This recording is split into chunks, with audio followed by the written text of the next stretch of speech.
Tarzan of the Apes, a character of Edgar Rice Burroughs' famous book, in reality is the son of a titled English couple, Lord and Lady Greystoke, who were put ashore by a mutinous crew in the jungles of West Africa. The maroon couple were left with tools and firearms, and Tarzan's mother and father built the little hut in which Tarzan is born a year afterward. It's the night of their little son's first birthday. Lord and Lady Greystoke are sitting in their rude but strongly built home. Around them lies the jungle, dark, mysterious, teeming with great sinister shapes, mocking with dreadful quiet through the night. The roar of a lion tells that the mighty monarch of the forest has made its kill, and from farther away can be heard the hideous laughing cry of the hyenas, echoing the lion's thunderous roar. The wind rustles the leaves of the trees outside. Both are startled. What's that, John? Yes. I heard it, too. Oh, it's only the wind in the trees, dear. It gave me rather a start. It did me, too, for a moment. Silly as both of us. Nothing short of a herd of elephants to force its way in here. I confess a bit of pride. This place is built like a vault. Oh, John, I know we're safe enough, but sometimes I don't think I can stand it a moment longer. It's the night. They're dreadful. There, that's what I mean. All night long, the jungle seems to threaten us. And those hyenas, that hideous cry of theirs. It's like the laugh of a maniac. They seem to be jeering at us. As though someday... Now, Alice, get hold of yourself. You can't let go this way. You'll go mad. You have to hold tight, dear. For him. For him. Oh, he's a year old today, John. Yes, a year old and as sound as a nut. Sleeps through gunshots and everything. He's a darling, isn't he, John? And the picture of you. Nothing of the sort. He looks exactly like you. Oh, yes, he does, dear. Why, he has your eyes and that sweet little smile of his. Why, that's exactly like you, dear. There. He can't get you, dear. Keep tight. I'll pop the beggar through the ladder.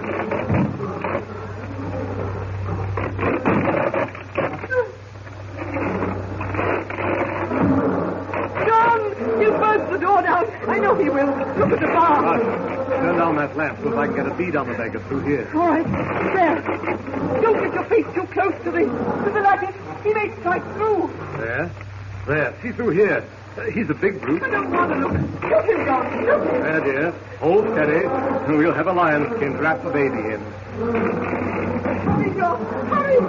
Every time he claws the door, it gives terribly. Lord, he must be hungry to come up this way. Oh, his eyes. They're terrible. Oh, those horrible teeth. Oh. Stand away from my arm. I put that one right down his throat. Another one will settle him. There, that finishes the liar. It's all over, dear. Why, he's as dead as a door now. Don't be frightened. Oh, John. I'm sorry to go to pieces this way. Really, I am, but you know, the last few days, I've had a terrible premonition that something would happen. It's all silly, I know, but, I can't escape this dreadful feeling. You're just nervous, that's all. Why, any day now we'll wake up and find a boat in the bay. And you and I and the little chap there will go sailing back to England. It's been 2 years now, and there's been no boat. 2 terrible years, John. Why, Alice, I can't understand this in you at all. Oh, buck up, my girl. Don't let it get you this way. Oh, I'm sorry, John. It's like a terrible threat hanging over. Listen to the jungle now. Why, there isn't a sound. No. That shot quieted them for a little while, but the silences are the worst of all. The silence means that something awful and dreadful is passing through the jungle. Here. Your silence is broken for you. A panther. Oh, John, I hate to show the white feather like this. And I shan't do it again. Now, that's a promise. White feather? Oh, why, rot. You've been marvelous, Alice. This infernal jungle is bound to get you once in a while. Come on, kiss me and forget it. Gladly, sir. John, which one of our neighbors is that? A bull? It's the apes I hate worst of all. They're so human and yet so far from human. Those long, powerful arms, their awkward gait, and the terrific speed in which they swing and leap from branch to branch. They are nasty beggars. That one you shot yesterday. Oh, those nasty, close-set eyes and yellow fangs. Come on now. Oh, forget it.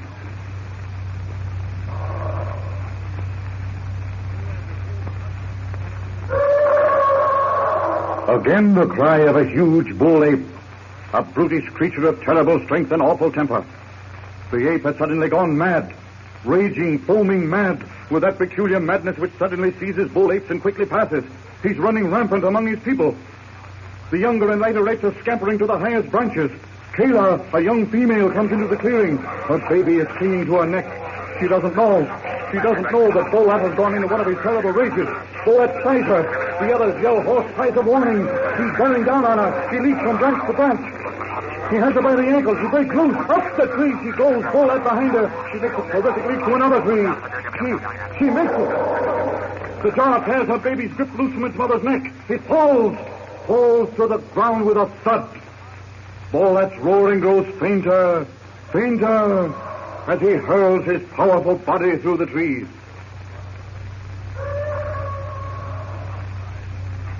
That bull ape is certainly doing a lot of boasting tonight. He sounds very close, John. Oh, he's miles away. Those bull apes have tremendous lung power. Beastly sound. Yes. John, it's getting a little cold. I think perhaps we'd better build a small fire. Baby sneezed this morning. All right. I want to go out and drag that lion into the shed anyway before the hyenas get at the skin. John, have you noticed how deathly still the jungle has suddenly become? Just a lull. Where's the axe? Over there in the corner. Just a few sticks will do, John. Just enough to keep the chill off. Righto. Be back in a second. Aren't you going to take your rifle? Oh, I'll hardly need it. Just going out to the shed. I'll leave the door open. The light will keep any animals away. All right. You know, every time I open the latch on this door, I'm impressed with myself. Well, it's quite an invention, Alice. Yes, dear. I have admired it before. Oh, no. Now run along and get the wood. Yes, all right, dear.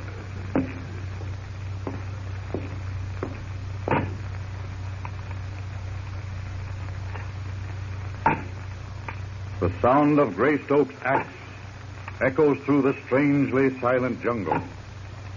Greystoke doesn't notice the fearful tenseness of the silence. The jungle is cringing away from a monstrous shadow which moves ominously through the hushed and fearful night. A huge ape comes to the clearing. It is Boat, the crazed derelict of the jungle. He halts. His insane, bloodshot eyes catch sight of the unsuspecting Greystoke. They gleam hatred from beneath his shaggy brows. He bares his fangs as though in a horrid snarl, but no sound comes from his great throat. Slowly, noiselessly, the 350 pounds of stifled rage moves across the clearing. Bolt upright, his mighty arms dangling loose at his sides. A shadow falls across the log which Greystoke is chopping. He looks up into the beastly, snarling face of the brute. Oh! The ape makes a lunge at Greystoke. Close the door. Greystoke raises his axe, brings it down with terrific force. The ape catches the axe in his terrible hands and swings it from him. With bared fangs, he leaps at Greystoke.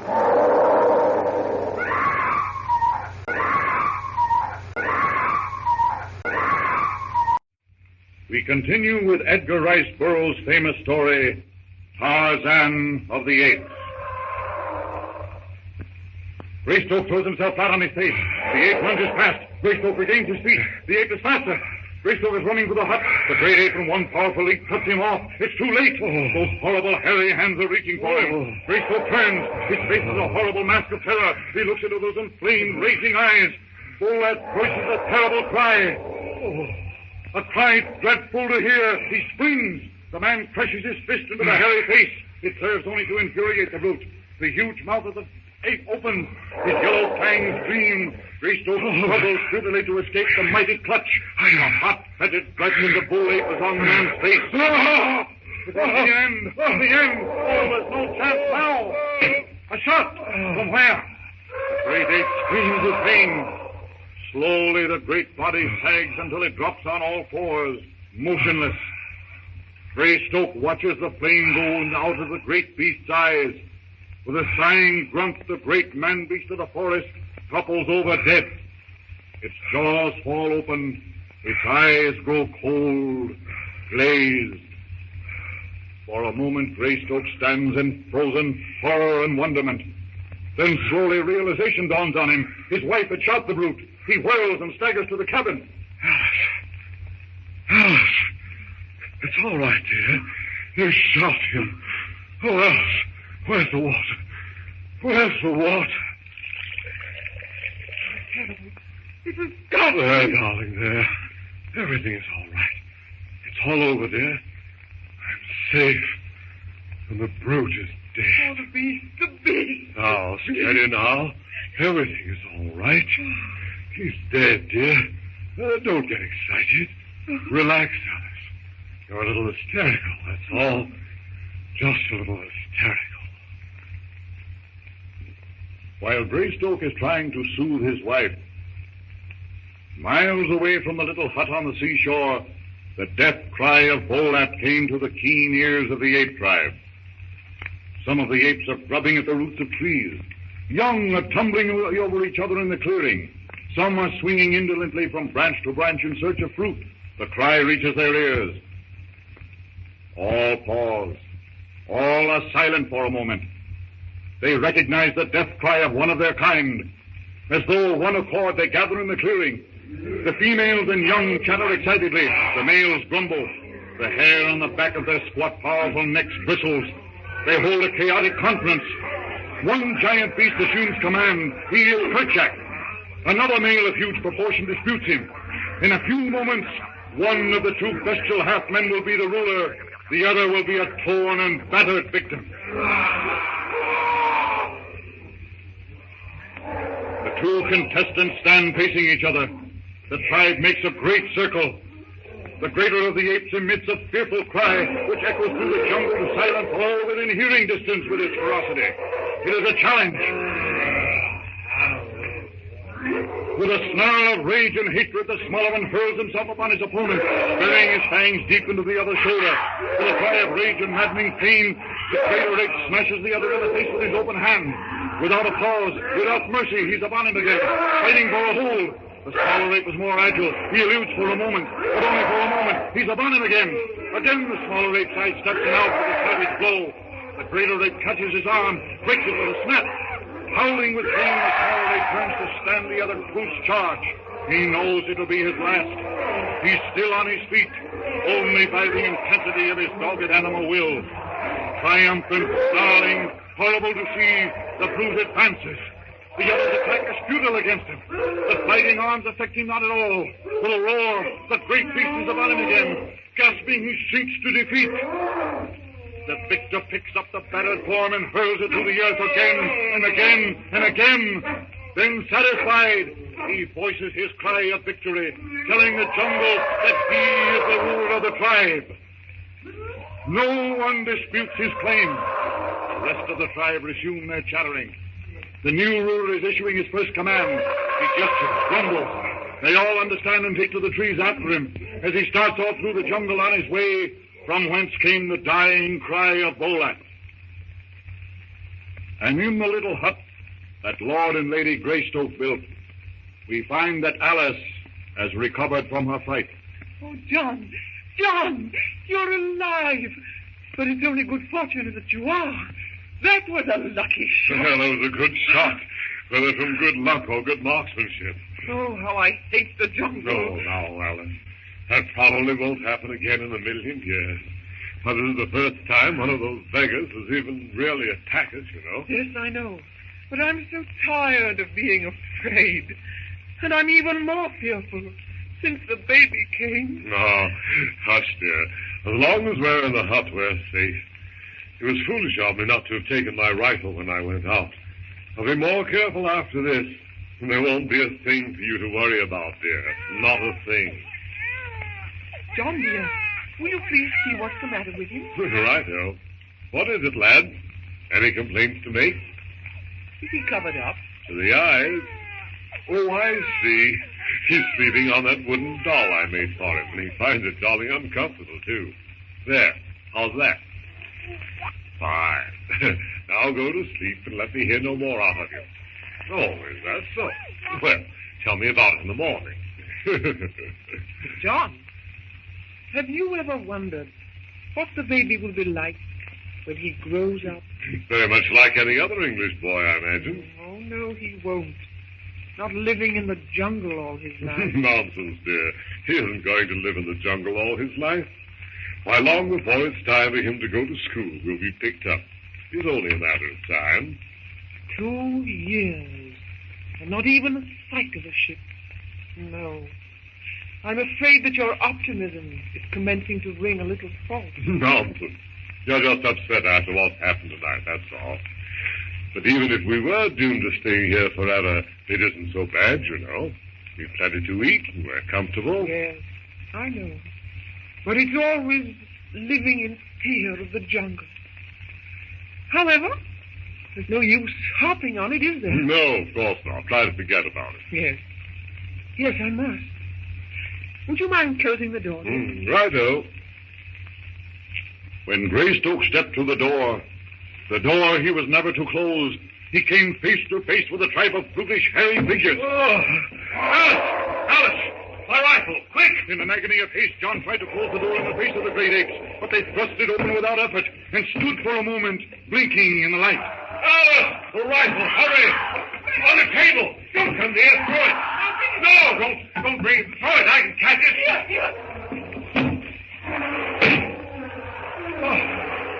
One great oak topples over dead. The other, maddened with fright and rage, surge into the room, overturning tables and chairs. The gun is wrenched from Greystoke's hand. An ape is peering into the crib. A feeble cry is heard. Kayla, the great female ape who still clutches the body of her dead baby to her breast, lets out a cry. She drops her baby into the crib and snatches the human baby. Clutching little Lord Greystoke to her shaggy breast, she huddles with him in the corner, protecting him from the fury of the tribe as they demolish the contents of the hut. Hours later, the cabin was silent. The jungle had taken its toll. Kayla, the great she-ape, departing, bears alive and wailing the little son of Lord and Lady Greystoke into the jungle fastness, where a strange destiny awaits this boy, who will become the mighty Tarzan of the apes.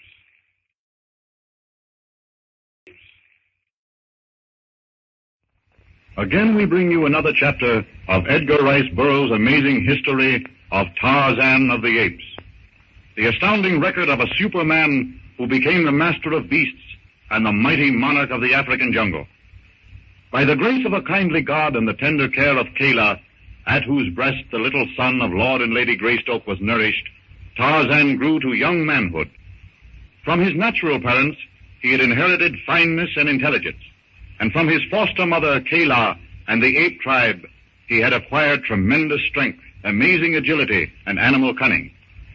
And some 20 years since his abduction, we find Tarzan swinging through the jungles, a young man, splendid both in his youth and manhood. Carelessly, Tarzan's body swings from branch to branch.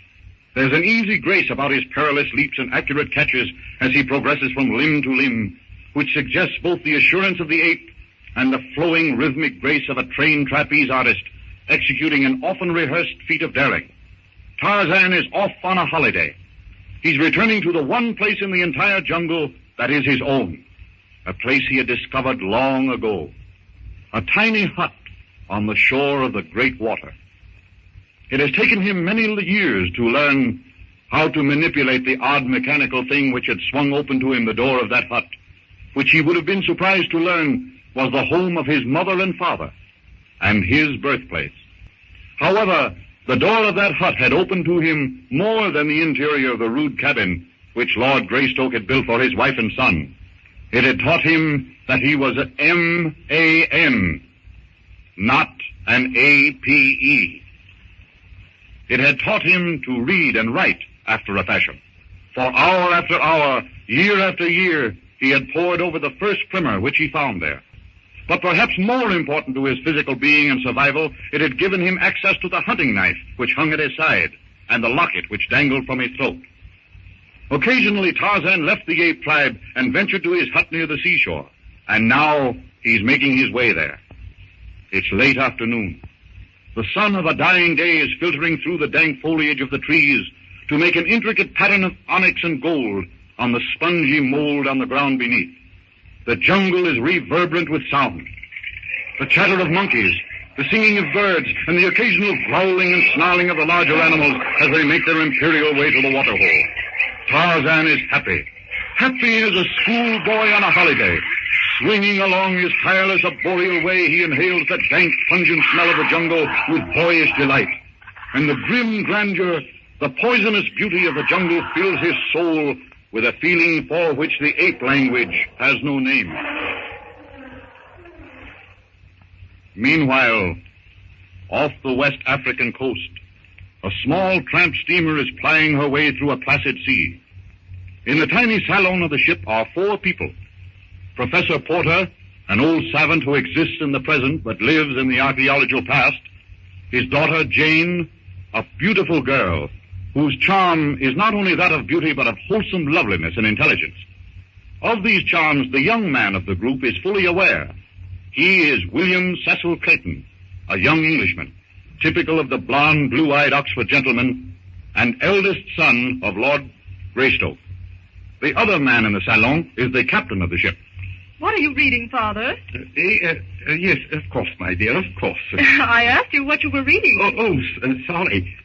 A book, Jane. One of those dusty ones that you persist in believing gives me my hay fever. It's called Africa Christana. Morchilli wrote it in 1816. Only 1816?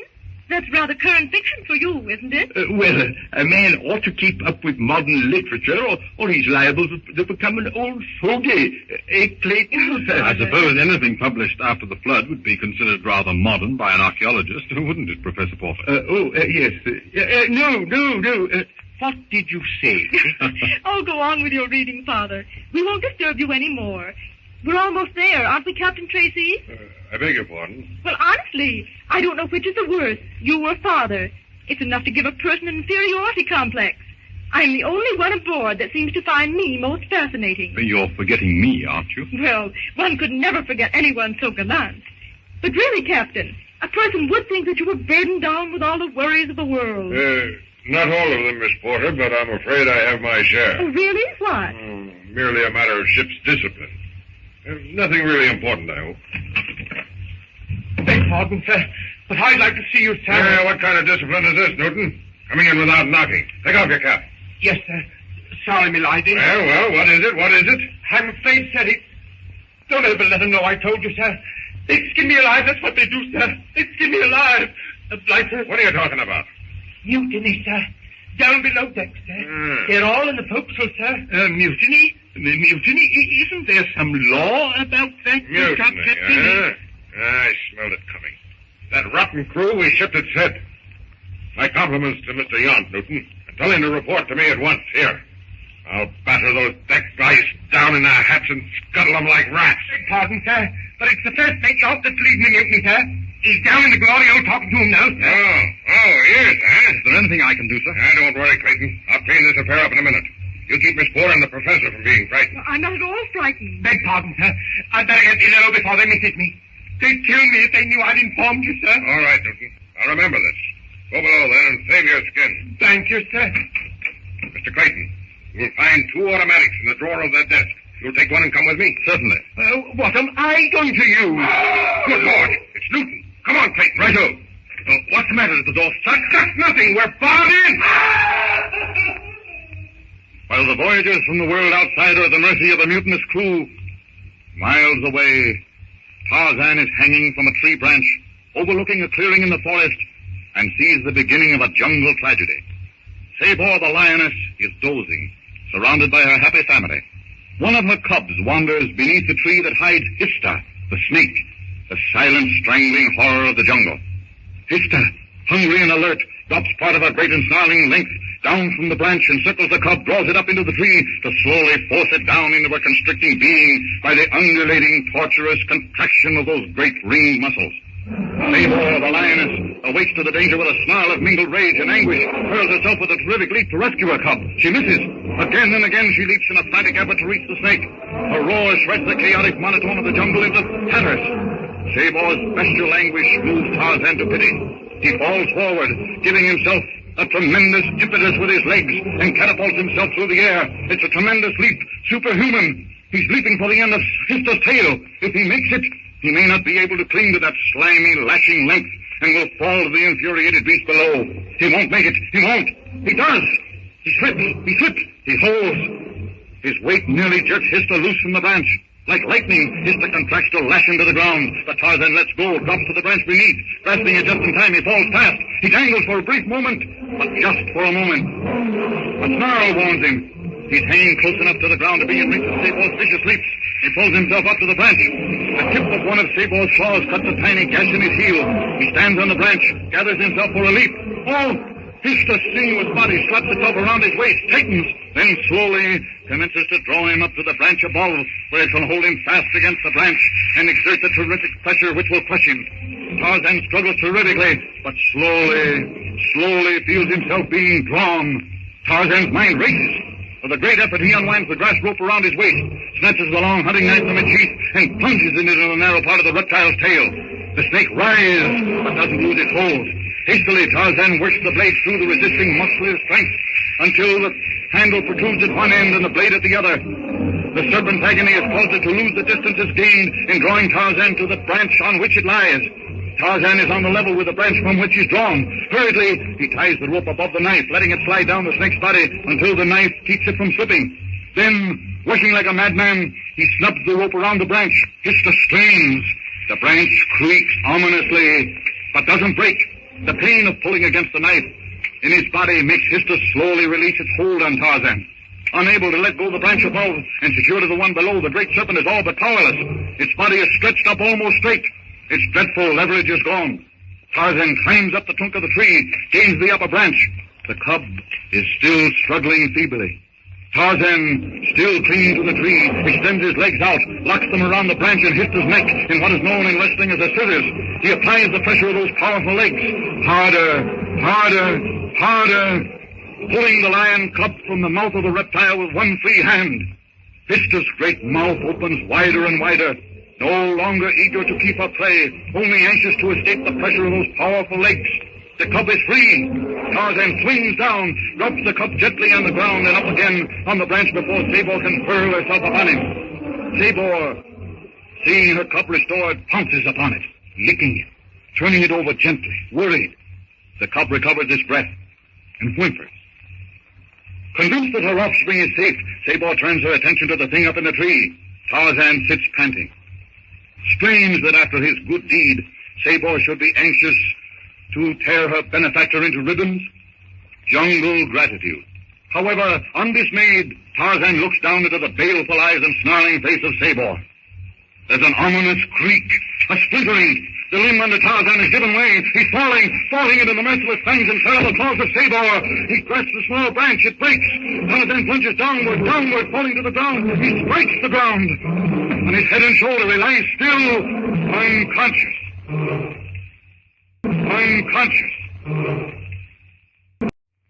Tarzan of the Apes, brought to you out the pages of Edgar Rice Burroughs' famous book. Tarzan lies unconscious on the ground. Sabor sees a lithe, hairless body innate and motionless before her, crouching, snarling, Her lean haunches gather beneath her. Her back arches for the spring. Her jaws gaping to reveal her yellow fangs. Merciless hatred for the thing which lies so helpless in front of her gleams from her baleful yellowish eyes. Poised, tense, crouched for the leap, the lioness waits for some movement, some motion which will send her hurling upon her victim.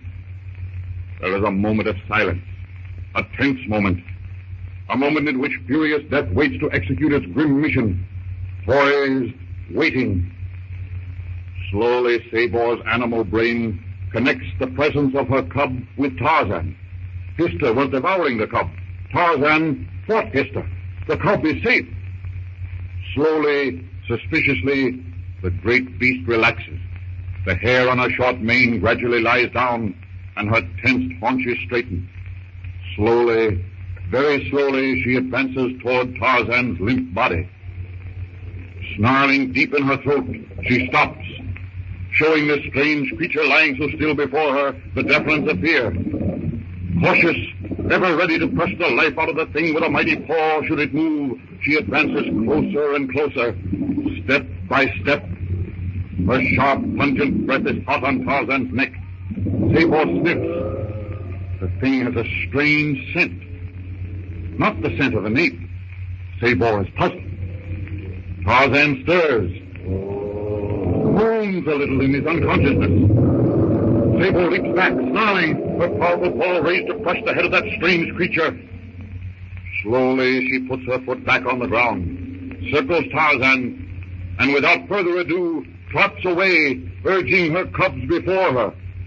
Sabor, the merciless killer, the feared, the dreaded, Sabor the beast, has learned gratitude. Tarzan lies unconscious. The fall would have been sufficient to kill an ordinary man, but Tarzan breathes. The jungle sun sinks lower and lower. Suddenly there is no day. A dank, steaming mist arises from the ground and drifts in great clouds through the forest, like ghosts of massive monsters returned from some primitive jungle of eons before. Tarzan still does not move. He lies easy prey to the savage beasts of the jungle, the deadly insects, the sleeping leopard, the murderous gorillas, and worst of all, the snake, Hista, the silent, cold, crushing, slithering death. The moon comes up, making the jungle a wilderness of tall shadows, growing in a myriad of puddles of moonlight. The jungle becomes replete with sound, the whimpering cry of the lemurs, the weird laughter of the hyenas at the waterhole, the roar of Numa, the lion, walking in imperial disdain, heralding his approach to the waterhole. A cold, dead weight is slowly coiling itself around Tarzan's body. Its heavy, gliding pressure stirs him. With a growl of anger, Tarzan regains consciousness.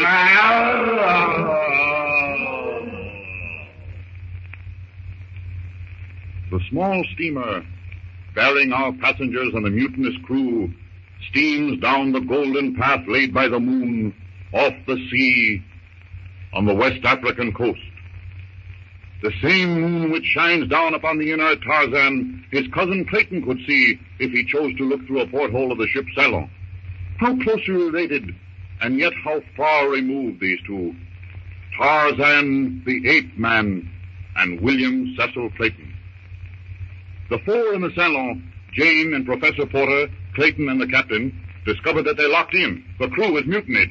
Newton, the seaman, has informed the captain. Newton leaves. A scream is heard. It's his.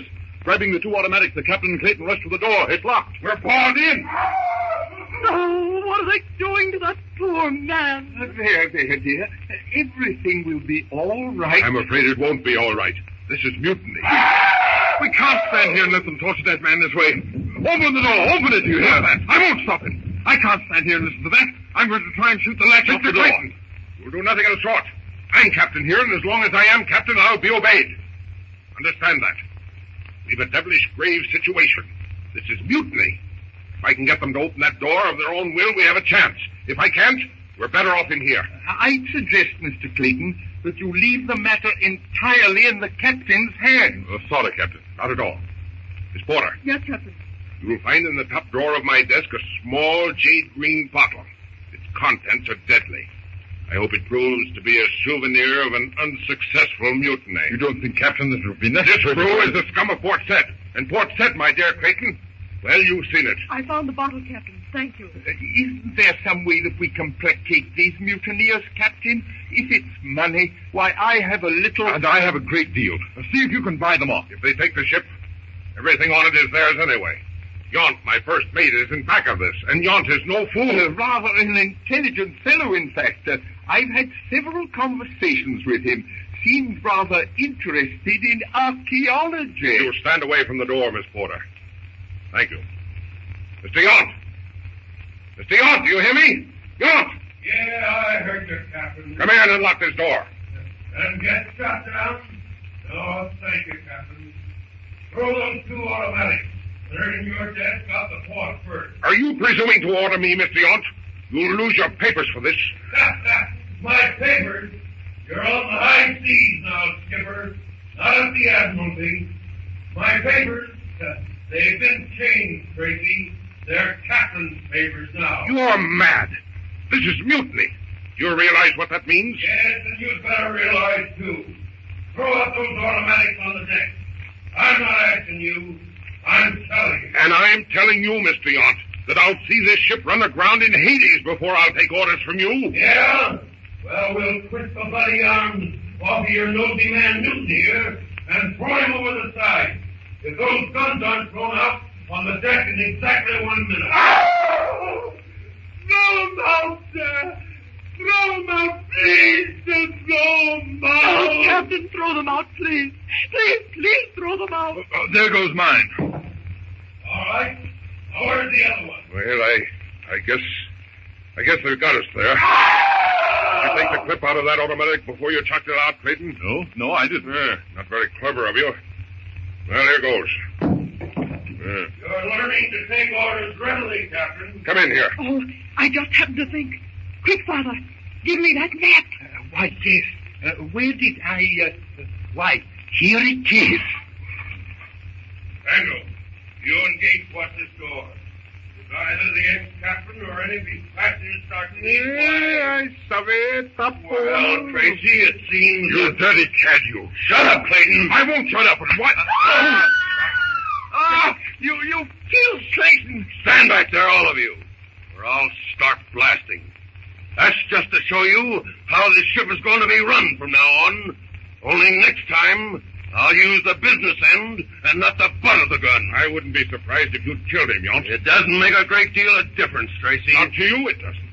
They hang them just as high for mutiny as they do for murder. Not when there aren't any witnesses. You don't mean... That there won't be any witnesses? Yes. Tarzan regains consciousness. A sinewy thing of all muscle is wrapping itself around him, slowly encircling him.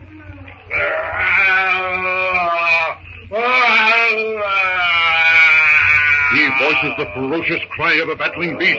The contracting length wound around him tightens. Tarzan struggles. Then suddenly he feels himself lifted high in the air. Another moment, and he finds himself safe on the broad back of Tantor the elephant. Tantor, his friend. Despite his aching head, Tarzan gives a call of triumph.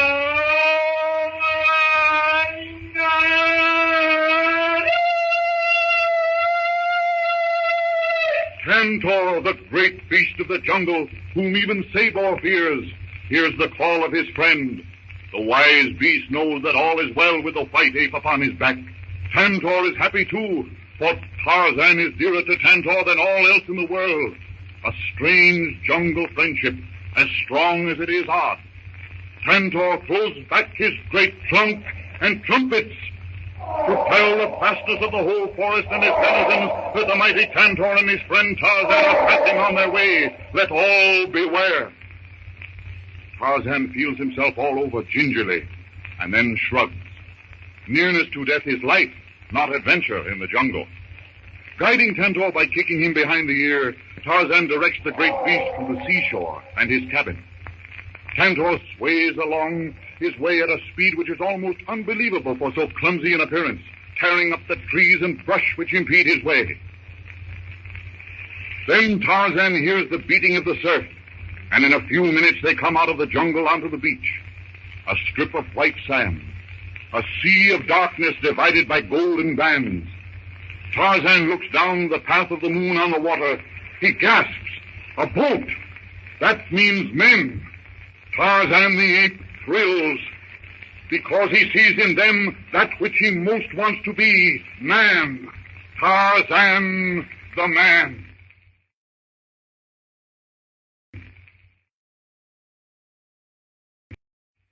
Tarzan of the Apes.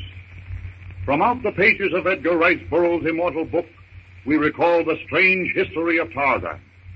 Tarzan the mighty hunter. Tarzan the white god of a dark continent. Tarzan of the Apes. You're mad, John. You're mad. There's only one way for you to save your skin now, and that is for you to let me resume command. Throw yourself on the mercy of the court when we return. If you assume command of this boat, it's your death warrant. I'm the first mate. I take command when anything happens to the captain. Isn't that right? When anything happens to the captain, yes. It will. Well, get down to it, John. Get down to it. What do you want? What do you think, Professor Porter? I really wouldn't know, Mr. Young. I have never made a study of shipwrecks. No, but you've made a study of old maps. Where is it? Unfortunately, I don't know what you're talking about. Stow that. Where is it? If you will tell me what you are looking for, then perhaps I might not prove so obtuse. Listen, you old fool. I'm talking about that chart. The one on which the treasure is indicated. Break it out. Where is it? Mr. Young, do you mind if I open this port and let in some air? Fango, open that port for the lady. Oh, never mind. I'll do it. Fango, get that lubber off of the floor and stow him on the bunk. Mr. Clayton seems to be taking quite a nap. He isn't dead. No, he's all right. Well, Yount, what's your procedure? Porter, where's that chart? Really, You don't know, huh? I haven't the slightest conception what you're talking about. Bad memory, eh? Well, there's a cure for that. An old Chinese cure. Gates, Fango, get the professor below. We'll try the water cure for his memory. Aye, sir. Come on here, Governor. Unhappy. Come on now, push your... Now, come on here. Me. Daddy! Here, Yount. You wouldn't resort to torture. No? Listen, Tracy. I'm not committing mutiny to be stopped by that old goat. Yes, I'll torture him. And if he doesn't come through then, there's the woman there. I want that chart, and I'm going to have it. You're just a little too late, Mr. Young. Late? I threw the chart out the port when I opened it just now. Oh, Jane, you didn't. Why, that chart might have opened a new vista of history. I'm sorry, Father, but... Oh, you threw it out of the port, did you?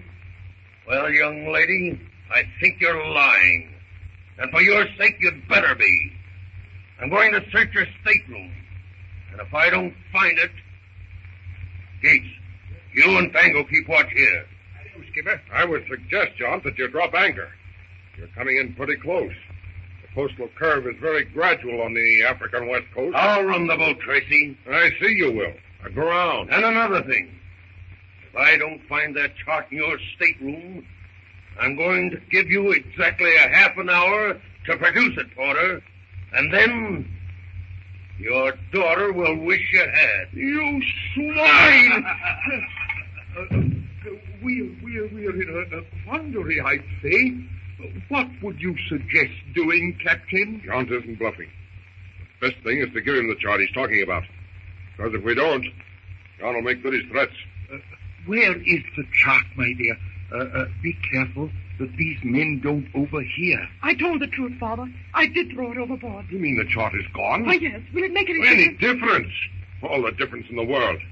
You'll never get John to believe that you threw it out that port. He'll think you're trying to keep it from him. He'll try to make you tell by every way his devilish mind can think of. Oh, Jane, you shouldn't have done that. There's no way to get it back now. There might be. How? You know that small jade green bottle that contained poison, Captain? The one you told me to take out of your drawer? Yes? Well, I poured the contents of that out. I rolled the chart up and put it in the bottle before I threw it out the port. It might have washed ashore. It has a good chance of it. The current in the cove swings up against the beach now. Good. The loss of that chart would seriously affect the opportunity of finding vast treasure. The loss of that chart means more than that, Professor Porter.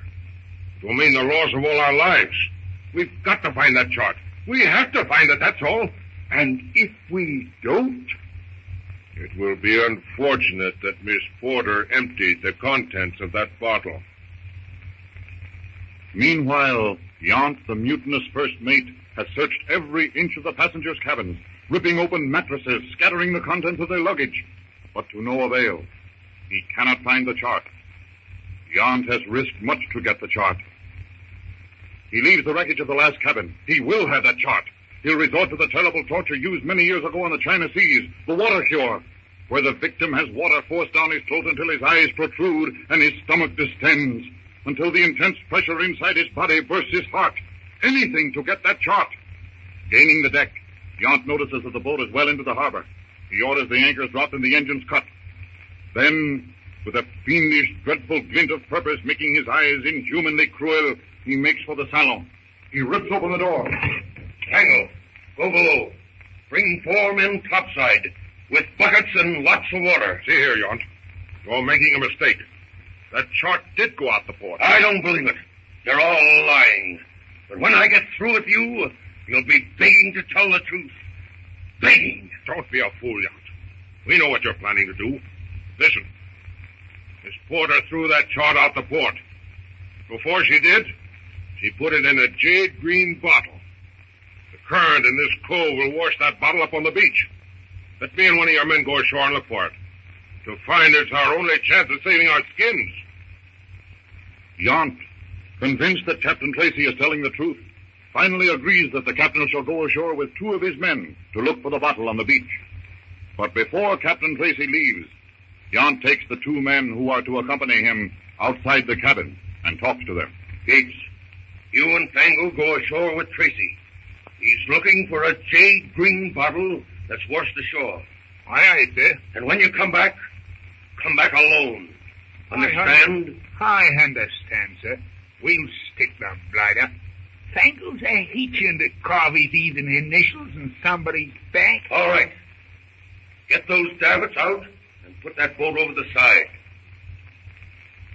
Crouching high up in a tree hidden from view, Tarzan watches as a small boat bearing 3 men pulls to shore. The ape man for the first time is seeing beings of his own kind. His first impulse is to drop down the tree, run down to the beach to greet them. But the shyness of a wild thing keeps him motionless, staring from his retreat. Fango, the giant Chinese, whose eyes are dead and unblinking as a serpent's, and the sly Cockney Gates are rowing the heavy boat.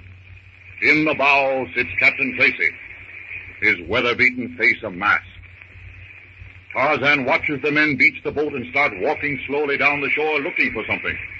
Tarzan follows them, swinging slowly, silently from branch to branch in the wooded fringe which separates the jungle from the shore. Studying the first of his fellow men that he has ever seen, Tarzan takes a liking to the captain.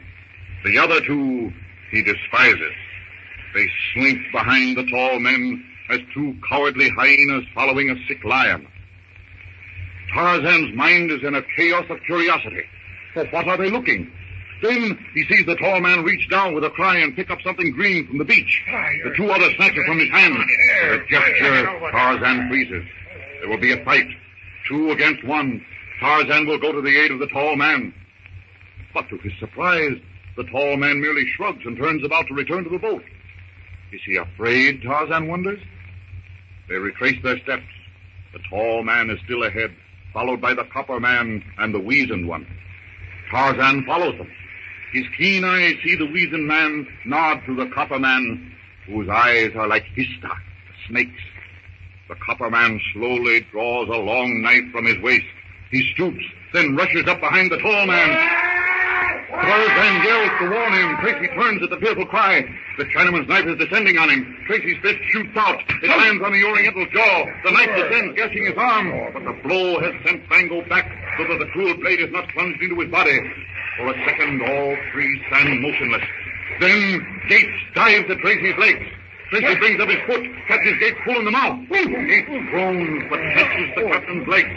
He goes down. Fango jumps on the captain, patting both knees in his chest, raises his knife high to plunge it into Tracy's heart. Tarzan drops from a tree, dashes down the beach toward the fighting men. The knife flashes downward.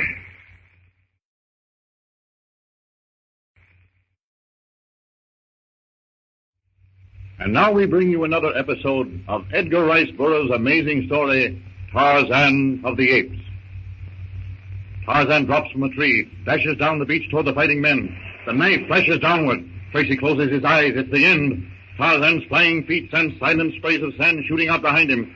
Fango's arm, which is driving the knife downward into Tracy, is grasped by Tarzan, pulled back with a terrific jerk which almost pulls his arm out of its socket.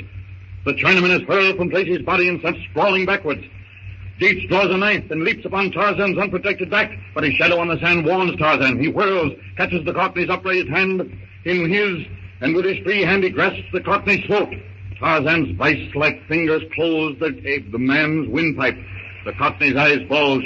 His face turns a ghastly blue. He sinks to his knees, limp. Tarzan releases his death grip, and Gates pitches forward in the sand, unconscious, all but dead. For a second, Tarzan looks at his fellow men.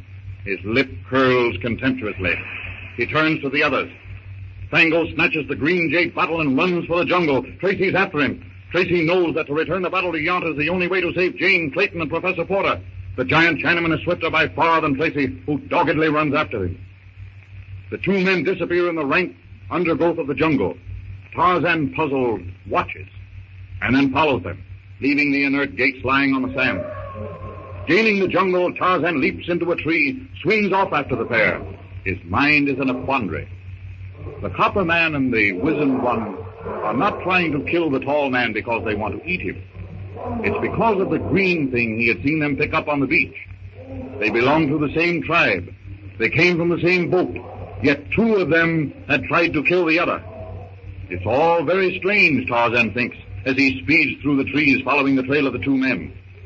He pauses for a second, standing poised on a branch, and looks down in the thick underbrush below, studying it for a moment.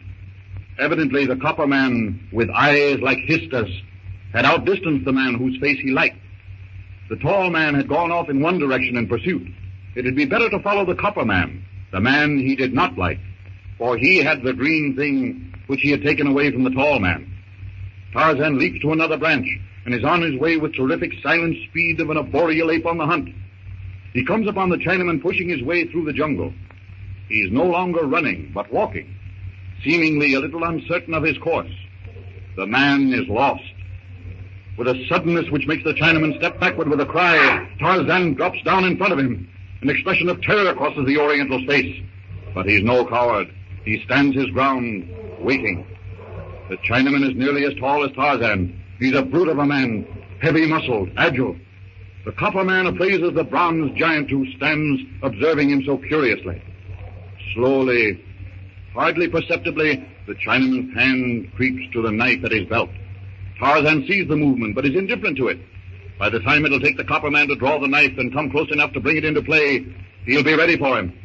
Suddenly, Fango whips the knife from his belt, pulls it back over his head, hurls it with the full force of his tremendous arm. The knife tries striking him in the shoulder. With a triumphant cry, Fango rushes the ape man. Meanwhile, aboard the tramp steamer in the harbor, we find that Jane Porter and her father and William Clayton, locked in the salon, waiting for Tracy to return the jade green bottle, which will save their lives. This waiting is driving me mad. I'll play you a game of Russian bank until Captain Tracy comes back, Mr. Clayton. You know, I've a hunch that Tracy isn't coming back. Nonsense, Clayton. Of course he's coming back. He'll have no alternative. That pirate Yount sent two of his men ashore with him. At the same time, I wish I knew what had happened to Philander. It wouldn't surprise me if he sent those men not to make sure that he would come back, but to make sure he wouldn't. I saw Yount take the Chinaman aside and tell him something. By the nasty look in the beggar's face, I'd say that it didn't look any too well for the captain. As to Philander, he can't be any worse off than we are. You're right. Our own position is none too safe. In fact, it might almost be classed as hazardous. Oh, I hardly think Yount would dare do away with us. If Captain Tracy finds the chart, we'll probably lose the treasure, if there is a treasure, and then be set ashore in some strange port to make our way back as best we can. Yount would dare anything. With any of us alive, he's in constant danger. However, if he can do away with us, disband the crew and scuttle the ship, he'd be comparatively safe. Naturally, the ship would be reported missing. And after a while, it would be thought one of the tragedies of the sea, where a ship goes down with all hands lost and is never heard of again. Well, you have the most charming imagination, Mr. Clayton. Oh, I don't wish to be alarming, but we might as well face this thing. We're in a beastly hole. On the other hand, Clayton, there's no use congesting our livers by getting into a frenzy about it. No. There's nothing we can do but wait. So let's wait with the minimum of effort. If there were only some way we could barricade ourselves and at least hold them off for a bit. By Jove! What? As long as the ship is at anchor, no one is likely to go near the steering gear. Well? And it's on the deck below this, a filthy hole, but it has a watertight compartment door. It's the last place they would look for us in, and even if they did find us, they'd have the Dickens' own time getting into us. Well, the only trouble with your idea, Mr. Clayton, seems to lie in getting there. And that I don't think is so very difficult. I've been watching our guard. He's a big Negro, a mute. And being a mute, he can't raise an outcry. But this door is locked. We can't... One good jar would burst it open. We'll both throw our weight against it. Once outside, you and Jane make for the steering gear. I'll take care of the Negro. All right. Let's try it. Right. Both together. Now! Run now! I'll get the guard. The sound of the door being burst open carries faintly to the captain's cabin, where Yount is sitting with his right-hand man, Snipes. What was that? I didn't hear nothing, Chief. I thought I heard something. Anyway, I'm going to take every man ashore. And I'm going to find Tracy and that double-crossing cheek and limey if I have to crawl across Africa on my hands and knees. Maybe they're still looking for the green bottle on the beach. Don't be a fool. They found the bottle and the three of them have gone after the treasure. Tracy's got a smooth tongue. He talked them into running out on me. But I'll find them, and when I do, it'll be very artistic, Snipes. All hands on deck, and ship 'em all over the side. Shall I leave the dumb nigger to stand watch over the passengers? No. Ain't they liable to get away? No. You ain't going to... Yes. We gotta get rid of them sometime. Give me that automatic. And get these men in the boats, while I cancel our passengers' round-trip tickets. Righto. I'll send one of the boats back after you as soon as... This way, Porter. What was that? Hey, look out the port here. What?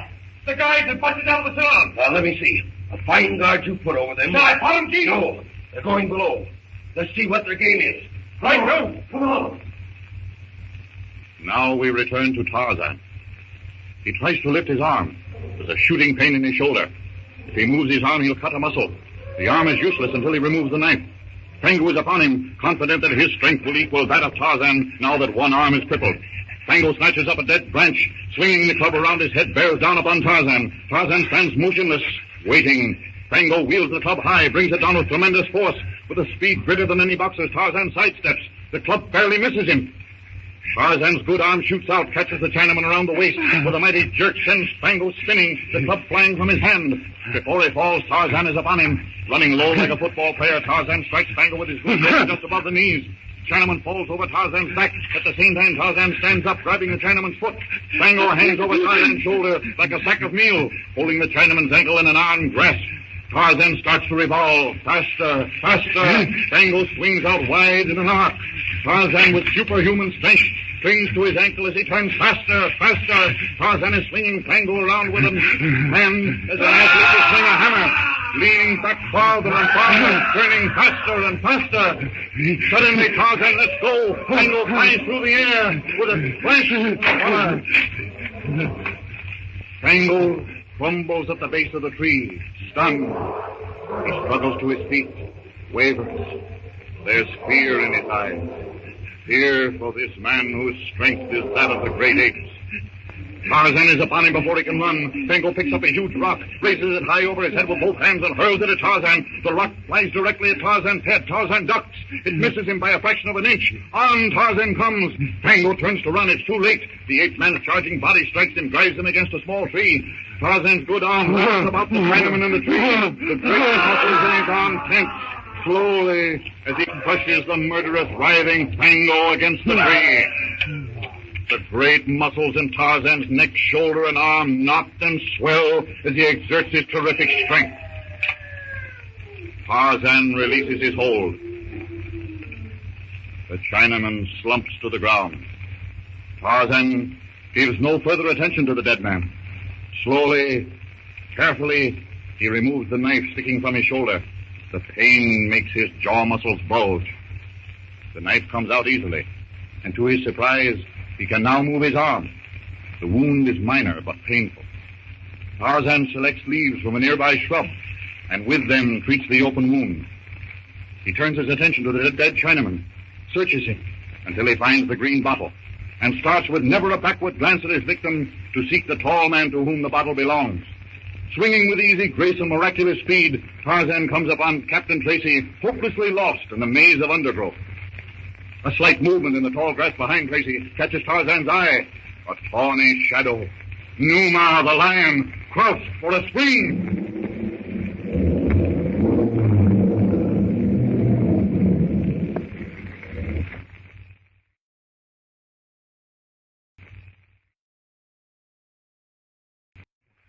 Again, we bring you another episode from Edgar Rice Burroughs' startling book, Tarzan of the Apes.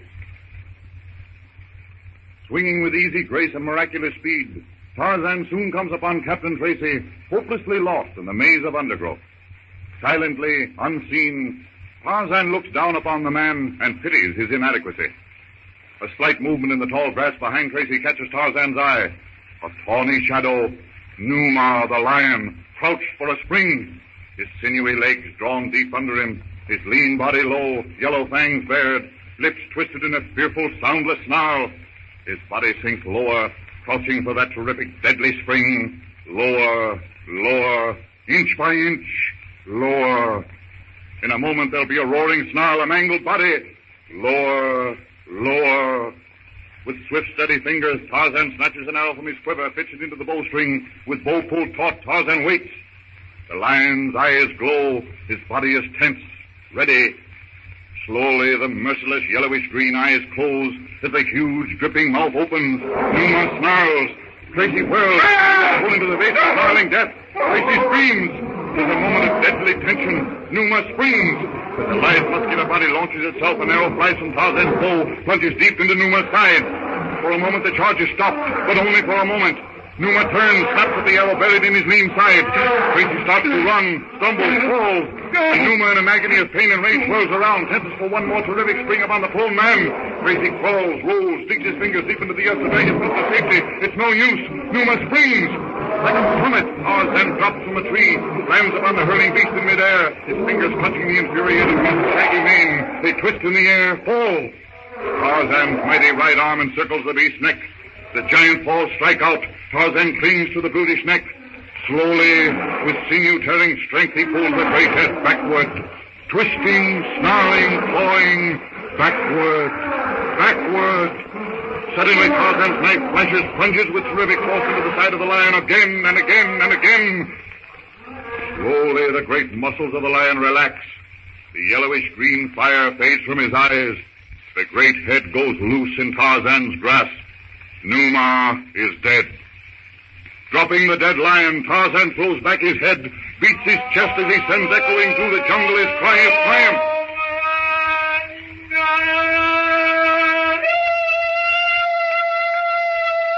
The cry of the victor. Tarzan, the mighty hunter, has made a kill. Thanks. Thanks, old man. You saved my life. It was, well, all but unbelievable. My name's Tracy. Numa Bundolo Tarmant Gani. Tarzan Bundolo Numa. Numa Bun. I don't understand. Numa Bundolo Tarmant Gani. I'm sorry, old man, but English is the only language I know. Tarzan studies Tracy curiously. Slowly he walks around him. Finally, Tracy starts off, motioning Tarzan to follow him. Tarzan realizes that the man is going in the direction away from which he came. He grasps Tracy's arm to lead him in the opposite direction. Certain that he's right, Tracy starts off again in the wrong direction. This time, Tarzan takes from his leopard skin girdle the green jade bottle and thrusts it into Tracy's hand. Tracy is amazed. Bottle. And then... The green bottle. He's aghast. With a swift gesture, Tarzan grabs Tracy, hoists him to his shoulder. Tracy struggles futilely and then relaxes. Certainly this forest man who saved his life at the risk of his own has no intent other than for good. Tracy is appalled. Tarzan leaps, grasps the lower branch of a tree. Up he leaps from branch to branch. In a moment they're sweeping along with incredible speed. Meanwhile, Clayton, Jane, and Professor Porter are stealthily making their way aft, where they intend to hide themselves from Yount, believing they'll be safe. Unknown to them, Yount and Snipes are following. I thought I heard somebody following us. I too heard something. Come on, hurry along. It's just through this next bulkhead. Stay where you are, or I'll shoot. Run for it. Take Jane's other arm, Professor. Come on. Stop! Here. In here. That's right. Get in, Jane. Shut the door. Hello there. Give me a hand with this door. Now, what's the matter with you, Snipes? Can't you hit anything?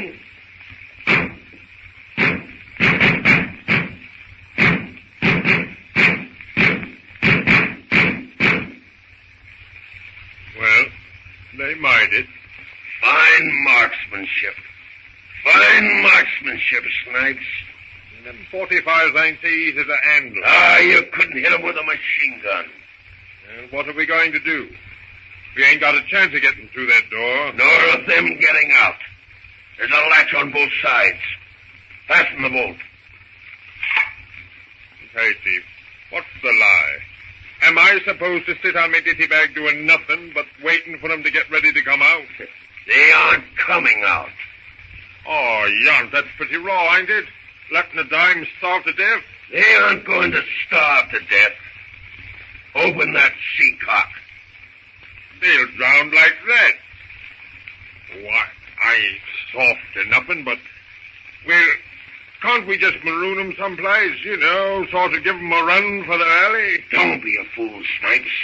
With them alive, our name will be carved on every gallows in the country. If we get them out of the way, get the treasure, scuttle the old tub, we're away clean. Sure. That's all right for the guy in the old geezer. But what about the dime? Yount, baby. When I want any suggestions from you, Snipes, I'll ask for them. Crack that valve and come on. I want to get ashore and hunt down Tracy. I stuck my head in the noose for a treasure, and I'm not going to be cheated out of it. Nobody ever cheated you out of nothing yet, Yount. But if you side turn it, I'll turn it. Turn it.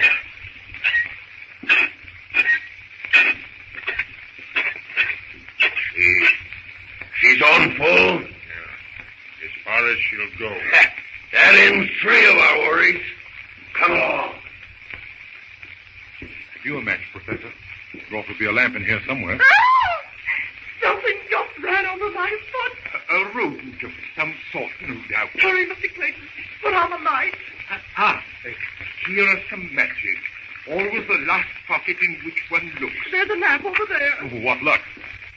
Jove, this is great luck. Lamp's full. Oh, the place is alive with rats. Rather an ancient and fish-like smell, if I may quote Shakespeare. Imagine that beast Yount firing on a Oh, woman. this is terrible. I've been thinking it over, Clayton. The best thing for us to do is to go out, face them, and offer to do anything in return for their word to give Jane safe passage to the next port. Their word? What good will that do? Oh, those terrible, nasty little eyes. By George, look, they're scurrying. Why, half of them are gone already. Thank heaven. What in the world do you suppose started them off that way? When rats dessert, it's an ill omen, they say. Look! Why, this compartment is being flooded. Oh, let's get out of this. They're going to flood us out. Open the door, Clayton. Oh, no, I'm standing in water now. Will, we might as well go out and face it. When I open the door, stand back. Oh, for pity's sake, open it. All right. Stand back, Professor. Why, the door must be stuck. Put your shoulder to it. All right, now. 1, 2, 3.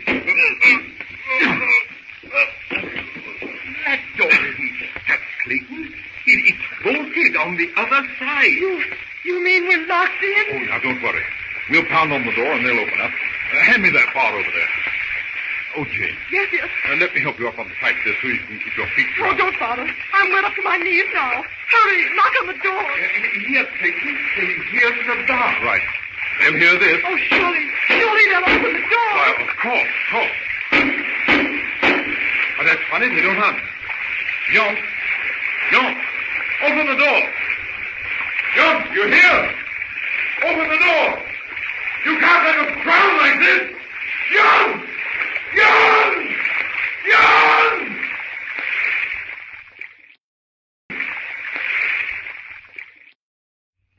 Tarzan of the Apes, brought to you from out the pages of Edgar Rice Burroughs' immortal book. Yon! You can't leave us here! It's murder! No? And why not? Why, it's monstrous. It's outrageous. It's... I can't leave you in there, eh? You're trying to tell me that the young lady spoke the truth when she said that she threw the bottle overboard. It is the truth. I swear it. Yeah? And if that's the truth, what are all of us set you free for? By the time Gates gets back with the plans, well, there won't be any waiting tongues left. If ever I get out of here, Yon, I'll kill you. Get out! Fat chance of that. This door is barred on this side. In 30 minutes. Oh, maybe a minute or two more. The water will be up to the deck plate. Get out! That's a good one. Oh, this is terrible. The water is up to the pipe I'm standing on now. No use wasting time and breath on these villains, Clayton. Come on. Get out of the water and climb out of this locker. At the rate this water is pouring in here, it won't take any half hour to drown us. No, Jane. You climb onto this higher pipe. See, I'll help you. There. And you, Professor, you'd better get on top of the gear. Yes. But what are you going to do, Clayton? I just can't stay still. I must do something. But there's nothing to be done, old man. The water's already 5 feet deep and... I'm not going to sit here and drown. I won't. I'll think of something. Oh, my dear chap, what can we do? It's all up with us. Even if we could break the door open, they'd shoot us like dogs. Look out. I nearly lost my balance. By Jove. I say, quickly, Jane. That pipe above you. Is it warm, hot? Oh, yes, burning. Then there's steam in it. Now, only there are tools in the locker. What do you mean, Clayton? What are you... I'm no engineer, but I've heard that if you turn cold water into a hot boiler, the boiler blows up. Well, I don't understand. See, here. This pipe. Well, if we can uncouple this flange, the water will go down the pipe into the engine room. But by the time the water is that high, we'll be drowned. Oh, no, we won't. Quick, Daddy, you climb onto this ridge here. That's right. Hang on to that seam, flange, or whatever it is. And look here, if it's a choice between being blown up and being drowned, I'd just as soon be drowned. Yes, but don't forget, Professor, if we get blown up, so do Yont and his crew. I can't find much consolation in that. Not consolation, Professor, but threats. Make enough noise here and Yont will come to see what's up. If he refuses to let us out, calls our bluff, in other words, we'll blow the ship up. Oh, you'll have to hurry. I can't hold on much longer. The water is You can't get into that locker now, Clayton. Why, man, it's madness. Can't I, though? Watch. Now, see if I got the right wrench. Yes, this is it. I can't move it. You hold the wrench, Jane. I'll go back for the hammer. Quickly, I'm afraid I can't hold on. Just one more minute. There's the girl. Either we win or... I'll help you, Clayton. I can hang on to that pipe. You can't. You couldn't keep your head high enough. It'll be over our heads in a minute. Ready? Now hold the wrench while I hit it.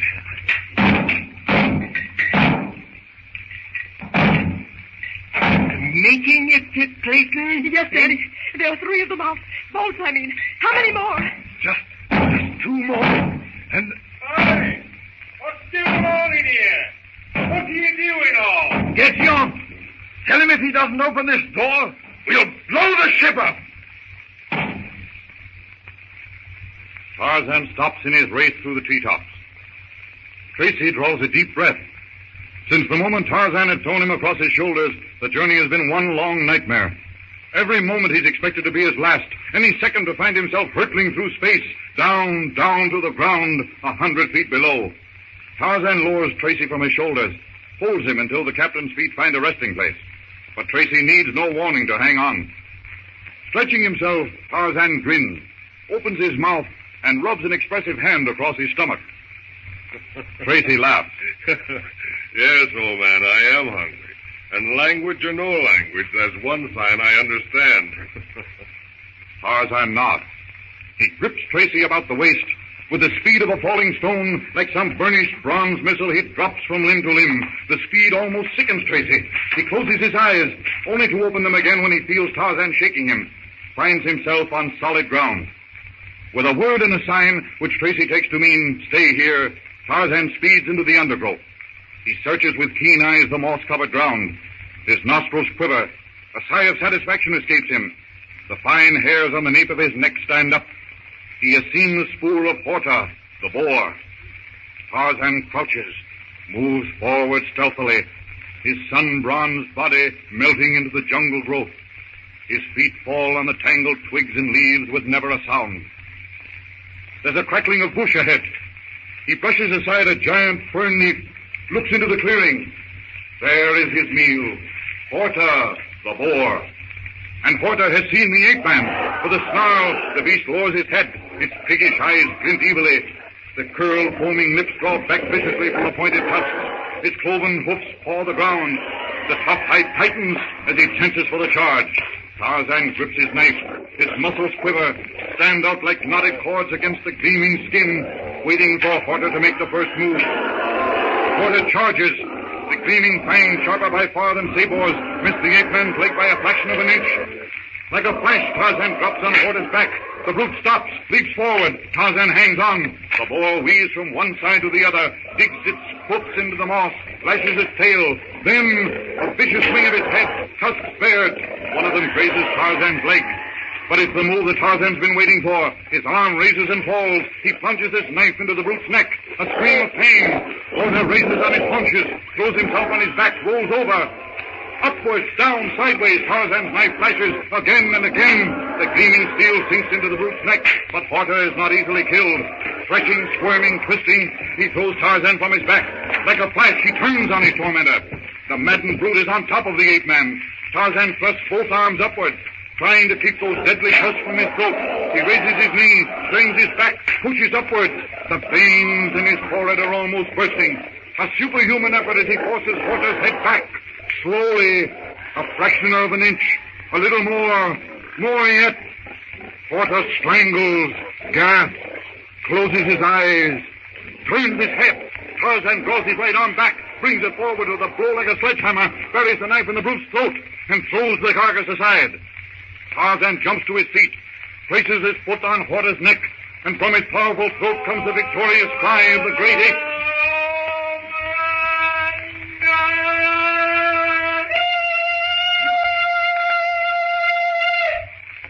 The jungle for miles around is quiet. Even Numa stirs uneasily at Tarzan's call. Suddenly, Tarzan hears a call the jungle has never heard before. Tarzan stops. The sound comes from the place he'd left Tracy. Leaping like a panther, he bounds across the clearing. Heedless of noise, he sweeps aside branch and vine that bar his path and bursts into the open. The crying is weaker. Tracy, searching for water, has wandered away from the spot where Tarzan left him. He's trapped in the quicksand. His arms fresh like flails, his fingers clench and unclench, grasping, striking, clawing, reaching for... Nothing in an agony of despair. Tarzan gestures to him to be still. In his frenzy, Tracy pays no attention. The sand is up to his middle. He feels it sucking, pulling, drawing him down, down, down. Tarzan reaches the edge of the sand trap, throws himself on the ground. Stretching his arms to Tracy, his toes press themselves into the sand. Tracy gasps, reaching for the ape-man's hands. Their hands touch. Tarzan eases himself forward. The soft, squelchy sand gives under his chest. He braces himself. His sinews crack under the pulling, tearing strain. His breath whistles through his feet. He pulls harder, harder. Tracy, his feet held fast by the treacherous sand, grows panicky, writhes, twists. He struggles harder, sinks deeper, deeper into the quagmire. Tarzan's breath comes in gasps. Lungs are at the bursting point. His chest heaves with a strain. Tracy struggles, drawing closer, closer, deeper, deeper, further into the bottomless sand.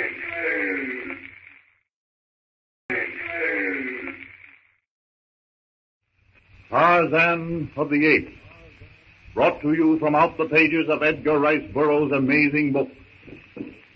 Well, a hut is certainly more than I expected to find in this. Hi, Joe. Professor, keep Jane outside a moment. What's the matter? Skeleton. What are you two whispering about? Oh, nothing, my dear.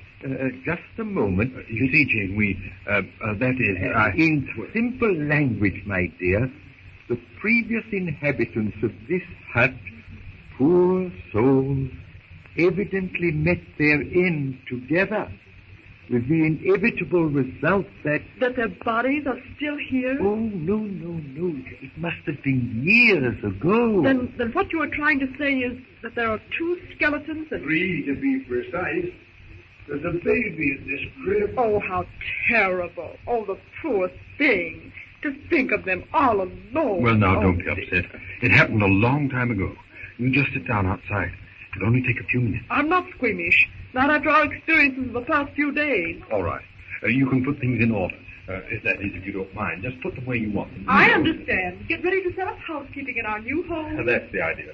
As long as you can see the humorous side of things, well, I'll have no fear. Ah, Philander. Yes? What? Your attention and your advice. Delighted. Take a look at this baby skeleton. Ah. Extremely short tibia and elongated radius. A skull, Philander. Don't be so obtuse. And I see decidedly anthropoidal characteristics. Amazing. You don't suppose... Hey, will you come here? Where do you want your mussy old book? Coming, my dear. Say nothing to the others, Philander. We don't want... All right. Now, what is it, dear? You said something about books. Yes, here they are. Where do you want me to put them? Oh, yes. I think this cupboard is as good a place as any. Well, that's where I'm going to put the canned goods, and I don't... Well, my dear, I don't think either the canned goods or the books will suffer if they are placed together. Does anyone know where that pressure lamp was put? It's getting dark. While we haven't an inexhaustible supply of fuel, still we might as well use it tonight. I think. In fact, I'm sure. It's in the same box as the canned sausage. At least that'd account for the remarkably strange taste of the sausage. Well, apparently you're right. Here it is. Oh, that's much better. Well, it's certainly going to be a treat to sleep for once in something like a house again. And Cecil, I'd feel much safer with the door closed. Of course. Tarzan swings himself leisurely along the upper jungle terrace.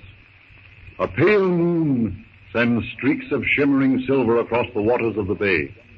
The swaying trees cut fantastic shadows on the spongy moss 100 feet below. Though Tarzan's body moves leisurely, his mind races. He's watched Clayton and the party unload their boat and move their gear to his, Tarzan's hut. And strangest of all, these men have not fought. Tarzan stops. He leans forward, listening. The sounds are coming from the beach. He glances toward the hut. The lamp glows dimly in the distance. He pulls himself higher, branch by branch, to the crest of an acacia. Now he can see. Down on the fringe of the jungle close by the sea, a light gleams. And a light means M-E-N. Instinct, reason, tell him that these men are dangerous, are from the thing that floats upon the water. With lightning speed he drops, limb by limb, down into the inky blackness of the denser foliage. His body swaying, his strong fingers steel-like, certain of their hold, grasping the branches with ape-like accuracy. His feet touch the leafy carpet, and skirting the treacherous, gnarled branches of a wait-a-bit thorn bush, he glides through the clump of bamboo. Tarzan stops.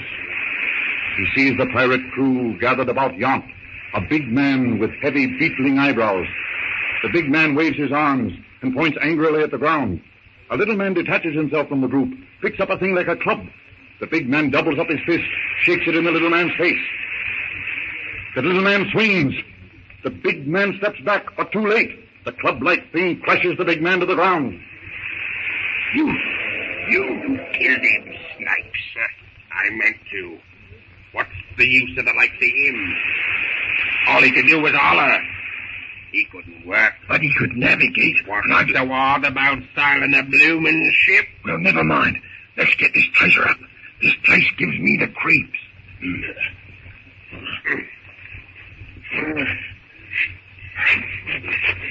Bloomin' hard ground. Awful what I said. Snipes, look there, through the trees. There's a light. Strike me pink appetite. That balmy old professor and his gang, eh? Now what's the matter? A ship. See her lights bearing down on our port bow. King. Yeah? Grabbed up their lamp. Give Harry the signal to douse our running lights. That's that bloomin' cruiser what we sighted the other day. No use, Harry, dousing the running lights. With that lantern of the professor's gang up shore there, shining plain as day for them frogs to see? You're right, King. Here, tain't so far. You take your rifle and put out the professor's light. Now, look here, Snipes. Don't argue. I don't care how you does it. Put out that light. Crashing through the broken twigs, stumbling over roots and vines, cursing under his breath, King starts off through the underbrush. Tarzan follows. The ape-man doesn't understand the words, but the meaning is that S-H-E is in danger. Swiftly Tarzan swings his lithe body along from tree to tree with scarcely the rippling of a leaf. He makes no sound that would betray his presence to the stumbling, cursing man below.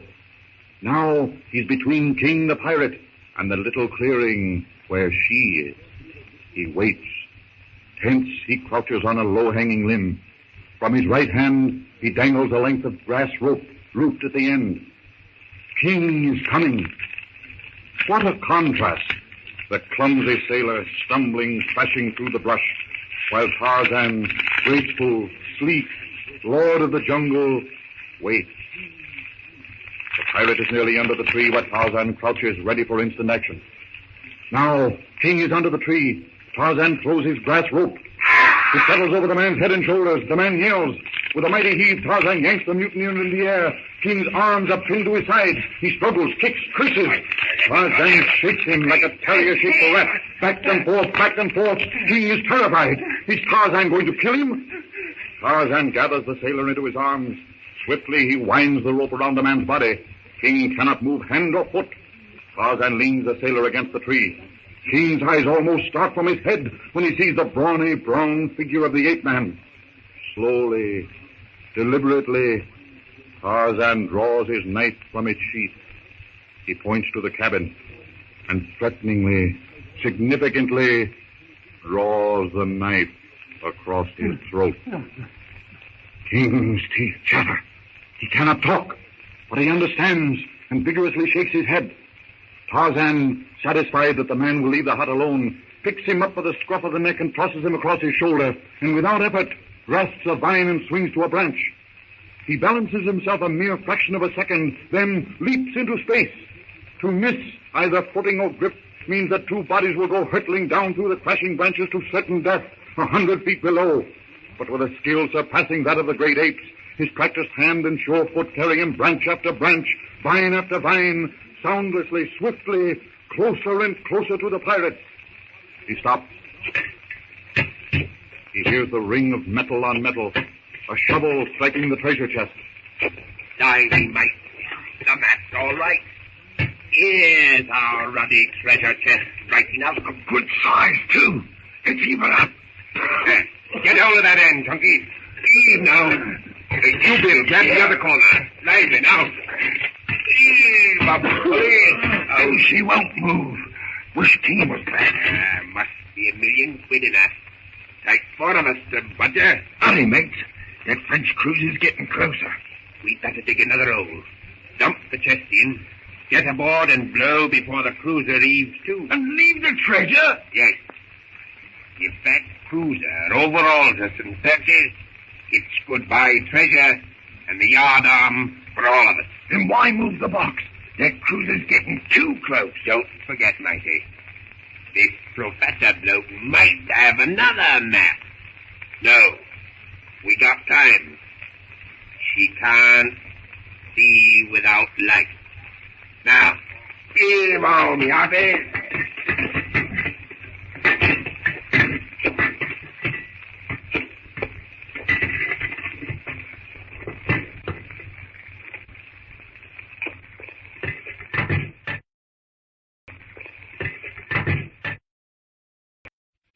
Tarzan of the Apes, brought to you from out the pages of Edgar Rice Burroughs' astounding book.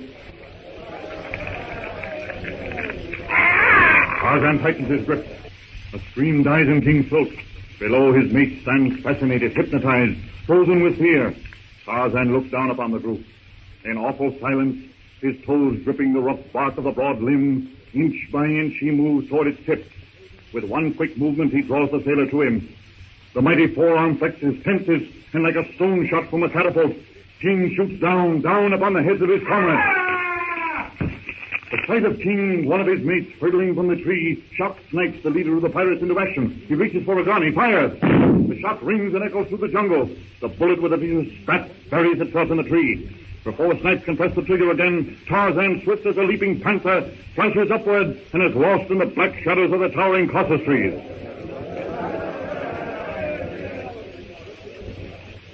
King, what happened? What? Was he an ape? Let me get away! Let me go! Let me get away! Don't let him get near me again! Come off it, King. Pull yourself together. Blimey, you ain't dead yet. Well, we'll all be dead. I tell you, we'll all be dead if we hang around here. King's gone. He goes through the trees like a monkey. He's as strong as an ox. I won't stay around here for all that treasure. I'll stay here as long as I says you will. See? Now come on with you. What's happened? I was going to put out that light there in the professor's cabin like you told me to. But all of a sudden, out of the trees whips a rope. He's me around the neck. And first thing I knows, I jerked into the trees. Blimey. Rope, eh? I don't know what he is. Ties the rope about me arms. And here I am, master, eye above the ground, tight in the guy's arms. What do you do? Go on. Go on, breath. Let me give me breath. He takes a knife out of his belt or whatever he wears, points to the yacht, and signs to me that he'll cut me fluke if I goes near the place. Then he ups and carries me back here and chucks me down at you. Didn't he say nothing? No, he didn't, and what's more, he don't have to. Them eyes. I won't never forget it. Well, mate, all we've got to do is slide this here chest into the hole, fill it up, and blow. Can't be too soon for me.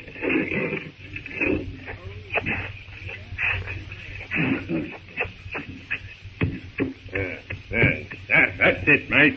Now, cover it over with a bit of brush. Then we'll get... Tarzan, from his hidden perch, watches Snipes and his murderous crew bury the treasure in a new hiding place and hurry toward their beached boat. Their one idea is to put as much distance between themselves and this jungle terror as possible. Swiftly, silently as the night itself, Tarzan drops to the lower terrace and, squatting on a limb, stares curiously at the spot where the men have buried the box. If the men did not want the box, then why didn't they toss it aside? Tarzan understands burying the portion of a kill which he cannot eat, but the box, what do they want with that? Perhaps the men are going to return. That must be it. Tarzan swings to the ground. He bends over with his hands thrust aside the underbrush covering the spot. His hand strikes metal. It's the spade carelessly flung aside by one of the mutineers. Tarzan takes it into his hands as he has seen the men do, and guiding it with untrained fingers, he pushes it into the ground. He digs. But Tarzan is not used to such a tool as this. The spade hurts his bare foot.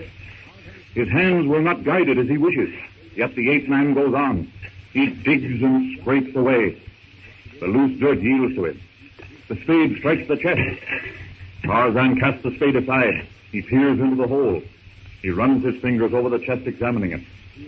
Abruptly, he reaches down, and as though the great box were an empty packing case, he pulls it from the hole. He hangs the spade over his back with a brass rope, picks up the chest, that great treasure chest, which taxed the combined strength of 4 men, lifts it to his shoulders, and plunges into the brush. He follows one of the ape trails and makes for a spot deep in the jungle. Nimble, lithe as any of the big cats, he pads silently, swiftly along the trail. He knows nothing about the contents of the treasure chest. He only knows that he does not like the cruel Tarmangani to whom it belongs, and that he wishes to annoy them so that they will leave his jungle. His pace slackens. He pauses for an instant, tense, listening.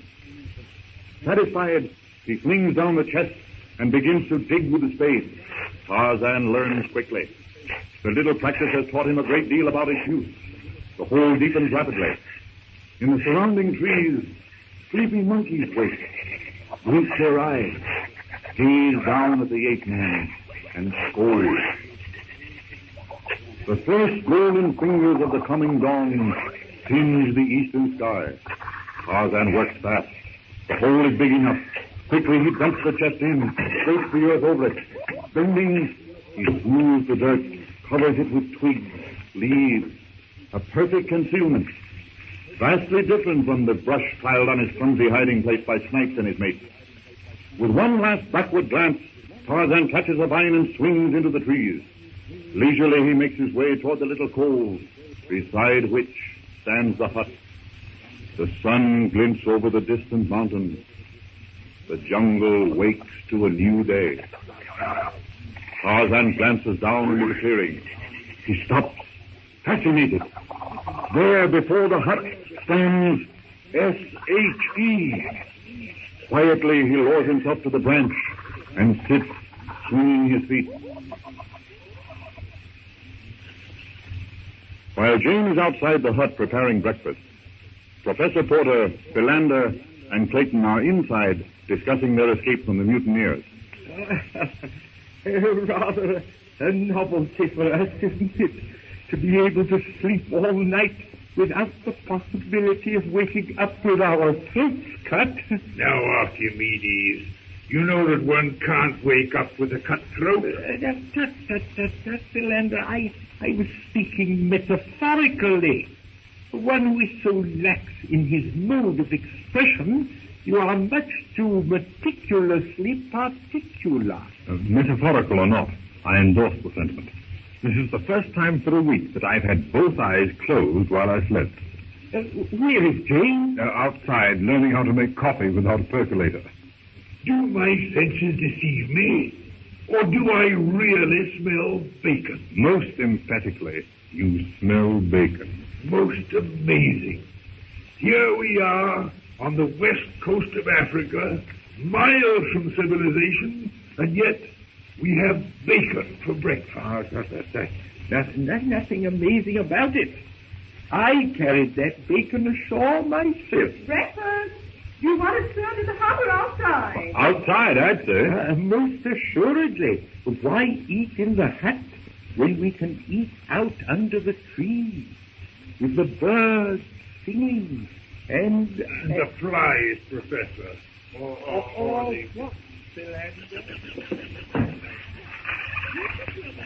Now, you sit here, Daddy, on this packing case. And me, Jane? You sit here, so you can reach the coffee. That will be your duty. Right. I'll pour it now. Give it a chance to cool in these tin mugs. Jane? Thank you. And you, Professor? Thank you. Mr. Philander. Thank you. And now, myself. Can I do anything to help, James? Yes. You may open that can of jam there. Of course. This one? That's it. You know, I'm really enjoying this. Of course you are. Why not?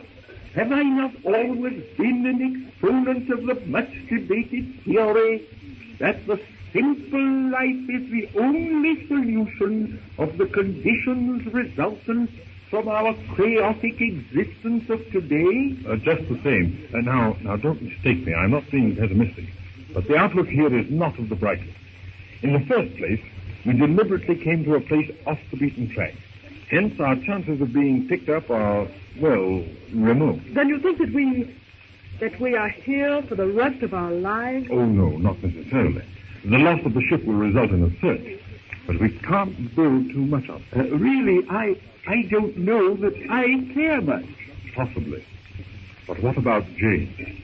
She's young. She doesn't have your interest in things archaeological. Yes. I spoke without thinking. A very delightful breakfast, Jane. Truly delightful. Thank you. Thank you, Jane. Now, to get busy. First, a stronger bar at the door. A separate room for you, Jane, and some other things to make us as comfortable as possible. I feel the need of a little exercise. I shall take a walk. Join me, Philander? Of course. Now, as I was saying, last night when you dozed off to sleep, by the way, Philander, that is most undignified. What? Falling asleep? Now, don't deliberately misconstrue my language. I refer to your falling asleep while I was talking to you. Sorry, Archimedes, but despite your most enlightening remarks, I was beastly sleepy.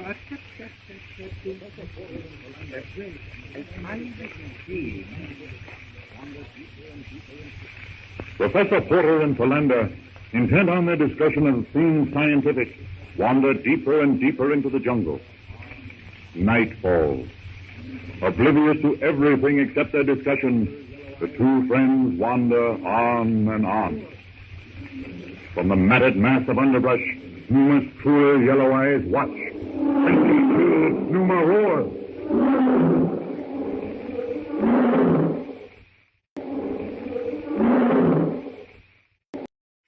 Tarzan of the Apes, brought to you from out the pages of Edgar Rice Burroughs' amazing book.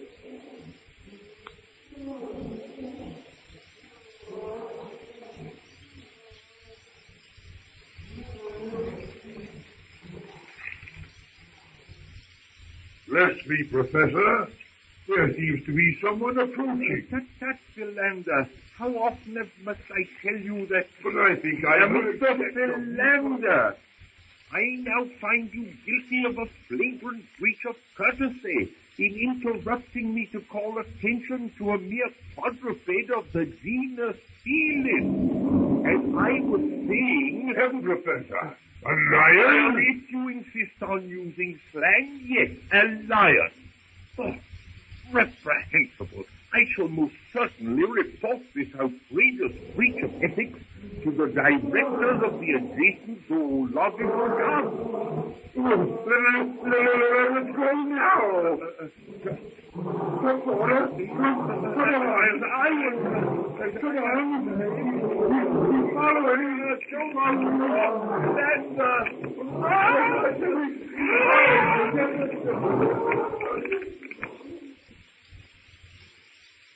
Numa's roar carries to Tarzan as he sits on a low-hanging branch watching the hut.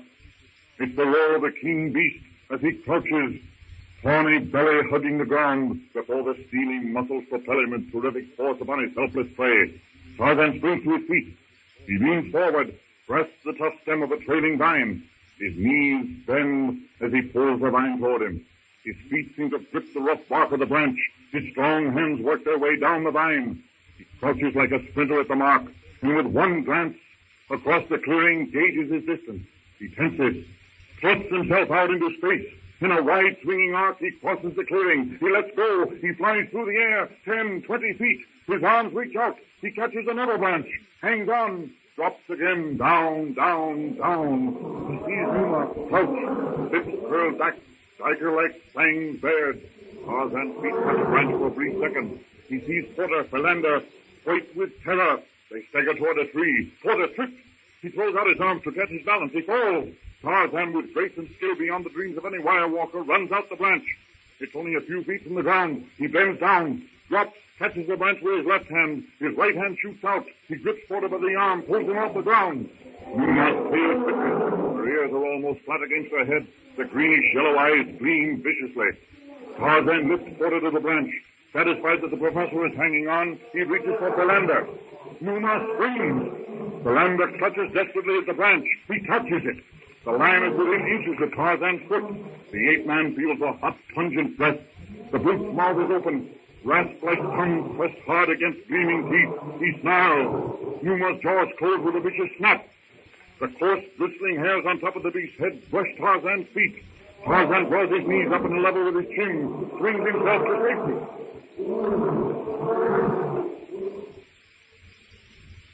Back in Tarzan's hut, Jane Porter and Clayton are trying to make their jungle home as comfortable as possible.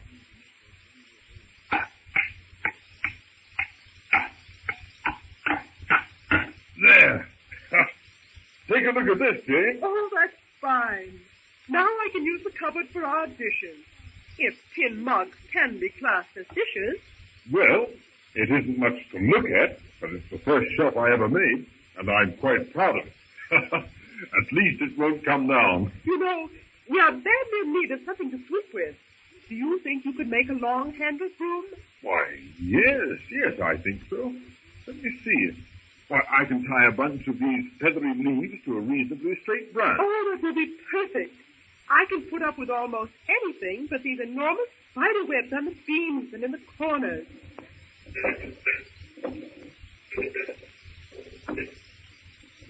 You know, Cecil, I've been thinking about that warning we found on the door. So have I. Tarzan of the Apes. Who on earth can he be? And why haven't we seen him? Well, as to that, I have no more idea than you have. But what I can't understand is how anyone could live in this hut and not bury the skeletons we found here. It is very strange. I can make nothing of it. That note, signed Tarzan of the Apes, is the most mysterious thing. By the way, if you have no objection, I would much rather make the partition for your room out of sailcloth. Oh, I have no objection. In fact, I feel that I'm getting altogether too much consideration, having a room all to myself. But that's just it. If I put this sailcloth on some sort of a roller, we can put it down at night, and then in the daytime we'll still have the same amount of room. Why, I think that's a clever idea. Tell me, have you ever been shipwrecked before? No, but I'll let you in on a secret. For the first 10 years of my life, my sole ambition was to join Robinson Crusoe on his desert island. Well, this isn't getting on with the work. Cecil! What? The ship is gone. Gone? Yes, look. Well, there goes our last link with civilization. I don't know whether to be glad that those mutineers are gone, or to be sorry to see the loss of the ship. Well, of course, as long as they were here, our lives were in constant danger. But I suppose we all felt that the ship represented some sort of contact with the outside world. And the treasure. I wonder if they found that. That depends on whether or not Captain Tracy found the map. And if he did, I suppose Yount killed him. Oh, now, I know, but I feel responsible. If I hadn't thrown that map overboard... We would all have been killed. And for all we know, Tracy may be right here in the jungle. The jungle? Oh, I do hope Father and Mrs. Philander don't wander too far away. You know, they're as helpless and thoughtless as two children. Oh, I think they're able to look after themselves. And now, Jane, where do you want me to put the clothes rack? You know, if the white ants ever get into them, well, it's goodbye clothes. Well, there's really not much choice. I think over here by the pump is as good a place as any, don't you? Then over here by the bunk, it is. What are you going to use for clothes hooks? I have that all figured out. Whoever the previous occupants of the hut were, they had a good supply of carpenter's tools. While this saw is a bit rusty, the saw this branch I selected, and I think when I finish, yes, I'm quite sure I'll have a perfectly good clothes rack. Now, to work.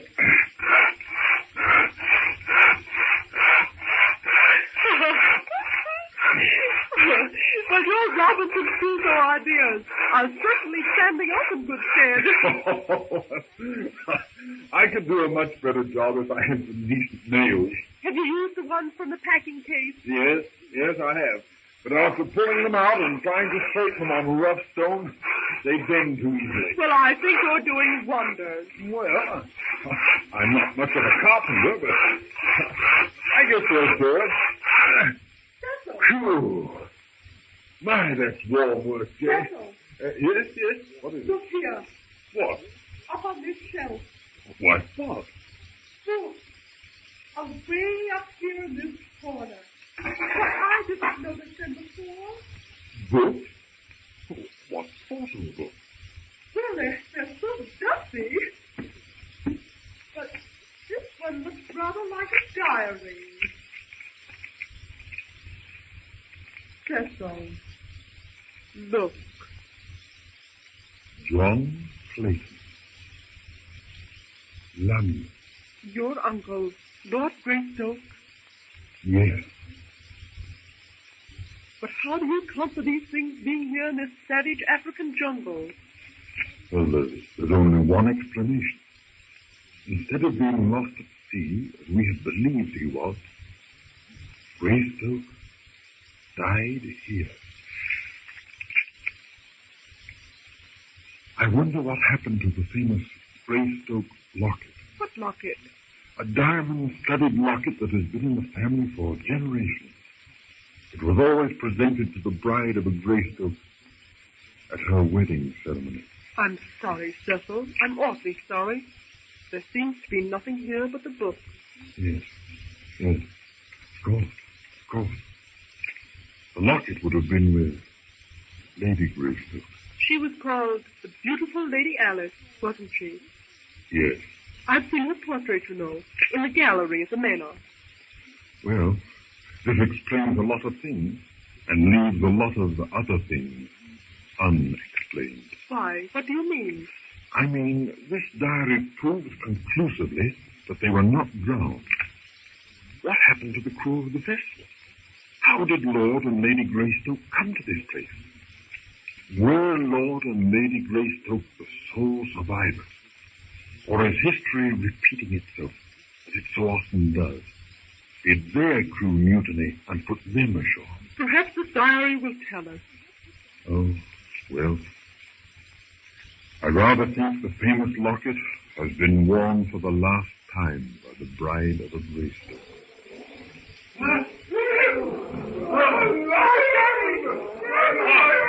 Your father's Blender. Quick, give me that rifle.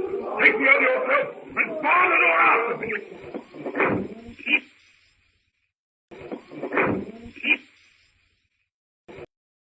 Tarzan of the Apes, brought to you from out the pages of Edgar Rice Burroughs' gripping book. Inhuman roar, Clayton visualizes Porter and Philander attacked, bleeding, perhaps dead. He rushes headlong into the jungle, stumbling, tripping, crashing through the thorn and brush. He plunges deeper, presses farther, smashes onward. He comes to a jungle trail that leads to the waterhole. He stops, glances up the trail, peers into the tangled mass of vines that is the jungle, listening. The distant roar comes from beyond the matted wall. Heedless of piercing, tearing thorns, he plunges straight ahead. Again he stops. He strains his ears, listening for that cry he dreads to hear. For the past moment that seems like centuries, there's been no outcry from Porter and Philander. A horrible, strangling fear grips him. What if he should be too late? The thought hurls him forward. Desperation lends the speed of frenzy to his feet. Meanwhile, back at the hut, Jane Porter, anxiously staring through the latticed bars of the window, sees her father and Philander approaching the hut. Jane! Daddy! Oh, I'm so child. glad you're safe. Oh, I've been nearly frantic with worry. Where's Cecil? Didn't you see him? No, Jane. Did he go Well, out? he went out after you. We were in the hut when we heard the lion roar. Then we heard you calling, and Cecil took a rifle and shouted out after you. Very strange that we didn't meet But him. how did you get here? A most amazing thing, my dear. Philander here interrupted my discourse to tell me that a lion... Yes, Daddy, but the lion, did he leave? We were walking along when the lion growled. I turned and saw him following us. I immediately urged upon your father the necessity of speedily removing ourselves from its immediate vicinity. And made a most undignified spectacle of yourself, Philander. My dear, I was myself forced to accelerate my locomotion in order to complete my discourse. See here, Professor Porter. You mean to stand there and tell me... Oh, that never you- mind all that. If Cecil didn't get the lion, how did you escape? Well, as I was saying, when Philander interrupted me, I ran to catch up with him when suddenly something picked me up from the ground and I found myself in a most undignified position, hanging precariously to the limb of a tree. I, of course, retained complete control of all my faculties. Yes. What did you say, Philander? Nothing. Go on. Go on. Yes, I will. I looked about there, and to my utter amazement, saw Philander likewise clinging to a somewhat higher branch. I did not have complete control of my faculties, and I admit that I stumbled and fell. But the same godlike creature who rescued your father from certain death also hauled me to safety. But who was he? What was he like? What did he say? Why, now that you mention it, dear, he didn't say anything. And I'm not sure that I can adequately and accurately describe him. He's a splendid proportion. I might say, the living embodiment of a Greek statue. And while I am not a large man, dear, it says much for his physical prowess that he lifted me as I might lift a babe in arms. Well, was he white? Black? Oh, dear, couldn't you tell? He's clean of features, and as you will understand, I did not, under the stress of existing circumstance, examine him with a scientific attitude. I feel, nevertheless, that he is of the higher order. Yes. When Philander first saw the lion and started running... Oh, now, Daddy, I can't think of a better thing to do than to run from a lion. See here, Professor Archimedes Porter. Are you still trying to claim that you were only running away from that brute in order to continue talking to me? Philander was running, as I said, my dear. Are you accusing me of cowardice? Professor, the time has arrived when patience becomes a crime, and mayhem appears garbed in the mantle of virtue. Oh, Mr. Philander, please. Mr. Philander, you forget yourself. I forget nothing, Professor Archimedes Porter. But believe me, sir, I'm tottering on the verge of forgetfulness as to your exalted position in the world of science and your gray hair. See here, skinny Philander. If you're looking for a scrap, peel off your coat and come out behind the hut, and I'll punch your head just as I did 60 years ago in the alley back of Porky Evans' barn. Bless my soul.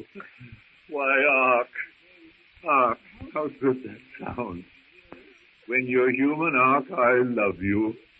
But somehow it seems as though you'd forgotten how to be human in the last 20 years. Well, thank heavens. Maybe you two can stop your bickering for a little while now. Here I am, trying to find out about this, whatever it was that saved your life. Yes, my love. A most remiss of me. My fault, Jane. I lost my temper. Well, now, don't you get into another argument as to whose fault it was. Oh, dear, what's going to happen to Cecil? Why doesn't he come back? Instead of standing there arguing, we should be out looking for him. Yes, you're quite right. Quite right, my dear, quite right. I will start now and conduct a search with the utmost diligence. But you were just lost in the jungle yourself. How can you expect to find your way? I forgot to mention, dear, that this same... I can think of no suitable word other than gentleman. Yes, this same gentleman who rescued us from the lion led us back to within sight of the hut. Then he must be Tarzan of the Apes. What's that, my dear? If he led you back here, he must be the one who left the notice on the door of the hut. How stupid of me. Of course. That is the solution. Why, yes, precisely. But what about Clayton? Really, Professor, I don't so like the idea of leaving Jane here unprotected in case some of the mutineers should return. Oh, I forgot to tell you. The ship has gone. Oh, what's gone? The ship gone? Gone, did you say? Gone. Vanished. Come here. Look for yourself. Dear.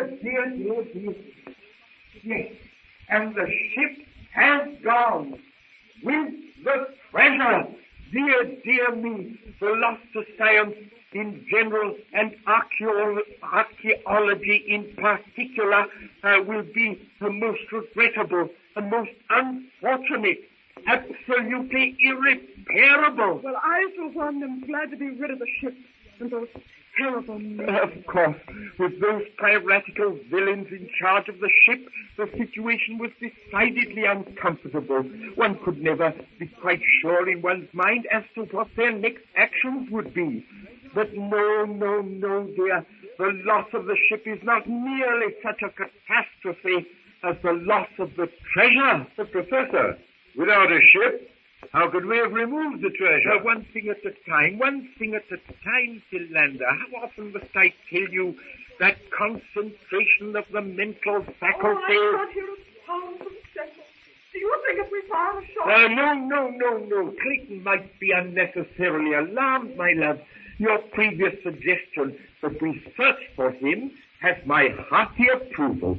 Now, where are those rifles, eh? Here's one. Yes. If you will take that other rifle, Philander. All right. Yes, all right. And be careful you do not shoot yourself. Oh, nonsense. I will arm myself with this one. It seems to be loaded. Be careful, Professor. Be careful. Tarzan, from the lofty branches of a gnarled and twisted tree, watches Clayton, utterly exhausted, his sense of direction gone, thrashing about in the tangled maze of underbrush. Curiosity outweighs the ape-man's feeling of contempt for this stranger who violates all the laws of jungle prudence. Never before has Tarzan seen anything, not even Tonto the elephant, deliberately chase a lion. He shakes his head. Had it been earlier in the morning or later in the evening, the man surely would have fallen prey to the lightning-like stroke of Numa the lion or the death-dealing lunge of Sheeta the leopard. Clayton leans his rifle against the bole of a tree, mops his forehead, and glances about him. The impenetrable walls of tree, thorn, vine, and scrub hem him in securely in the tiny clearing. In his anxiety to rescue Porter and Philander, he has blundered, broken, and thrust his way in, and now he's hopelessly lost. There's a crackling of brush behind him. He whirls, sees nothing. But Tarzan has caught a glimpse of Sheeta the leopard. He hears the soft, bending grass, the stealthy pad of feet. He glances back at Clayton. He wonders why the young white man's not warned. Can it be that he's failed to hear? Never before has Tarzan known Sheeta to be so clumsy, so careless in his stalking. A ripple passes under the spotted silken sheen of the leopard's coat. The muscles, strong as steel traps, tighten, tense, stiffen. Tarzan watches. Sheeta's ears flatten, tail straightens. The tip of the brute's tail twitches. The twitch that signalizes the charge. Tarzan's call of warning splits the threatening silence of the jungle. Sheeta crouches motionless. The baleful glare dies from Sheeta's eyes, gives way to a glint of fear. The standing hairs ridge down the leopard's spine wilt. The flattened ears twitch. Clayton stands petrified. With a mingled call for fear and anger, Sheeta, tail between legs, slinks off into the jungle.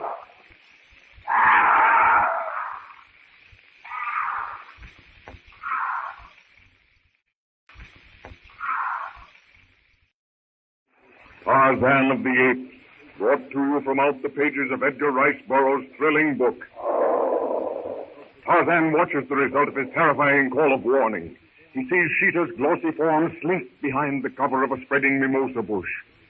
Then turns his head to find Clayton staring up at him in utter amazement. Tarzan regards the young Englishman curiously. Gracefully poised on the tip of a swaying limb, the ape man watches the color flood back into Clayton's face. The jungle, which had momentarily stilled at Tarzan's warning cry, stirs again to life. From the solid mass of tall trees comes the shrill piping of jungle birds, intermittently broken by the deeper notes of the larger birds.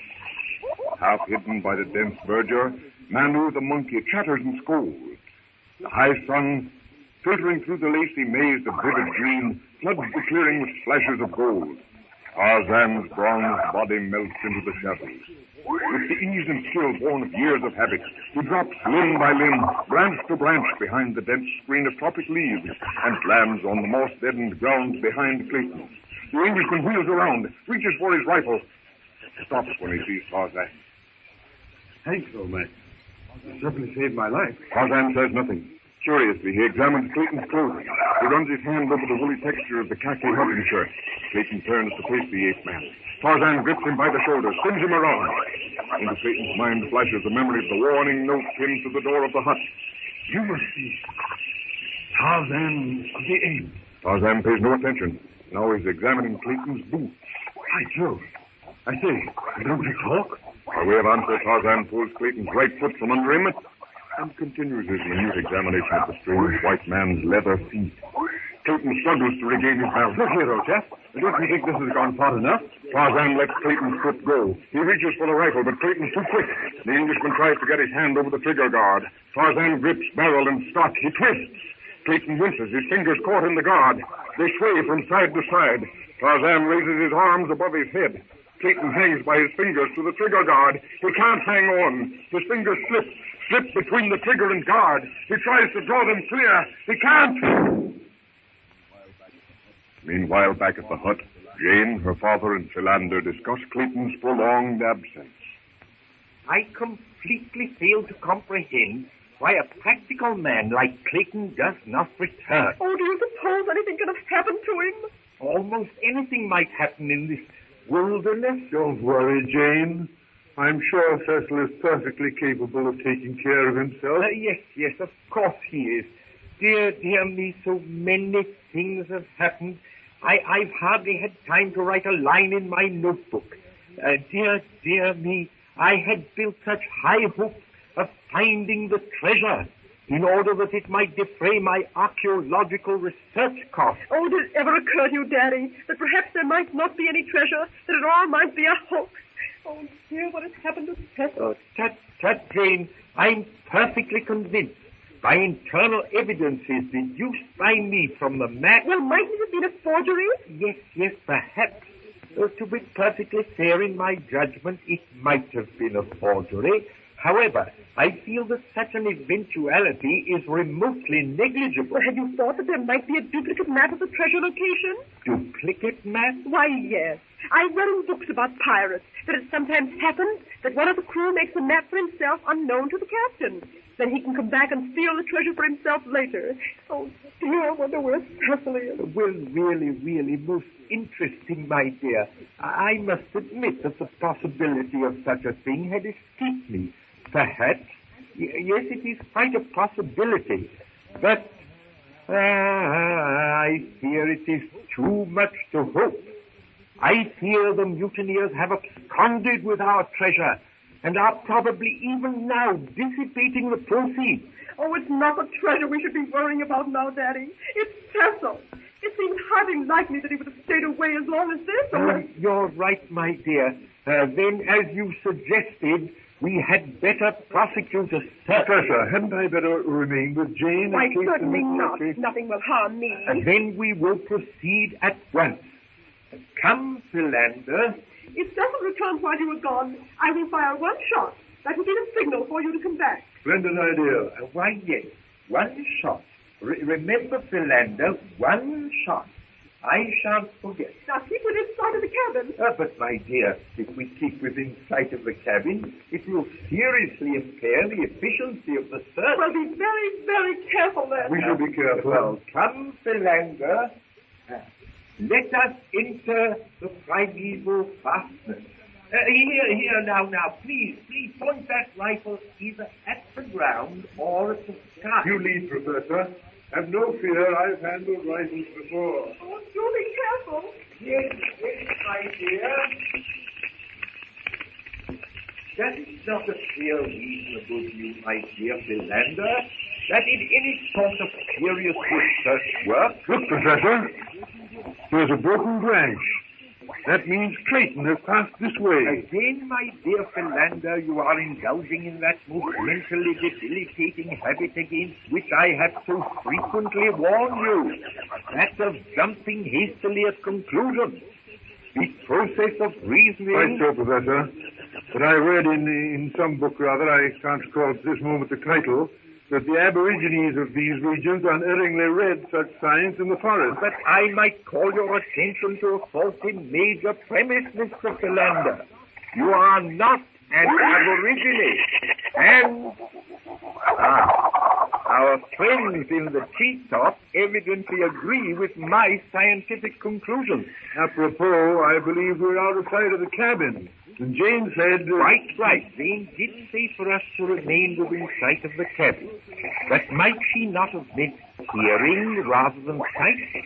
I wonder, since an acoustic rather than a visual signal was arranged. See here, Professor. There's a mimosa branch, broken at just the height of a man's hand. I am sure Clayton passed here. Most interesting. I must make a note, sir. Let us press forward a pace, Professor. We may yet overtake Clayton. Yes.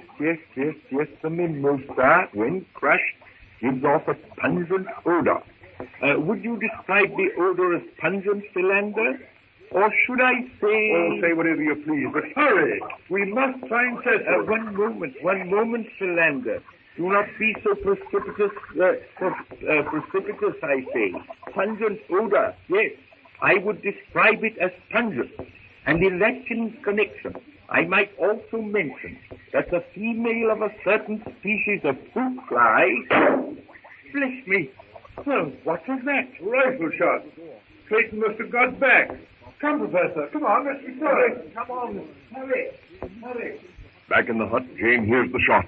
She thinks of Clayton or her father may have fired it and goes to the door. A growl stops her in her tracks. Before the hut stands Sabo the lioness. Jane leaps back into the hut and slams the door. With anxious, fumbling fingers, she drops the locking bar into place. With a snarl of rage, Sabo leaps. Her heavy body crashes against the barrier. Jane stands behind the door, trembling.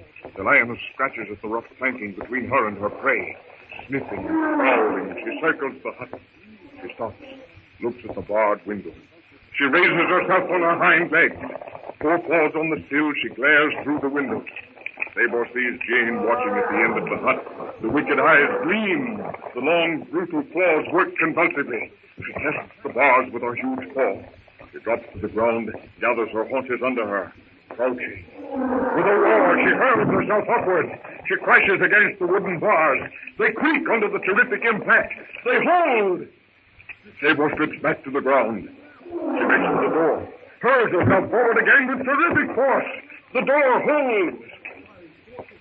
Sabo again eyes the window with its slim bars. She springs. The bars snap. Sabo's huge paw slips through the opening. Another bar snaps and another. The brute closes its eyes, forces its great tawny head through the window. Jane looks at the brutish head framed in the window. Desperation seizes her. She steps back. She sees a revolver lying on the bunk. She snatches it, throws the weapon up, and pulls the trigger. The bullet hits Sabo in the shoulder. With a mingled roar of rage and pain, the lioness drops to the ground. She crouches. Screams! Jane carries the brute halfway through the window. Frantically, Jane presses the trigger again and again. Again and again, the hammer snaps down on the empty shell. Empty shell. Tarzan of the Apes, brought to you from out the pages of Edgar Rice Burroughs' adventurous book.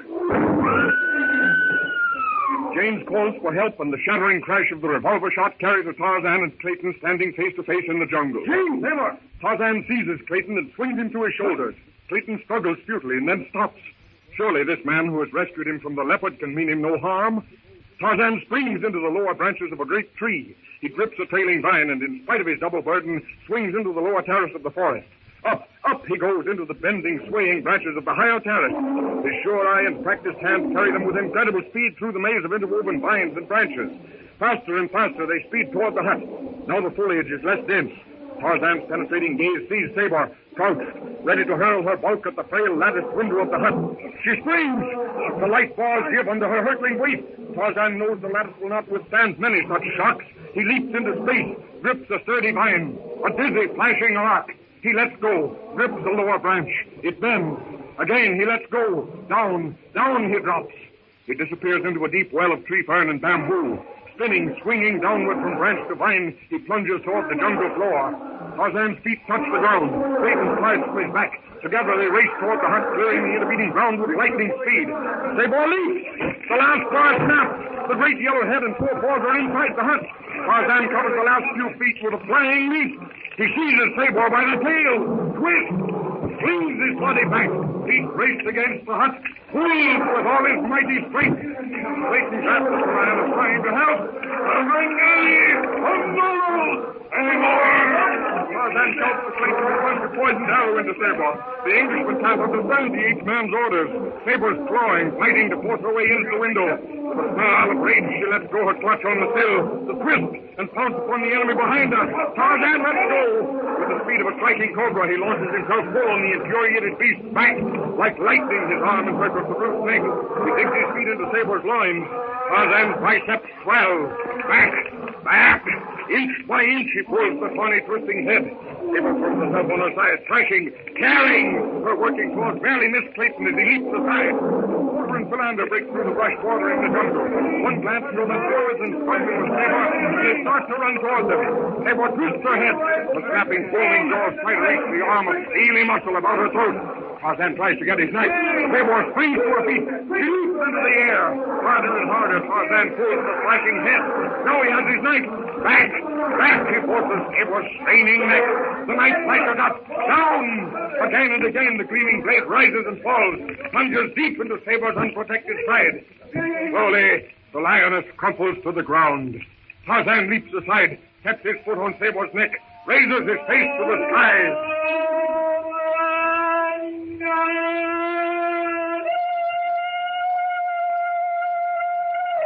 The victory cry of the bull ape that has made his kill echoes and re-echoes through the jungle.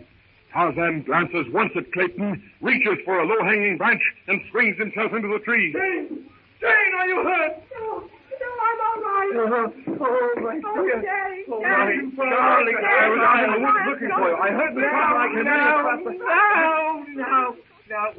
Please, wait a minute. Just a second. One at a time, please. Oh, I heard a shot. I thought Cecil had returned. And when I went to the door, there was a lion. I slammed the door. Then came a terrible scratching. Then it stopped. For the moment, I thought it had gone away. The next thing I knew, its terrible yellow eyes were glaring at me from the window. Oh, for hours it seemed as though I couldn't move. Then I remembered the revolver. I shot him. Yes, Jane. We heard the shot. You had came from the hut and... Well, you know the rest. The most amazing exhibition I have ever witnessed. Philander and I arrived precisely at the moment when the pagan person leapt upon the back of the lion. Such strength, such astounding agility. He saved me only a few moments before we heard Jane's shot. I was attacked by a leopard, but just as the beast was about to spring... Do you think that he's Tarzan of the Apes? Tarzan of the Apes? Oh, no, I don't believe he can be. Cecil spoke to him, but he doesn't speak English. Tarzan can read and write English, we know, because of the warning he pinned to the door of the hut. But, Cecil, this man did speak to you in some strange tongue. Ah, you say he spoke to Cecil? Yes. He shouted something to me while he was fighting with the lion. Exactly. It proves beyond the shadow of a doubt that he, as I have never doubted, has had contact with other humans. Now, Clayton, what sort of sounds did he shout to you? Well, Oh, by Jove, I'm dashed if I can remember. Did he make any such sound as laugh? Or perhaps laugh? No, I remember no such sound. Why? Sir Richard Paget has worked out 320 primitive roots from which all Aryan language is derived. The sound thus, laugh, laugh. The dropping of the tongue and pressing of the tongue against the teeth signifies laugh, to lift. I thought perhaps if he lifted you or wished to lift something, he might have said laugh. No, I'm sure there was no such sound. He did shout something, as near as I can recall, which sounded like cow or bund. There was no L sound? You're quite sure? Of course, Professor, in the excitement, I could not really qualify as a scientific observer. No, of course not, of course not. Still, I wish you had been able to retain some definite syllabic context. Perhaps a lust sound. Well, still, Daddy, it's evident the man has some sort of rational language, even if he could not convey his thought to Cecil. No doubt of it, Jane, no doubt of it. The mere fact that Clayton recognized the shout as some attempt to convey information or direction... My thought exactly. Then the fact would show that the man is social, tribal. Well, it's getting frightfully cold out here. Let's go inside the hut. And Cecil... Yes, Jane. I think before any of us tries to sleep here, after the experience we've just had, we ought to get some sort of that window barred in some sort of way that will prevent anything like this happening again. I thoroughly agree. And tonight it will be fixed. Well, thank you, Cecil. Come, give me a hand, Professor. Let's move this carcass away from the hut. Yes, perhaps we might as well. Bless me. We two cannot even budge it. Yet the man who killed it held it with one arm. Astounding. Don't bother moving that. It'll be gone in the morning. The jackals, you know. Why, yes, of course. How silly of me. Captain Philander, it was a natural, if I may be permitted the expression, a most natural thought. Yeah, of course. I realize that Jane has been through a harrowing experience and so on, but do you suppose perhaps we might, well, in short, are we to have dinner? Really, Philander, that is quite a good suggestion. Now that you've broached the subject, I feel that I myself could do with something to fortify the inner man. I really hate to say anything to Jane. It is rather, isn't it? However, it will take her mind off the excitement. Yes, I feel we should soothe her in some manner domestic. Then, with your approval, Professor, let us enter the hut. Very well. Jane, my dear. Daddy? Jane, my love, could you prepare a nice collation? In other words, something to eat? The light from the cabin streams across the clearing, cutting the jungle into strips of black and silver. Animal trails, mere breaks in the brush by day, now loom like yawning caverns in their inky blackness. From afar off, the harsh, rasping laugh of a hyena tells that the scavenger of the jungle has found some undevoured kill. One by one, the stars pierce the sable sky. The young moon, slender as a silver thread, glints through the sparse tops of the alders. Sleepy monkeys open and close their eyes as Tarzan leisurely brushes his way through the branches toward the hut. Just as the ape, which for sheer joy of living swings by the hour from branch to branch, so Tarzan, fed and rested, drops to the light-flooded clearing at the hut. Cautiously, he approaches the window, looks inside. With quickened pulse, entranced, he watches the white she he had rescued earlier in the day, seated at the table, his table. He longs to speak to her, but dares not, convinced that, like the men, she will not understand him. Jane Porter finishes the letter she's been writing to her friend, rises, and puts out the light. Patiently, Tarzan waits until his keen ears tell him that all movement within the hut has ceased for the night. Cautiously, he moves closer to the window. He hears the deep, regular breathing which denotes sleep. Slowly, carefully, he passes his hand through the broken lattice, takes the letter from the table. Quietly, he moves back, folds the paper, places it in his quiver with his arrows, and melts into the jungle shadows, while the hyena creeps forward to the dead body of Sailor.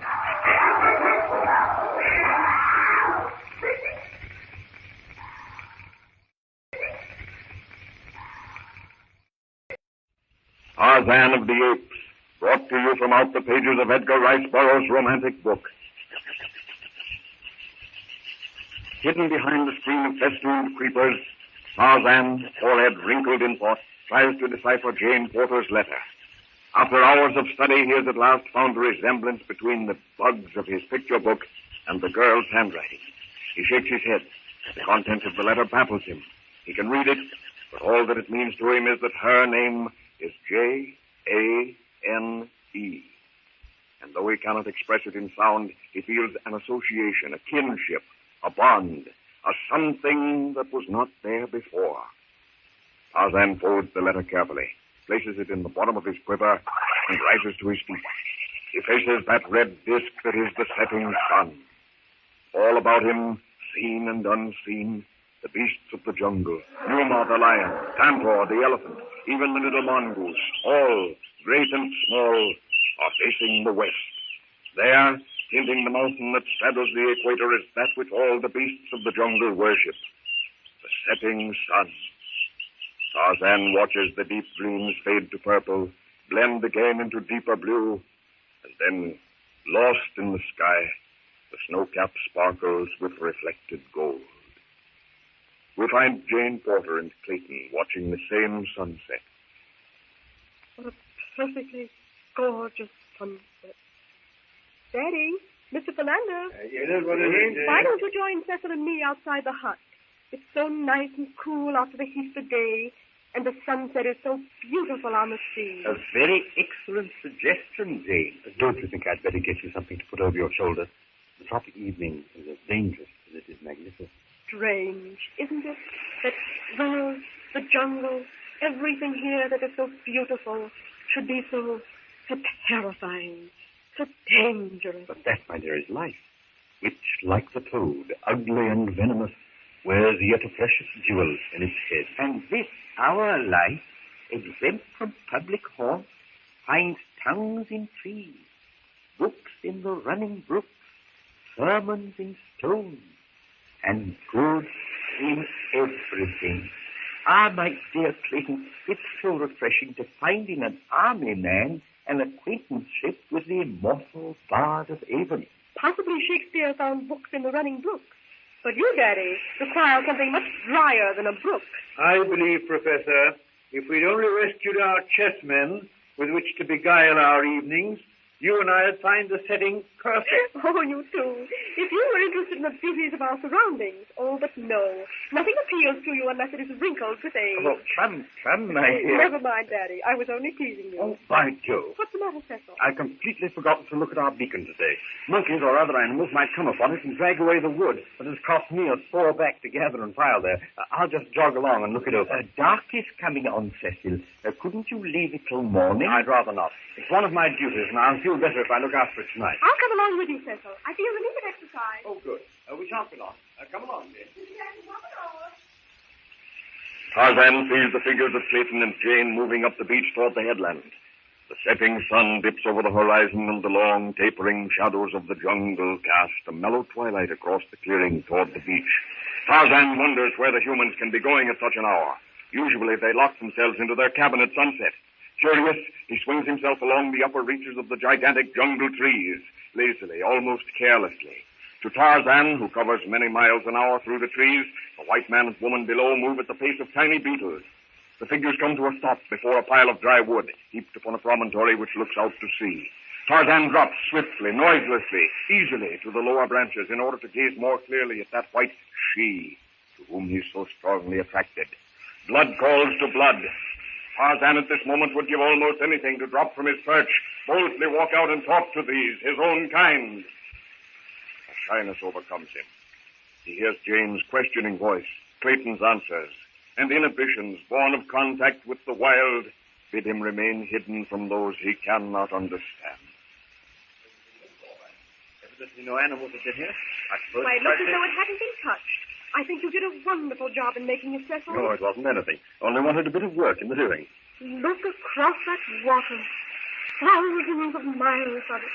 Oh, Cecil, do you think that any ship will ever come for us? Now, look here, Jane. You've got to keep your mind on other things.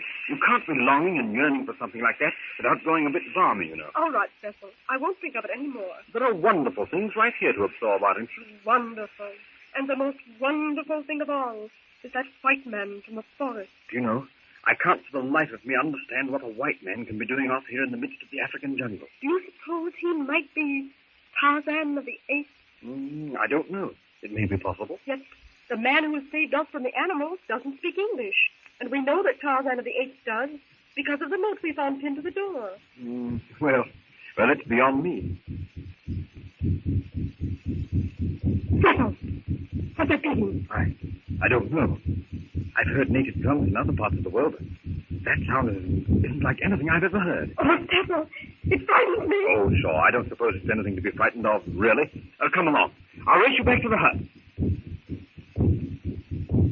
Tarzan hears the weird, compelling throb of the dum-dum. He looks down at Jane Porter and Clayton, but his eyes see only the huge earthen drum far off in the clearing sacred to the great apes, the sacrificial altar of his tribe. Now he's torn between two desires. His heart it is, though he knows it not, that calls to him to stay and watch this fascinating she. But all the background of years calls out to him to join his tribe in this their dance of victory. He starts after Jane and Clayton. The rhythm of the drums changes. He stops, hesitates, looks again at the two below him. The throbbing of the drum pulses in his blood as he turns toward the sound, swings into the leafy trail that leads to the dum-dum. Down in the hut by the shore, Professor Porter and Philander, awaiting Jane's and Clayton's return, discussed the events of the past few days.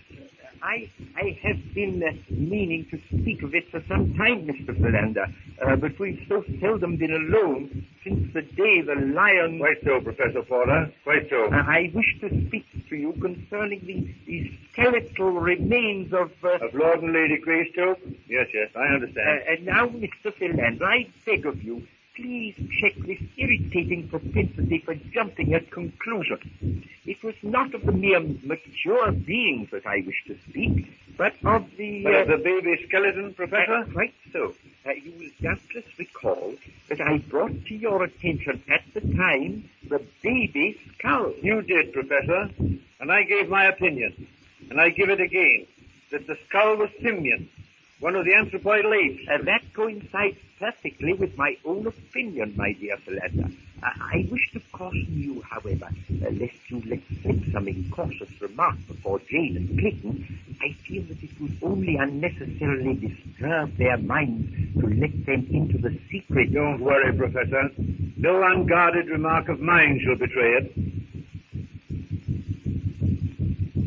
Philander, do you notice some sort of drumming noise? Some, Yes, you notice it too, Professor? I notice it, of course I notice. I notice everything. I've heard it for the last 10 minutes. I didn't like to say anything about it. I feared it was one of my old headaches starting again. Hello, the hut. Hello, hear the drums? Yes. Philander and I were just remarking about them. Perhaps you can explain such phenomena, Clayton. No, I'm afraid not. Weird, isn't it? We heard them start. Do you suppose some black native tribe could be as close to us? Oh, no. We'd have had some wind of them before now. Well, at any rate, I think we'd better go inside.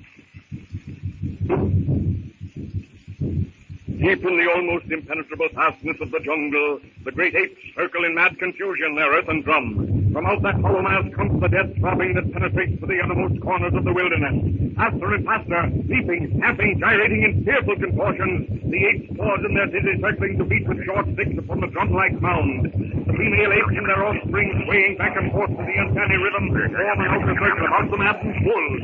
Leaping higher than any, his strong, wet-streaked body gleaming in the moonlight, is Tarzan, pounding in and out and circling. He comes upon a brute of an ape, Jacklaw, a people whom this celebration is being held. Jacklaw has killed one of Volcani's tribe and is alive to tell the tale. Only Tarzan before this has killed a gorilla and seen another day. Tarzan steps up to the great bull and pumps the hairy chest in token of congratulations. Jacklaw's eyes shine with pride. He leaps into the center of the circling apes, beats his chest with massive hairy paws, and shatters the night air with a fearful, piercing scream, proclaiming himself a mighty hunter, a mighty killer.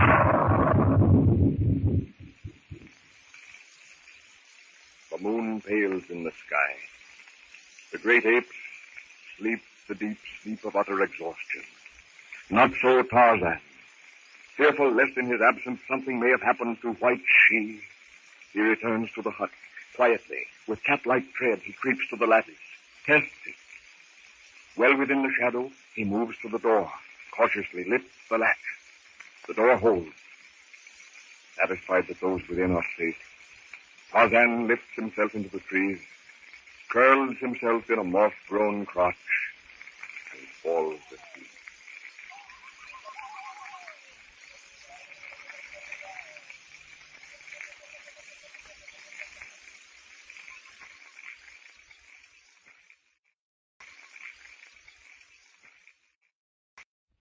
Tarzan of the Apes, brought to you from out the pages of Edgar Rice Burroughs' amazing book.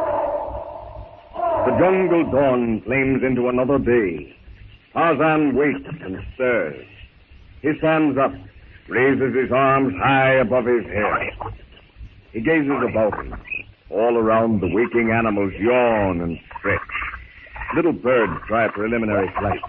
Monkeys scamper about in sheer joy at being alive. Off to the edge of the brush, he sees his son, a snake, unwind his sinuous length and glide off into the tall grasses in search of a fat peccary or cheetah cub. Far below and to the left, Tantor the elephant, Tarzan's friend, sedately makes his way along the trail. Tantor is going to bathe himself in the cool waters of the pool. Tarzan reaches up, swings himself off into the upper terrace. Rapidly, he overtakes Tantor. He calls on his friend to wait. Tantor hears, and lifting his trunk, trumpets a greeting to Tarzan. Dropping hand over hand down the familiar vines, Tarzan drops to the broad back of the mammoth beast.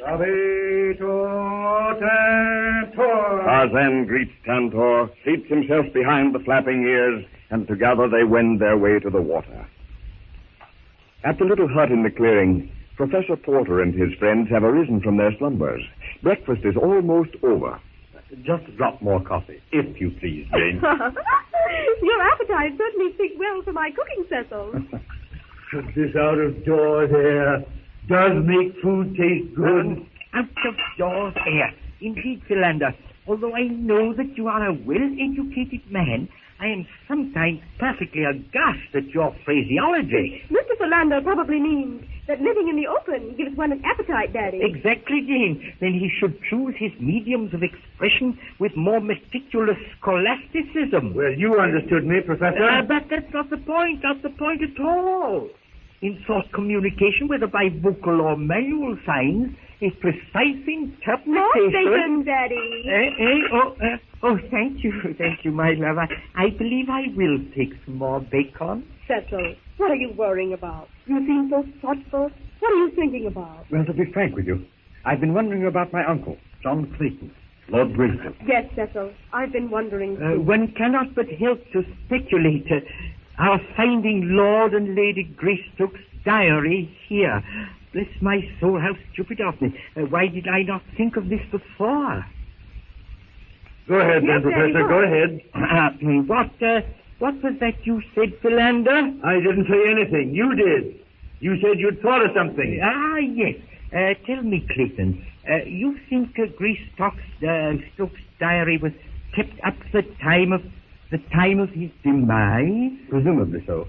Of course, one cannot be sure. Naturally. But I thought there might be some entry that might disclose our approximate longitude and latitude. Well, if there only were. But I've already looked very closely. I'm sorry, Professor. Poor Greystoke seems to have had no more idea of his whereabouts than do we. But surely Greystoke knew where he was going. And so did we, Daddy. But that doesn't help us now. True, but I would have thought that from the last reading of the Sun, taken by the ship's officers, would... Now, don't forget, Daddy, that their crew mutinied just as ours did, and that possibly to the last there were no readings. Yes, most regrettable.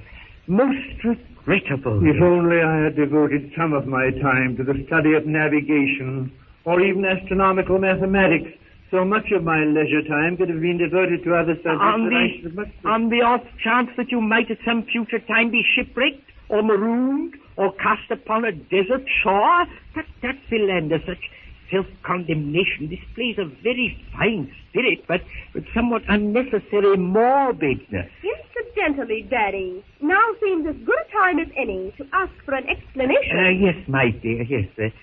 Explanation of what? Why, you told me we were going on an archaeological excavating survey, when in truth you were on a hunt for buried treasure. Ah, well, that, my dear, is a somewhat lengthy, and don't forget, Jane, had you not thrown the map of the treasure overboard, we should know where we are because the latitude and longitude were marked on that map. Really? Oh, that's a very brilliant defense, Professor, but with one flaw. If Jane had not thrown the map overboard, we would not be anywhere, except at the bottom of the sea. Quite right, Clayton. Jane saved our lives. And you, Professor Archimedes Q. Porter, I'm surprised at you, defending yourself by means of legal trickery, instead of bringing an irrelevant accusation. The result, Jane, would have been the same. The finding of the treasure would have financed the archaeological survey. Sort of the house that Jack built idea. Well, personally, I'd be very much surprised if there is such a treasure. Now, Jane, you must not talk in such derogatory terms of my very good friend, the name escapes me for the moment. Yes, a bookseller in Philadelphia. You mean the stamp collector in Baltimore? Yes, of course. But anyway, he's a very good friend, I assure you. Otherwise, he would never have trusted me with the map. But you paid $1,000 for that map, Daddy. Jane, you grieve me deeply. Such a paucity of confidence in your father. Why don't you say something, Philander? From internal evidence, I am convinced. Now, really. Oh, no, Mr. Philander. That's Dad's speech. By the way, our supply of canned meat is getting awfully low. Well, suppose I take a rifle and do a little shooting, what? Yes, Clayton, yes. Perhaps some nice, juicy capons. Delightful. Well, I was hardly thinking of capon, but I thought perhaps some boar or, to venture, a young deer. Shall I go along, Clayton, as beater, I believe it's called? Don't you hunters always have one? Frightfully decent of you and all that, but I fancy not. You understand, scare the game, that sort of thing, you know. That's true, I might. Very well, then. I shall remain here. Well, what shall I do? You can wash the dishes, Mr. Philander. Yes, and there's a bit of the back wall that needs chinking. I found a deposit of clay that will do the trick. It's down by the stream. Come along, if you like, and I'll show it to you on the way. All right. Delighted. Well, be careful, Cecil. I think this rifle is all... Yes, it's fine. Well, cheerio. I'll be right back. Down at the water hole, Tarzan lies flat on the muddy edge, face in the water, sucking up in great draughts his morning drink. Majestically, his friend Tantor, the elephant, stands beside him, alternately drinking and spraying the cool water over his gray hide with his sinuous trunk. Tarzan splashes the clear water over his lithe form and then springs erect and, skirting the edge of the pool, strides to the forest fringe. Springing upward and swinging his way through the trees, he leisurely makes his way along the ape trail that leads to the beach and his hut. He stops. What was that? No beast of the jungle makes such a noise when breaking cover. That breaking of twigs, that trampling of leaves is made by a M-A-N. Quickly, Tarzan thrusts aside the screening leaves. He looks down a shimmering, dancing shaft of sunlight cutting its way between two giant trees, and there in the cleared space at the crossing of the trails stands Clayton. The stick that makes the big noise, his rifle, is at the ready as he peers intently at Horta the boar, half hidden in the gloom of the matted undergrowth. Clayton raises the rifle. The shot plows through the infuriated brute's shoulder as it charges. Clayton pulls back the rifle bolt. The ejector jams. The empty shell hangs in the breech. The Englishman grips the rifle by the barrel. He swings. Hits Horta in the flank. Eyes agleam, head lowered, dripping, tusks bared. Again Horta charges. Clayton catches his foot in a trailing vine. He stumbles. The boar, its bloodshot eyes staring straight ahead, misses the fallen man. It digs its hoof into the moss. Like lightning it turns, but before it can charge, Tarzan, knife in hand, drops on the brute's leathery back. Up and down the bronzed arm flashes, and it's over. Horta the boar is dead.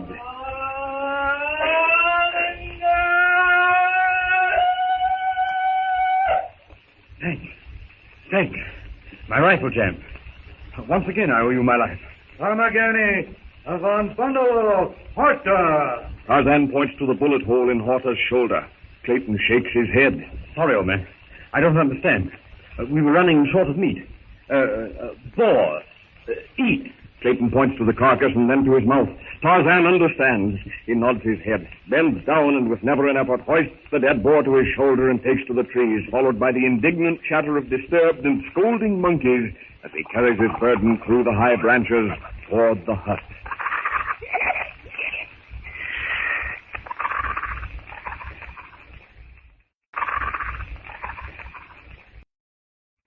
Tarzan of the Apes, brought to you from out the pages of Edgar Rice Burroughs' astounding book.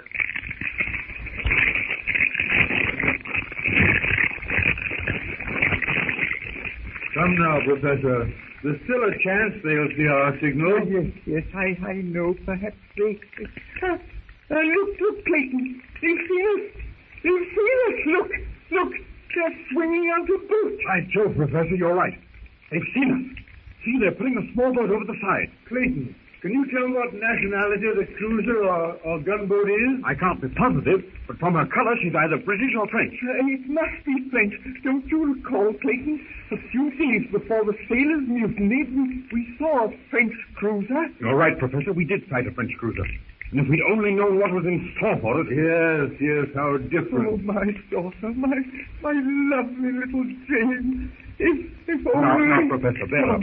In a few minutes, a very few minutes, we'll all be searching. I'm convinced in my own mind that Jane is alive. Yes. In fact, I'm convinced you were both mistaken about her capture.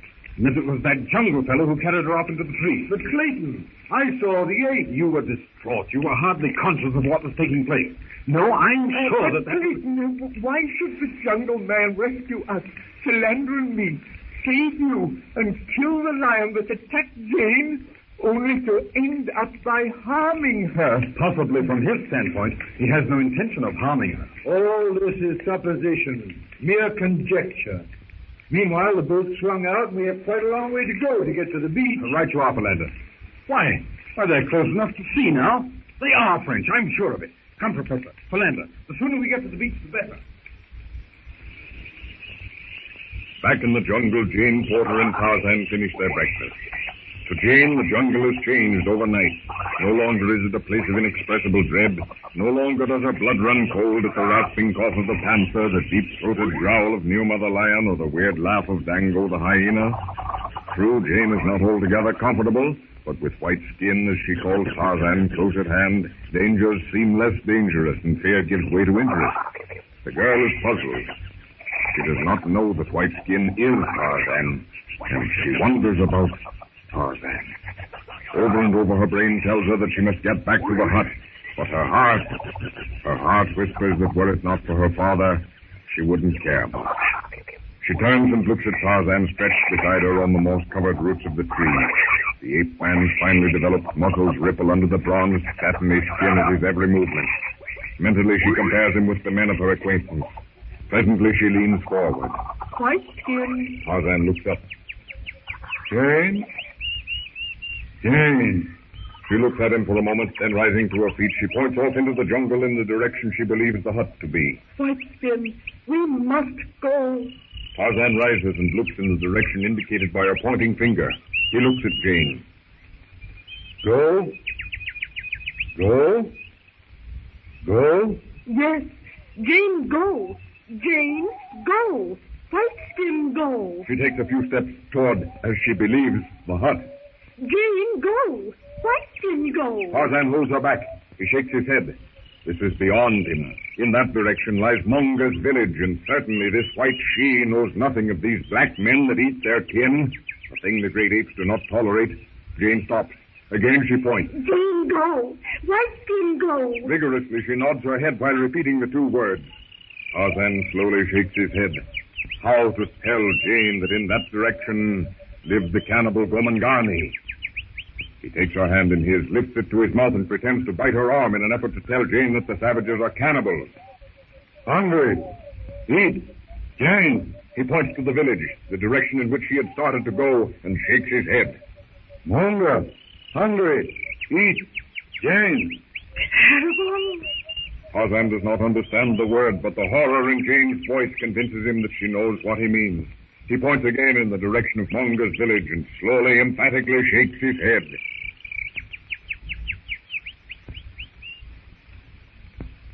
Down on the beach, below the headland with its flaming beacon, Clayton, Philander, and Porter watch with mixed emotions the small boat pulling for the shore.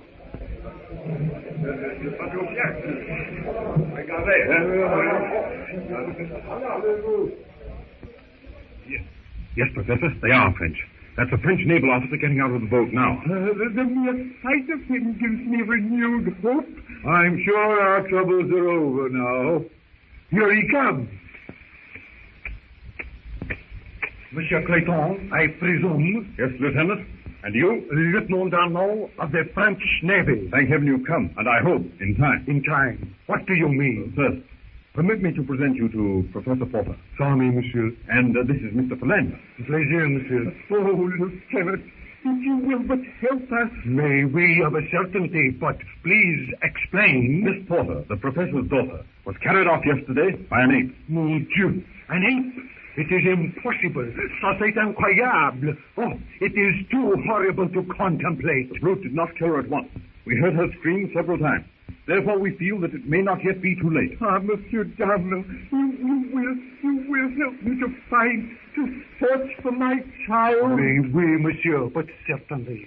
Monsieur le Capitaine Dufresne will be ashore presently, and here is le Capitaine now. Mon Capitaine, Monsieur Clayton. Monsieur. Monsieur Philander. Monsieur. Et le Professeur Porter. Monsieur, it is a pleasure to know that we have arrived in time to be of assistance. Mon Capitaine, pardon, but we have not arrived in time. The gentleman has just informed me that the daughter of le Professeur Porter has been carried off into the jungle by an ape. An ape? Monsieur, c'est terrible. C'est impossible. Allons, mes enfants. You have heard. The daughter of Monsieur le Professeur has been taken into the jungle by an ape. Who will volunteer? Allons, mes enfants. Every man is volunteering so kind. Explain quickly. Mr. Philander saw the thing. Oh, Miss Porter, the thing proved. Not this far that the ape did. The gentleman heard her scream. An hour or longer. And not kill at once. Monsieur be alive. Yes, that's it. We start. Oh, what so that you should ask? We shall start at command. You will, Mes enfants, les premiers marche! Lieutenant, we'd better go to the hut first. The hut. It is far from the place. Bien. Too much time, Darnot. Monsieur? A man. I think he goes through the trees more quickly than a monkey. Sounds like it, I know, but true. Very bronzed, and we, Professor Paul, saw him kill a lion single-handed, and not an ape. Abducted. Sauvage? Yes, a fat more powerful than one has ever seen before. But I couldn't help overhearing, Clayton. Tarzan of the Apes, brought to you from out the pages of Edgar Rice Burroughs' dramatic book.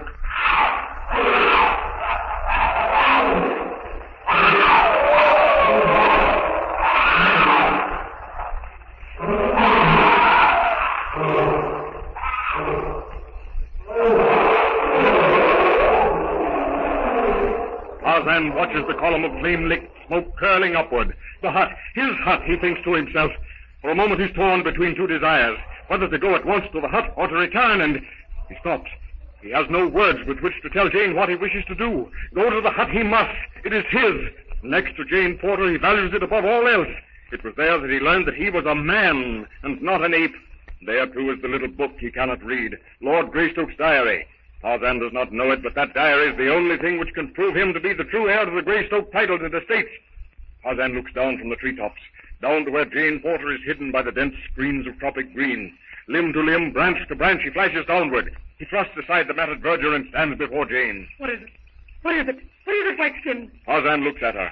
He understands only the last words. What was it Jane had said when she wanted to start off in the direction of Monga's? Go. Go. That was it. He points toward the steadily rising shaft of smoke. Whiteskin, go. Whiteskin, go. Never before had Tarzan so wished that he could express his thoughts. Furiously, his mind gropes for something, anything that will indicate to Jane that he will return. Jane senses his excitement, feels the chill fingers of fear grip her heart. To be left alone. She clutches Tarzan's arm. Don't go. Don't leave me. Please. Fight him. Tarzan holds the shaking girl close. If only he could speak, reassure her that he would soon return. You can't leave me here alone. Oh, I know you can't understand what I'm saying, but you must understand what I mean. Without a word, Tarzan lifts her into his arms. He places one arm about her waist and, reaching above, pulls himself to a higher branch. Jane closes her eyes. She feels herself being carried up to the very loftiest branch of a jungle giant. Tarzan shakes her gently. She opens her eyes. On every side, the treetops hedge her in. For miles and miles, as far as the eye can see, nothing but waving spires of green dancing in the shimmering heat waves. Tarzan points out the smoke. Smoke! Fire! Fire! Fire! Jane nods her head. This, then, is why he wants to go. Again, Tarzan points to the billowing gray column. Then he taps himself on the chest. Whiteskin, go! Fire! But you'll come back. You'll come back quickly. Tarzan looks at Jane. Can it be that she's saying what he cannot tell her? He stretches his hand out and then slowly brings it toward him and places it on Jane's head. Come back, quickly. Whiteskin, go. Fire. Come, back. Quick, quick, quick. Yes, that's what I said. Oh, if I only knew that you understand what it means. I'm so afraid to be left alone. Jane covers her face with her hands, and Tarzan, understanding the action, gently pulls her hands away and looks into her eyes. Holding the trembling girl with one bronzed arm, the ape man gently strokes her wavy hair. And then, satisfied that she understands, he holds her tightly and swings down into the denser foliage. Jane opens her eyes to find herself back on the platform in the trees. Tarzan lowers her gently. Whiteskin, come, back, quick, quick, quick. Yes, quick. Tarzan looks down at her for a moment. He leans forward, places both hands on her shoulders, and then, bending quickly, he lightly touches her hair with his lips, and in a flash disappears into the trees. Meanwhile, the search party under Lieutenant Darnow's guidance has wound its way deeper and deeper into the jungle, up to the very edge of the clearing in which Tarzan killed Turcos. Monsieur Clayton, I am afraid I do not know what to say, but... You think that further search is useless? We shall search as long as you desire, but night will soon be upon us, and I do not see any prospects of accomplishing anything after dark. What you say is true, Darno. But how can we tell Porter? What's that? They must have found something. Philander, under that bush. Yes, Porter. What is it? Jane's handkerchief. Where? Under this bush. Hey! Look. Probably dragged off by the hyenas. A dead ape. The jungle scavengers have not demolished the remains of this ape altogether. And, wait a moment till I make sure. Oh, Porter. Professor Porter. Yes, Philander? Your advice. Look. Ah. Why, I see. Yes, Philander. Yes, this ape has been killed by a knife. Exactly. The ape's hide is cut and slashed severely, just below the heart. Then our jungle man evidently did for the ape. But Clayton, if he has, I feel sure that he'd have taken Jane back to the hut. Made by apes. Look here. See where this stream has made the ground soft and muddy. Footprints, human prints. Then it certainly was Tarzan of the Apes. If that fellow is Tarzan. But I understand Tarzan can talk English, and Jane would naturally have asked him to take her back. But look, Monsieur Clayton, these footprints are almost in a straight line. Aborigine, in fact. But there are no aborigines here. At least we have not seen any. I have been up and down this coast for 10 years, and have heard many rumors of a tribe of blacks somewhere in this vicinity. Oh, you alarm me. Then Jane may have been rescued from the ape, only to fall into more brutal hands. Monsieur le Professeur, I do not know what to say. Mais tonnerre, I shall be brutally frank. These blacks are cannibals. Then there is nothing we can do. Wait a minute. We've not heard the beating of any drums, which might indicate... Yes, we did. Heard the drum. Monsieur Philander, lamps, Lieutenant. And, oh, assuredly, monsieur, of course. in a matter of days, one will have to rest, and night is the best of the big cats, call for food. Then we'd better return to the hut and await the landing of the supply. Oui, and I will ask mon captain host for more supplies. Is it necessary? Bien nécessaire, monsieur. We are already overdue. 10 days we search for that ship of yours, and our stores are depleted. Now, if we go off into your legal, I think Monsieur said, you will require more. I see. Then back to the hut it will have to be. Miss Clayton, of course, that's right. We can start we can't without water, can we? Or blankets. Even if one is overwrought and upset and distraught as I am, one must be practical. I'm very sorry that things seem to be finding so slowly, Professor. Look at that, my dear Clayton. It has been borne upon me very forcibly. The very quality of friends I have is wonderful to me. So quite wonderful. Then nears the hut. He sees as the rising column of red and smoke comes from the headland. On he from hearing that the licking tongues of flame spread to the clearing into his hut, placed like any bitten. Shielding his face from the scorching heat, he lifts his brand after brand and scatters these over the flock, pushing them into the sea, blanched, green and leafy, and with long sweeping strokes, with the last glowing embers down, rush the beast. On the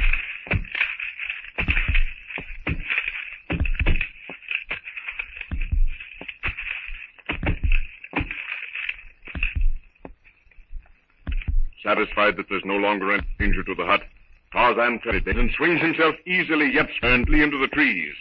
Only through the fire, Tarzan has noticed that the hut is empty. And there the hut is something he wants. There, the little black book with the books in it that he cannot read. But now he drops silently into the clearing beside the hut, reaches the door in a few strides and pushes open the door. Quick! Tarzan goes to the cupboard where he's left the books. But there! He looks rapidly, not the hut. There, on a shelf, about tin box. Quickly, he opens it, the tin box. Quickly, he opens it. Dipping his fingers into the familiar box, he feels the smooth side of the dashstay. Deftly, he empties the arrows, slips the diary into the quiver, he scoops the arrows back into place again, and Tarzan strides to the door. He sees the party approaching the hut. He opens the door, the box across the clearing. Look, there! The ape man! Tarzan glances over his shoulder, leaps for a low-hanging but over his Clayton raises his rifle. Raises his rifle. Tarzan of the Apes, brought to you from out the pages of Edgar Rice Burroughs' gripping book.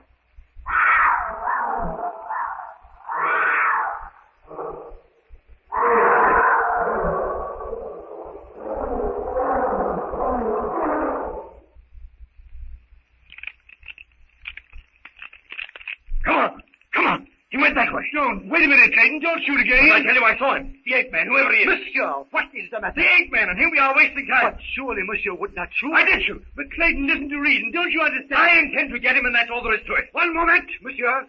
I believe that I was placed in charge here. That is correct. Then if I am to be in command, I will be obeyed. As far as your sailors are concerned, yes. But you have no right to order me. Monsieur Clayton, I have only one thing to do here. That, my impetuous friend, is to rescue Monsieur le Professeur's daughter. If anyone interferes with the possible success of that enterprise, then I will take the necessary steps. Take what steps you please, Lieutenant. I'm going. Silence!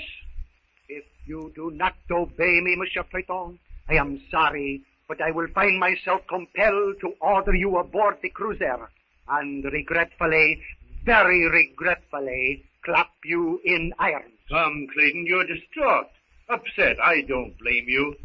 If Lieutenant Darno understood that you were very fond of Jane... Monsieur Clayton, I am entirely impersonal. You have shouldered the responsibility of keeping your party intact. Bien, you are tired. I am fresh. It is only fair that I should now assume that responsibility. Oh, very well. I'm sorry. No, pas du tout. That is not necessary, monsieur. It is already forgotten. Clayton, will you permit me to point out to you something that is very foolish? Yes, certainly. You, Clayton, are determined in your stand that this ape man, jungle fellow, whatever you please to call him, has kidnapped Jane. I'm convinced that I'm right. And you have every right to your conclusions. But we, the professor, Lieutenant Darno, and myself, all are agreed that the blacks are responsible. Now, Clayton, don't you think that in deference to the majority, you should say nothing more? Very well. I will say nothing more. And also, my friend, if you were correct, then killing this man, the only man in your belief who knows where Jane is, well, Clayton, in short, it's not good judgment. Yes, I suppose you're right. What is all right, Clayton? I was quite lost in thoughts about my poor Jane. Did I hear you speak of the blacks? Was it some of those aborigines you shot at? Oh, no, it was nothing, Professor. I thought I saw something in the trees, but I was entirely mistaken. I was afraid... No, Porter, there was nothing at all. Come on, we'll go into the hut, prepare for our journey.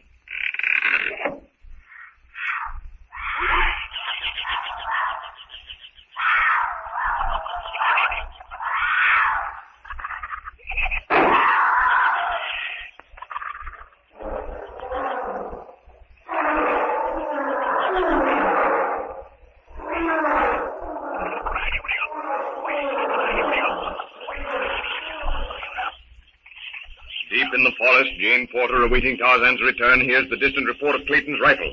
Momentary panic seizes the girl. What can it be? Her father? Philander? Clayton? Or... The very thought freezes her. White skin. She looks about her. The jungle that had been almost friendly only a moment ago now seems fraught with 1,000 dangers.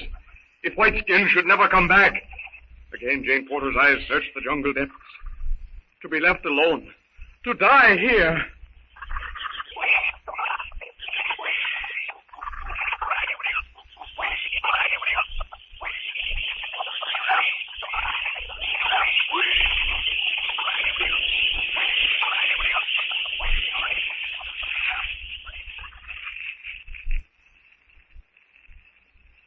Rustling of leaves. Jane turns her head, sees Tarzan, and with a cry of relief, she stretches out both arms toward the ape man. Oh, White Skin! I was so afraid. I heard a shot. I didn't know what had happened. I thought you might have been killed. Oh, I don't know what I thought. Overcome by relief, Jane talks on, forgetting that Tarzan can't understand one word. But Tarzan does understand her mood, and holds the girl close to him, soothing and caressing her as one would a frightened child. Jane looks up at the ape man. And here I am, talking on, and you don't understand a thing I'm saying.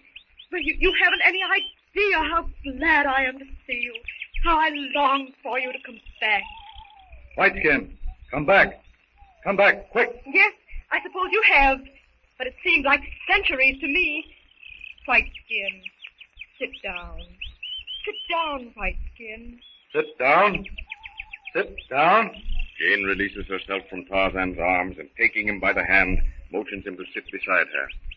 Down. Sit down. That's right. Say it over again.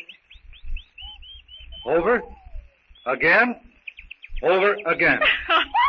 No, White Skin. Sit. Sit down. Sit down. White Skin, sit down. That's it. And suiting the action to the words, Tarzan seats himself beside Jane Porter. I wish you could tell me what had happened. Did you put out the fire? And what was that shot? Shot? Shot? Yes, shot. Bang, bang. Jane raises her arms as if holding a rifle when she says bang, bang. Tarzan's eyes gleam. He raises his hand and passes it quickly past his head. Shot. Shot. Bang, bang. Again, the ape man brushes his ear with his hand. You, White Skin? Someone shot you? Someone shot White Skin. Into Tarzan's mind flashes the memory of Clayton and the raised rifle. Tarzan has learned enough about firearms to realize that they signify death. His eyes become clouded, his brows wrinkled. Why should this white man, this man he has saved from Sheeta the leopard, try to kill him? He had thought that these men were different from the men that had come from the thing that floated upon the water, but Tarzan shakes his head. How I wish I knew what had happened. If I only could make you understand. If only I could make you understand that I must get to that hut. Hut? Hut? Yes, the hut. And Jane at last has got Tarzan to say the word hut, but has no way that she can think of actually to convey the meaning of the word.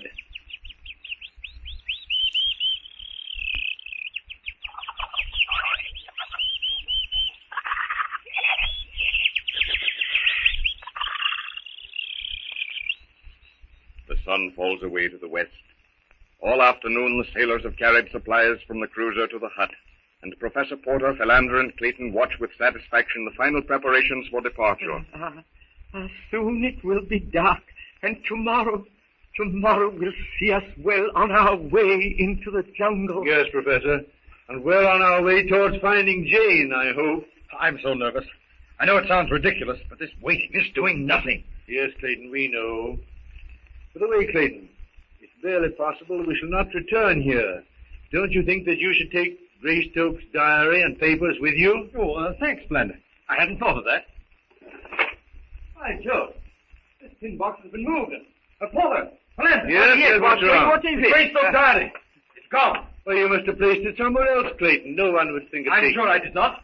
I know that I left it here, in this box. Let us look about the hut. It can be of no possible use to anyone but you, Clayton. What is this? No, this is one of the other books. No, it's gone. And after all, there are not many places in this bare cabin where it could be hidden. Very mysterious, Clayton. Are you positive that you did not take it with you at some time and lose it? Absolutely not. In fact, just before Jane disappeared, I was looking at it. I placed it in this box. I know I did. Of course, it's possible that Jane placed it somewhere else. Yes, Philander, that is true. But where? It's not in the cupboard nor in the bunk here. It's certainly not on the shelf. No, I know where it is. You do? Yes. And you both laugh at me when I tell you. Well, the only man interested is Tarzan of the Apes. He took it. I'm sure the jungle man I fired at was Tarzan of the Apes. You fired at him? You fired at Tarzan of the Apes? Yes. He was going across the clearing when we came back from the boat. I'm more certain than ever now that it is with him that we shall find Jane. But Clayton... All right, Philander.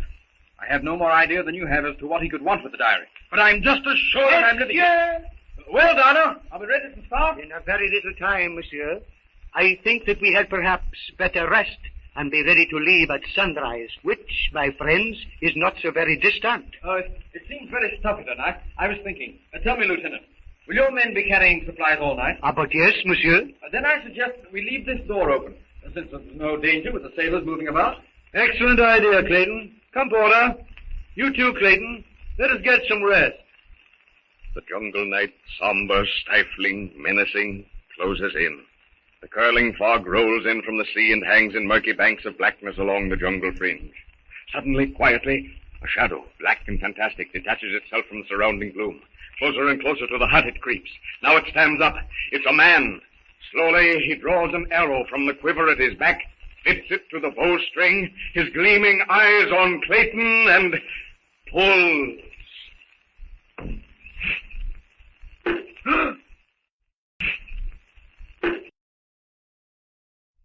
Tarzan of the Apes, brought to you from out the pages of Edgar Rice Burroughs' fascinating book. Mr. Port, close that door, someone. What was it? I'm not sure. I believe it's an arrow. Monsieur Clayton is right. It is an arrow. No, mon Dieu, Professor. Do not touch it. The natives in these parts use poisoned arrows. Whoever it was must be fearless to come so close to the hut with all these sailors moving about between here and the beach. Not fearless, monsieur. Merely cautious. What is it, Clayton? Pardon me. Come, Clayton. Out with it. You're not the man to pass remarks without reason. I prefer not to say anything. But, Monsieur Clayton, surely in a matter of such importance to Monsieur le Professeur... Very well. This arrow is like a dozen others I saw in Tarzan's quiver. Of course, Clayton, you are entitled to your opinion that this jungle man who has rescued us is Tarzan. But on the other hand, how do you explain the fact that the jungle man neither understands nor talks English? Yet we have here a tangible evidence in the shape of a printed warning signed by himself that Tarzan does understand English, and quite well, too. I don't pretend to be able to explain it. I feel it. Incidentally, I'm probably wrong in all of my deductions.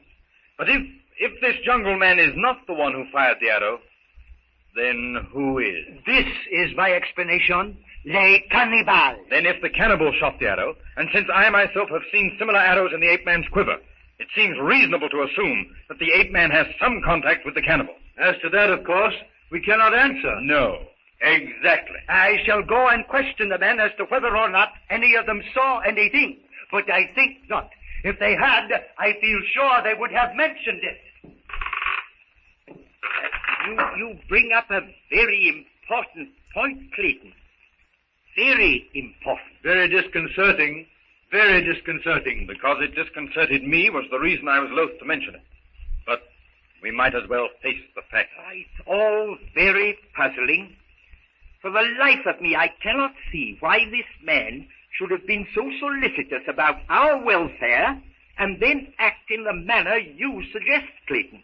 Except that, of course, Clayton fired at him last night, and he may have returned to avenge himself. No. Sorry, Philander, but that is not the answer either. You see, the fellow, when I fired at him, disappeared into the trees. If he had wished to kill me, he would have done it then, comfortably, without fear of detection. Yes, Clayton, you're right. And that makes it all the more reasonable that the arrow was shot by one of the blacks. But great Scott, Professor, we've been here for weeks and have never seen hide nor hair of the blacks. And now, because of 2 or 3 footprints and a poisoned arrow, we jump to the conclusion that the jungle is infested with cannibals. Very true, Clayton. And very puzzling. Very, very puzzling. Of course, Philander. Of course, we mustn't discount that drumming we heard the day before Jane was captured. Oh, that's quite right.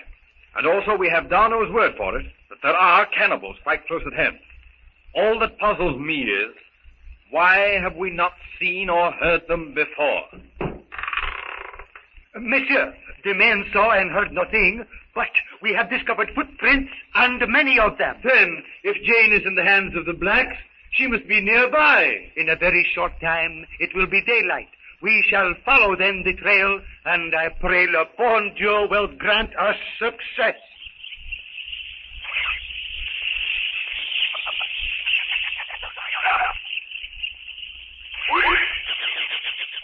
Over the jungle, the tropic dawn flings myriad fingers of iridescent light.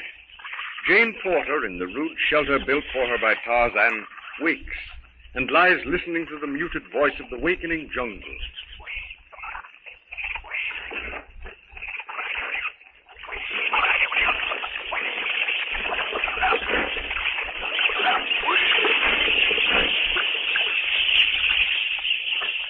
The billowing fog of the night before has disappeared, and the patch of sky above shows hard and bright. Down by the waterhole, jungle beasts make way for the majestic bulk of Tantor, the elephant. Jane brushes aside the leafy screen of her resting place and looks out. Tarzan is gone. She rises and moves out onto the platform, looks about her. There, coming through the middle terrace, his arms piled high with fruit, is Tarzan. Good morning, Whiteskin. You're up early. Early, the ape-man lays the fruit on the mossy carpet and springs into the branches. Tenderly, he lifts Jane and gracefully, easily carries her to the ground. Jane, hungry. Eat? Yes, Whiteskin. Jane hungry. Eat. Together they sit down to a breakfast of wild fruit. The heir to the Greystoke land and titles, and this American girl, Jane Porter, who believes that Cecil Clayton is the heir to Greystoke and that somewhere in this wild jungle, Clayton, her father, and Philander are searching for her. Jane holds a wild plum toward Tarzan. Plum, Whiteskin? Plum. Plum? Plum. Plum, plum, plum, plum. Whiteskin, eat plum. Whiteskin, you learn easily, quickly. Quickly?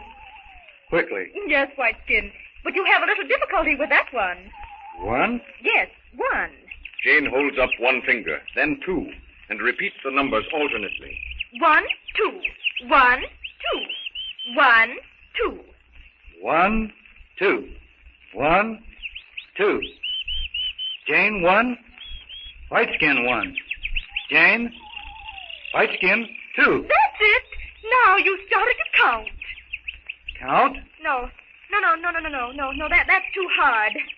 Jane picks up the quiver of arrows that Tarzan has laid aside when he sat down to eat. The ape-man quickly takes them from her. Drawing one of the arrows from the quiver, he points to the darkly smudged tip. Kill. Kill quick. Kill. Poisoned?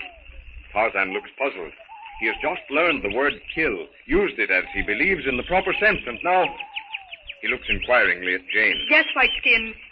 Kill. Jane makes a gesture of repugnance as she thrusts the arrow from her, but Tarzan springs to his feet, turns and helps Jane to hers. He takes the bow and, fitting an arrow to the string, motions to the girl to stand in front of him. Jane grips the bow. Tarzan places his hand about hers. 1, 2. I understand. 1, 2. And Tarzan repeats the 1, 2 as he places Jane's first finger above the arrow, the second below it, and pulls the bowstring taut. While Jane is receiving her first lesson in archery, Clayton, Professor Porter, Philander, and the sailors under Lieutenant Darno start on their safari. Well, in some ways, I'm sorry to see the end of this hut, and in others... I'm glad. Inactivity drives me wild. We can't find Jane hanging around this hut. Yes, Clayton. Doing anything, no matter how useless it appears, is better than thinking all the time. Bien. Are we ready, monsieur? The ship will leave in just a little time to go back down the coast. Right, Lieutenant. Quite ready. Alors, mes enfants, chacun à sa poste. En avant!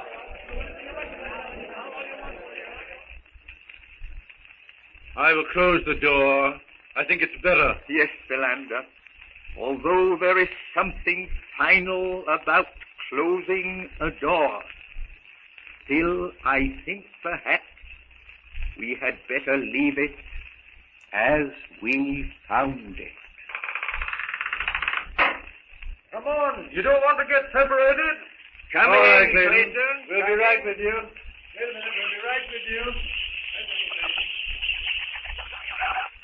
While Jane Porter has been practicing with bow and arrow, she's been actively turning over in her mind phrases and words with which she can convey to White Skin, as she calls Tarzan, not knowing that he is Tarzan, phrases that will let him understand her wish that she must return to the hut. White Skin. Jane. Tarzan lowers the bow. Jane steps close to him. She pretends to struggle with him, raising and lowering her arm as though her hand held a knife. She enacts the scene of Tarzan's killing of Turcos. White Skin, kill, ape. Jane, White Skin, go. Go quickly. White Skin, kill. Turquoise. Jane. White Skin, go. Go quickly. Yes, but, oh, if I could only make you understand. For the moment, Jane stands undecided. If only she had some way to get White Skin's mind directed toward the hut. Quickly, she thinks again of the various words White Skin has learned. The fire. It couldn't have been the hut. White Skin would have been upset. What could it have been? The beacon. The beacon Clayton built. That's it. Then there must be a ship. White Skin. Jane, go. Fire. Fire. Tarzan indicates the fire was blown out. Yes. Fire out. Jane, White Skin, go.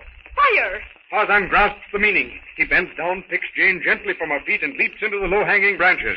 Swiftly, unerringly, from branch to branch, vine to vine, the ape man carries the girl upward and onward.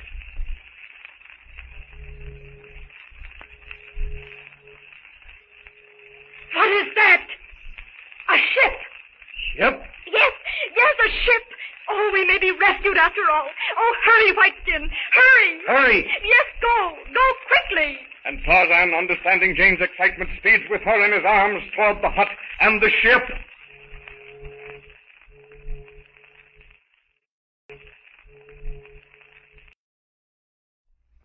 Tarzan of the Apes, brought to you from out the pages of Edgar Rice Burroughs' wonderful book. I am sure, monsieur, the blacks must have camped here for the night. Voila, signs of a fire.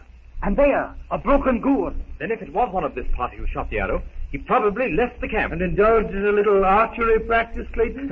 That's as good a reason for Lander as any, I think. Monsieur, you must not seek for reason in what these blacks do. They have a mentality far below that of a 6-year-old child, and their reasoning, tonnerre, it is nothing. Then, Monsieur Darno, you infer that if one of them decided to shoot an arrow into the hut, he would do it? Oui, monsieur. That is precisely my meaning. And I believe there are from 40 to 50 of them in the party. In which case we should be able to handle them nicely. Mais non, monsieur. Even if we outnumbered them 10 to 1, here in the jungle they are at home. Very much at home. But surely our rifles against their bows and arrows, even if the arrows are poisoned. Ah, Monsieur Clayton, of what use is a rifle if one cannot see that which one wishes to shoot? These blacks move as silently as the night itself. They will hide in the trees and pick us off one by one if we permit them to do so. Then it would seem that the most sensible thing for us is not to get separated. It is our only chance, except that I am using éclaireurs, what you call scouts, who will warn us of approach. And now, monsieur, a request. Yes, what is it? Certainly, my dear. No matter what the circumstance, no matter what you believe to be the provocation, as long as I am with you, do not shoot without my orders. But great Scott, man. We can't stand idly by and watch if we're attacked. We shall not stand idly by, mon ami. But I am the only member of the party who speaks the dialect. I would much prefer to talk my way out of any situation. But if that should fail, alors, we fight. You have my word, Lieutenant. And mine, Darno. Et vous, Monsieur Clayton? I suppose so, Darno. Although I feel that I can use discretion. Je vous remercie. I knew I could depend upon Monsieur Clayton. Then, it is agreed. We will be as quiet as possible. But there are places we will be forced to cut our way through. Jungle so dense that it seems like an impossible barrier. By the way, Darno, in case of a poisoned arrow, what is the poison and what's the antidote, if any? A very wise question, Monsieur le Professeur. The poison, I do not know. It is made from herbs. It is a fluid which, if it comes in contact with one, oh so little a wound, is death. Regular witch's brew. I do not know what that is, our witch's brew. But to save oneself, a tight bandage above and below the wound, and a sharp knife to cut away the poisoned flesh. And if it becomes necessary to suck the poison from the wound? Then, wash out the mouth with this solution, which I always carry in my medical kit, or some of this very strong French brandy as a mouthwash. We shall remember it. I wouldn't mind a little of that French brandy. Overstimulation, my dear Philander, I have always told you, is highly injurious. For myself, I'll risk the injury.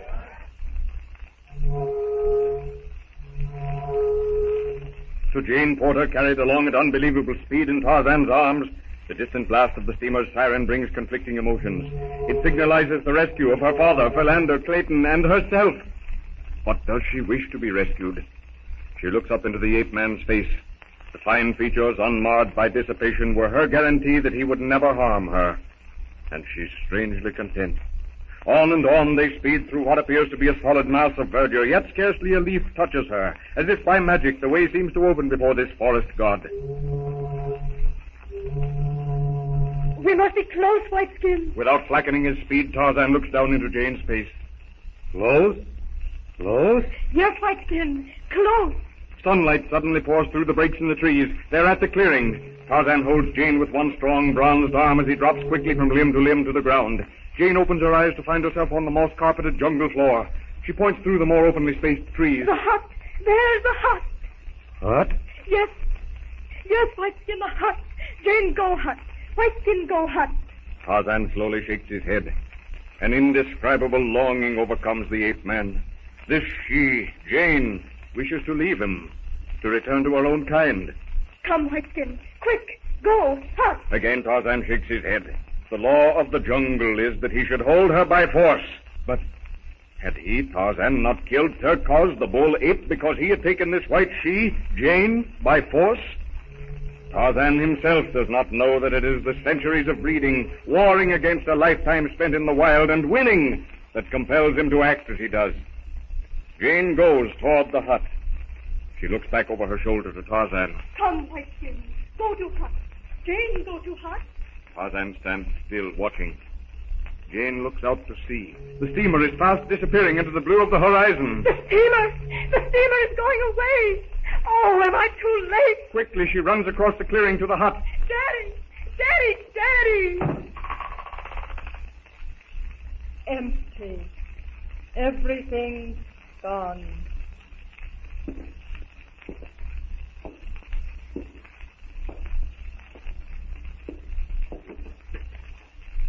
The Greystoke diary, gone too. And all the papers. Oh, that means that Cecil must have taken them with him. It means that I am all alone. Oh, Daddy, Daddy, why couldn't you have waited or left a note?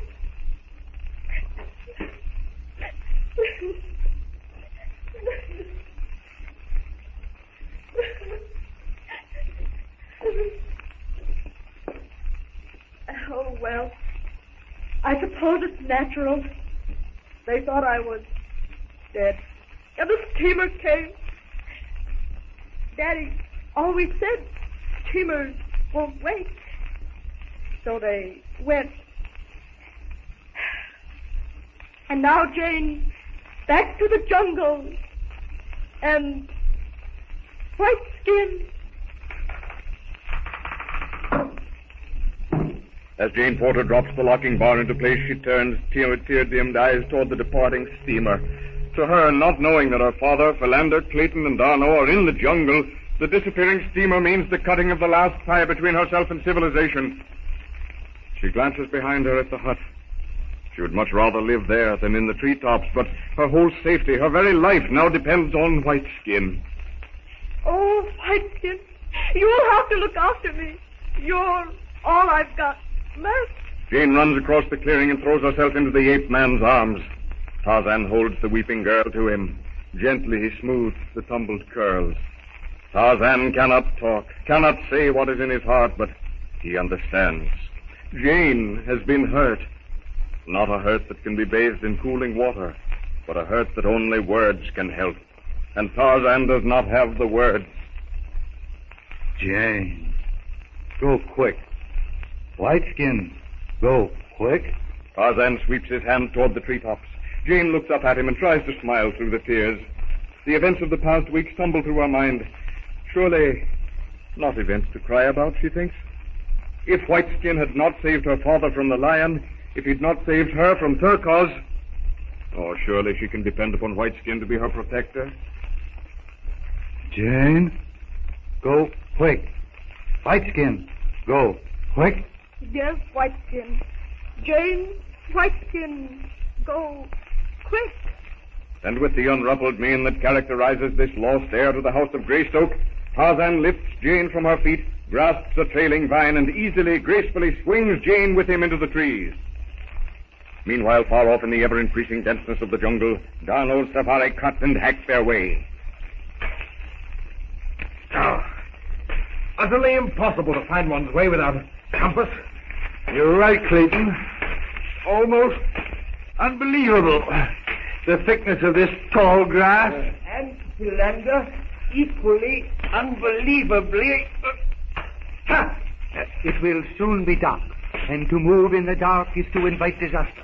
And so, monsieur, it is here that for tonight we shall camp. Is it as late as that? Really, I hadn't thought so. Monsieur Clayton has labored valiantly. That is why the time has passed so quickly. Come, mes enfants, on bivouac. It is here that we will spend the night. I hate to admit it, but I am tired. Take a good night's rest, Clayton. And some strong coffee, Clayton, will work wonders. I'm not so sure about a fire here. Oh, Adano, what about a fire? Safe, I think, now. I have not heard anything of the black.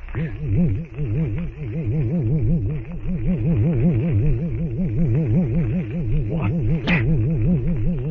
Oh. Uncanny. Mon Dieu, the blacks. I just said that we had not heard them, and then this. But what can we do? Do nothing but stand still.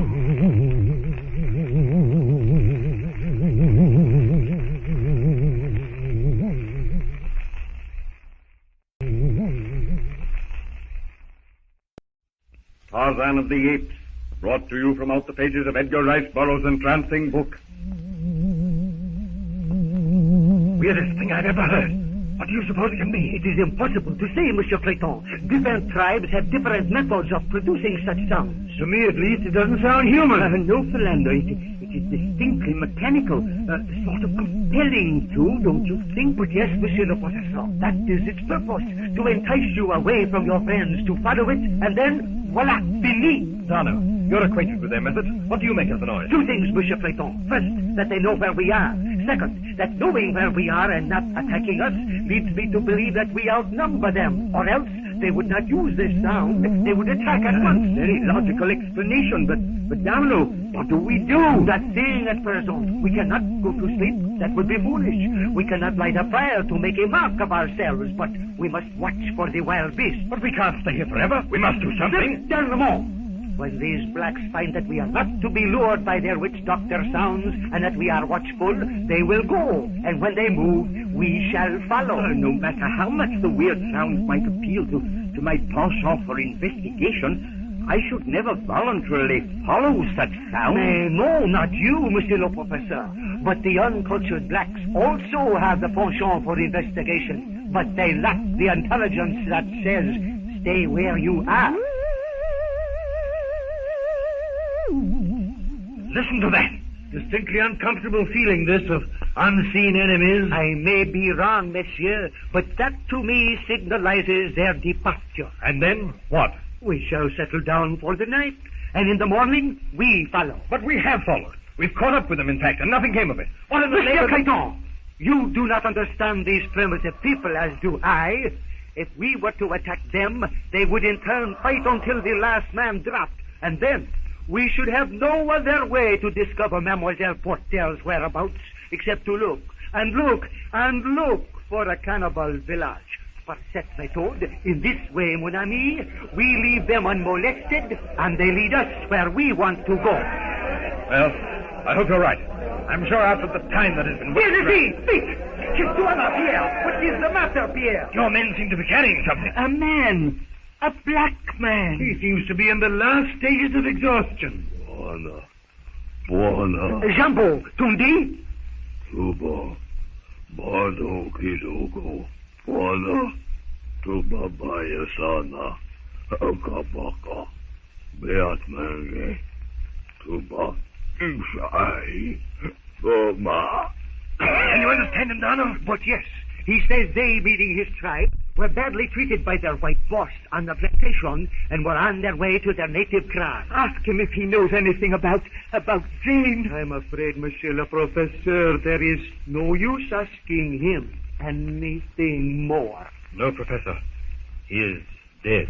Fellow must have been tortured unmercifully. Look here. There, monsieur, is the answer to why I have to patrol this coastline. That is a sample of the white man's authority. You don't need to tell me that a white man did this. His skin is white, and he wields powerful political influence. Every so often some of these blacks rebel, just as this man's tribe evidently did. He said that they were on their way back to their kraal, their village, thought that we might interfere with them, and, well, monsieur, you know as much about the rest as I do. Well, if we have to spend the night here, I propose that we at least make ourselves as comfortable as possible. But yes, par ici, mes enfants, make the fire, and we come.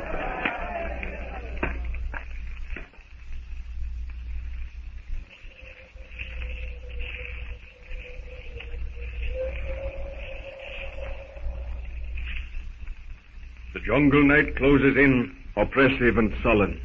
The stifled wind, heavy with sweetness of jungle flowers, hovers in the denseness of the thicket, stirs lazily the leafy fullness of the tropic trees. On the little platform in the branches, bathed in brilliant moonlight, Jane Porter and Tarzan watch the stars one by one as they cut the velvet darkness of the sky. Both are silent, Jane thinking of her father and trying the next instant to thrust the thought into the background. Tarzan, understanding, feels that when the silence is broken, she must break it. I suppose I must get used to it. I can hardly realize it yet, that here, in this jungle, I must spend the rest of my life. Life? Life? Oh, it's too much for you, White Skin. Life for you is simple, primitive. For me it is, or rather was, quite a complicated affair. Affair? That's also too hard, White Skin. Your lessons must be along simpler lines. Look, White Skin. Jane takes Tarzan's grass rope, then the quiver with its arrows, the bow, and holding them one by one, she gives them their names as she points to them. Rope, White Skin. Rope. Rope. That's it. And now, this is arrow. Arrow. Yes. And you shoot the arrow with the bow. Bow, arrow, shoot, kill. Concise and expressive. Now, look. Look. Look is to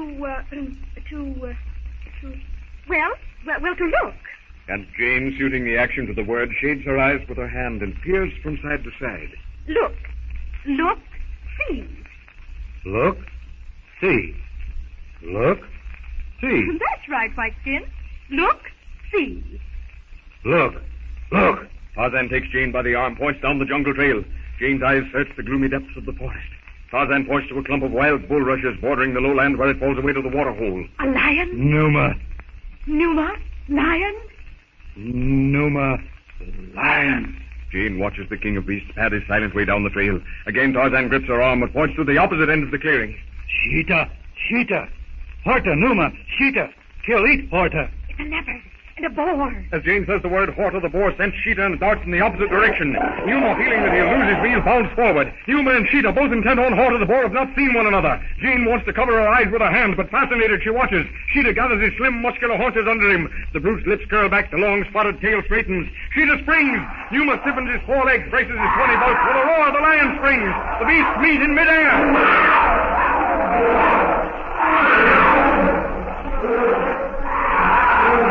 Escapes into the underbrush. Cheetah's tearing, working claws dig into Numa's shoulders. Numa thrusts out his forepaws. All his tremendous strength is bent on keeping the leopard from getting its long claws under the flesh between the ribs.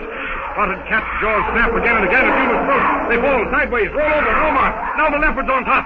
The baleful eyes gleam as the hot voice muzzle-wits its way into the lion's tawny mane. Numa lashes out with his hind legs, springs to his feet. One swift, mighty blow of his claw sends the leopard staggering. Before Cheetah can recover, Numa launches himself on the cat's back. The huge mouth opens, snaps shut on Cheetah's spine. The leopard drops where he stands, dead. Horrible. Numa kill Cheetah. Lion kill Cheetah. Yes, I suppose it was fair, since the leopard attacked first. As Jane Porter watches, Numa, king of the beasts, with one disdainful look at his vanquished enemy, silently, majestically resumes his way to where he will find some other prey, the water hole. Far off in the black depths of the jungle, Professor Porter, Philander, Clayton, Darlow, and the party of sailors under his command await the daybreak. Are you asleep, monsieur? I, for one, am not. No, Lieutenant. Neither am I. One of my outposts just reported lights moving in the brush. Torches, he said. Then perhaps we'd better not go to sleep. If you can sleep, monsieur, do so. I have doubled the watch. But sleep with your rifles at your sides, and on any signal of alarm, do not move any more than to rise to your knees. That's very well, Lieutenant. You may depend upon me. Where is Philander? I don't hear his voice. He lay down beside me. He may be asleep. Philander? Philander? No matter what circumstances, Philander always could get to sleep. The number of times He's not here. What, monsieur? You are sure? See? Here is where he lay down. Aux armes! À moi! Vite! Philander! Philander! Vite! Water! Glacier! Quiet! Everyone, listen. Help! Water! His water coming this way! Come on!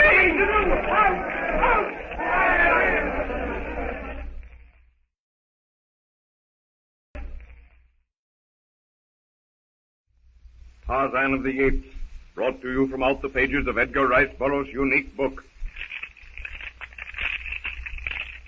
Philander! Philander, where are you? Keep close behind me, monsieur. Bien, suivez-moi. What could Philander be thinking of to wander off this way? Monsieur Philander did not wander off. That is, I do not think so. You think the blacks came into camp and took him? I am sure of it. But he was lying within 5 feet of me. They couldn't have taken him without my hearing them. Monsieur, in certain parts of this continent, we of the French Navy have the rifles chained to the wrists of our sentries. If not, these natives, they steal upon the sentry and poof, before he can scream, the rifle is gone. Quiet a moment, Lieutenant. Listen. We must be nearer the village than we thought. No, it is not the village that sound. The smaller party has found the larger party. Perhaps a war party or a tribe of hunters. Then what do you propose, Darno? We shall attack. This stealing of one of my safari, it is an affront against recognized authority.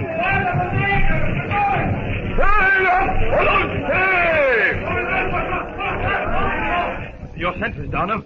They've seen something. Yes, see those flickering of lights. Listen, mes enfants. As much as the jungle will permit, we will distribute ourselves in extended order. Upon my signal, we will open fire and aim between the ground and the flame of the torch. Déployez-vous! En tirailleurs!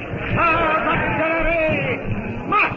Stick pretty close to me, Professor. Very well, Clayton. I feel as if we were getting somewhere at last. It's quite so, Clayton. Any sort of action is a tonic to our frayed nerves. I don't know about the tonic, but action suits my temperament better than so-called watchful waiting. Look, Clayton, look! We must be getting close. The flame from the torch is quite distinguishable. Yes. All we're waiting for now is Darno's men to take their positions.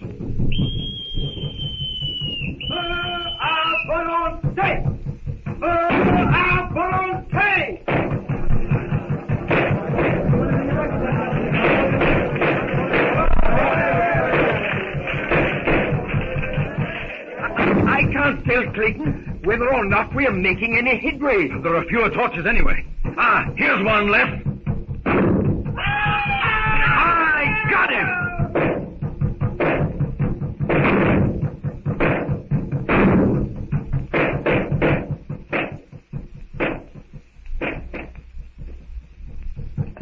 I don't know for sure, but it is my belief, Clayton, that they are running away. I think you're right. Monsieur, we have put them to rout. Now it is to search. We made quite a cleaning of them, eh, Darno? But yes, there must have been about 100. But still no trace of Philander. No fear, we will find him. I believe from the drums that the two parties have not met. Then we routed the other party? But yes, to have allowed them to meet would be fatal. We should never have been able to handle them otherwise. Then do you suggest that we press on now that we have somewhat of an advantage? That, monsieur, is my plan. These blacks do not kill at once. No. The torture is, well, part of their system. That is so. And torture is only indulged in at the Boma, where all can enjoy the ceremony. Bon Charpentier! Come, monsieur! Lieutenant Charpentier has found a trail in the jungle. By Jove, wide enough for an elephant trail, I say. Extensively used, too, one would believe. But this has not been used by the party we attacked. See, there are no torches, no bodies. But, monsieur, we shall follow this trail nevertheless.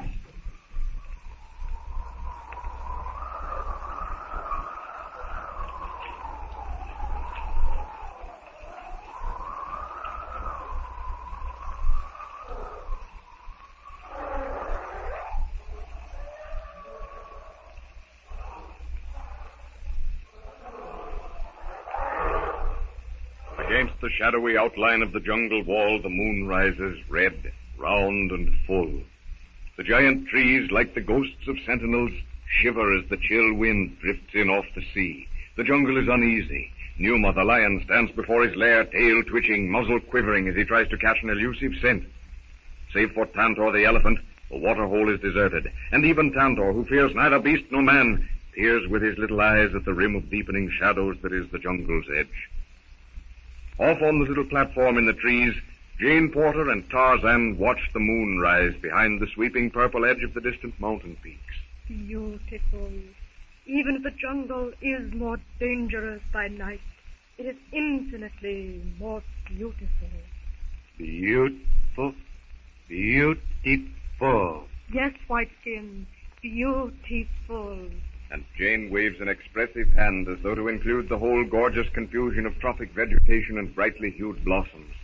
From a nearby branch, Manu the monkey watches, fascinated, what he considers the strange antics of a pair of hairless apes. Tarzan, Manu recognizes as a friend, but what of the other?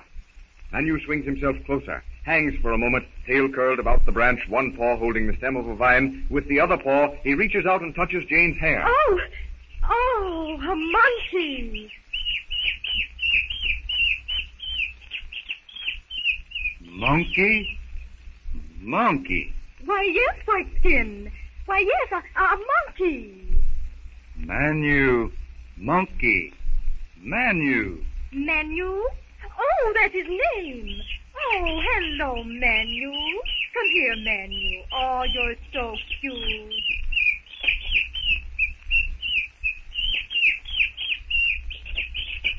Manu grins and shows his teeth when he hears this hairless she-ape call him by name. He drops from his branch, settles on Jane's shoulder, and chatters excitedly in her ear. Suddenly Manu stops. The lips, still curled, show the little sharp teeth, but now they're bared in mingled fear and anger.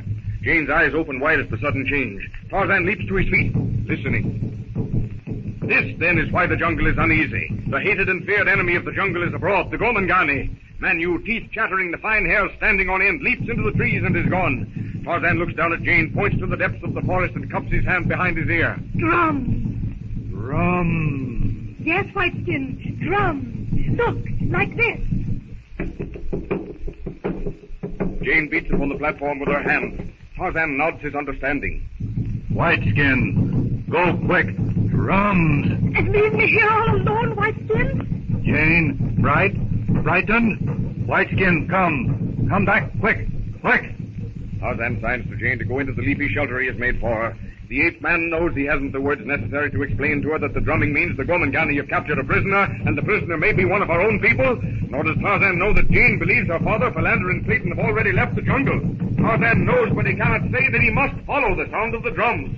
With one backward glance, he springs into the trees. A swift, sure grip on a trailing vine, a lunge with his feet, and he swings like a pendulum through a gap in the foliage. With breathtaking speed, he leaps from branch to branch, swings from vine to vine. Tarzan knows that the sounds come from beside the water's edge. The blacks always follow the broad trail of Tantor the elephant. And somewhere on that trail he will find his quarry. Every living thing in the jungle is awake. Every jungle beast knows and hates the Gomangani with their poisoned arrows, their throbbing drums, their cleverly concealed snares. Tarzan stops. To his keen ears comes the sound, the soft tread of naked feet on the jungle floor. He moves aside. He moves the screening leaves. There, filing their way north and carrying Philander, bound and gagged, there are the blacks. Tarzan speeds onward. Now he's well beyond the approaching party. He drops to the broad branch of a leafy tree, crouches, waiting. Meanwhile, in the elephant trail discovered by Lieutenant Charpentier, the party cautiously advances in the direction of the blacks' village. Strange, Darno. The jungle seems to be deserted, not only of blacks, but of animals as well. Do not be misled, monsieur, by appearances. Every brush, every tree may conceal one or more of our enemies. We could pass within inches of them, and we would never know. Now that you mention it, Darno, I have had for some time the uncomfortable feeling that we are being watched. That peculiar sense of eyes peering into my back. Those drums. One moment they're in front, the next behind. They seem to move, to be all around us. Yes, I myself have been deceived in a similar way, Clayton. Most terrifying, most mysterious. These blacks, they are a strange people. They are like children, n'est-ce pas? But they do things we civilized peoples do not comprehend. But here, monsieur, your experience is no different from that of any who but arrive for the first time in these jungles. But how do they do it, Darno? Monsieur, if we do that, why, these men, these old-timers who have lived here for years, they do not know. Look, Darno, Porter, what's that? Something in the brush. Where, monsieur? I see it. Look, there, on the edge of the trail.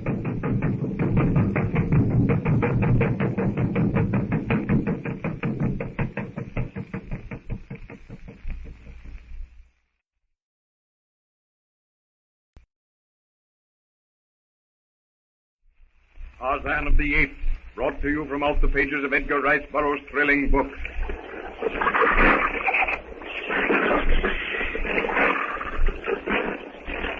The hot, steamy air of a jungle afternoon hangs like a grayish-blue haze in the treetops.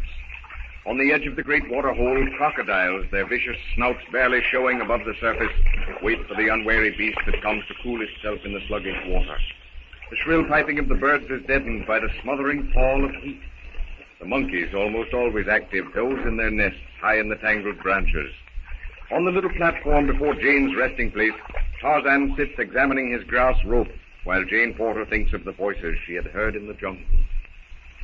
The more I think about it, the more convinced I am that it was Daddy out looking for me. Me? Me? No, Whiteskin. I was just talking to myself. Myself? Myself? Myself. Me. Jane. Whiteskin? Me? Yes. Whiteskin? Myself? Yes. Myself? Me. Whiteskin. Many whiteskins. Yes, Whiteskin. Oh, no. Only one. Jane? Me? Jane? Myself? No. Tarzan nods to show that he understands there is a difference, although he does not understand what that difference is. And then Jane takes the grouse rope into her hand. Jane, take rope. Take. Jane, take rope. Whiteskin, take rope. And Tarzan takes the rope from Jane's hand as he says the word. That's right, Whiteskin. Take. Now we will see if you understand this. Whiteskin, take Jane's hut. For a moment, Tarzan sits puzzled. Whiteskin, take Jane hut. Whiteskin, take Jane hut. Then Tarzan looks up at Jane. The flash in his eyes tells her that he understands. Whiteskin, Jane, to go hut, quick. Come back, quick. Yes, Whiteskin, you've got it. Come quick. Go hut. What Jane can want at the hut, Tarzan does not know, but he understands that she's excited, and too he needs more long grasses to make a new rope, and these grasses grow on the headland beyond the hut. He bends down, picks Jane gently from her feet, and holding her as easily as if she were a baby, he starts into the heavily interlaced branches of the lower jungle terrace.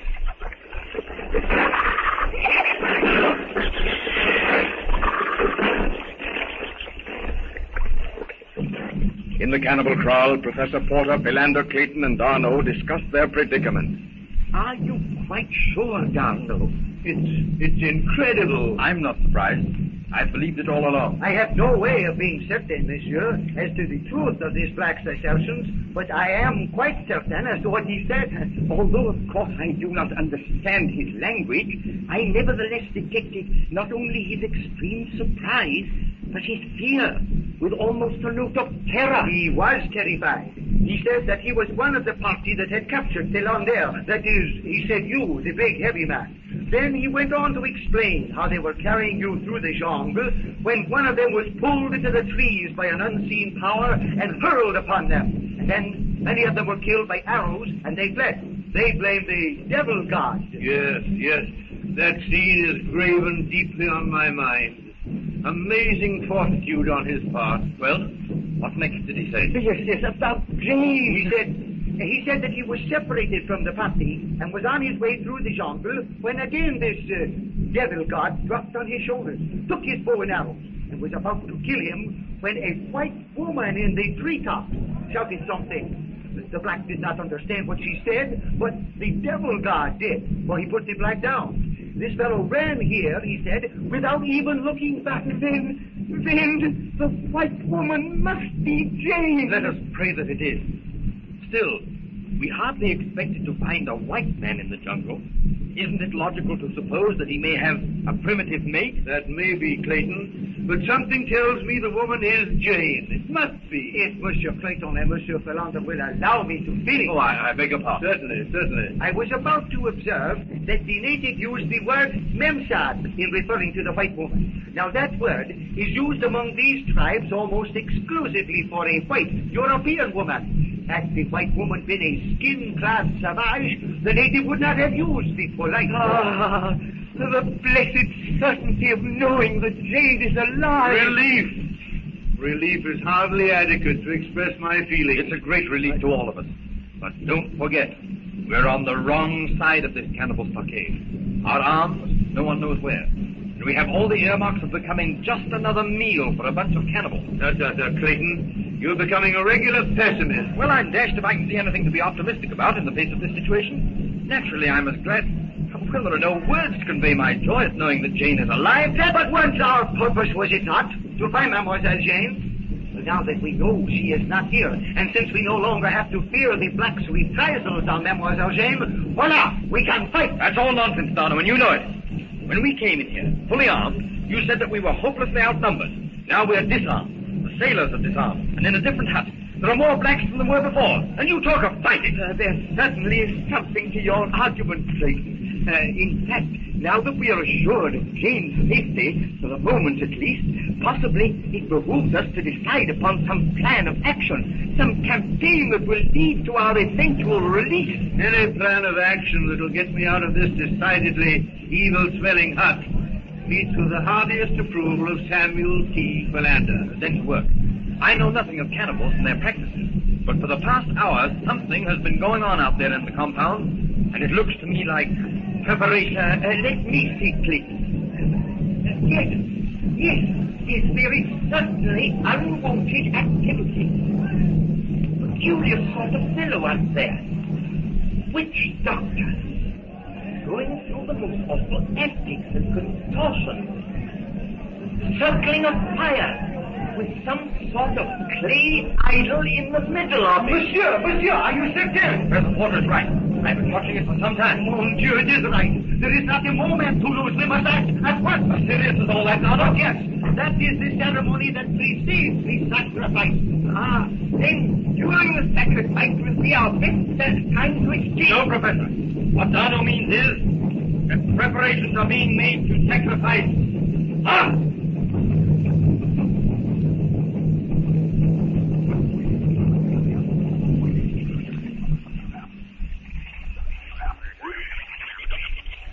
Making his way with a speed indeed almost unbelievable, Tarzan carries Jane closer and closer to the hut. They reach the clearing where Turcos, the bull ape, captured Jane. Tarzan holds the girl close as he drops through the leafy screen of verdure to the ground. He places her on her feet, and Jane, holding the ape-man's arm, looks up into his face. Here, Turcos, take Jane. Whiteskin, save Jane. Whiteskin, kill Turcos. Save Jane. Save Jane? Yes, Whiteskin, save. No, kill. Save. Jane, save. Go, man, Ganny. Jane, save man. Yes, Whiteskin. Jane, save man. Whiteskin, no kill. Come, go quick, hut. They move forward again. Through the sparse trees skirting the clearing, Jane sees the hut. Suddenly she stumbles, bends down. Look, Whiteskin. Revolver. Gun. Bang, bang. Gun. Bang, bang. Yes, this is the gun I dropped when Turcos captured me. Of course you don't understand. Turcos, take Jane. Jane's frightened. Gun, fall. And Jane drops the gun to the ground as she says fall. Tarzan bends down to get the gun, but Jane steps forward quickly. No, Whiteskin, no. Gun, kill. Yes, Whiteskin. Whiteskin, go rope. Jane, go hut. Yes, Whiteskin. You go and get the grass for your rope. I'll go to the hut. Whiteskin, come back quickly. All right, Whiteskin. Come back quickly. Jane, go hut. And as Tarzan goes off to the headland for a new supply of the long, tough grasses from which he weaves his ropes, Jane enters the hut.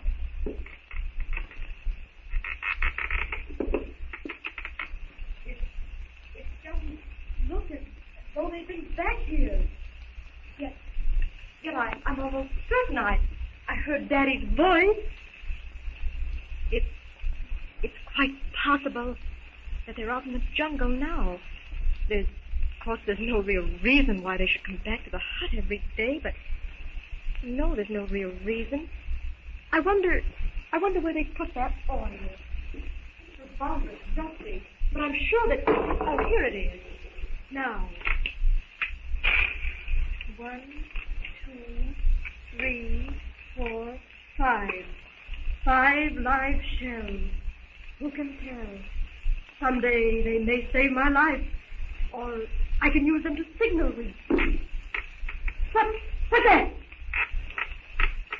Jane stands transfixed as the door slowly opens, revealing the menacing figure of a gigantic black.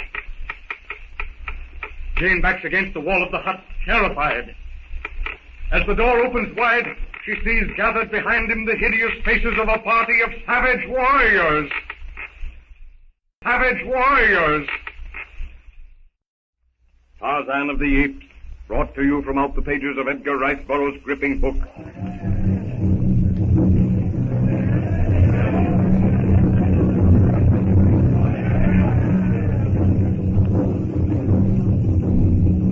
Yes, Professor.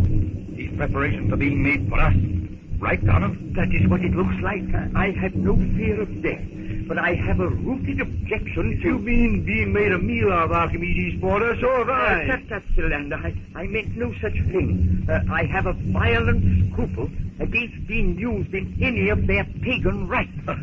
Rather a fine distinction, Professor. However, while I'm not afraid of death, I have all the Englishman's objections to going out without putting up a darn good scrap. But yes, Monsieur Platon is right. Even if we have to die, non tempi potiti to die, nothing. But as Monsieur says, let it be with the back to the wall, no? Then it would appear that all that remains to be decided upon is the manner in which we'll attempt our escape. Oui, and it is my belief that the ceremony will not take place till night, and that is still a few hours distant. Do you know... Come over here.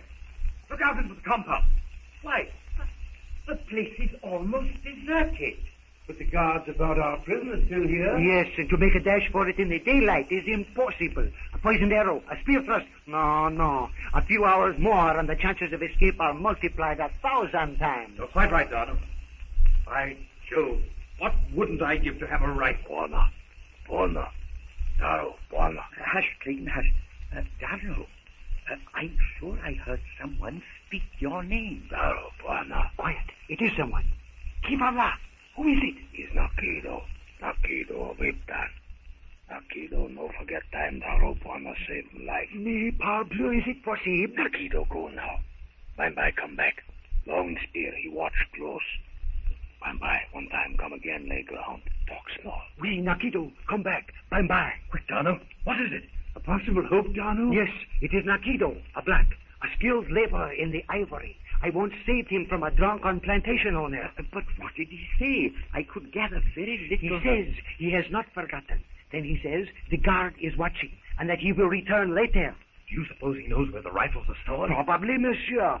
Every black in the crowd knows that. Then why not get him to smuggle one or even two in here to us? But won't they be guarded? Probably so, but so are we. And yet we're discussing possibilities of escape. I think, in fact, I'm sure that I can see all the other huts from here.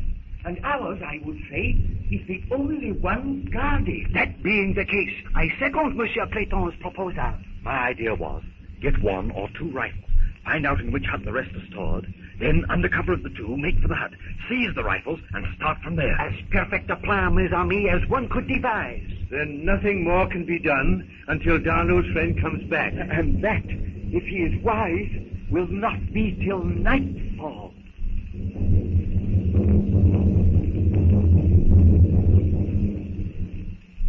Meanwhile, back in the rude cabin built by Lord Greystoke so many years ago, Jane Porter leaps back from the door as it opens and the black warriors file inside. Jane runs behind the table. She reaches out for the revolver, then remembers the cartridges are lying there on the table. The weapon is empty. Her next thought is to call for help, but that will only bring Whiteskin into the same danger. The big warrior who had entered first goes behind the table and seizes her. He picks her up, carries her from the hut. The rest of the blacks follow. They go a short distance into the brush. There, in a small opening, they have dug a pit. Jane wonders what they will do. One of the blacks binds her hands, another ties her feet. They pick her up, carry her to the edge of the pit, slide her over the edge. Jane rolls to the bottom, lies still, face downward. The blacks disappear into the brush. Jane tries to struggle onto her back. Into her mind flashes a reason for this attack. It's a trap. Again, Jane struggles to turn over so she can see. If only she can warn Whiteskin. For a moment she lies motionless, staring straight above her. She's almost numb with pain. Trees, foliage, everything dances dizzily before her eyes. And then she stares harder. Can it be that she sees Whiteskin up there in the trees? Yes, it is Whiteskin. The ape-man stares down into the pit. Jane opens her mouth to shout a warning. Tarzan fears she may be killed by the blacks if she shouts. He motions her to silence, to lie still. Then he raises his head.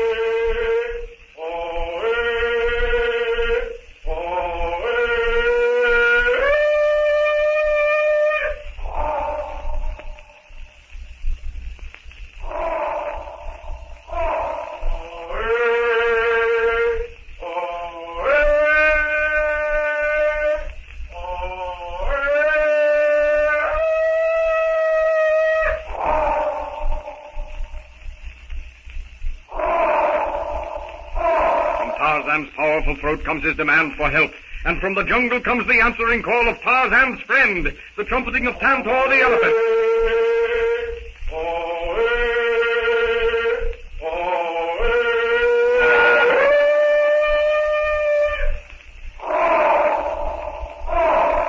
the cannibal kraal, Professor Porter, Clayton, and Philander, and Darno anxiously await the return of the friendly black Nakido.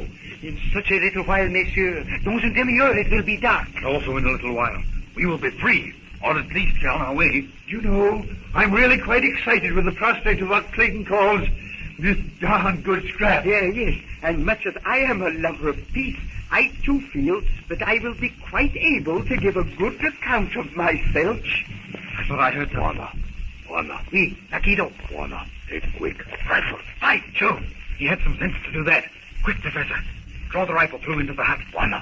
One time, come again by my rifle. Encore another rifle. Bien fait, Nakido. Good. Ask him which hut, Darno. Nakido, which hut are rifles inside? 1, 2, 3, 4, seaside. Nay, I do not know. I'm so turned around. Which side? Seaside, Nakido. All same son he die side. West. Nakido, go now. Too much noise. Bye. All kill. By Jove, what luck. Both magazines full. No, we'll wait till dark. Yes. Less than half an hour.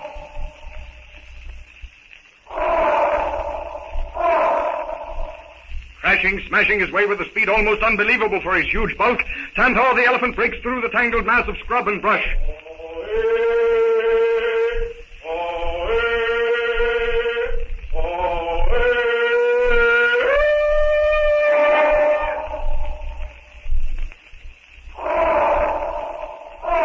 Tantor thunders on. Every few yards he raises his trunk and calls out to Tarzan. Tarzan, high in the trees, answers. The blacks hear the calls. Some would like to run, but determination to get the white devil god holds them. Tantor is almost at the pit.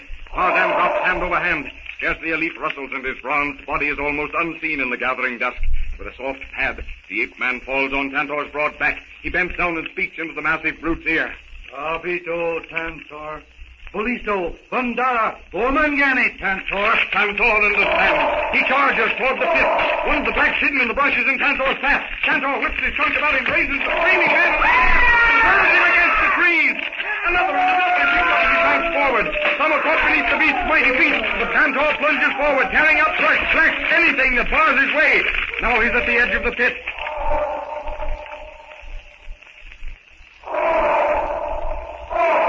Tarzan slides down Tantor's sinuous trunk. He holds on with one hand and with the other takes hold of Jane. Who can on, Tantor? Tantor raises his trunk, swings Jane and Tarzan to his broad, flat head. Jane! Oh, Whiteskin, I was sure we would be killed. Killed? Whiteskin, come back quick. Kill Bomangani. Yes, Whiteskin. I'm almost sorry that I asked you not to kill those blacks before. Tantor, can Umi. Tarzan leans forward and tells Tantor to take them back to the platform in the trees. I wonder if it was the black I saved that went out and brought these others with him. If that revolver had been loaded, I would have killed myself. Jane, kill myself? Yes, Whiteskin, if the gun had been loaded. Oh, but what's the use of my talking that way? You don't understand. But it is good to know that you are here to look after me again. Jane, frightened? Yes, Whiteskin. Jane, frightened. Whiteskin, kill many Komangani. Jane, frightened. Whiteskin, kill many Komangani. Kill many man. And as Tantor carries Jane and Tarzan back to the bower in the trees, the tropic sun dips quickly into the sea. The shadows cast by the tall trees lengthen and turn from bluish purple to inky black. Rustling grasses on all sides tell of beasts of prey stalking their kill.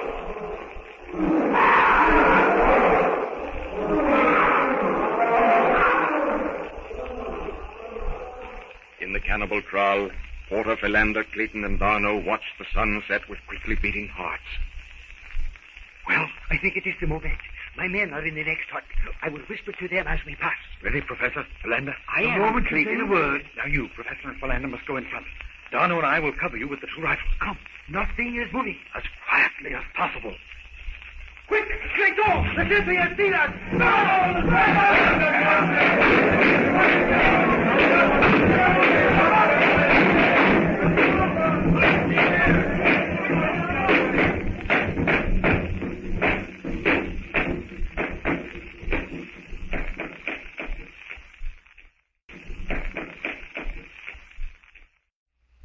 Tarzan of the Apes, brought to you from out the pages of Edgar Rice Burroughs' intense book.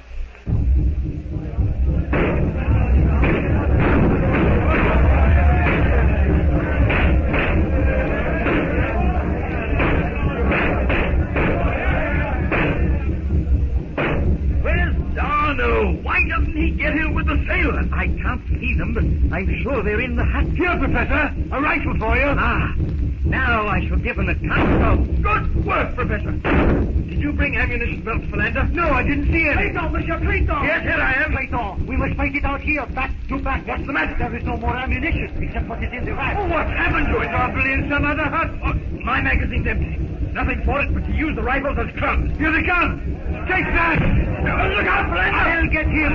Can we make a run for it, Clayton? Can we make for the gate? Not a chance in the world. We could never make it. I know I couldn't make it. I'm all in now. So am I, Philander, but keep on. Why don't I close in where we can hit them? They stand Look out. Here they come.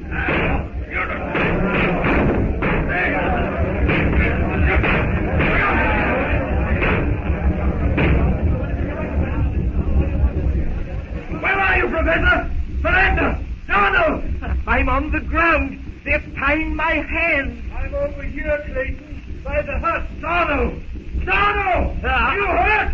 I'm afraid he is. I saw Black hit him. Clayton! Professor! They're carrying me off. Me too! Reporter! Here I am.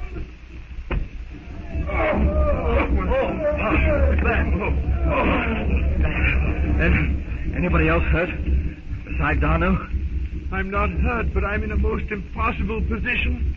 I'm lying on my face. I'm all right, Clayton. I haven't any broken bones, but I can't move my feet. No, nor can I. They're fastened to a stake driven into the ground. Then we're all in the same predicament. Oh, I can't move. Who's that? Is it Darno? I think so. He's right by me. It can't be anyone else.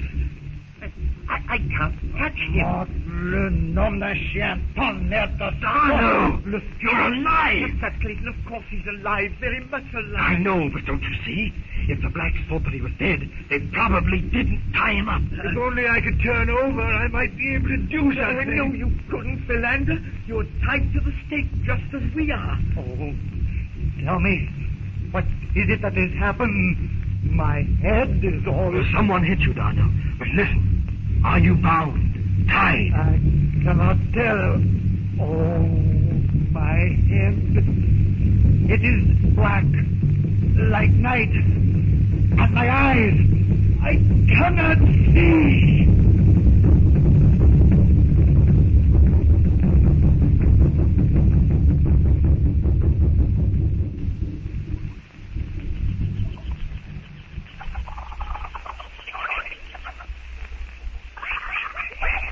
The late afternoon sun, a blazing disk of red, drops quickly into the west.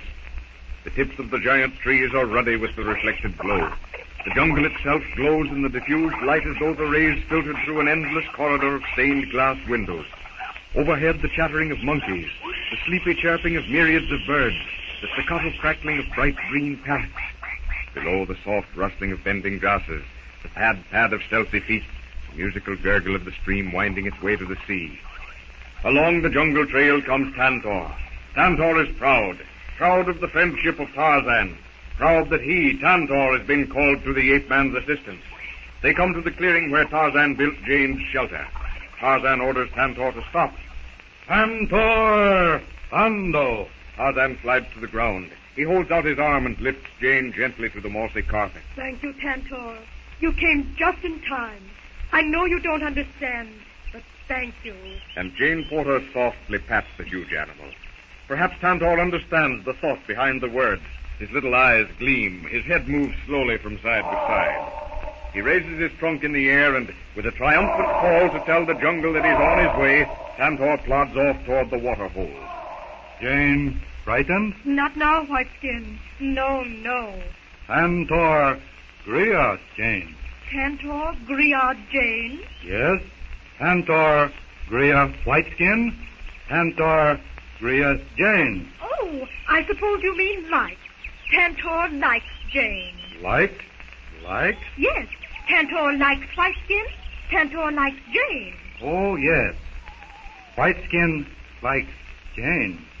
Jane likes Whiteskin? Yes, Whiteskin. Jane likes. But now, let me see if I can explain this.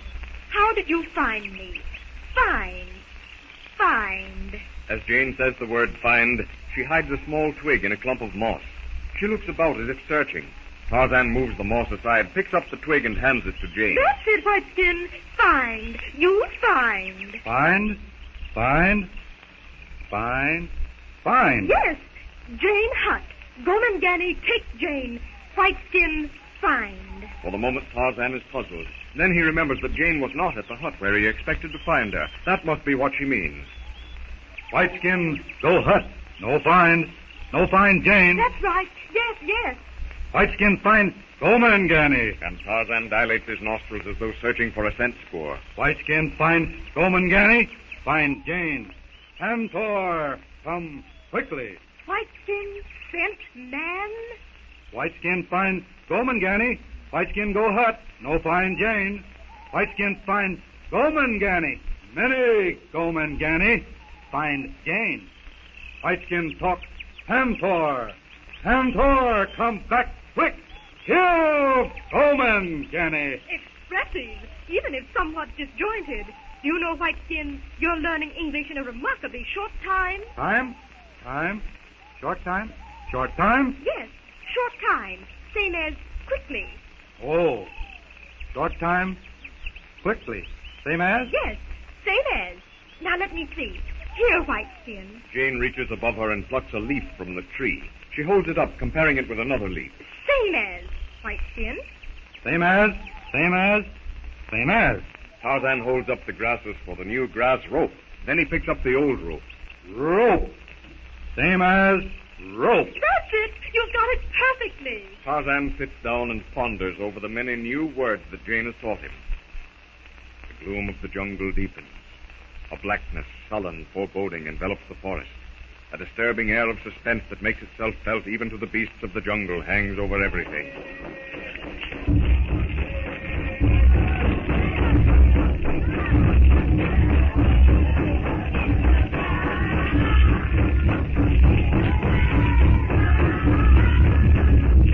Back in the cannibal kraal, the blackness is pierced by the ruddy flames as they curl upward from the sacrificial fire in the center of the compound. The disturbing throb of the native drums, the grotesque dancing of the blacks as they circle the fire, carries a feeling of menace to the prisoners lying bound in the hut.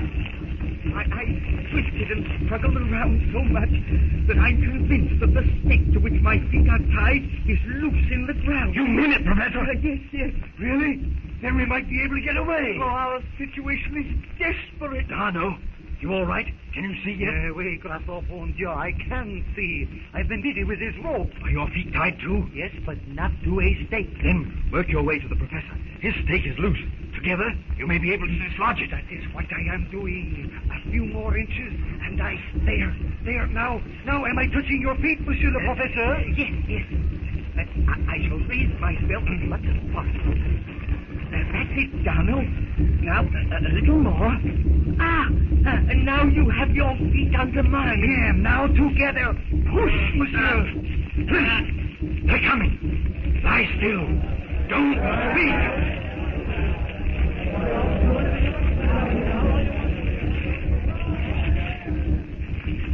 They're taking me away. Philander, please. Do not fight. Do not resist. Now, Philander, if you find Jane, take care of her. And you, Jason, take care of her. Of course, Philander. Take care of her.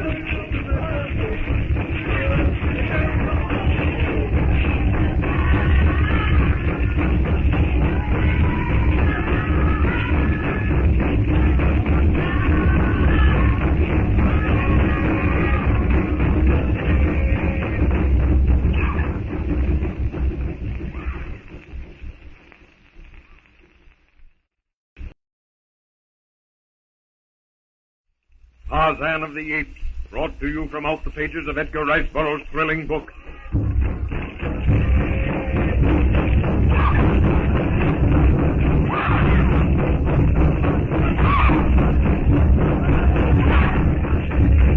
Darno, can you work your way over to me? Yes, monsieur. There's a clasp knife in my pocket. You get it out. Between us, we may managed to open it. But my hands are tied behind me, Clayton. I couldn't get the hands into your pocket. I know, but you can tear the pocket out. One of us can hold the knife, the other can open the blade. It's not tight. I can't do a thing, and they may be killing Porter. No, monsieur. These natives do not work so fast as that. They will torture first. Torture? But for a time, they will try to frighten. Thrusts with the spear, threatening passes with the knife, all manner of frightful things before the torture of the body. Can you work your way over, Dono? One moment, my friend. Now, the pocket. It is which one? The left-hand breast pocket. The flap's unbuttoned. Yes, that's it. Now, pull. The knife fell on the floor. Can you reach it just a second? I will have to turn over first. Got it? Yes, I'm holding it tightly. See, I will move a little closer now. There seems to be some sort of dispute going on outside, as if there was a new arrival. A little more to the left. Here. Hold it. There.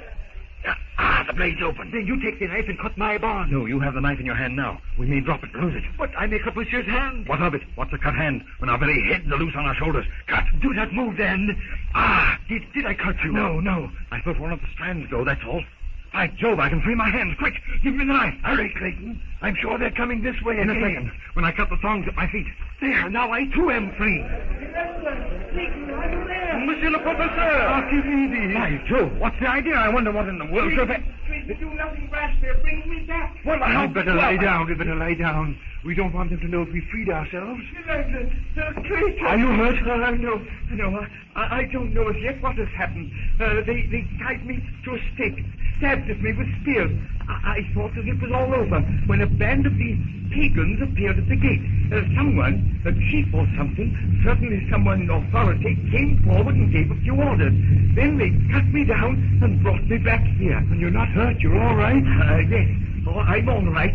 Download. Yes, and what is it, Monsieur le Professeur? Your friend, Nakido? Yes, Nakido. He was one of the party carrying me back. He whispered to me that he would come to the hut as soon as he could.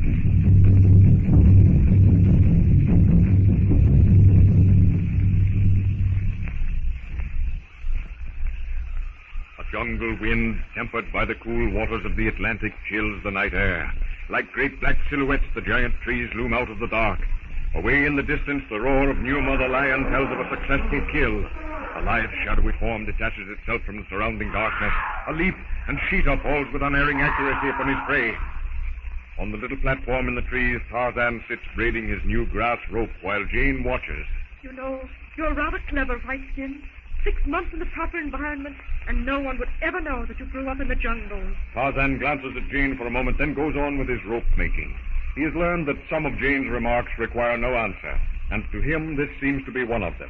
I wonder, Whiteskin, does it ever occur to you to think, to wonder who your parents might be? Oh, if only I could get you to understand the word father, I might be able to convince you that I must search for my father. Father? Father? Yes, Whiteskin, father. Oh, how can I make you understand? Gazan, baby ape. Yes? Gazan, Belu. Yes, Gazan, Belu.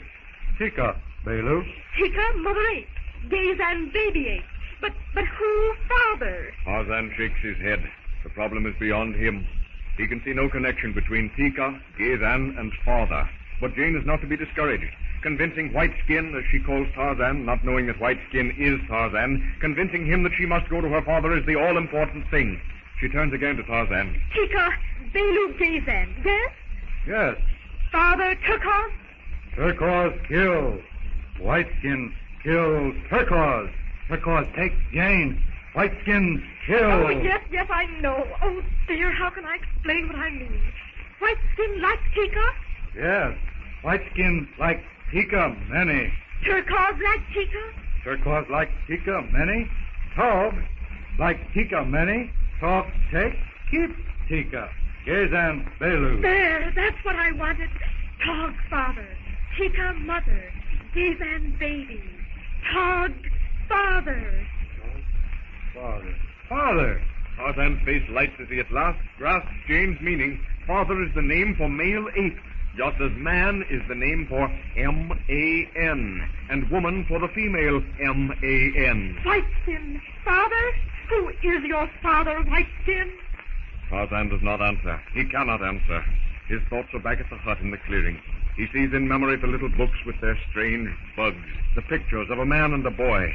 He has known since first he made out what those bugs stood for, that he was a man and not an ape. But with that knowledge came another problem. If he was not an ape, then who was his father? All the memories of his earlier life crowd in on him. He thinks of Kayla, his foster mother. Kayla, the she-ape that had raised him, had protected him against the tribe when he was too little to fend for himself. He has always thought of her as his mother, and now the thought is driven forcibly home. He has no mother. Tarzan looks at Jane. White skin? No. White skin alone. Jane has father? Tarzan looks incredulously at Jane. There must be something wrong with his reasoning. He has just learned, so he thought, that father was Jane's word for male ape. He turns over in his mind every possible solution. Then he hits upon one that satisfies him. Father must be the name of one of the party he had seen at the hut. He turns toward Jane. Jane, father, go hut. Yes, Whiteskin. Jane, father, go hut. No find Jane. Jane, father, go. Go. Many go. No find. Jane here talk. Jane, father, talk. Jane points out into the forest depths as she tries to recall to Tarzan that day when she had heard her father's voice. And understanding at last that somewhere in that vast jungle is a man called Father whom Jane wants to go to, Tarzan sits thinking, trying to figure out just what he must do.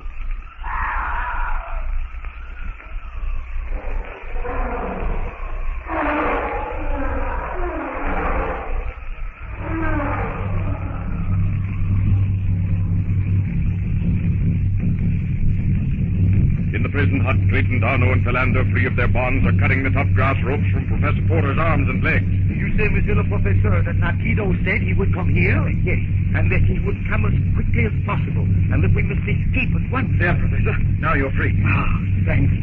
Ah, it does feel good. Oh, no. Yes, Nakido. Oui, Nakido. Tonight, chief kill a witch doctor. Plenty warrior look to see witch doctor die.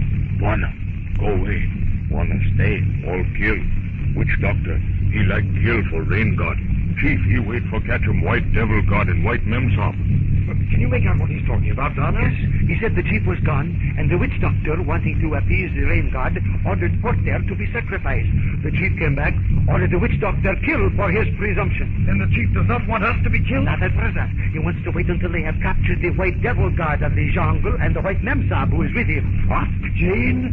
And the fellow that we think may be Tarzan? Oui. The chief wants to make the sacrifice worthwhile, so he is waiting till Jane and the jungle devil god, as they call him, are captured. Then, if the chief has come back, that means that their plans for capturing Jane and Tarzan have failed. And Nakido, chief don't catch devil god? Listen. Altogether different sound to those drums. Chief, he knows they. He look, see. All fix for catch.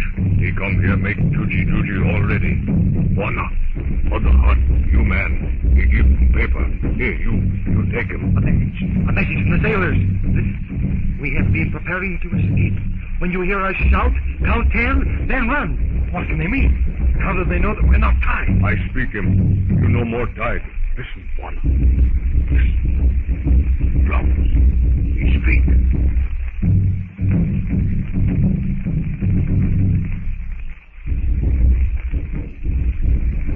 Drums speak. White memsop capture. Make bait for devil god. But devil god, he come elephant. Take white memsop away. That means that they captured Jane, and then this jungle devil god, as they call him, rescued her. Yes, Monsieur le Professeur, you had it right. We live! Yes!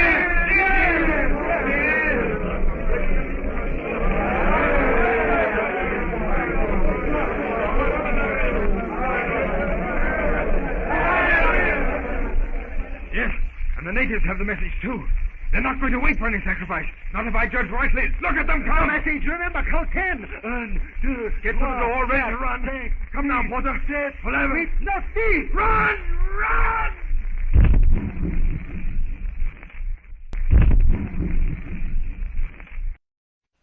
Tarzan of the Apes, brought to you from out the pages of Edgar Rice Burroughs' intense book.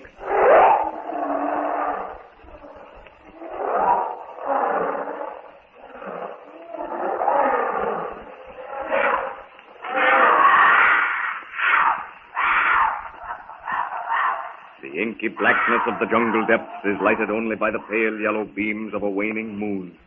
Long, endless, foreboding tunnels that are animal trails by day echo to the soft, sinister padding feet of the prowling jungle cat. Far in the distance, Dango the hyena lifts his head to the heavens and tells his repulsive, slinking brothers that Numa the lion has fed, that the king of beasts has left the remnant of a kill. The moonbeams glint on the shiny stalks of a clump of bamboo by the waterhole. A pair of greenish gold eyes gleam evilly as they stare from behind the bamboo screen. A spotted tail twitches, a chilling, raucous scream, and Cheetah the leopard launches himself upon his prey. Suddenly, a distant crash wakes the jungle to instant life. Cheetah's prey, startled, leaps to one side. Cheetah stops momentarily. In midair, it seems, drops to the ground and crashes into the underbrush. Dango the hyena forgets his meal and slinks tail between his legs into the deeper shadows. In a leafy alcove, Jane Porter wakes.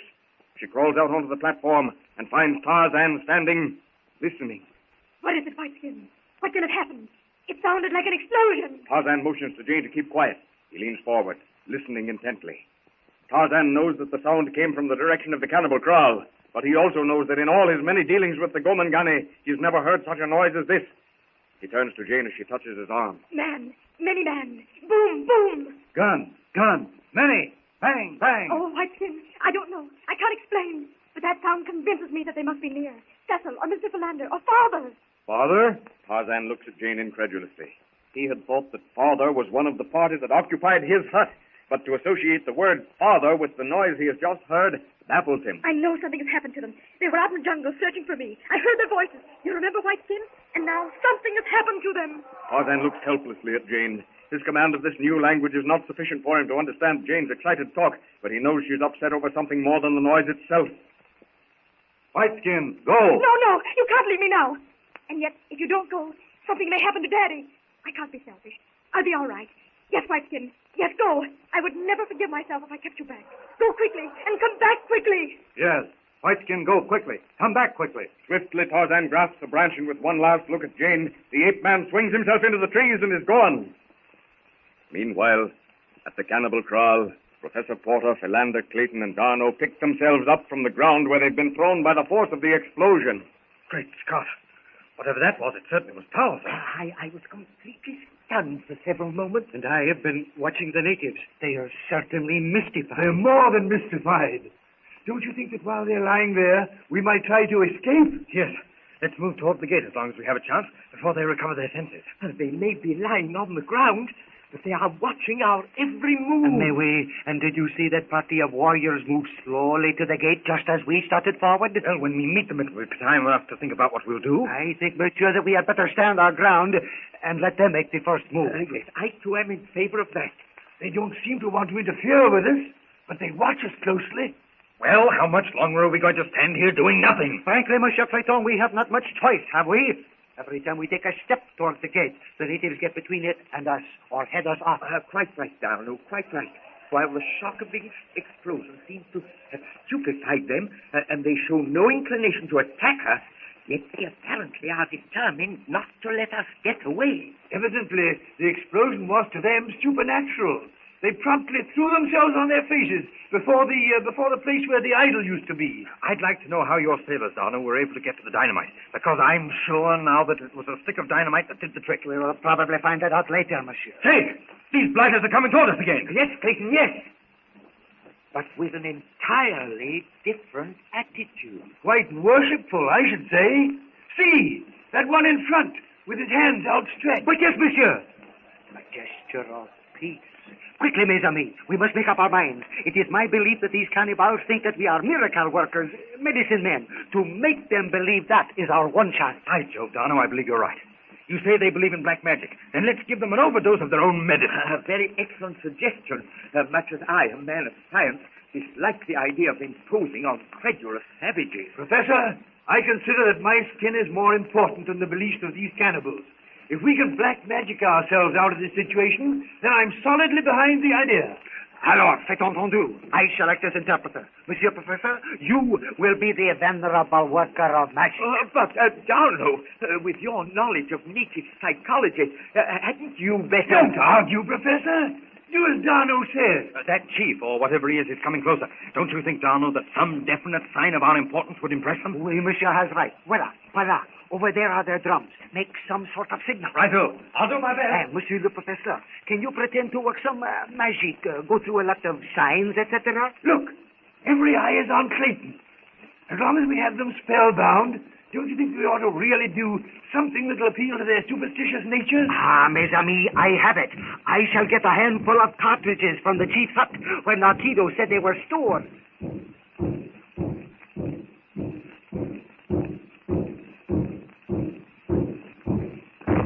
Et puis, monsieur le professeur, you walk toward the sacrificial altar, and when I give you the signal, you raise your hands as though commanding something to happen. There, Clayton has their attention. Walk forward, Professor. That'll draw their attention from Darno.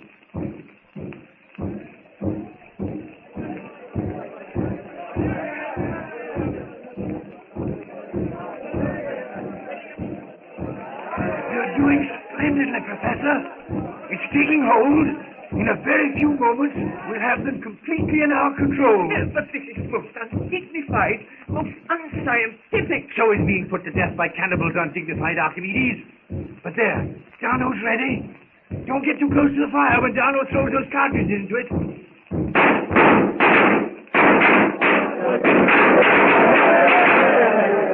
There, monsieur le professeur.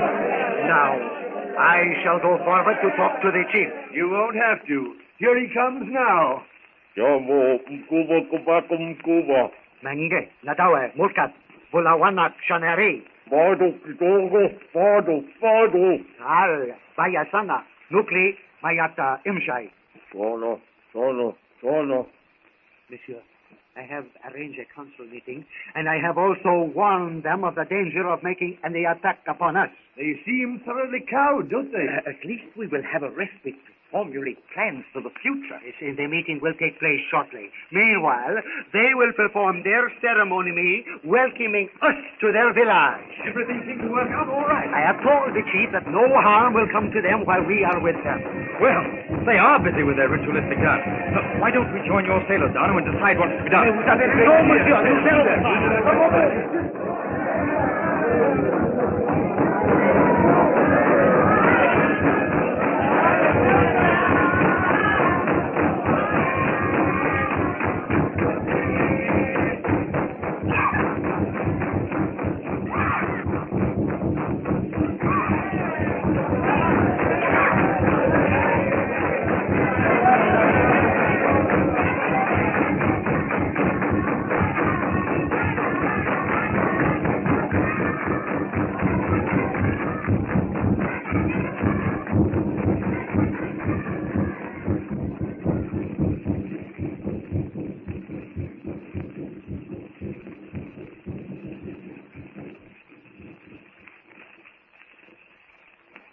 Back in the jungle, Sheeta, balked of his prey by the explosion, prowls angrily through the underbrush. It is late, and Sheeta's belly is still empty. With tail lashing, dagger-like fangs bared, the huge cat comes to the clearing by the little platform. His black, wet muzzle twitches. His cold, glittering eyes glint wickedly as he turns and sees Jane standing on the platform. With a coughing snarl, the lithe brute launches himself against the tree. Jane hears the sound and tears into the gloom. She sees the glinting eyes, sees the long claws dig into the bark of the tree. Quickly, she pulls a heavy branch from the platform. Inch by inch, Sheeta pulls himself up the rough bark. Snapping vicious jaws break the small twigs that bar his path. With all her strength, Jane swings the branch down on Sheeta's head. Sheeta spits and screams with rage. He moves his head from side to side, trying to avoid the raining blows. Again and again, Jane flashes the club-like branch on the brute's head. But Sheeta, slowly and surely, hangs toward the platform.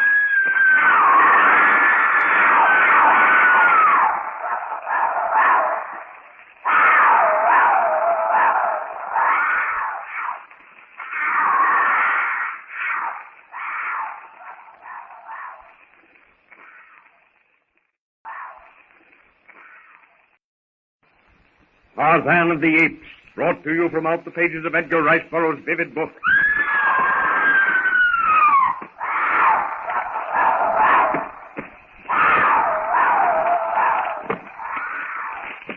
Tarzan stops in his flight through the treetop.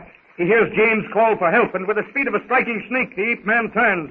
Springing from limb to limb, swinging from trailing vine to swaying branch, he flashes through the dark corridors of the upper jungle terrace. On the little platform, Jane lashes with all her strength at Sheeta's slipping jaws. Again, she lifts up the branch high above her. Again, she brings it down on Sheeta's head. Snarling, clawing, fighting, the leopard reaches with his giant paws for the platform. He catches the outside edge. Tensing of the mighty muscles in the great cap hauls himself onto the shaking branches. Jane tries once more desperately to take the leopard hold. She defends his head beneath the hold, but he moves forward. Jane throws the branch from her. She reaches for a low-hanging limb, swings herself clear of the platform. Sheeta strikes out at her with slicing, tearing claws.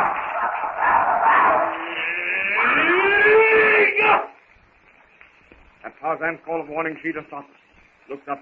Crashing down from the treetop, Tarzan hurls himself on Sheeta's back. They roll over and over on the narrow ledge. Tarzan's fingers clutch at the brute's throat. Sheeta's hind feet strike out. Tarzan throws himself to one side, but he holds on. The leopard makes a desperate effort to throw the ape man from him. They roll off the platform, down, crashing through the branches to the ground below. In an agony of despair, Jane pulls herself to the platform and drops down. Tarzan is on his feet.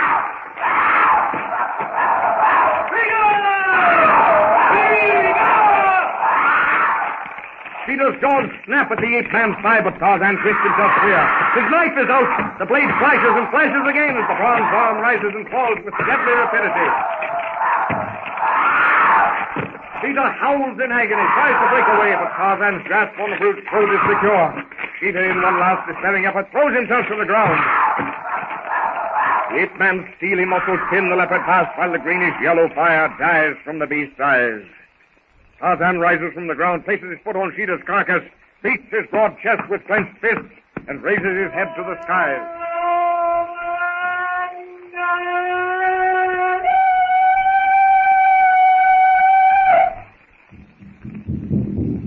Back in the cannibal kraal, Clayton, Professor Porter, Darno, and Philander with Darno's sailors formulate plans for the future and their eventual escape.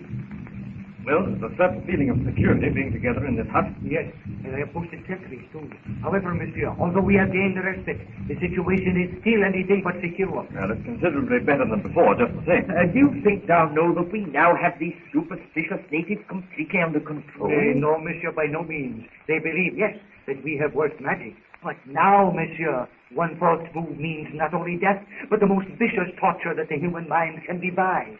I feel that I must sustain Darno in his belief. Having assumed the roles of minor deities, we've placed ourselves in the position of forfeiting all human characteristics. Frankly, to me, the whole thing is ridiculous, irrespective of whatever goes with the theory involved in all this black magic thought transfer. What I want to know is, if these blighters can do all this, how are we going to pull the wool over their eyes? Monsieur Clayton, these primitive peoples can do much that we of the West regard as impossible. But we of the West do many things that these natives do not understand, n'est-ce pas? Yes, I'll admit that. Then, for the sake of saving our skins, it will be well for us to play upon the natives with what we can do. Their mentality is, as I said before, about 6 years. Now, can you try to understand what is passing through the mind of a 6-year-old child? Certainly not. At the same time, while I'm not asking for an explanation of what's going to happen, I would like to have an explanation of what has happened. You refer, of course, to the blacks' knowledge of Jane's disappearance and our search for her. Partly that. And also, if these blacks know so much, why don't they know where to lay hands on this devil god they're so anxious to catch? My dear Clayton, you're getting into something very deep. And something that we cannot explain. You see, the witch doctors probably built up a very strong case in favor of this devil god being just that, a devil, a god. And on top of that, this pagan jungle friend of ours, I still assert, Clayton, that he is friendly, at any rate, by his actions, have completely upset the natives. They want to kill him, but that's just it. They have had opportunities. But have they, Clayton? Remember, in every case, he may have surprised them. And also, they may be overcome by fear that their arrows fly wide or their spears miss the mark. 1,000 things can happen. And do not forget also, monsieur, that we were present when a message was brought in that this devil god had been seen in the trees with a white memsah. Yes, that's right, Donald. Then how can we tell? Possibly before that, a similar message was brought secretly to the witch doctor, and he, merely for the purpose of increasing his standing, claimed second sight or his powerful medicine. All of which I admit. And incidentally, all of this goes to discredit the theory of any genuine magic. I am not trying to convince you, Monsieur Clayton. I am merely saying, wait, you will see. That I take it is some sort of signal. A warning, perhaps, that the council is about to meet. I don't know whether or not you've noticed it, Professor, but there's a strong similarity between certain aspects of the ritual among these savages and those of some of the rites of ancient Egypt. Yes, Philander. I noticed that when I was tied to the stake.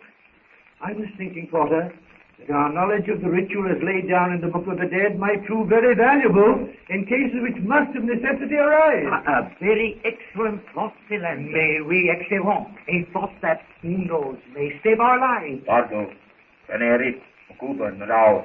The council awaits us, monsieur. Nadal, Imlat, Charles. Monsieur! What is it? The supposed witch doctor has insisted upon the poison. The poison? Yes, sir. Trial of some sort by poison. Exactly, monsieur. To prove our superiority, we will have to drink the poison cup.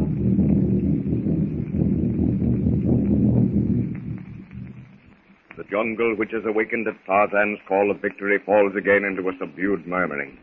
Tarzan pulls himself up to the platform, puts a protecting arm around Jane's trembling shoulders.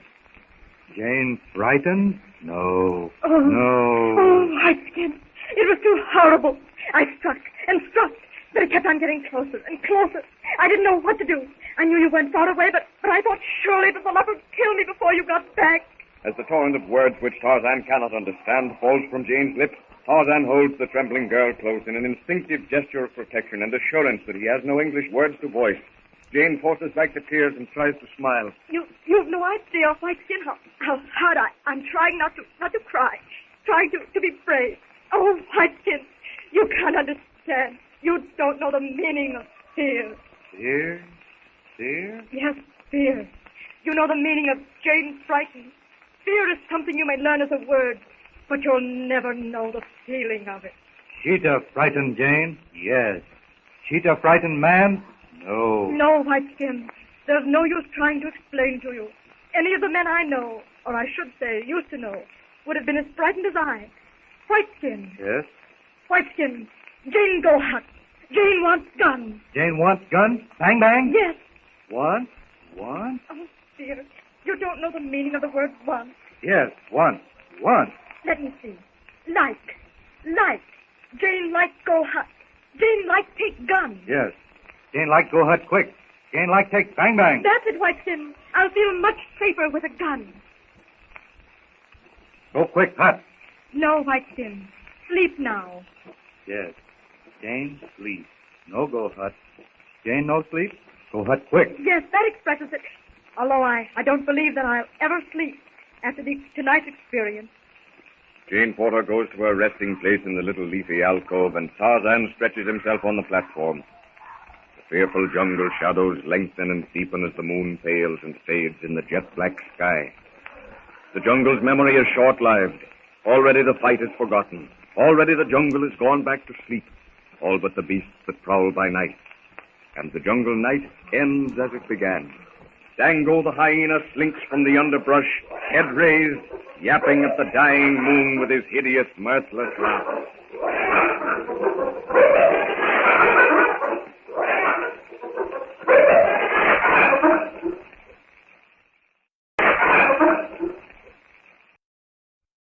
Tarzan of the Apes, from the novels by Edgar Rice Burroughs, with Mr. James H. Pierce as Tarzan and Miss Joanne Burroughs as Jane Porter. Professor Porter, with his party, searching the African jungle for his daughter, have imposed themselves as medicine men upon a cannibal tribe, but are virtually prisoners. Jane Porter, rescued from the jungle's perils by Tarzan, believes her father to be at the cannibal kraal. She induces Tarzan to take her with him upon one of his forays to the kraal in search of arrows. Suddenly the blacks swarm upon them and overpower them. Now, are you ready? Hold your breath.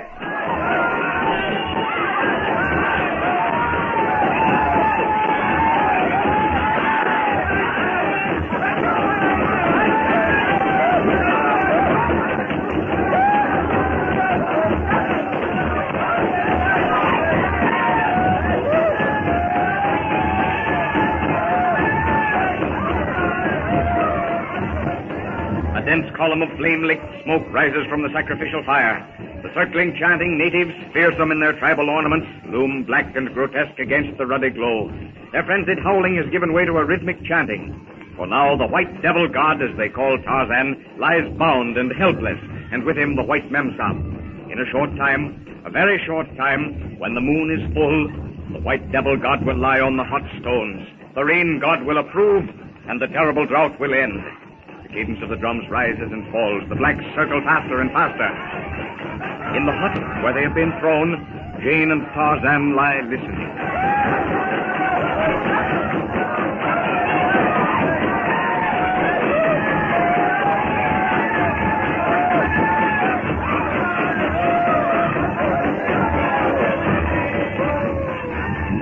Well, Whiteskin, as Cecil would say, it was a good fight while it lasted. Jane hurt? I really don't know, Whiteskin. I can't move, and I'm one big ache from head to toe.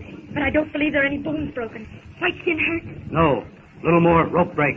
Whiteskin break Jane rope. Whiteskin, Jane, go quick. Oh, I'm glad you feel that way, Whiteskin. I don't think we will get out. And strange as it may be, I'm almost reconciled. I expect to be killed, and that's all there is to it. No. Jane, no kill. Whiteskin break rope. Quick, Whiteskin, Jane, go away. Black man, no kill, quick. Little kill. Little kill. Many little kill. Then big kill. Oh, I suppose you mean torture. A little at a time, before they kill. Yes, that's what worries me. I'm like Daddy now. I don't mind being killed, but I have a horror of being tortured. Tarzan strains at the ropes binding him. This time the blacks have not used his own grass rope, and the ape-man feels sure that when he can exert the necessary power often enough, the ropes will part. He relaxes, slides himself on the ground, trying to work the now loosened ropes to a position where his muscles can exert more pressure. I can't see you, Whiteskin. What are you doing? A little more. Rope break. Oh, I wish I had your courage, your determination, but I haven't. I suppose I never should have come along in the first place, but, well, I couldn't let Father start off on a trip like this alone. Father? Yes, Whiteskin. You don't know what I'm talking about, of course, but it does me good to rattle on like this, so I won't have to think. How are you getting along? A little time, a little more. Tarzan's corded arm muscles swell to their fullest as he exerts his utmost strength against the fibers. The straining ropes give, loosen. Tarzan relaxes, lies quietly a moment, then renews his attack upon his bonds. Oh, I think you're wasting your time, Whiteskin. I'm tied up so tightly, hand and foot, that I can't even budge a strand of these ropes. What is it, Whiteskin? Go, Mangani, come. Jane, don't talk. The witch doctor enters the hut, bends down, and covers Jane's face with a piece of matting. Tango, stop at that. At the witch doctor's orders, the two blacks pick Jane from the ground and carry her out. Tarzan lies motionless. If they'd only been a few minutes later, he would have been free. The blacks leave and carry Jane to a hut closer to the sacrificial altar. Meanwhile, Professor Porter, Clayton, Darno, and Philander are in their hut discussing the situation.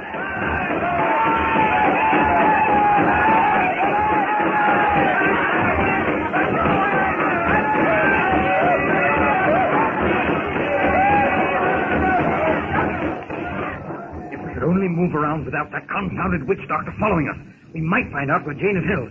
She is certainly in one of these huts. Yes, Clayton. Although we have established ourselves as powerful medicine men, we apparently have no more freedom than when we were captive. Mais that is just it, monsieur. We have not convinced the chief, in spite of all our magic. He regards us only as human beings, although superior ones. While we are in no immediate danger of the cooking pot, the situation is vastly different in regards to Jane and shall I say, Tarzan of the apes. Yes, Philander. We stand and talk when I feel that we should be doing something, anything. But, Monsieur le Professeur, it is wiser, is it not, to await the arrival of Nakido? I'm not so sure, Darno. Are you certain that Nakido can be trusted? If we do not trust Nakido, Monsieur, what shall we do? Start a search of the hut? I know. Of course, we know that's impossible. We can't even move outside this one without an escort of blacks following us. Exactement, monsieur. And it is possible that Nakido knows where Mademoiselle Jane is. Quiet. I hear someone coming. Perhaps Nakido. The witch doctor.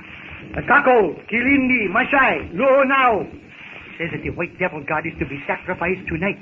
I told him that the rain god will not send rain if he performs the sacrifice, that we must perform the rite. Jane, what did he say of Jane? Nothing? Memsab, Manaba, Shanari.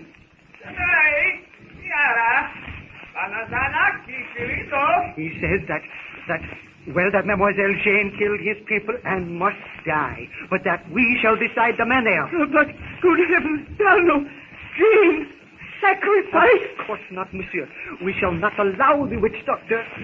This idea of his allowing us to decide the manner of Mademoiselle Jane's death is only an effort on his part to convince the chief that we are faking. Then what are you going to do? Does anyone among you suggest anything? I admit that I can't. All right, Arno. If we, monsieur, I shall make a suggestion. The witch doctor has put it fairly up to us. Very well.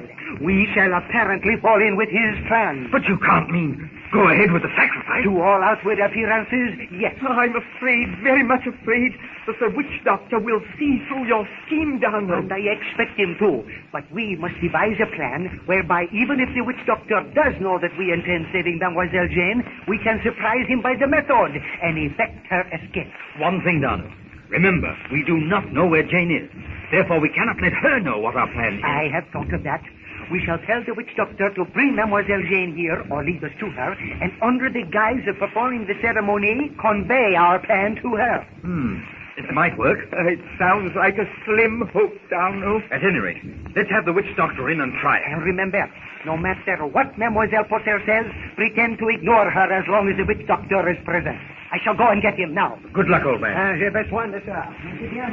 And now, Professor, we must think of something to do. Some sort of, anything that will give us a chance to get Jane where we can defend her if it does come to a fight. Do you suppose that if we were to turn half a dozen of those rockets loose... Oh, I'm afraid not, Professor. There are too many natives here now. And in any case, the gate of the stockade is too far removed from the fire. And that gate is closed. And before we could open it, it would all be over. Yes, of course. I know I'm acting like a drowning man clutching at straws. Oh, tut, Professor, you're no worse off than the rest of us. At least, that was a suggestion. Ah, here's Darno. The witch doctor says he will bring Mademoiselle Jane to this hut. Good. But his manner suggests that he is suspicious of our intention. Even if he is, it'll be... Oh, I can hardly wait to see Jane. Even if it's all over in the next few minutes.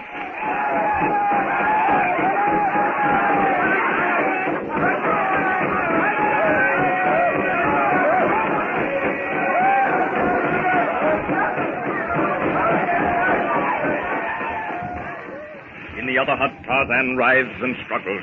Now the ropes are loose. He tries to work them into the right position. He strains and tenses. There's a snap. A strand gives way. Another snap. His right arm is free. He pulls the rope from him. He's on his feet. The ape-man takes the longest piece of rope, loops it about his arm, and goes silently to the opening of the hut. The black, watching outside, stoops to listen. He sees Tarzan, opens his mouth to yell, but Tarzan's fist shoots out, catches the black full in the chin. Without a sound, the warrior crumples to the ground. Tarzan makes his way to the witch doctor's sanctuary. He goes inside. His knife, lying on a leopard skin. He takes the knife, creeps to the door. There, he sees the witch doctor going to the hut, where Jane lies bound and gagged. Like some unshriven thing, the misshapen monster bends down and enters the hut. Tarzan stands motionless. The witch doctor emerges, carrying Jane in his arms. The ape-man, crouching, moves swiftly in pursuit through the shadows between the huts. The rope is at his side. The witch doctor, unconscious of danger, continues on his way. Tarzan is almost upon him. He swings his rope, whips it about the black's neck, twists and tightens it. The witch doctor hurls Jane to the ground as he throws his arms up to the strangling rope about his neck.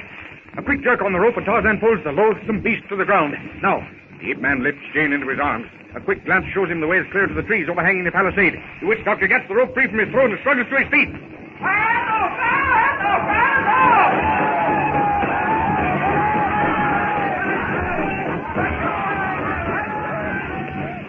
The natives circling the fire stop at the witch doctor's cry.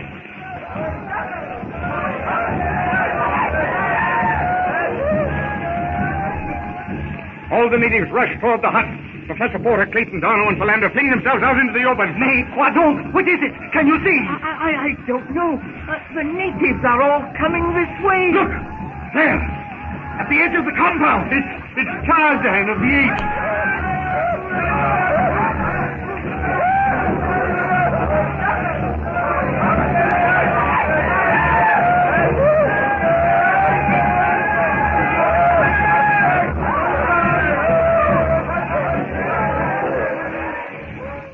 Can Tarzan possibly escape the maddened savages with Jane Porter? This is an American Gold Seal production. American Gold Seal production. Tarzan of the Apes, from the novels by Edgar Rice Burroughs with Mr. James H. Pierce as Tarzan and Miss Joanne Burroughs as Jane Porter. Professor Porter and his party, searching the jungle for Jane, the professor's daughter, are captured by cannibals. Jane, meanwhile, has been found by Tarzan, who takes her to the cannibal kraal to see if her father is there. They are captured. Tarzan breaks his bonds, rescues Jane from the witch doctor, and carries her back into the jungle. Now, are you ready? Hold your breath.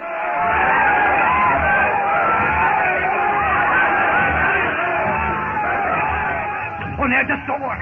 Ça, c'est incroyable. Scott, once again he snatches her from out of her arms. Jane! Jane! Archimedes, she's safe. Safe, Philander? What are you talking about? Once again in the jungle with that... Now, Clayton, there's no earthly use acting that way. If Jane has been all these weeks with Tarzan of the Apes, why should she come to any particular harm simply because that pagan person has been able to do what we have failed miserably in attempting? But Philander, can't you? Do you? Great Scott, man. I'm in love with that girl. And to see her carried off that way... Monsieur Clayton, we understand. But you must realize that whoever that person is, he has rendered the woman you love a great service. I'm so relieved. I don't know what to do, what to say. But Jane is safe. I wish I could share your belief. I'm uneasy every minute that Jane is not under our protection. Come, monsieur. You do not know what you are saying. Only one brief moment ago, we were upset. But why? Because Mademoiselle Jane was in direst danger. That danger seems to be transferred to us. Look, undoubtedly, the natives believe us responsible for Jane's escape. Why, here comes the killer.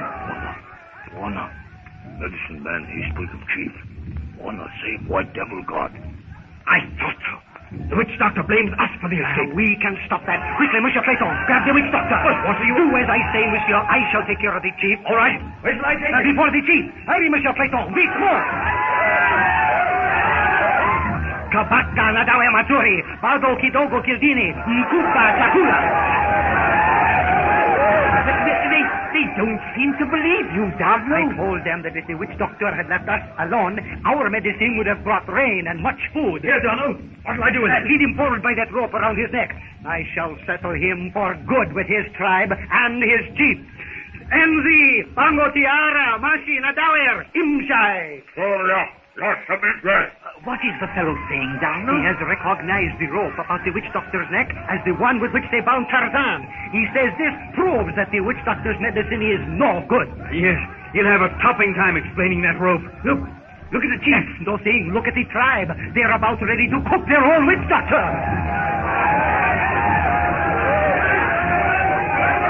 While the infuriated natives surge and circle about the cannibal kraal, Tarzan carries Jane faster and faster, farther and farther into the jungle in the direction of the little platform in the trees. For Jane Porter, the relief at being rescued amounts to a reaction almost hysterical. Oh, I never expected to see daylight again. I thought that we would both end our days at the stake. Oh, I know I'm rattling on, but you don't know the relief. Why, the jungle is no longer terrible. It's a haven of refuge compared to that horrible village. Jane, all right? Yes, now. I can hardly believe. It doesn't seem possible that we're still alive. That once more, Whiteskin, I'm being held safe in your arms. Jane, no more frightened.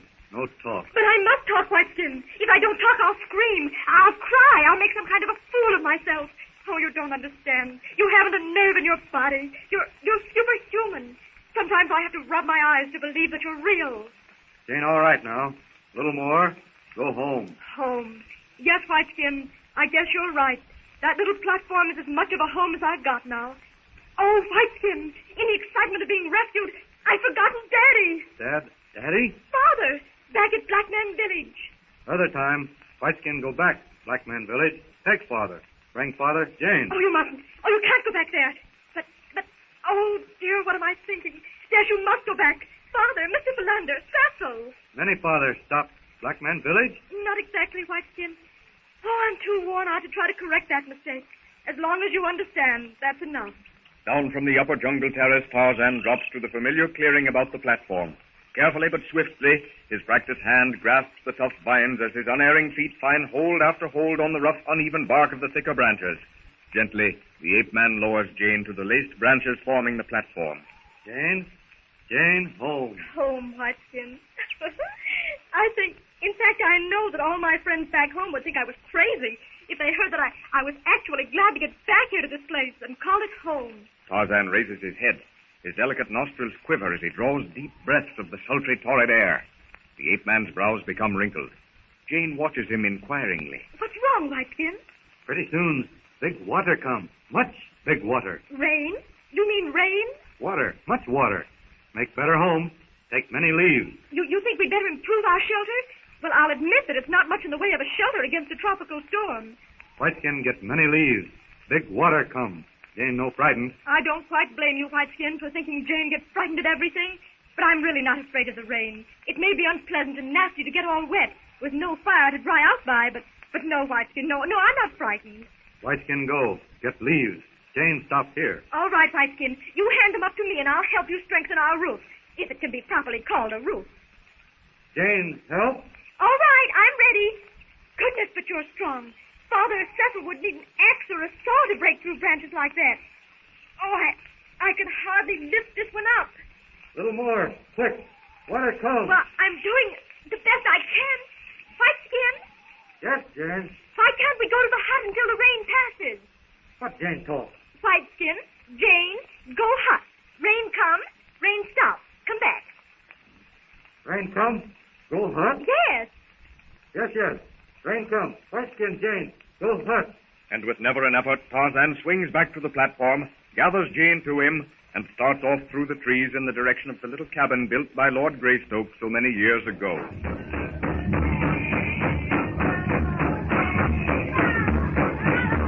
Back in the cannibal kraal, Professor Porter, Philander, Clayton, and Darno watch the discomfiture of the witch doctor as the natives dance about him and shout their derision as he stands with the rope about his neck, the rope with which he had ordered Tarzan bound. It really would seem as though our vindication was complete. But yes, only of course, a shift of wind, a wrong action, and like a pack of hungry wolves, they will turn on us again. Now that Jane is out of this place, I don't care what happens. Monsieur! Yes, Darno, what is it? Monsieur! Unless my ears deceived me, I heard distant thunder. What? And the natives? The natives are too busy. Second nature, though, for a sailor to catch the sound of distant thunder, but I shall make sure. But how are you going to do that? I'm going to check my glass. The barometer in my equipment at the other hut. I shall not be long. If we can be absolutely sure of rain, then... It almost looks as if fate for once were playing into our hands. We must make some sort of an attempt at a rain ceremony, then. We might as well do this thing properly. Not so much doing the thing properly as it is getting our necks out of the noose. If the rain comes and we do perform the rain ceremony... Yes, Darno. What luck, Darno? Yes, the glass is falling rapidly. We shall have rain, certainement. Then we should start as quickly as possible. Yes, there's the chief. I am going to tell him that in spite of the witch doctor's interference, we shall bring the rain. Menge Kilindini, Kabaka Matsuri, Sane Nadaya. Quickly, Monsieur le Professeur, do anything. Make signs to heaven. Anything at all that looks impressive. I will assume an air of devotion and walk slowly to the fire. I'll get a flare from the hut. Go ahead, Professor. I'll follow you. Voila, Monsieur. We have their attention already. If Clayton will arrive with that flare about the same time as I reach the fire... I will tell him, Professor... I see him coming now. Here it is. By Jove, but the sky is blackening. Get on your knees, Clayton, and hand the flare to the professor. Here is the devil fire that thou desirest. As Clayton speaks, he falls to his knees before Professor Porter.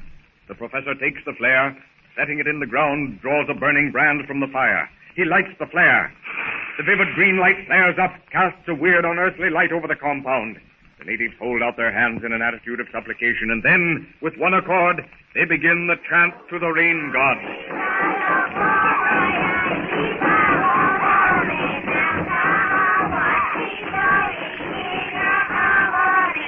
Black smoke will gather the clouds, and the rain will come.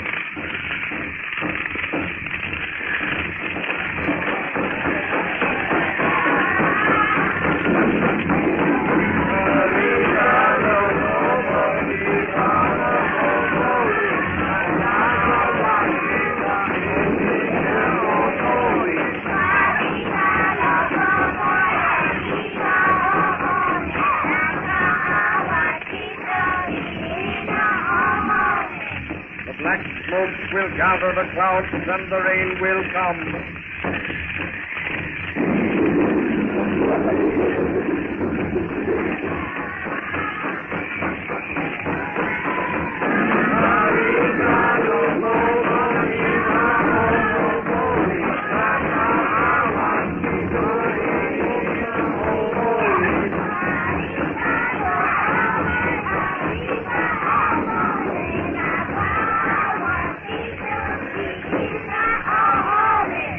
Black smoke will gather the clouds, and the rain will come.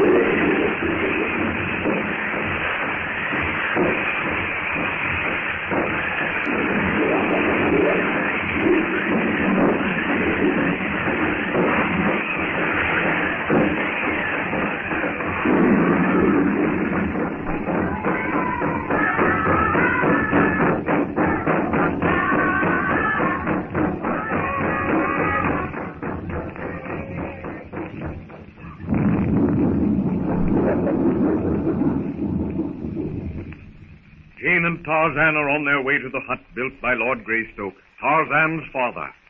For the cannibals, rain has come. But what will the blacks do now that Tarzan and Jane have escaped them?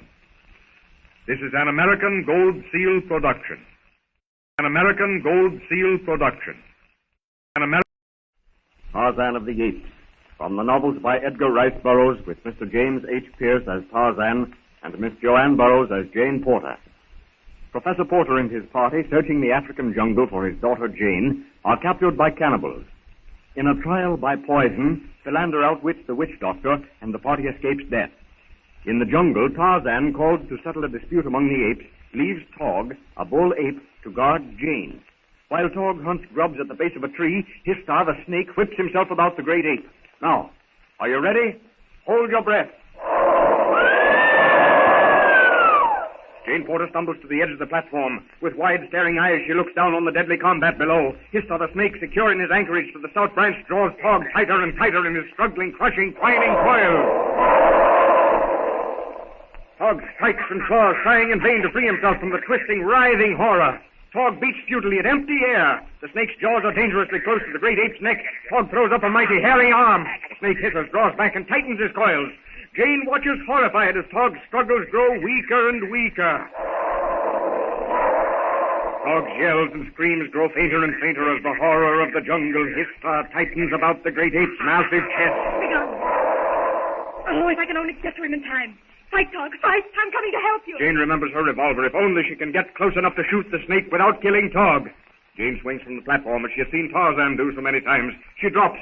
Her slender arms reach out to catch a lower branch. She holds it. The rough bark cuts and bites into her hands, but she holds on. Her feet reach for a yet lower limb. They touch it. Quickly, she drops again. Now, she's on the ground. Jumping aside, she misses the darting, swinging sweep of the snake's head. Again, Histar strikes. Jane holds the revolver at arm's length. The snake snaps at her hand. She presses the trigger. Again and again, the bullets tear into the repulsive head. Tog is deafened by the explosion so close to his head.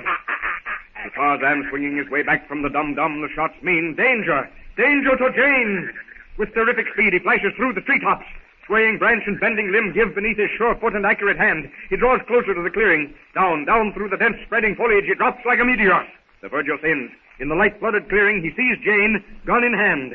Jane! Oh, Whiteskin, I think I've killed it. I hope Tog is all right. The snake attacked him. I shot it. Jane kill Histar? Jane bundle off Histar? Tog? Tarzan steps forward and helps Tog free himself from the now relaxed coils. Tog shakes his huge head in an effort to rid it of the ringing sound caused by the shot.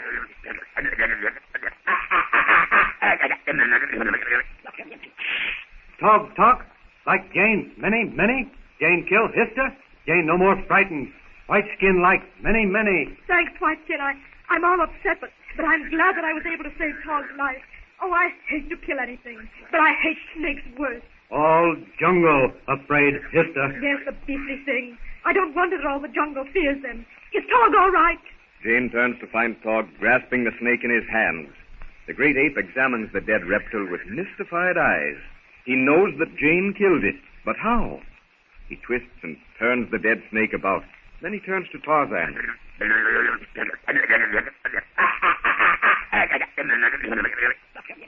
Tog, look, see what killed Histar. Jane, shoot gun. Bundalo, Hester. I wonder. Now is my opportunity to prove that with a gun I am able to defend myself. I am to be feared, White Skin. Yes, Jane. Jane want talk, look, see. Jane shoot gun. Numa, Sheeta, any jungle frighten Jane. Jane shoot. White Skin talk. Jane, same as White Skin. Numa, Sabor, Kerchak, Titan. Jane kill, quick. Yes, White Skin, and I'm going to show Tog. Jane shoot gun. Tog look, see why Hista kill. Tog, Yato, Mood, Haman, Gani, Han, Belut, and Bundalo. Look, Tog, trees. As Jane raises the gun and points it at a distant tree, Tog claps his hairy hands over his ears to shut out the sound he knows will come. Tog ambles forward and tries to dig the bullet from the plowed-up bark of the tree. Tarzan picks Jane up in his arms and starts back to the platform. Jane smiles, for she knows that Tog will tell the ape tribe of the killing, knows that from now on she, Jane Porter, is a power to be reckoned with in this vast African jungle.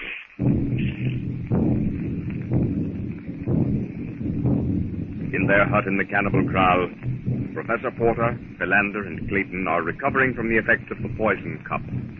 Lying in the center of the hut is the witch doctor, eyes glazed, hideous wrinkled face drawn, and bending over him threateningly, Lieutenant Darno. Tisi, Kalobago, Kikogo, Barto, Tisi. Mange sana kutua mashi. Bien, do not forget it. Did you make any headway, Darno? As much as could be expected with this jackal. I've threatened him with the fire, the cooking pot, everything I could think of in his native tongue. What did he say, Darno? I mean, what sort of promise did you get out of him? As to promises, monsieur, for such as they are, he promises to leave us alone, to use what influence he has left in promoting our interest with the chief. And what of my Jane? He says that she will not be harmed. Then that at least is something. But not to be relied upon, monsieur le professeur. That is something beyond the witch doctor's power.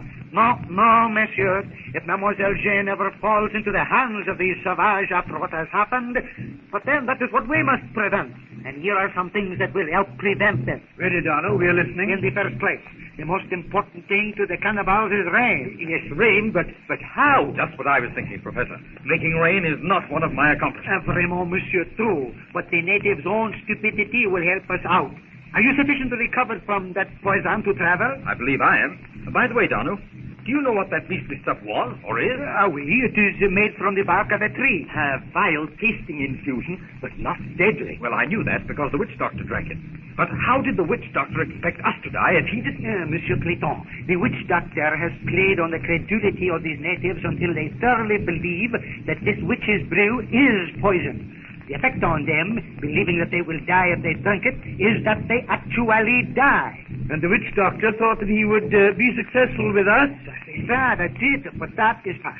The main point is, I have information that will, I am sure, get us out of here. Oh, I've heard that so many times. Yes, Monsieur Clayton.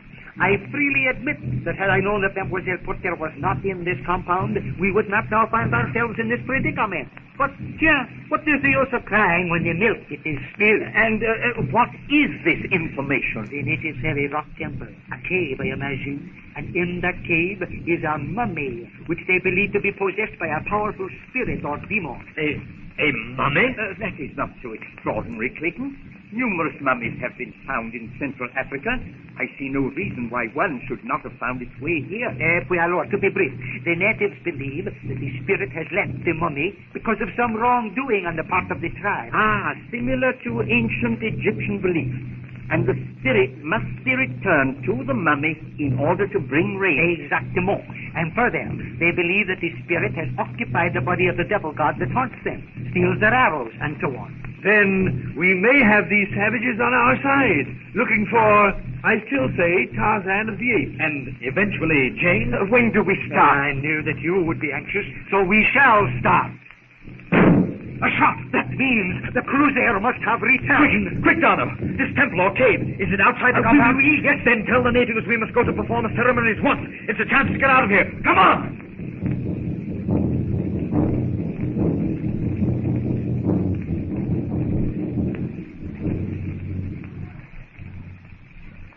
The shot that Darno believed was fired by one of the sailors from the returning cruiser was in reality Jane's demonstration to Tog, the great ape. Tog has dragged off the dead snake to display it at the Ape Dum-Dum. And Jane and Tarzan, seated on the platform, watch the coming night with its velvet sky and silver shimmering stars settle over the jungle.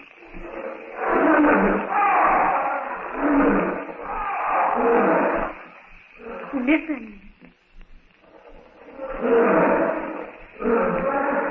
Numa, Sabor, hungry, hunt. It may be dangerous and brutal and horrible, Whiteskin, but it is beautiful. Yes, Jane. Jungle frightens, but jungle beautiful. Beautiful. White skin, like jungle. Yes, Whiteskin, I can understand that. White skin, like Jane. Many, many like Jane. And Jane, like Whiteskin. If only you were civilized. If only you hadn't been raised in this jungle. Why, with your strength, your wonderful athletic figure, people would turn and look at you anywhere. You'd be the center of admiring eyes. What, Jane? Oh, you wouldn't understand, Whiteskin. Jane just talks to herself. For the first time, I almost feel at home. Perhaps it's because I'm armed and have fought and won. Or again, maybe I feel that not only have I been able to look after myself, but that I've been able to save one of your friends, Whiteskin. And I feel that I've raised myself in your esteem. What, Jane? You wouldn't understand, Whiteskin. Your not being able to understand some things has its disadvantages. But then, it has its advantages, too. At least, I can talk to myself, say what I want to, without, well, being questioned too closely.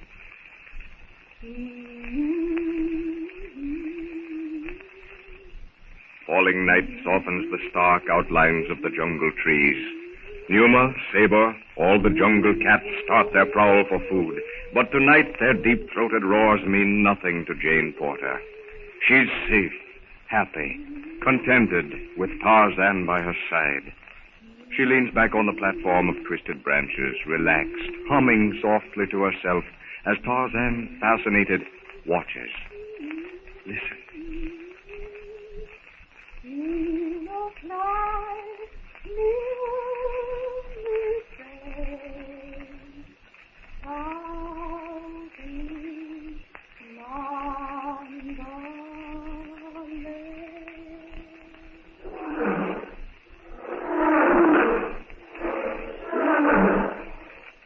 Again, Jane. Again.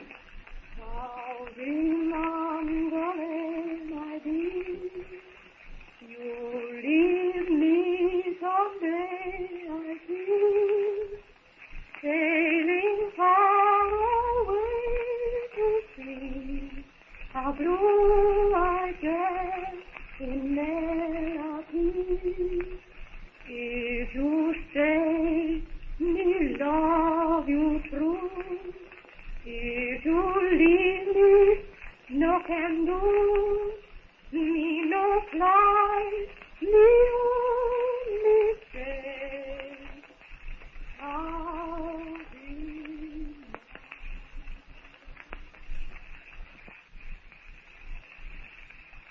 At last, Professor Porter and his party see a chance to get out of the cannibal kraal. Will they find Jane when they leave, or is the witch doctor planning revenge? This is an American Gold Seal production. An American Gold Seal production. An American... Tarzan of the Apes, from the novels by Edgar Rice Burroughs, with Mr. James H. Pierce as Tarzan and Miss Joanne Burroughs as Jane Porter. Professor Porter and his party, in trying to rescue the professor's daughter, have been captured by cannibals. But Tarzan has saved Jane from the menacing jungle and takes her to the little cabin in the clearing. Professor Porter, on Darno's advice that rain is near, convinces the natives that he is a great medicine man who can make rain. The whites discredit the native witch doctor, and although Professor Porter's party does not know it, he is even now plotting his revenge. Now, are you ready? Hold your breath.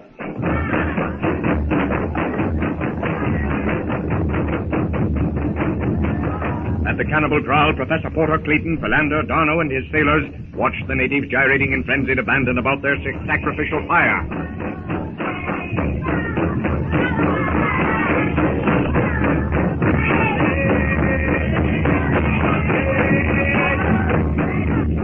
Ghastly! You seem to have stepped back 1,000 years. Yes. Quite. The deuce of it is, I do feel as if in some way we are responsible. Look! Do you see them carrying that image to the fire? Yes, yes. And by Jove, it's an effigy of their white devil god, of this fellow philandering Tristan calling Tarzan of the Apes, garlanded with flowers and leaves. This is the ceremony of stealing the soul of Tarzan to bring it back into that effigy.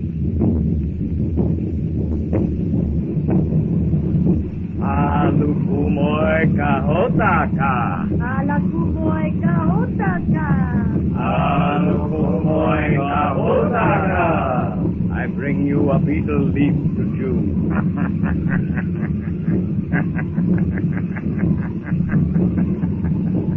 Iwana pata, ovi la kata. Iwana pata, ovi la kata. Iwana pata, ovi la kata. Tap the lime onto it, Prince Ferocious.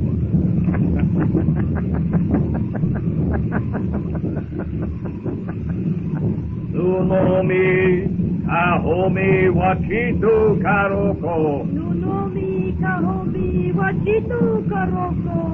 Nunomi, ahomi, wachitu karoko. For somebody, since distraction's daughter to choose.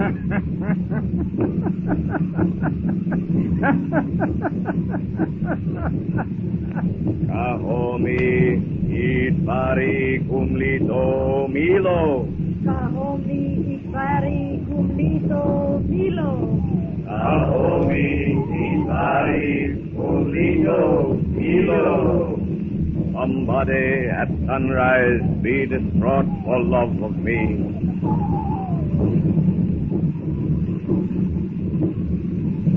Katore, Mahari, Katore Nami. Katari, Mahari, Katari, Namu. Katore, Mahari, Katore Nami. As you remember your parents, remember me.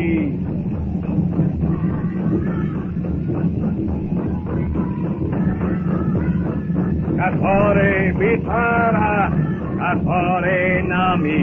Katore Vitari, Katari Nami.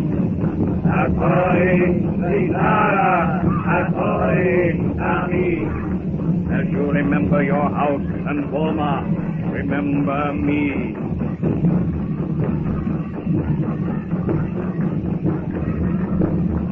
Naumi, Nahori, Katore Nami.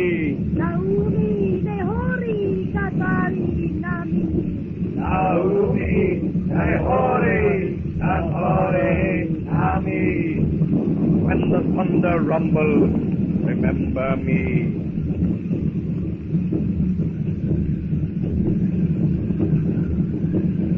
Kapira, Weneri, Katore Nami. Kapira, Weneri, Katori Nami. Kapira, Weneri, Katori Nami. When the wind whistles, remember me.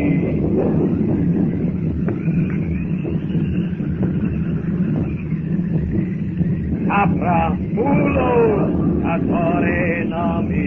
Capra, Mulo, Katori Nami. Capra, Mulo, Katore Nami.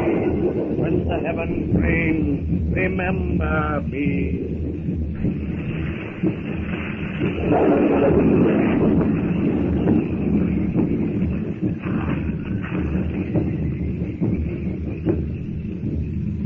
Ahomi, Litkara, Apra, Nami.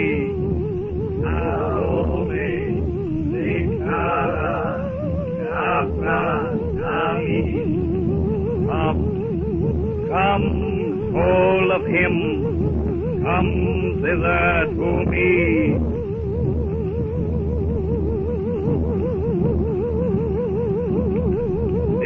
Capra, Lokata, Apore, Capra, Lokata, Apore, I do not mean to let you have my soul.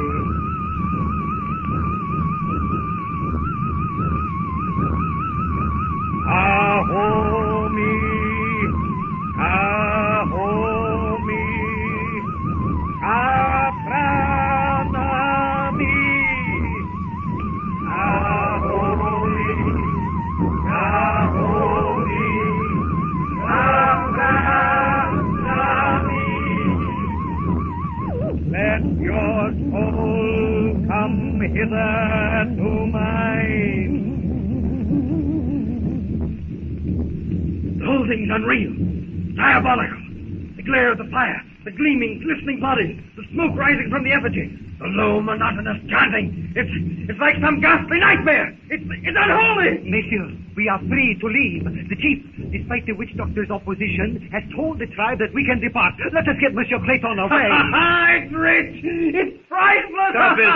Stop it, Clayton. Stop it, I say. I can't. After all our efforts at escape, the gates are open to us. We can walk out. We can walk out. Jane. Jane. He's got her. He's got her. The devil god's got Jane. Oh, I can't understand this in Clayton. Fever, the African fever. He has been going on his nerve. Let us get him to the hut as quickly as possible. Thunder rolls and echoes among the great trees of the African jungle. Inside the hut, Jane Porter and Tarzan watch the downpour from the window. I said that I wasn't frightened at the rain and the thunder, but I don't like thunder like that. Thunder? Big noise? Yes, what do you call it? Mangani call it hand. Mangani? What is that? Turquoise, Mangani. Hog, Mangani. Gunta, Mangani. Oh, Mangani means great ape. Ape? Great ape? Yes, white-skinned man, Tog ape. White-skin, Tarmangani.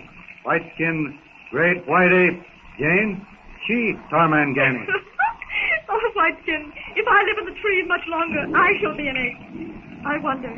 Sometimes I think it wouldn't be so bad after all to live in the trees with... Oh, Whiteskin, I must be reverting to type. It frightens me. But after all, a roof and four walls are mighty cozy on a night like this. Let's sit down, Whiteskin, and talk about us. I'll sit in this chair, and you sit here on the floor beside me. My, it seems good to sit in the chair again. What are you going to do with that tin box, Whiteskin? Whiteskin, show Jane. Look. Tarzan, as he speaks, lifts from the shelf the metal box. That metal box that once was Lord Greystoke's. The box that contains the proof of Tarzan's identity. Tarzan removes a little primer from its hiding place in the box. Jane like this? I don't know. Dear, I suppose you want me to read it. And yet how can you? You can only speak what I have taught you. How can you know that this primer is something to be read? Whiteskin got more. Tarzan draws the arrows from his quiver. He plunges his arm into the crude leather case and takes out a carefully made package of leaves. The ape-man unwraps the leaves and at last holds out to Jane a folded piece of paper. My letter. The letter I wrote to Hazel. Well, I wondered what had become of it. How did you get it? Whiteskin tape? Yes, Whiteskin take. Nighttime, Whiteskin see, Whiteskin take. Again, Tarzan reaches into the quiver. He draws out his closed fist, opens it, and looks intently at a tiny object before handing it to Jane. Whiteskin. This must be the Greystoke locket. Well, how did you find it? Where did you get this? Professor will be overjoyed. But I can't understand. And I don't suppose I can make you understand either. Jane like this? Oh, Whiteskin. Of course you have no idea of the value of this. You don't know the tradition of this locket. Locket? Yes, Whiteskin. Locket. Whiteskin, give Jane locket. But I can't take it. Oh, how can I make you understand? As the tears stream down Jane Porter's face, the crude hut, the rough-hewn table, the bare walls fade from view. She sees instead the green lawns, the trimmed hedgerows of Greystoke Manor. She sees the long-paneled ancestral gallery, the portrait of the beautiful Lady Alice, the last bride of a Greystoke to wear the locket. The bronze giant at her side takes the golden bauble from her and places the chain about her neck. Oh, Whitekin, I can't. I must not. You don't know what this means. Only the pride of a great hope may wear it. Silently watching stands Tarzan, lord of the jungle, and though he himself knows it not and Jane Porter does not know, Tarzan is Lord Greystoke.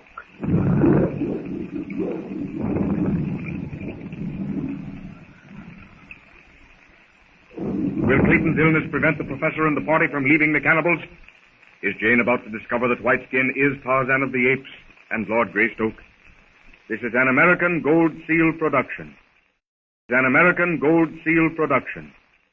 An American Tarzan of the Apes, from the novels by Edgar Rice Burroughs, with Mr. James H. Pierce as Tarzan and Miss Joanne Burroughs as Jane Porter. This is an American Gold Seal production. While seeking his daughter Jane, who has been carried off by an ape, Professor Porter and his party are captured by cannibals and trapped in a sacred temple cave by the witch doctor. Jane has been rescued from the ape by Tarzan, who takes her to the cannibal village to look for her father. Inside the cave, the whites discover that the witch doctor, supposedly in a trance, has disappeared. Now, are you ready? Hold your breath.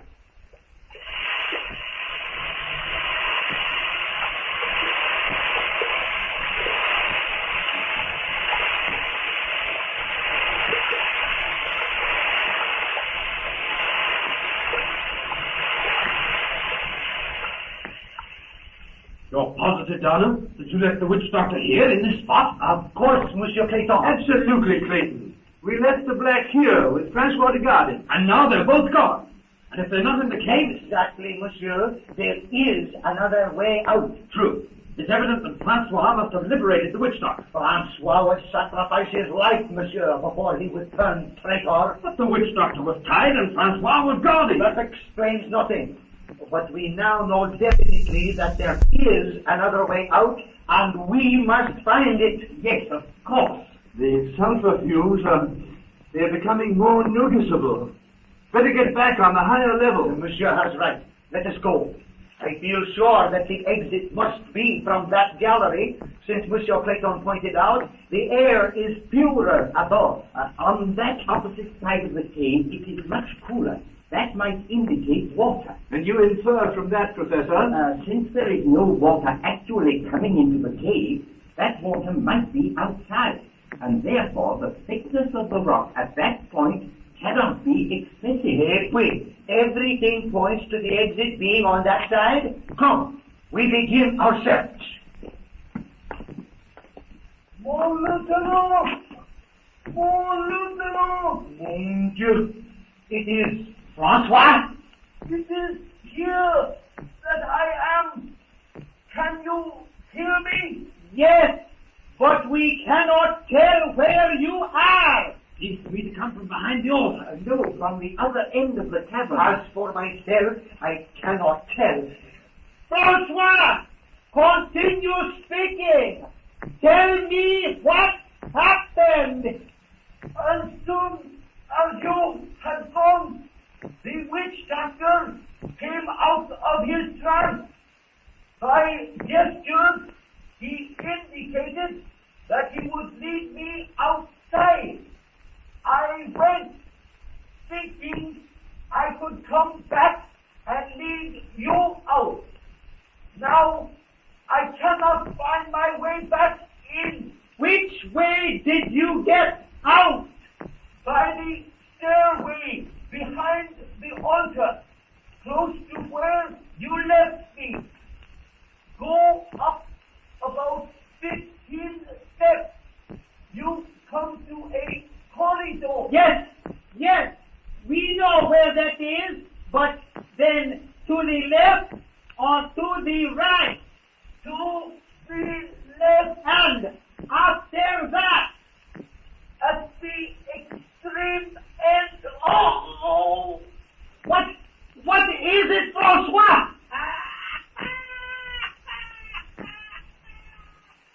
The witch doctor. We would have learned the secret I think I found torches stuck in the wall. Are you sure? Here. You are right. Quickly then, light one. We may be in time. Francois! Francois! We are coming!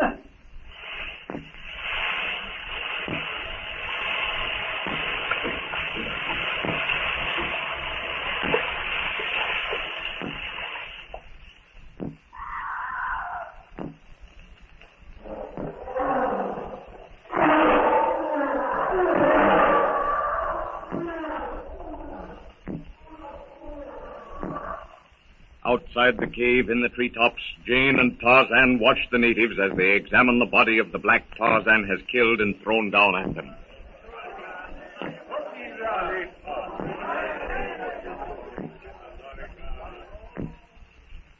I wonder what they'll do now, Tarzan.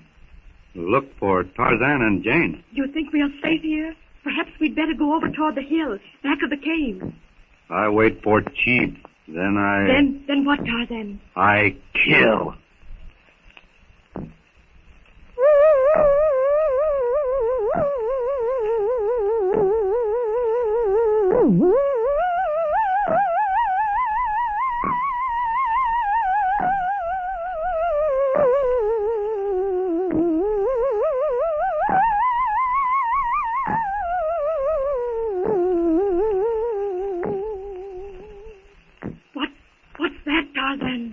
Don't know, but I think Gomangani Devil Man. The witch doctor? But he went into the cave with Cecil, Daddy, and the rest. Yes, but I think Devil Man get out.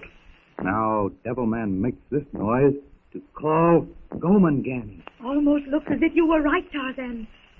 They're all looking toward the cave.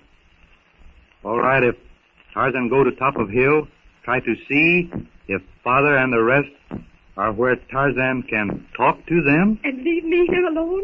Yes. Oh, no, you're not. I'm going with you. I don't want to be left alone. And if there is a chance to talk to Father, All right. Look. Gomangani all going away. Yes, and that weird noise. It's either dying out or it's going farther away.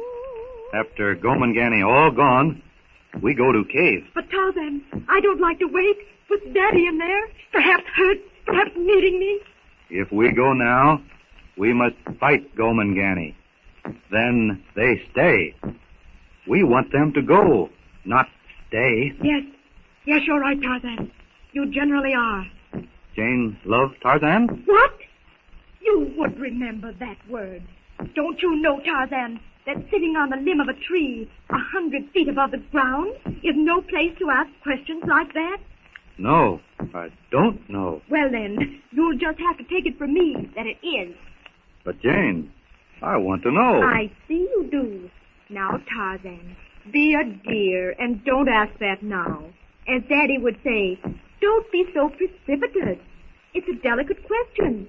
It requires tact. Tact? What is tact? Sometimes it's thinking one thing and saying another. And always it means not saying what you'd like to say in the way you'd like to say it. Tact no good. Tarzan love Jane. You mustn't.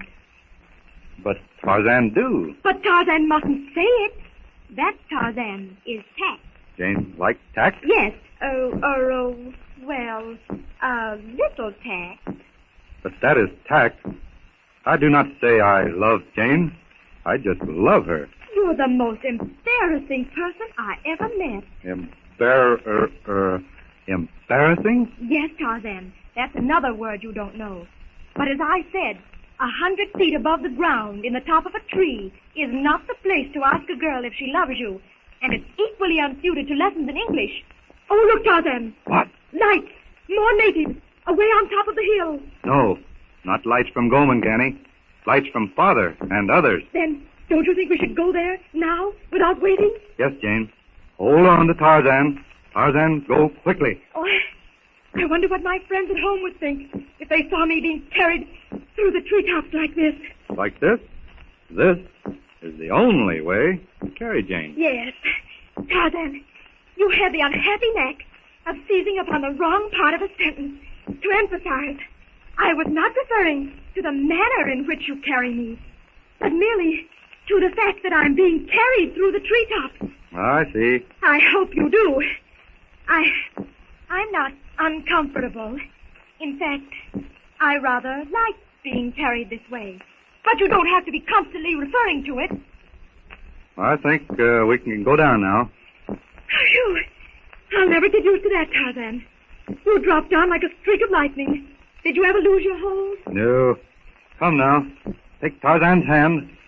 The ground is rough. Big stones. Yes, boulders, Tarzan. I'm sure it was over there that I saw the light. Yes. This way we have to climb.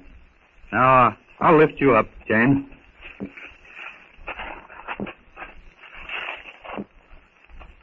A crack in the rocks, Tarzan. Do you suppose it leads into the cave? Can't tell. Look, Jane.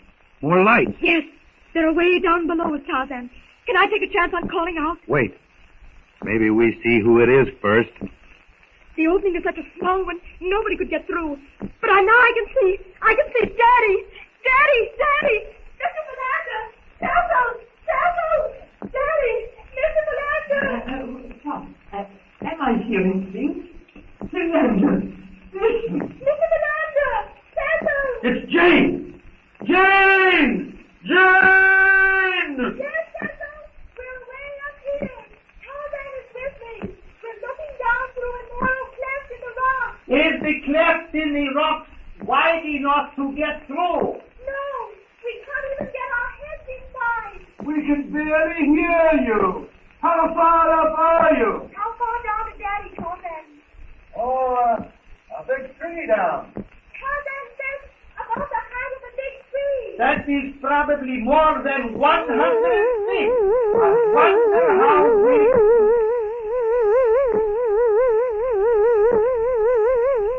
There's that sound again. You hear that? The witch doctor again. Jane! She doesn't answer. Jane! Jane!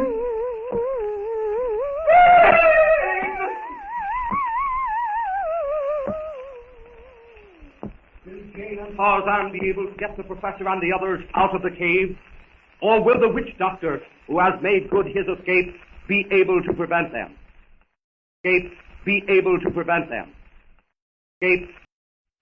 Tarzan of the Apes. From the novels by Edgar Rice Burroughs, with Mr. James H. Pierce as Tarzan and Miss Joanne Burroughs as Jane Porter. This is an American Gold Seal production, directed by James Knight Carden. Professor Porter and his party have escaped from the cannibal village, where they had gone to search for Jane, the professor's daughter. But the infuriated blacks, believing the white men have broken one of their tribal taboos, force them into the sacred temple cave where they are trapped. Seeing lights in the cave, Tarzan and Jane are about to effect a rescue when they hear the weird noise that presages the approach of the witch doctor. Now, are you ready? Hold your breath.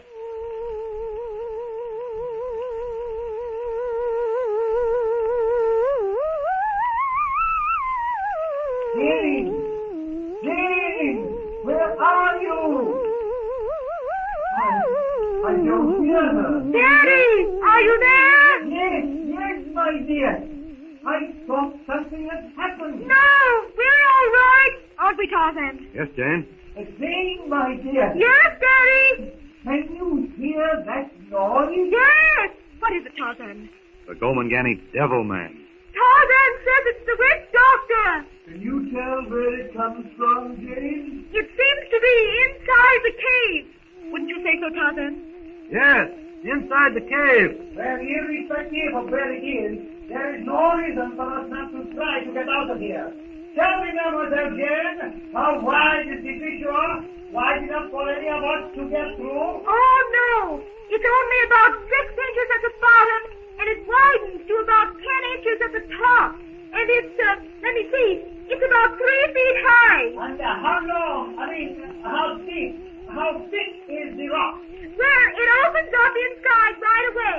I'd say the rock was 10 feet thick, but the narrow part is not over 2 feet.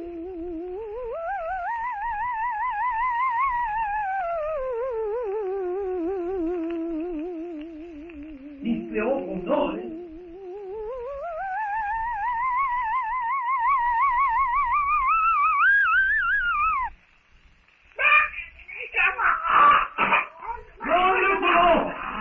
Mon lieutenant! Monsieur Donald! Yes, François. But I thought, bon Dieu, that you were alive. I am all right. The witch doctor hit me over the head while I was talking to you before. I almost suffocated from sulfur fumes. What did you do, François? We heard the noise stop suddenly. But yes, I came across the witch doctor, and at present I am standing with my foot upon his neck. I have fixed him all right. Who is that talking? Tarzan wants to know who that is talking. The voice seems very near and clear to us. It is one of my sailors, François. He cannot find his way back into the cave. Can you hear my voice? Yes, I can. Then I'll keep talking. Come toward me. This way. This way. Keep on coming this way. Can you hear me? But yes, it is clearer. All right. Come this way. Mon lieutenant, look up here. I can see you. Oui, François.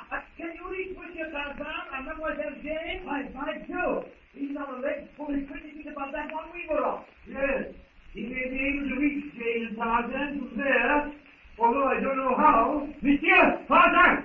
Yes, here. Can you see us, François? But yes, mademoiselle. No one can possibly get out this fissure. But I have an idea. Yes, Colonel. François, do you notice the men, our men, I mean, left any of the dynamite outside the cave, or was it all taken back to the hut? I cannot be sure, mon lieutenant. Tarzan, find out. Yes, if you'll tell us what it looks like, we can go to the front of the cave and find out.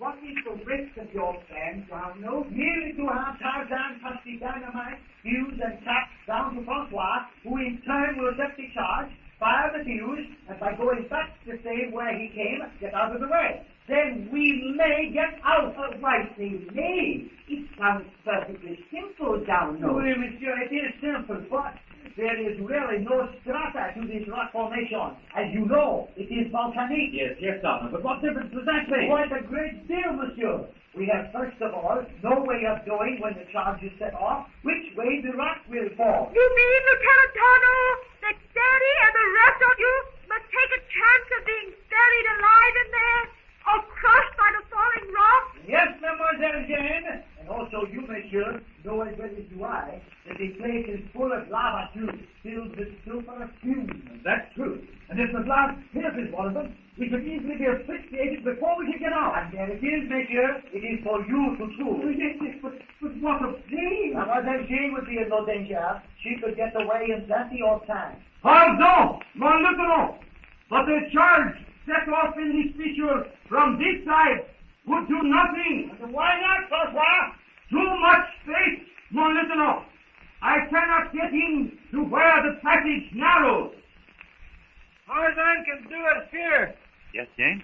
Does the dynamite have to be placed in a small space? It is possible that bad. Tell him Jane talks too much.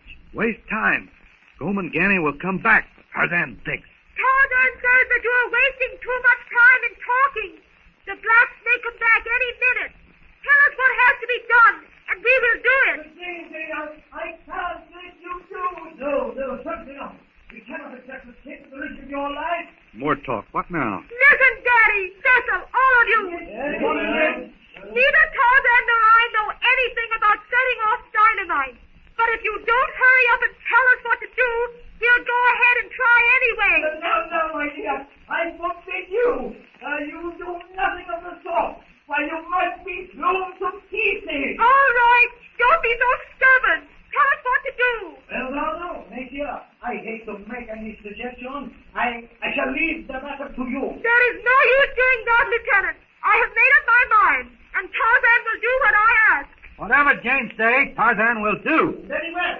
If there is dynamite in front of the cave, you will find it in a small box.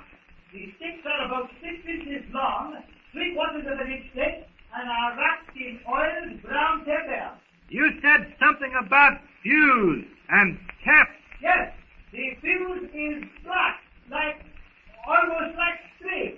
The caps are, but you must be careful of the caps. One little jar. You got them? And well... Don't worry. We'll be careful. What else? Just bring them all to the fissure.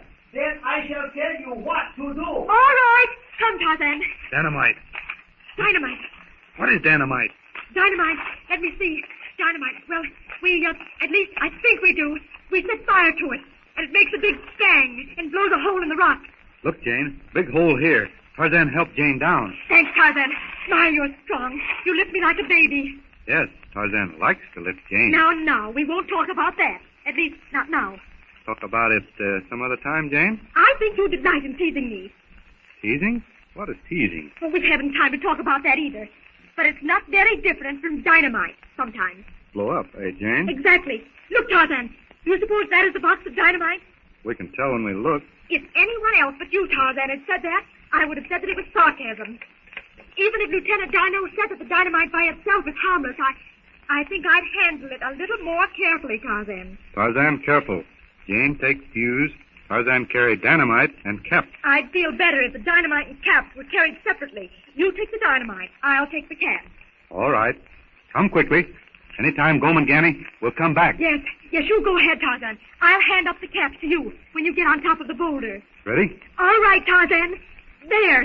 Now pull me up. Fine. Now it won't be long. Here, Jane. Lieutenant! Here we are! Now, Mademoiselle Jane, pay very close attention. Yes? Remember, no matter what happens, if the fuse is once lighted, do not come back here. Even if the dynamite does not go off? I said, once the fuse is lighted, you go. Understand? And do not come back. Now, be careful about my next instruction. Place one end of the fuse inside one of the caps. Here's one in the box. The cap is already on the fuse. Good. Now, place the cap inside the paper on one of the sticks. Here. That's it, Tarzan. Tarzan, hold it. Now, Jane. All right? Yes.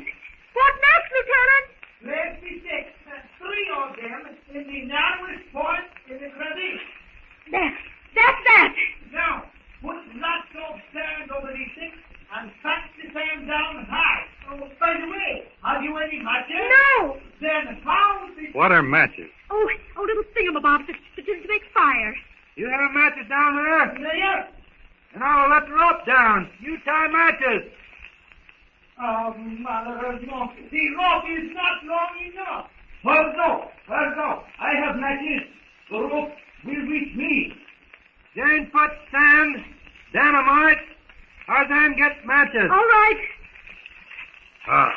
Tarzan got matches. And I think this sand is packed down tight enough. You're all ready? Yes. Then light your fuse and run. Run as far and as fast as you can. All right.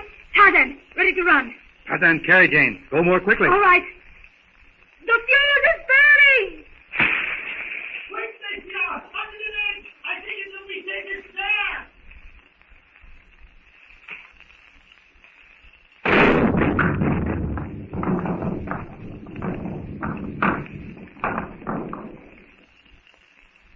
Will the dynamite widen the fissure sufficiently to allow the party to escape? Or will they be more hopelessly trapped by falling rocks? And what of Tarzan and Clayton when they meet? Tarzan and Clayton when they meet. Tarzan of the Apes, from the novels by Edgar Rice Burroughs. With Mr. James H. Pierce as Tarzan and Miss Joanne Burroughs as Jane Porter. This is an American Goldfield production. Seeking Professor Porter's lost daughter Jane, the party of whites has escaped the cannibal village only to be trapped in the sacred temple cave by the witch doctor. Tarzan and Jane, however, succeed in establishing communication with the imprisoned party. Lieutenant Darno tells them where to find some dynamite. Tarzan plants a charge and fires the dynamite. Now, Are you ready? Hold your breath.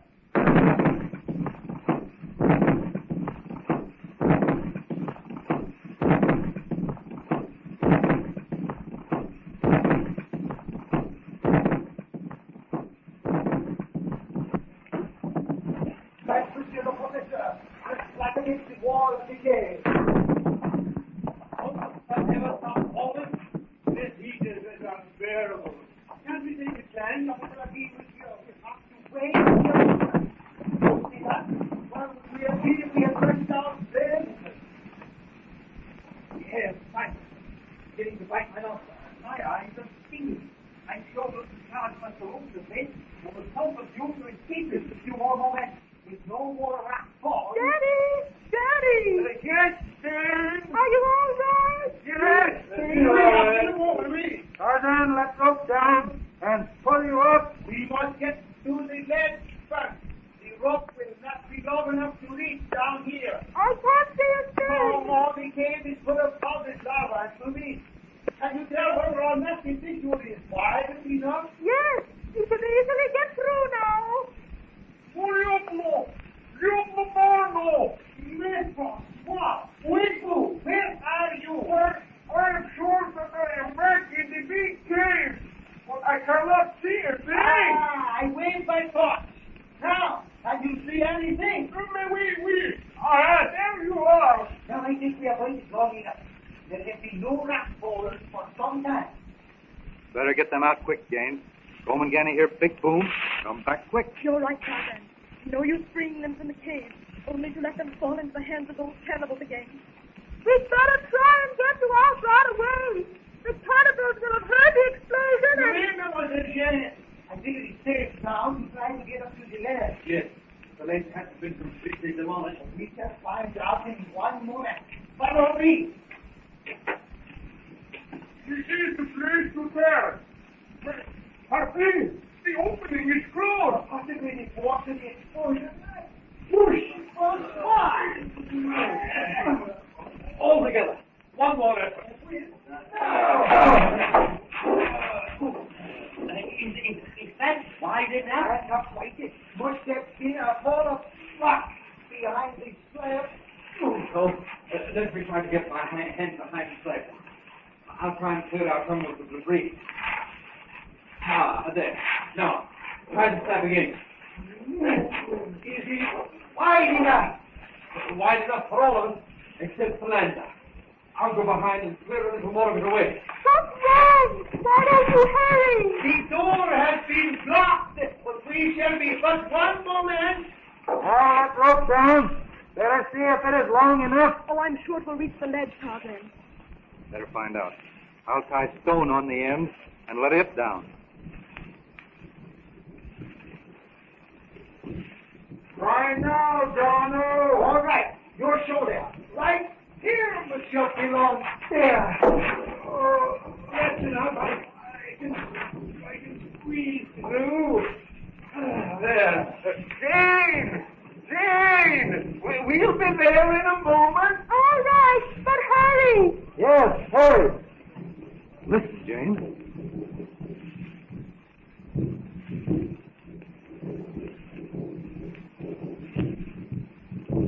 Drum. Gomangani drums talk again. Yes, I hear them now, Tarzan. Oh, we must hurry. The drums mean Gomangani are coming. Hurry up! We can hear the cannibal drums. Here we are, Jane. This is the rope. Yes, Daddy. Hang on to it. Tarzan will pull you up. Here, Tarzan, let me help you. No, well, they're not heavy. Jane. Oh, Jane. Oh, Jane, my dear. Oh, Daddy, are you all right? Are you sure you're all right? Yes, dear. A little worse for wear, perhaps, but still undamaged. And this is Mr. Tarzan, of course. I'm afraid, Mr. Tarzan, that I have no words adequate enough to express my thanks. I'm afraid, Daddy, that Mr. Tarzan does not know enough English to understand. And anyway, we must get the others out quickly. Oh, yes, of course. Can I assist Mr. Tarzan? I don't think so, Daddy. I'm sure Tarzan can manage. Are you ready, Mr. Fernandez? Yes, Jane. All right. Hang on.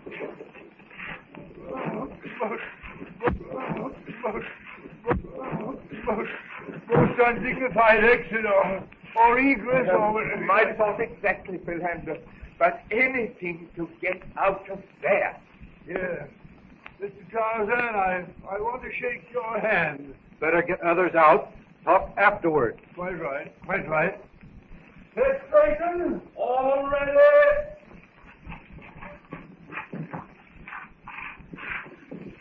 Oh, I do. Guess I'm weaker than I thought I was. Why, Cecil, you look... Yes, Jane. You see, Cecil's had rather a bad time with fever. Oh, Cecil. Oh, I'm so sorry. Oh, I'll be all right. Get out of this confounded jungle once. Ready, Donald? Oui, oui, Monsieur Clayton. Hold on, Donald. Here, I'll give you a hand, Donald. Please, come, Monsieur Clayton. Cecil, won't you say something to Tarzan? Eh? Oh, yes. Right. Thanks, old man. I was forgetting. I'm trying to help Darno, you know. Oui, Monsieur Tarzan. We are all greatly indebted to you.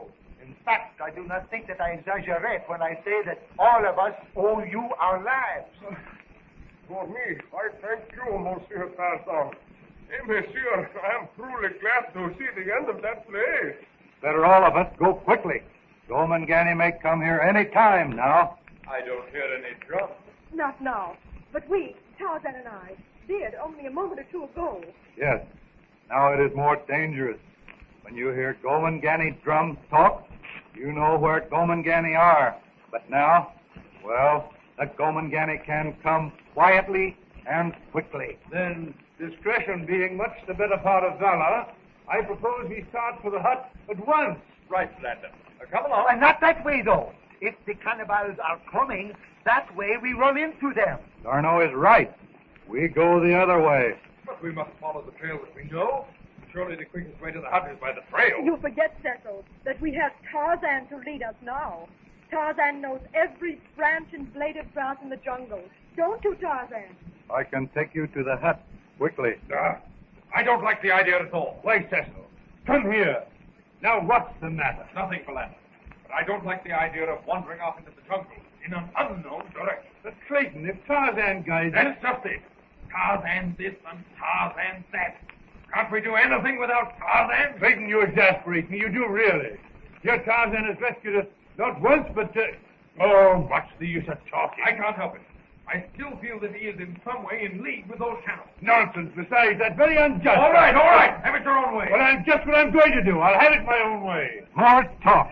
We will stand here till Gomangani comes. You are quite right, Monsieur Tarzan. Lead on. Makes very little noise. I want to listen for Gomangani following us. How long do you think it will take to get us back to the hut? If we go quickly, 2 days. Slowly, 3 days. You see, Daddy, when Tarzan goes alone or carries me, we do it in just a short time through the trees. Yes, of course, my dear, but I feel that I am too old to enjoy climbing through the treetops. Have you been back to the hut, Jane? Yes, several times.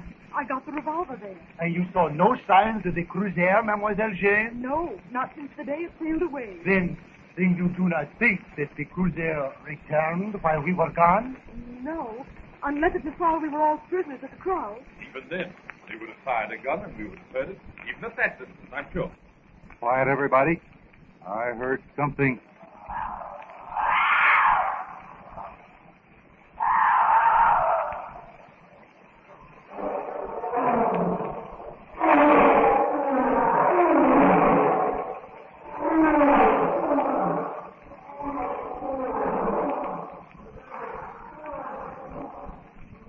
I can't hear anything. Nor do I. I must admit that outside the various jungle beasts, I can hear nothing. Someone is moving in jungle. Well, I can't hear anything. No, can't hear Tarmangani or Gomangani, but jungle beasts, Sabor, Ita, Numa, all uneasy, all afraid. Tarzan know when beasts uneasy, There are men in jungle. Do you not think that we may be what is frightening them, Tarzan? No. We frighten them, yes. That is why jungle noises here are stopped. But over there, jungle beasts are making noise. Soon, when men get closer, noise will stop. Well, even if you are right, it can quite easily be the blacks. Exactement, Monsieur Clayton. That is why we must be as careful as possible.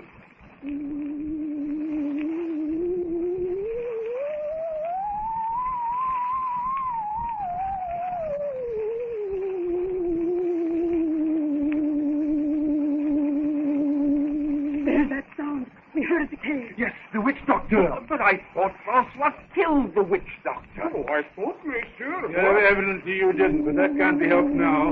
By the way, Francois, when you struck him, the noise stopped. Oui? Well then, how did he make the noise? He does not. What do you mean he does not? He does not make it himself, that is to say, mon lieutenant. He controls it, because when I came upon him, he was moving his hands to and fro. And the sound rose and fell, and then I hit him, and the noise stopped suddenly. All that I can say is that it was deucedly careless of you not to find out whether or not he was dead. Now that is unreasonable, Clayton. You remember that when we found the witch doctor lying in the cave after you and Darno had worked on him, and we all thought at that time that he was dead, then why blame Francois for the same mistake? Listen. Everything is so unusually quiet. That is what is so strange. Rather an ominous quiet.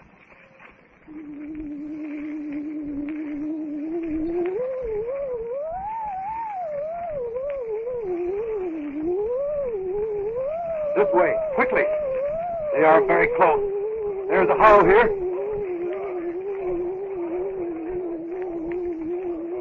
Tarzan will take care. No one shoot. If we have to fight, Tarzan will begin.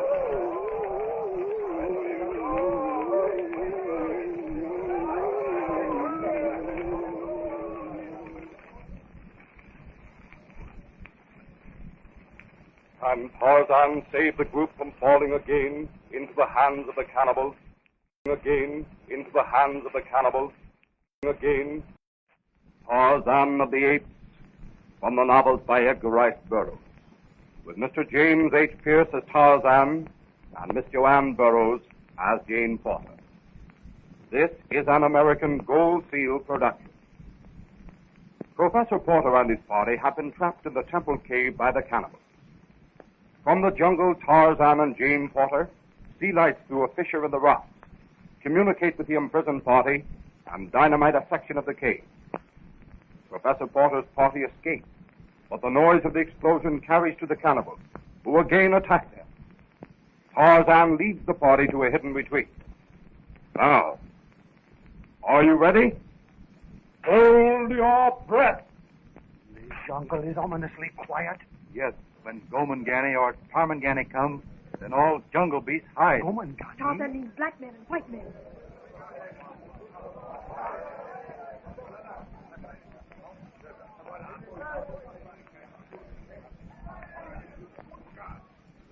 Quiet. Listen.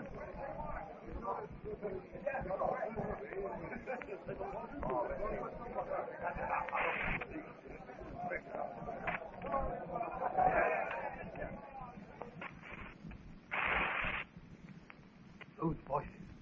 I don't think they sound like the blacks. I would say the same thing myself. The voices are not Gomangani. They are Tarmangani. White men? How can you tell Tarzan? Usha, the wind tells me. The wind? I don't understand. Usha carries their scent, and it is the scent of Tarmangani. Can it be my sailors? Just what I was going to suggest. We had better wait to make sure. Look there, through the clearing. It is the sailors. Yes, you! Thank heaven.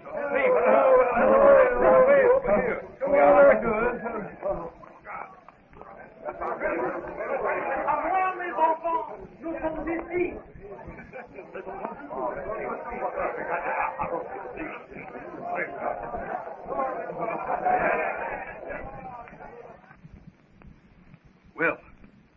about end our trouble. Yes, if only the cruiser would come, we could all be on our way. Forget a very important point, Philander. What? The treasure. Philander. The treasure. Oh, Daddy, you are impossible. Here Tarzan just rescued you from certain death, and all you think about is that treasure. But, my We dear. can talk about that later. What we want to do now is get back to the hut. Do you think we can start now, Tarzan? Yes, but only as far as that hollow. Why, Tarzan? Gomangani. You feel that they're close? Very close. Look. Where? I don't see anything. Birds, circling very high. They know. And listen. Don't speak for a minute, and you'll hear.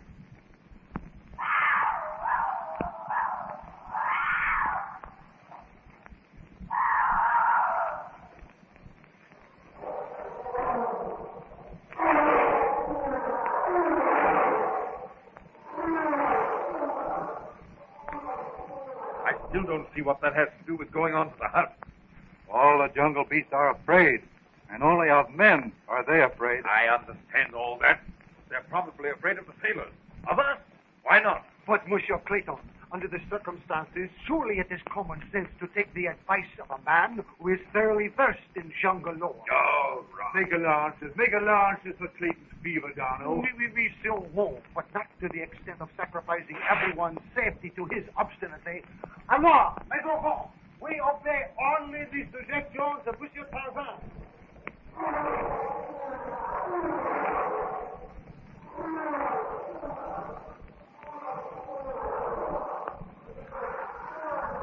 Lions? Yes, this is Numa's home. You don't propose going in there? Numa has fed. He will not attack when his belly is full. But how do you know he has fed? Perhaps he has not. The scent of a full lion is not the scent of an empty one. This place is a regular cul-de-sac. If we ever get trapped in here, well, it will all be up. We can get out at the other end. I have been here many times. Well, personally, I think it's utter foolishness to go into a trap like this to escape a bunch of imaginary blacks. I don't think they're imaginary at all, Cecil. Tarzan is generally right. If he says the cannibals are around us, I believe him. I understand. The suggestion comes from Tarzan. Then it's all right. Cecil, you're being very childish. See? Already Numa has gone away. A splendid place for defense, Tarzan. Plenty of cover. No chance of the blacks rolling rocks down on us from the height, eh, Tarzan? I do not think so. If they do, there is a shallow cave in the wide part that we will go to. It is the arrows we must watch. You understand the savages, Tarzan? Which way will they attack? I mean, from the starboard? No, pardon. The right or the left side of the defile? They will keep in front of the sun as long as it is bright. It is hard to shoot with arrows against the sun. All right. I will place 4 men behind that shelf of rock there. Yes, there. That will command the crossfire down that opening in the trees. Pierre! Oui. Jean, attendez, mes enfants. Aim low. No chances. Make every shot count, and do not let one black pass that cut, company. Oui, dépêchez-vous. Henri, behind that, the footman. A sweeping fire across the mouth of the cot. And you 4 men, behind the boulders in the bed, cover the retreat of Monsieur le Professeur and his patine. Mademoiselle Jane. Yes, Lieutenant. As far back in the defile as possible. But, Lieutenant, I'm a good shot. Yes, but if you will look after your father and Monsieur Philander, it will spare my men. That's right, Lieutenant. I'll do as you say. We must be more quiet. You will never see the Gomangani. You must shoot when you hear the leaves rustle. I think that part of your statement is correct. We'll never see the Gomangani. Oh, this whole thing is utterly ridiculous. Heroic. Pure and simple. Oh, Clayton, what's the matter with you? What's that? Someone hurt? One of my men. A poisoned arrow. Everybody take cover. You look after them. I'm going into the trees. Look, Daddy. Look at Tarzan. Incredible. I can hardly believe my eyes. Amazing agility. He's as much at home with the branches of a tree as we are on earth. But keep down. Keep hidden. That one arrow is not all there is going to be. The sailor, how is he? Dead. Can you see what Tarzan's doing now, Jane? Yes, he's getting ready to use his bow and arrows. Great Scott! That's deadly accuracy. Look there in the brush. I got him. Rhino! Yes? Keep them from getting between you and the trail. I'll get them one by one from the tree. Right? Look,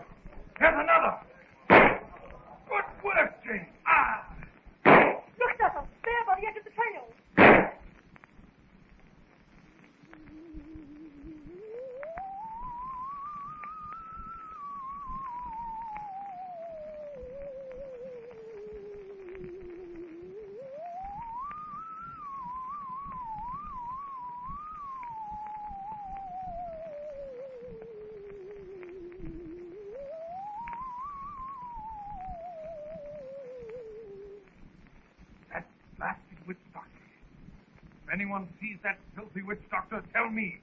I want him myself. Look, Archimedes. Where? Behind that clump of bushes. There. I see him. I'm going out. See who? Where are you going? The witch doctor. I'm going to get him for good now. Lieutenant, stop him. Don't be a fool, Clayton. You can't go out there. Neville! He's gone, mademoiselle. Oh, I hope nothing happens to him.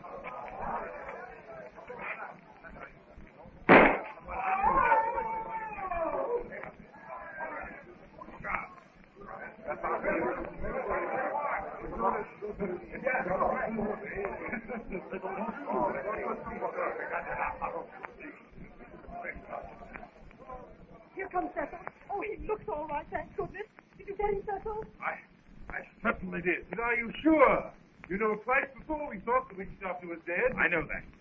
I know he's dead. Darn well I know he's dead. Rhino! Rhino! Tarzan. Where are you, Tarzan? Over here! Come quickly! Yes. Too many Gomangani. They will all attack in force. All will be killed. Look! Over there! Yes, if they all come at us together. Take Jane farther. Others out of here. Deeper into the hollow. We've done rather well so far. You've got about 20, haven't you? Yes, more. But if I can get that black devil man, maybe that will frighten the rest of the Gomangani away. But Clayton has already killed him. Where? Clayton! Yes, what is it? Where did you leave the witch doctor? Over by that clump of bamboo. Why? Tarzan wants him. I want to throw him down at the black where they can see him. Most of the shots were useless. Yes, I know. We simply stand here and cannot see a thing. Gomangani always fight that way. They stand behind the trees and bushes and shoot their arrows.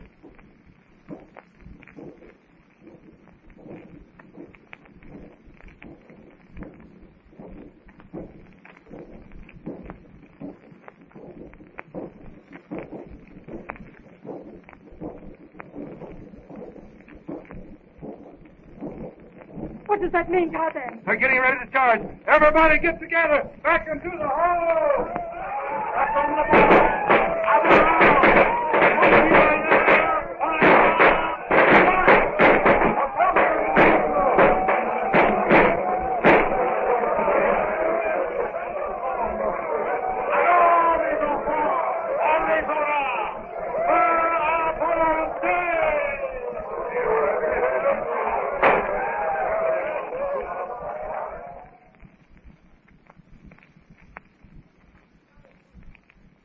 Are the whites again to become prisoners?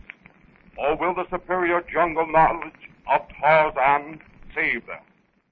Of Tarzan save them. Tarzan of the Apes, from the novels by Edgar Rice Burroughs, with Mr. James H. Pierce as Tarzan and Miss Joanne Burroughs as Jane Porter. This is an American Gold Seal production coming to you over the World Broadcasting System and its associated stations. Professor Porter's party had been trapped in the sacred temple cave of the cannibal tribe.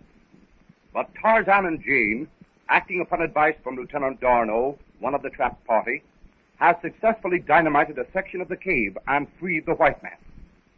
The native witch doctor, however, incites the cannibals to attack, and before the whites can make good their escape, the howling natives are upon them.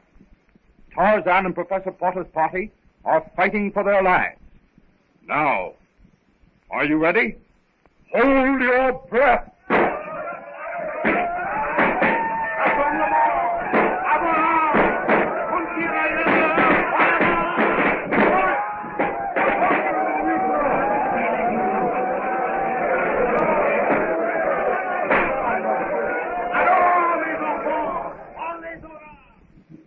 Well, we've beaten them off.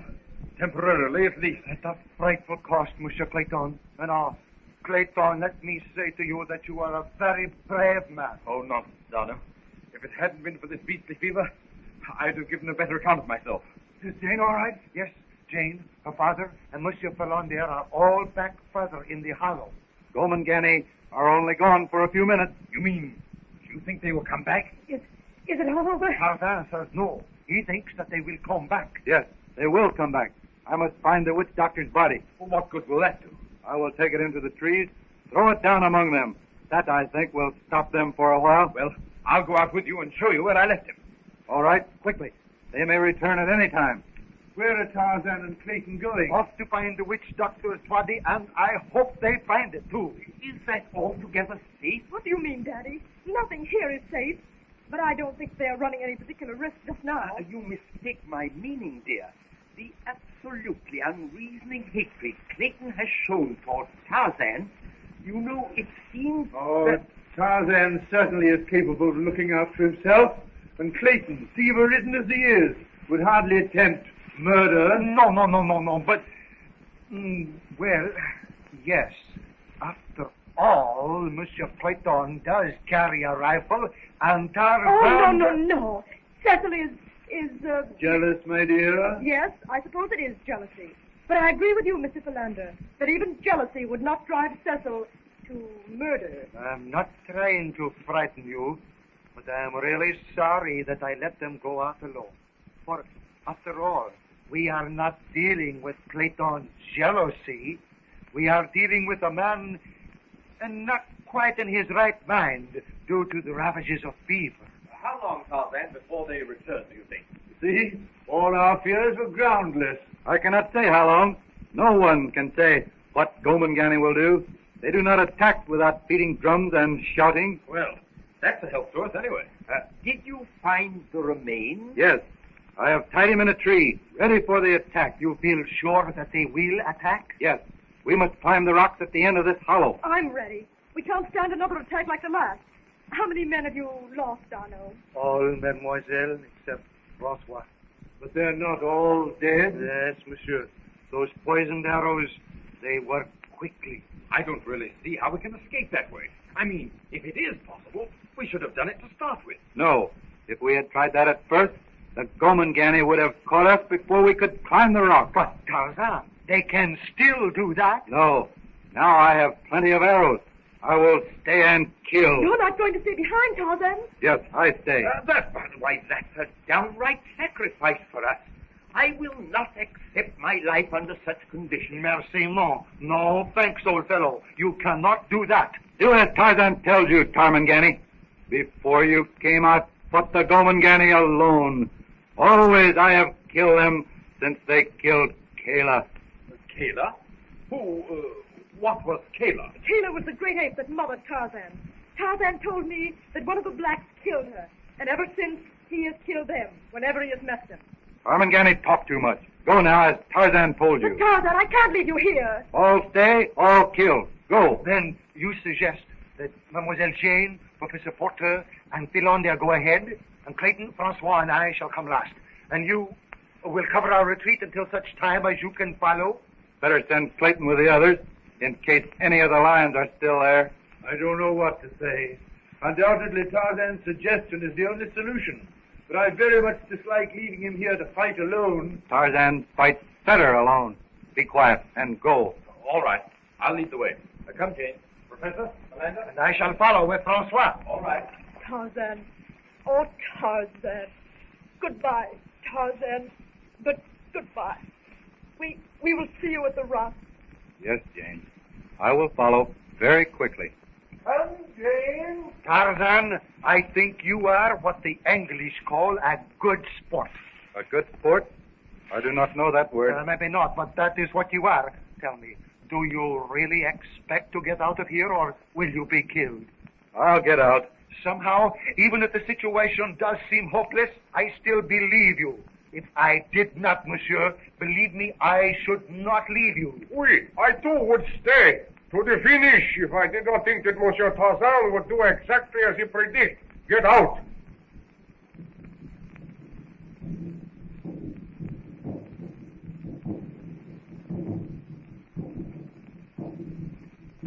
Listen, do I hear drums again?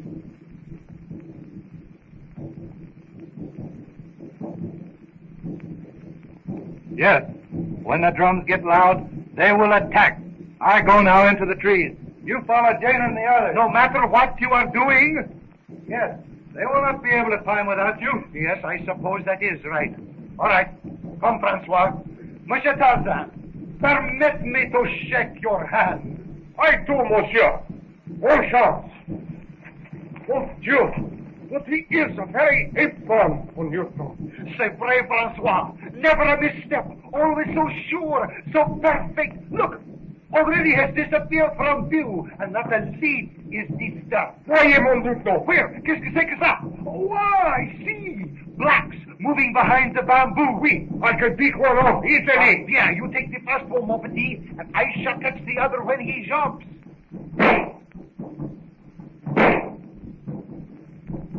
Again, Francois, they are charging!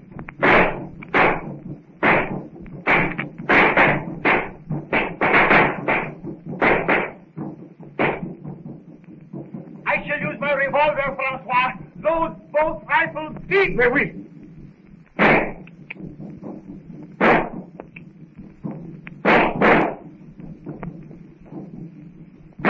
Tarzan is deadly with the bow and arrow. I've seen many fall that we have not tried. Vous avez raison, mon ami.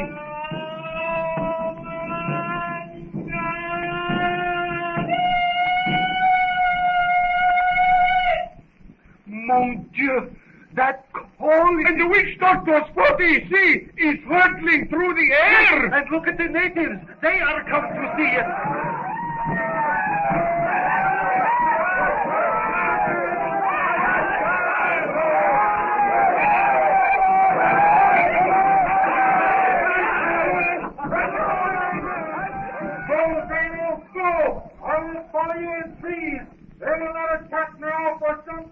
Come, Francois, he is right. This is our one chance. But I would not like to be on the opposite side from Monsieur Tarzan in a fight. No, mon ami. He maybe is a savage, but he has brains and uses them.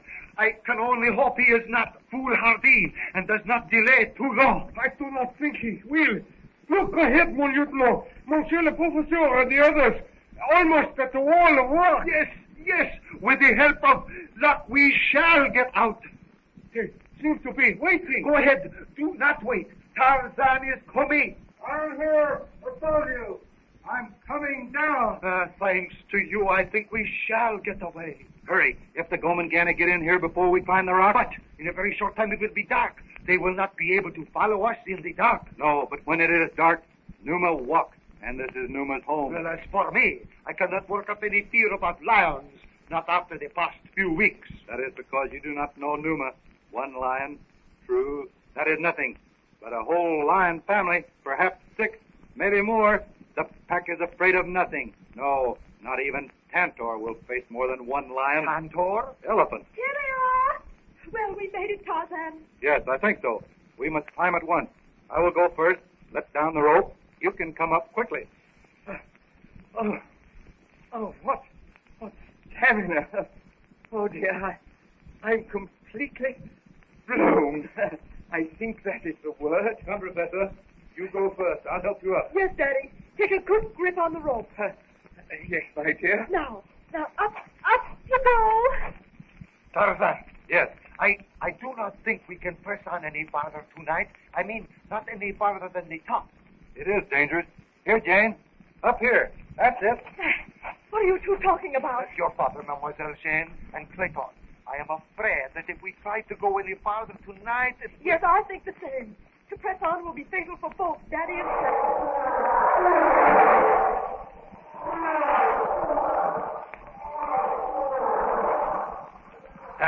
That is what I mean. Not one lion, but many lions. Then, Tarzan, while the others rest, you and I shall keep watch. All right. Well, I'll light a fire. An excellent suggestion. I'm cold. Daddy, you haven't got fever. I don't know, my dear. You're up, please. Quite nice.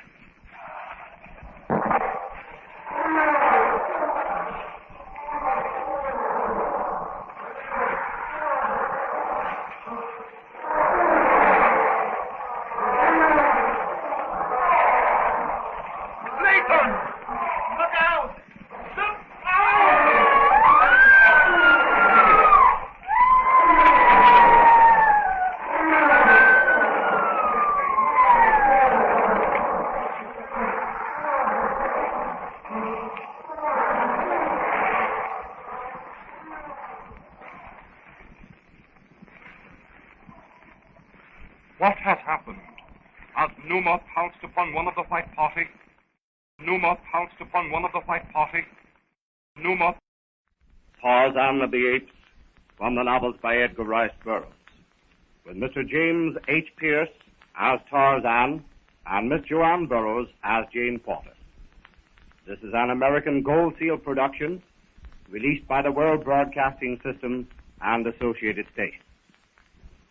Tarzan returns to his jungle after rescuing Professor Porter and his party from the cannibals, because he cannot understand the code of the whites. He finds his kingship of the apes disputed by Takla, a bull ape, but in a fierce battle he defeats Takla and resumes his leadership of the tribe. Down at the seashore, in the meantime, the mutineers have landed, have attacked the white party at the hut, and are even now carrying away Jane Porter as a hostage. Now, are you ready? Hold your breath.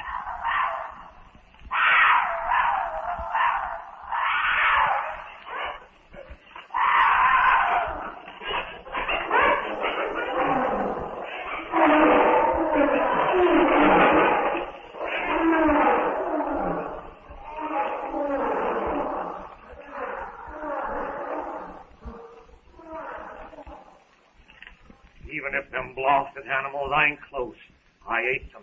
You and me both. Once we get out of this place, I never want to see it again. Oh, let me down. Let me go. Stop your kicking. I'll go quietly, if you'll only let me walk. We'll make better time if we let her walk. Never shouting to our friends back there at the hut. I won't shout, I promise. Well, we can hold a gun on her back, and then if she hollers, we can... That's right. The way we are going, it will take us till daylight to get out of sight of that hut. Oh, all right. Now listen to me. If you makes one fire shouting, I'll blow your blooming head off. I won't. All right. Here's how you don't. Come on. I suppose you know that the moment they find out that I'm gone, Lieutenant Darno and the others will come to your camp. What does I care about that? Long before they even wakes up, you'll have told us all we want to know. But I tell you... You ain't telling me nothing.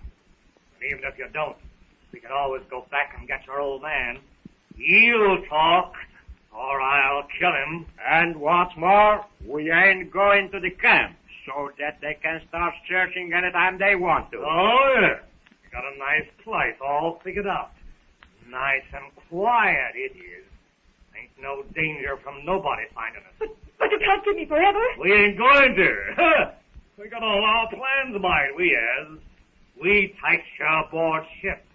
Then, if you don't talk, well, when we get tired of you, some dark night, we chucks you overboard. Oh, yeah. We got it all figured out. Oh, you beast. Hard words ain't gonna help you none. Here we are. In you go, gal. Oh, into that black hole. Oh, it's only a cave. There's plenty of room inside. We're going to sit down, and we're going to ask a question. If anybody comes and tries any shooting, well, we got you where we want you. Oh, there's no use asking questions. I don't know anything about the treasure. That's what you set her for. Try something else for a change. Oh, how can I tell you where any treasure is when I know nothing about it? Maybe you don't, and maybe you does. If you does, you talk. And if you don't, you'll just hold you here, so some of your friends makes up their minds to talk. My friends don't know any more than I do. We've been prisoners in a cannibal village for weeks.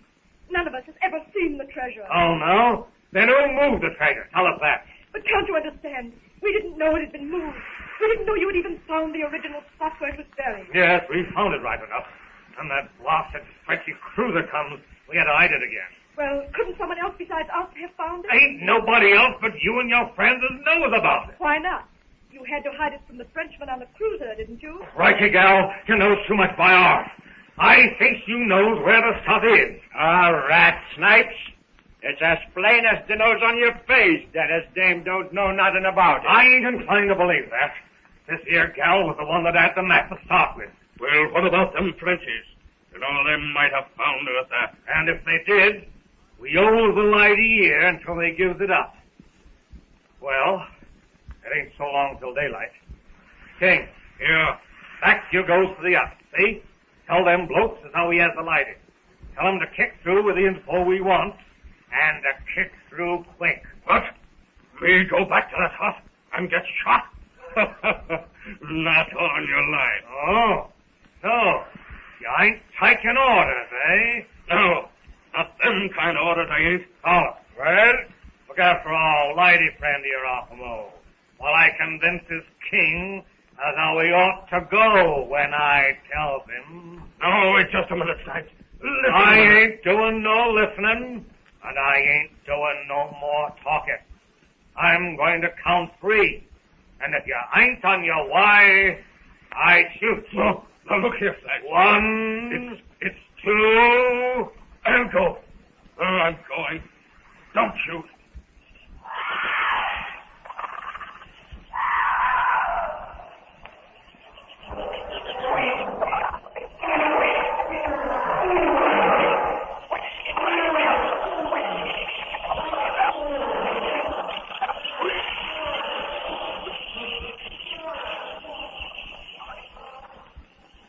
Meanwhile, Tarzan, swinging his way through the upper jungle terrace, draws closer to the hut in the clearing. The ape-man's raid on the cannibal village has resulted in a supply of arrows that will last him for some time, but it is not of that he's thinking. He thinks now of Jane Porter there at the hut, waiting for him. Tarzan, though he cannot always express himself, knows that Jane Porter likes him, and for himself, he puzzles over the feeling that he has for Jane. No one but the long-dead Kayla had ever shown any affection for the ape-man. Tarzan, as he passes through the leafy trail, tries to find a reason for the strange emotion which possesses him. All about, the jungle stirs to life. The chirping of birds, the screeching of parrots, the distant roar of the jungle beasts blends into the subdued hum that is the jungle noise by day.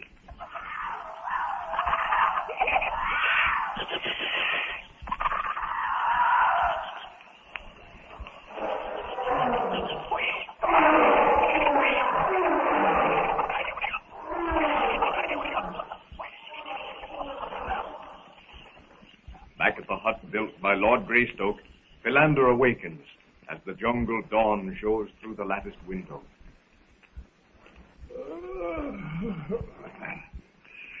Anybody awake? Oui, monsieur. I am. So am I. Professor's still sleeping soundly. And the fever seems to be gone, too, thank goodness. I say, what the deuce? What is it, monsieur? The door is not... The locking bar is not in place. Eh? Well, Francois is outside. Jane? Francois? Monsieur? Is Miss Porter out there with you? Mais non, monsieur, non. Jane? Jane! What is it? Oh, yes. Did someone speak? Easy, Clayton. Don't wake the professor. What is it? What is it? What is the matter? Nothing. Just seeing if you were awake, that's all. Donald, outside. You say, Francois, that Miss Jane did not come out? Mais non, monsieur. Not since I have been here. That is more than 1 hour. And the locking bar, was that in place when you came out? Mais non, mon lieutenant. I thought it strange, but I did not wish to wake anybody. Then Jane must have left of her own free will. She may be with Tarzan. That's just it. She is, Monsieur Clayton. I would not worry. Oh, I know how you feel, but then Donald, suppose she isn't with Tarzan. But, Monsieur, where else could she be? Snipes and his gang of cutthroats. Oh, mon Dieu. But the door cannot be opened from the outside. And anyway, they could not have entered and taken Mademoiselle Jane from behind the partition without some noise. No, monsieur, impossible. Archimedes is asking for Jane. Do you think she might have gone away with Tarzan? Just what I was saying, Monsieur Philander. Well, I don't know. Oh, dash it. Jane wouldn't have gone off with her father as sick as he is. During the excitement caused by Jane's absence, Tarzan arrives at the hut. Francois sees him. Look, come in, Tarzan! Oh, Monsieur Tarzan, have you seen Jane? Jane? Seen Jane? No, I came here to see her. Tonnerre, Monsieur Clayton, it appears that you have the right of it. We must go at once. Francois! Where is Jane? We don't know. Don't know? Don't know where Jane is? No. When we got up just a few moments ago, she was gone. Gone? Tarzan does not understand. During the night, she must have left the hut. We thought perhaps she had gone with you, Tarzan. You let her go alone? But cannot you see? We did not let her go. She went without our knowledge. You've got 1, 2, 3, 4 men here, and you let Jane go. Well, I do not understand. But Tarzan, if Mademoiselle Jane left the hut, she must have had very good reasons. Jane not go herself. Armangani come, take Jane. Yes. That is what Monsieur Clayton suggested. But come, we waste time. Let us go. Go where? To the camp of these mutineers of a surety. Armangani camp. But Armangani not there. Not there? What do you mean? I came past Armangani camp on way here. No more Armangani stop there. Great Scott, man. You don't mean what you're saying? But, monsieur, we must do something. We must go. No, you stay. Tarzan, go find Jane. But you don't know any more than we do. Where will you go, Tarzan? Tarzan, go into trees. Listen. Jungle beasts tell him where to find Tarmangani. Good. Splendid. You Tarmangani let mutineers steal Jane. Tarzan, go now. Find Jane, quick. Right, Tarzan. And when you find her, call, and we follow. Will Tarzan arrive in time to save Jane from torture by the pirates? Or will they take her aboard the ship?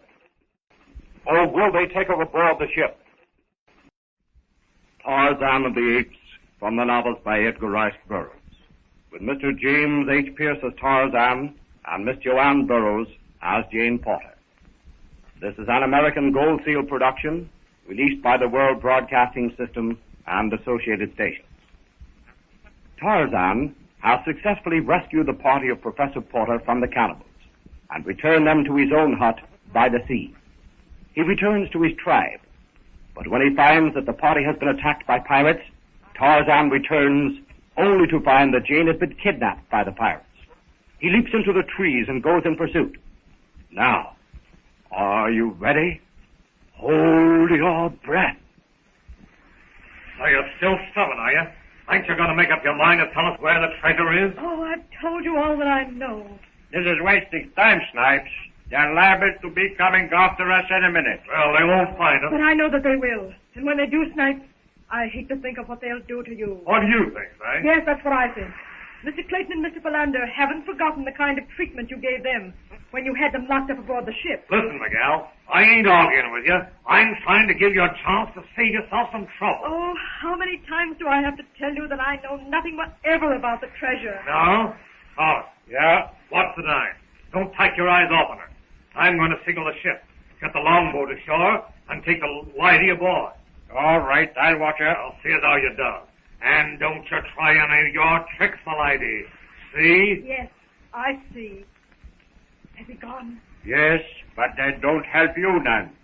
If you know anything, you better tell me. Oh, can't I convince you that I don't know anything? I ain't hard to convince.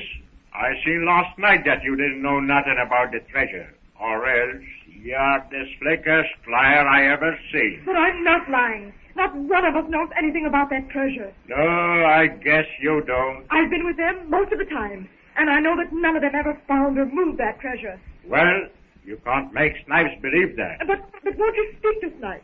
Make me believe that I'm telling the truth. No, I ain't gonna start no argument and get socked in the jaw. Oh, but you've got to. No matter what they may do to me. If I don't know where the treasure is, how will it help them find it? That's what he's after, isn't it? Finding the treasure? Sure, of course. Even if he kills all of us, it won't help him find it. He's cracked on the notion that you know where that treasure's hid.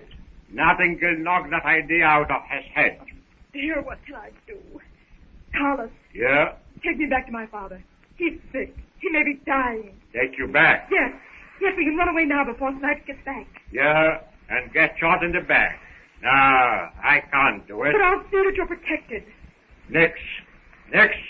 You're getting excited. Lieutenant Dano's cruiser will come back any day. You can go aboard and leave with us. The cruiser? Yes, it's long overdue now. It can't be much longer before it comes. I'll bet Snaps don't know anything about that cruiser supposed to come back here.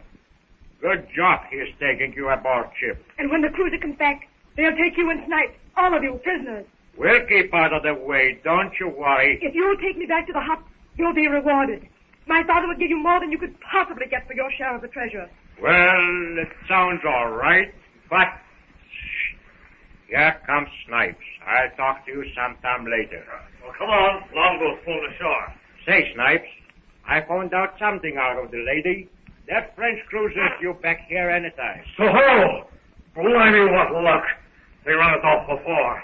Well, we gotta be on the lookout, that's all. What is it that they do with pirates? Swing them at the end of a yard arm, isn't it? So that, you. You're too fit by off, Miguel. Come along with you. Oh, let go of my arm. I'll scream for help. Well, you'll scream just once. Come on. I'm fed up with monkeying with you. Lively now. Better come along quietly. Heedless of the scolding and disturbed monkeys, Tarzan swings his way through the treetops. In his breast rages an emotion as close to hatred as the ape-man has ever known. If the cruel Tarmangani have harmed Jane... Tarzan grits his teeth as he thinks of what he will do to them. He pauses in his search, strains his ears to listen.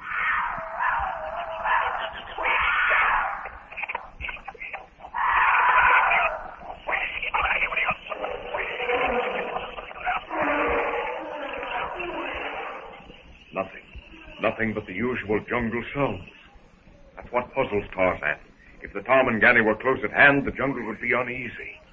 The ape-man's sensitive nostrils quiver as he tries to catch the mutineer's scent spoor. Not a trace. Again, Tarzan listens.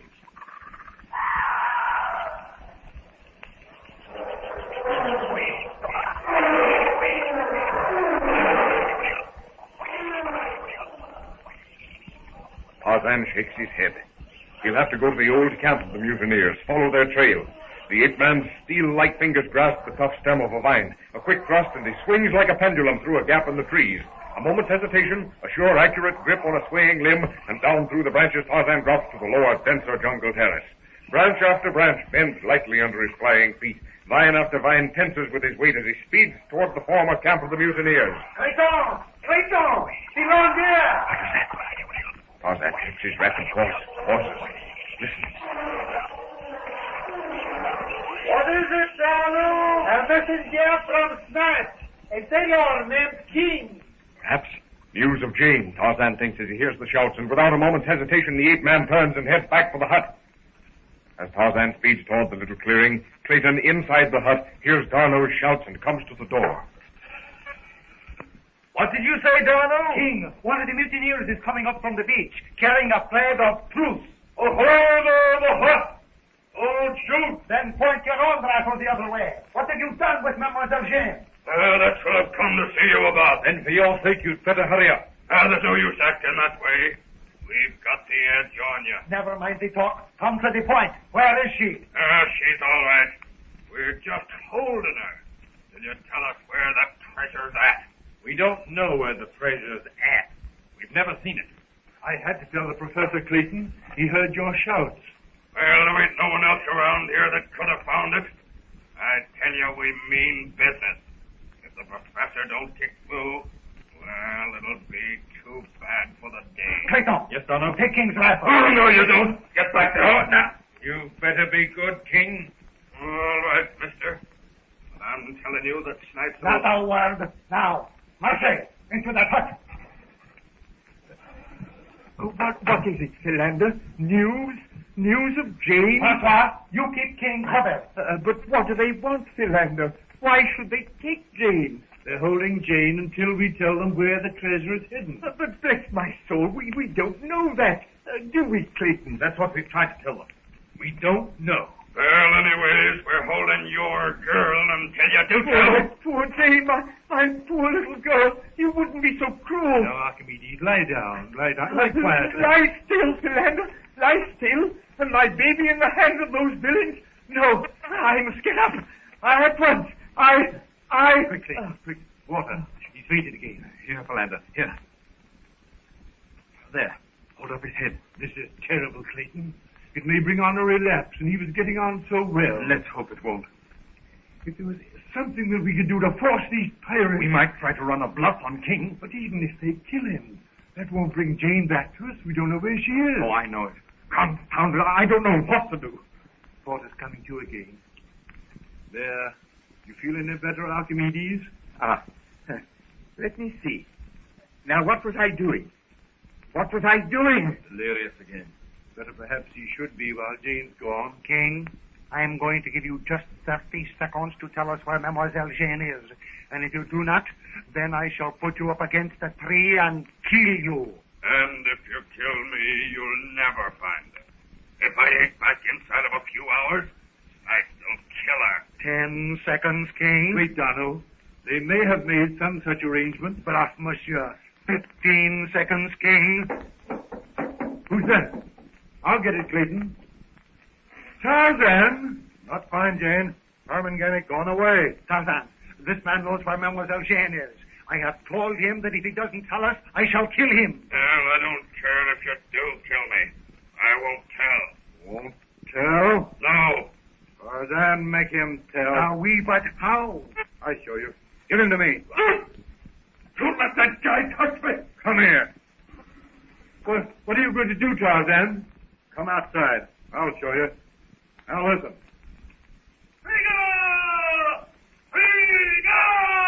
Listen.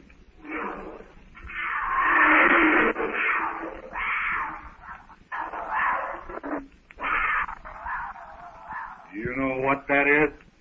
Numa, lion. Cheetah, leopard. Yes, if he not tell where Jane is, I take him, give him to Numa. Cheetah. No, not that. All right, speak then. Speak quick. She's on the boat. Where? Down the coast. In the other cove. Yes. We can get there. You know where that is? Oh, yes. Bien. Come on, we shall go at once. Philander, you keep King here and keep him covered. Very well. Come, Tarzan, Clayton, Francois. We'd better keep to the brush and avoid being seen. Yes. Where is the boat in which you landed when you were put ashore? Not far from the headland. We can reach it and be out at sea before their lookout spots. And we have enough ammunition, Francois? Good. We shall have to be careful, though. We might hit Mademoiselle Jane. How many Tarmangani? We do not know yet, Tarzan. Behind those rocks. That's where we left the boat. High and dry. All right. Yes. We pulled it well up on shore so that we'll be out of range of those brewing pirates. Look, Donald. You can see the arrow from this rock. Get Francois. The boat. She's a wreck. Knights and his gang. They've dead. Yes, they've stove it in with rocks. Can't use boat?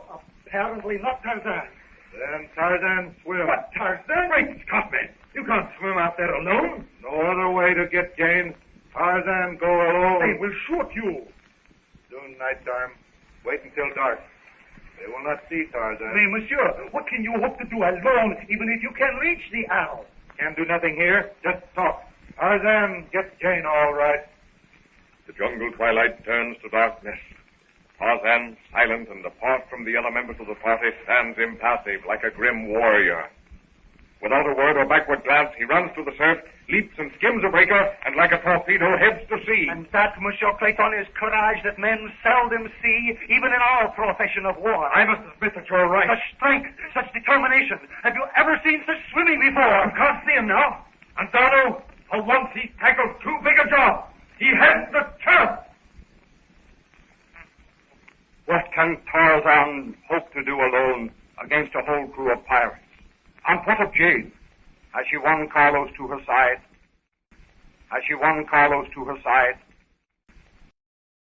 Tarzan of the Apes, from the novels by Edgar Rice Burroughs, with Mr. James H. Pierce as Tarzan and Miss Joanne Burroughs as Jane Porter. This is an American Gold Seal production, released by the World Broadcasting System and associated stations. Tarzan has rescued the marooned white party from cannibals.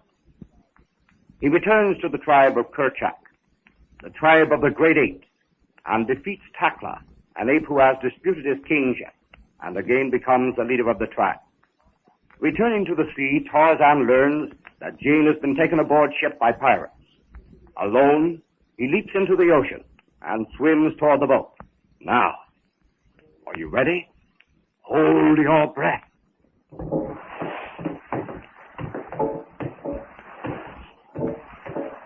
Blast it, landlubbers! You'll never sight Sylvia. Here, you, lively. Get up that rope ladder. Who, me? Who else? And not a word out of it. Me lost, Snipes? Yes. I'll take the light into our cabin. I'm warning you, Snipes. My friends are not going to stand by and watch me kidnapped. when they find where I am. Well, they ain't done much yet, they ain't. By now, King has spoke to them.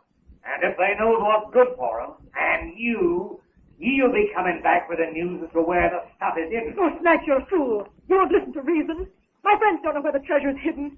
Kidnapping me is not going to help you to find it. In fact, it's going to put you in prison when they find out where I am. Yeah, but they ain't going to find out. And if I don't get the loot, well, I got you, and you ain't all to look at. Guess I can get a couple of $100 for you at Singapore. Oh, you wouldn't dare. Oh, wouldn't I, though?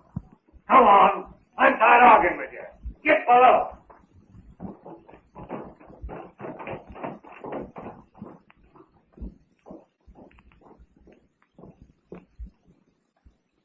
In here.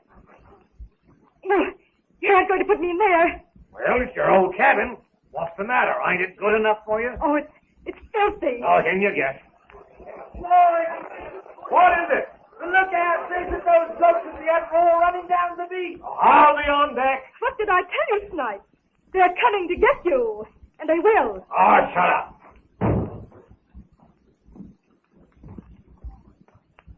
Where are they? Can they see us? No, not yet.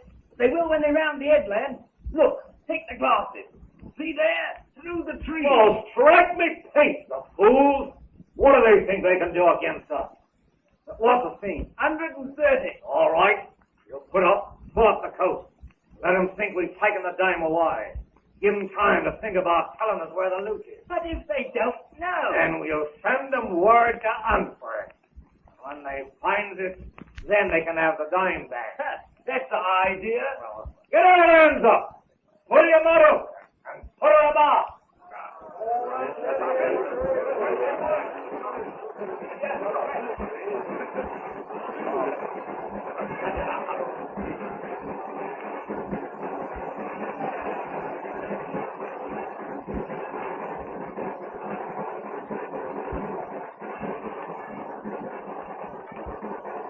Meanwhile, on shore, Clayton, Darno, and Francois stand thunderstruck as Tarzan plunges into the sea.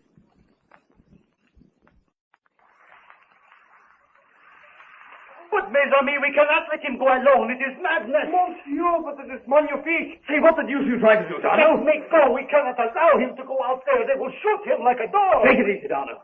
We can't stop him. And if you or I try to join him, we'll only attract the attention of these mutineers to Tarzan. I suppose you are right. But to stand here, to do nothing, while he goes out there, oh, le bon Dieu, that is murder. No, and he swims also swiftly. But yes, he may even reach the ship without being seen. But, mes amis, what then? What truth?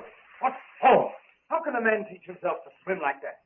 I can't understand him. Ah, that Monsieur Tarzan, whatever he does it perfectly. But way. C'est mon lieutenant. Even we who know where he is cannot see him, no? Yes, but the farther he is from us, the closer he is to the ship. But I cannot see how it is that he hopes to get aboard without being seen and shot at. Monsieur Tarzan does not think of himself. Go easy there, King. Handle the professor gently, or else Great Scott! Here's Philander and King almost carrying the professor. I couldn't help it, Clayton. Archimedes insisted on coming down to the beach. But, monsieur, the fever... Yes, Donald, I know. But it's less harmful this way than holding him forcibly in bed. And frankly, trying to keep King covered while I wrestled with the professor was more than I could manage. So what has happened? Why have you not gone after Jane? Here, Professor, sit down here. Rest yourself against the back of the boat. That's all the use it is now, anyway. But Tarzan, where is Tarzan? Swimming to the ship. The ship? Where? She is behind the headland. And Tarzan is going out there alone? Yes, monsieur le professeur. Monsieur Clayton convinced me that if I started to go, too, alors it would only attract the attention to Tarzan. But alone? Against that crew of cutthroats? Even Tarzan can't expect to handle them alone. He did not seem to give that any thought. As soon as we found the boat was stove in, he just plunged into the water and voila, he went. Where is he now, Clayton? He's away over... No, I'm afraid you can't see him, Professor. It's too dark. I can't make him out myself, and I know exactly where he is. He's swimming away beyond the headland there. Evidently, he intends to come into the ship from the open sea. He may be able to reach the ship, but to get aboard her, c'est impossible. They'll shoot him before he reaches the ship. I'd like to be there to do it myself. If I were you, King, I'd keep still. Otherwise, now that we know where Miss Jane is, we might be tempted to save ourselves a lot of trouble by getting rid of you. But, Miss... Oh, save your breath. I know what you're going to say. You'd just better keep quiet. Isn't there any chance to patch up this boat? No, I'm afraid not. If we had some canvas and did a lot of bailing, we might be able to get it out there. Canvas? But what about that canvas I put up for a petition for Jane? Oui, monsieur, it is very possible. Here, let me look at the boat. Pardon, I must move you for a moment, monsieur le professeur. Let's make a try at it anyway, Darno. We'll go to the hut and get some tools. Come on, King. Come on. You go on ahead of me. I shall help you, monsieur le professeur.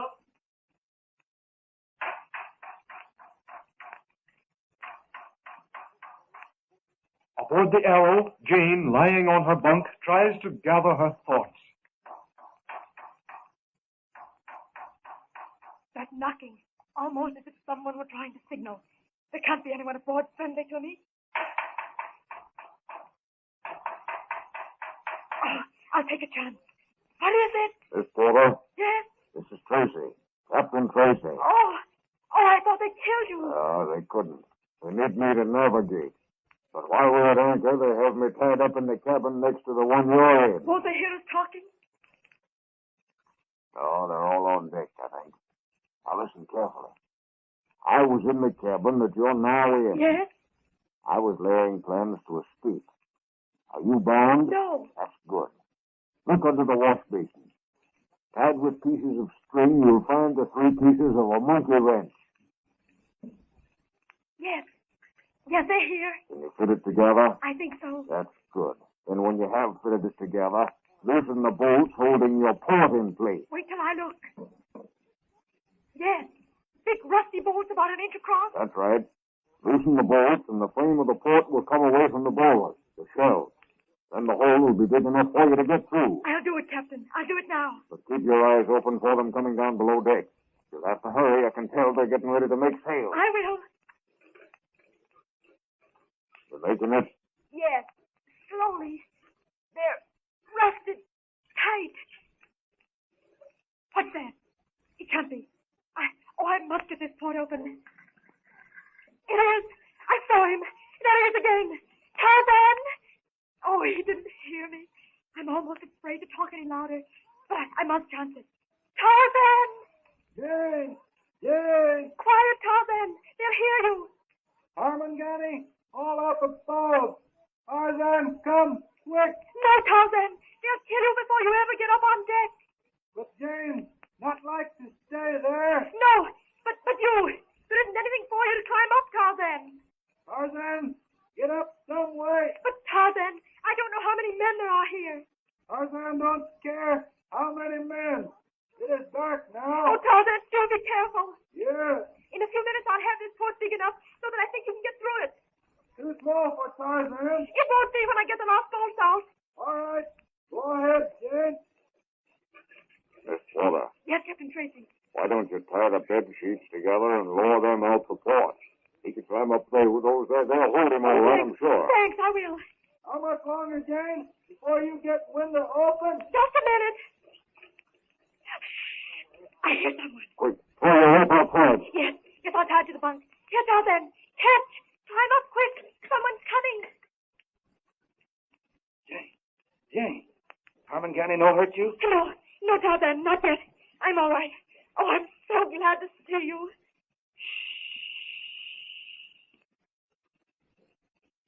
Armangani coming. I'll get behind the door. You open if Tarmangani stops here. Yes, all right. Why you get in there? Come out. I won't come out. You'll have to come in and get me. Oh, that's the way, is it? All right. Oh, come in. Can Tarzan hope to win his way from the ship against the whole pirate crew and carry Jane to safety? Tarzan of the Apes, from the novels by Edgar Rice Burroughs, with Mr. James H. Pierce as Tarzan and Miss Joanne Burroughs as Jane Porter. This is an American Gold Seal production, released by the World Broadcasting System and associated stations. Tarzan returns to his native jungle after rescuing Professor Porter Jane Porter and their party from cannibals. However, he learns that pirates have landed and have abducted Jane. Tarzan again comes to the fact at the hut in the clearing and finds that their boat has been smashed. Learning Jane is aboard the pirate ship, Tarzan, alone, swims out to rescue her. Jane lowers a rope made of sheets, and Tarzan gains her cabin. One of the sailors comes to Jane's cabin and is about to enter. Now, are you ready? Hold your breath. So, you won't come out, eh? Well, I'm coming in after you. They're ready, Tarzan. He's coming. Come along, lady. That's what you do. Can you tie him up, Tarzan? Here, you have no grass rope. I'll pull up these sheets that you used to tie the board with. No need to do that. Why not? We don't want him to get away. Tarmangani, no move. You mean here's no... Yes. Oh, you shouldn't have done that. I only meant you to capture him. Tarmangani, no good. He would hurt Jane. Yes, I suppose so. Oh, dear. Well, it's done now. The next thing is to get off the boat. We get off. Yes. Did I say Tarzan when you were swimming out to the ship? No. Tarzan from way up past ship. Come to it from seaside. Tarmangani all up at shore. Do Father and Mr. Clayton know that I'm out here on this ship? Yes. King said you out here. Why did King tell you? Make him tell. Miss Porter, Yes, Captain. I can't help hearing what you're saying. Are you talking to the man of the jungle who saved me from the Chinaman? Yes. Here's Tarzan of the Apes. But is he the same one who carried me through the train? Yes, Captain, the same one. But, Miss Porter, that man could speak no English. Yes, Captain. I know he couldn't. It would take a long time to explain it to you. But I taught Tarzan to speak English. Well, then, if he understands it now, I want to thank him for what he did for me then. Tarzan. Captain Tracy, the man whom you saved when we first landed here, is thanking you. Tall man? Yes, Tarzan. He was captain of this ship. I liked him. I helped him. Tarzan, you saved my life. If there's ever anything I can do for you, just ask it. And if it's in my power, I shall do it for you. I don't think Tarzan will understand. Tell me, Captain Tracy, can we get into your cabin? I'm afraid not, Miss Porter. The door is locked, and I am tied hand and foot. Isn't there some way we might break in the door? I don't think so. It's a pretty strong door. No, we'll come and look at it. Listen. What? I don't hear anything. Somebody come. Snipes is probably sending someone to see what happened to the man he sent down here before. Tarzan ready. Jane, ask him to come inside. Yes. All right. Ready. Hi, Jonesy, you in there? No! Jonesy isn't here. None of your sailors are here. Well, Snipes wants you on deck, miss, so come along. No! Well, I'm awful sorry, miss. I don't like messing with dames myself, but Snipes said it was to bring you along.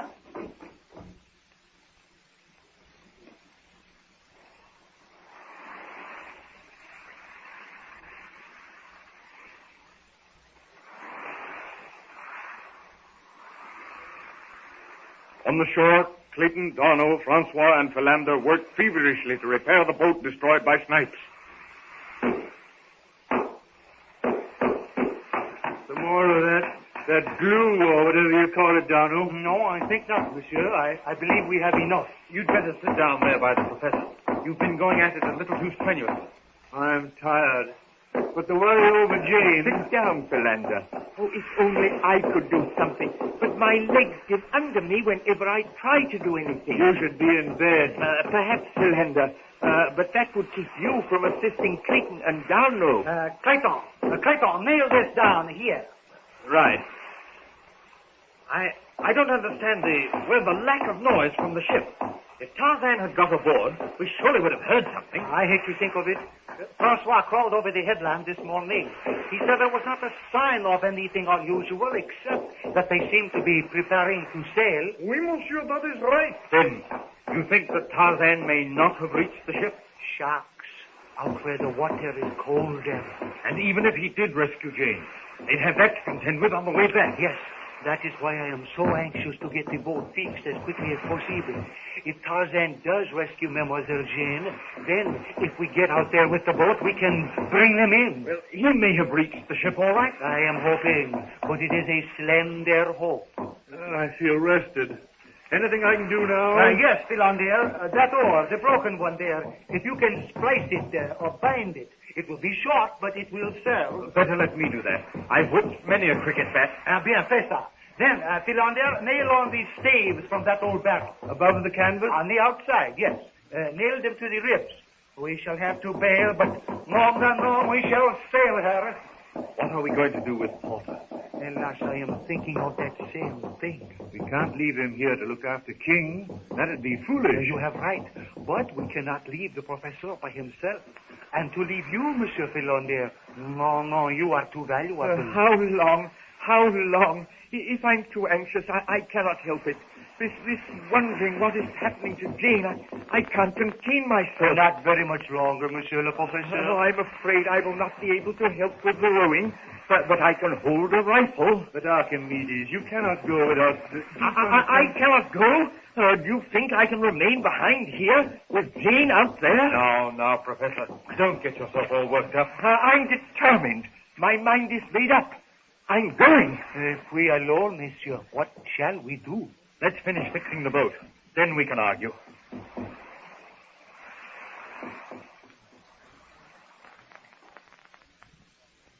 Back on the ship Arrow, Snipe's henchman steps through the cabin door.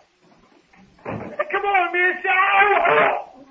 Tarzan's vice-like fingers close on the mutineer's throat, and the sentence is never finished.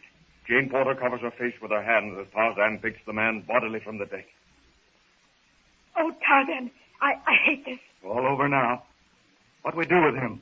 Put in water? No, let them both lying here. Wait, I'll get their guns. Tarzan, help. No, I have them. 2 revolvers, fully loaded. We'll need them. We'll go on deck? On deck? Oh, of course. You've never been in a ship before. Upstairs, above. That's it, above. We'd better get out. Snipes will come as soon as he's found out what's happened. Snipe? Snipe come? Tarzan killed. Yes, but if I know Snipes, he won't come alone. Not if he is suspicious. Perhaps we'd better try and free Captain Tracy. Captain Tracy! Yes? We're going to try to open your door. I'm afraid you won't be able to do anything. I'm in the purser's storeroom. Well, we'll try. We're leaving the cabin now. Good luck.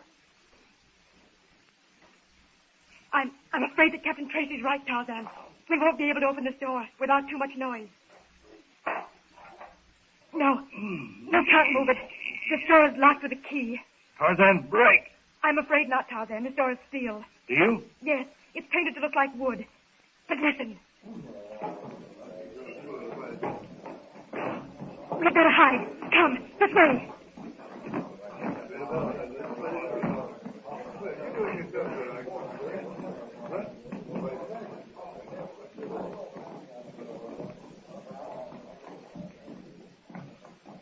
Stay here, Tarzan. We'll wait until the passage is clear. Tarmangani, go other way. Yes, we can try to get on the upper deck now. Tarzan, Jane, go up above. I don't know whether we should yet or not. Tarmangani, pull up big stone from front of ship. Stone? No, they pulled up the anchor? Anchor? Oh, they must be planning to sail. We've got to get out of here before they leave. Here, we can give up. A companionway. Yes, I guess we'd better get on deck.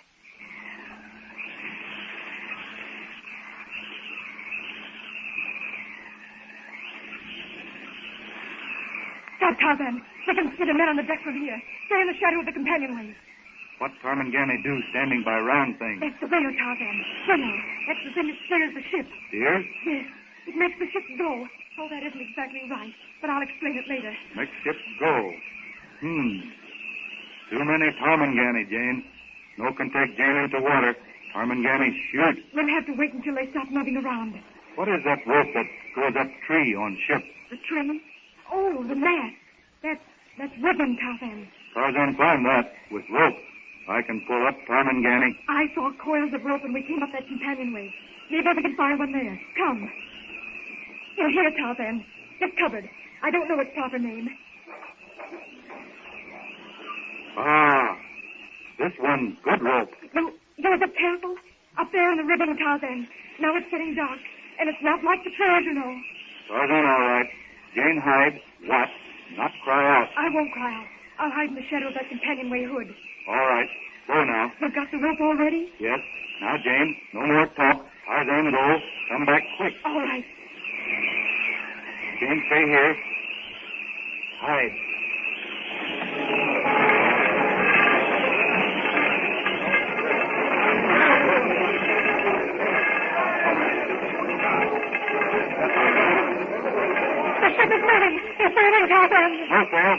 shake Tarmangani that makes ship go. What? Jane watches Tarzan climb hand over hand up the shrouds. The sea is becoming rough. The mast swirls like a ghostly pendulum. Up he goes. Except for the fitful glimmer of light as the forecastle door swings, the deck is dark. Tarzan, barely discernible, swings into the rigging. Snake-like, the rope whips from his hand and settles over the quartermaster's head. The startled scream dies in the man's throat as his hand clutches convulsively at the rope. The wheel spins over. The rudder crashes against the hull. A rending shudder runs over the whole length of the ship.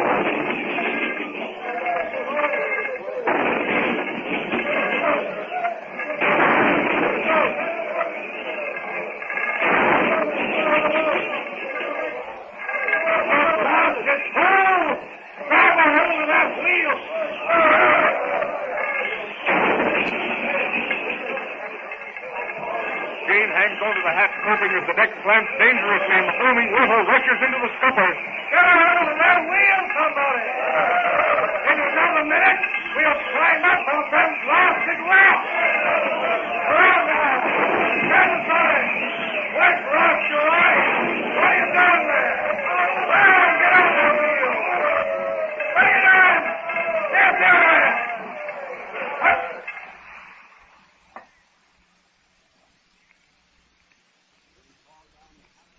Will Tarzan's act pile the ships on the rocks? Will he and Jane escape in the confusion? Or will they be wrecked aboard the ship?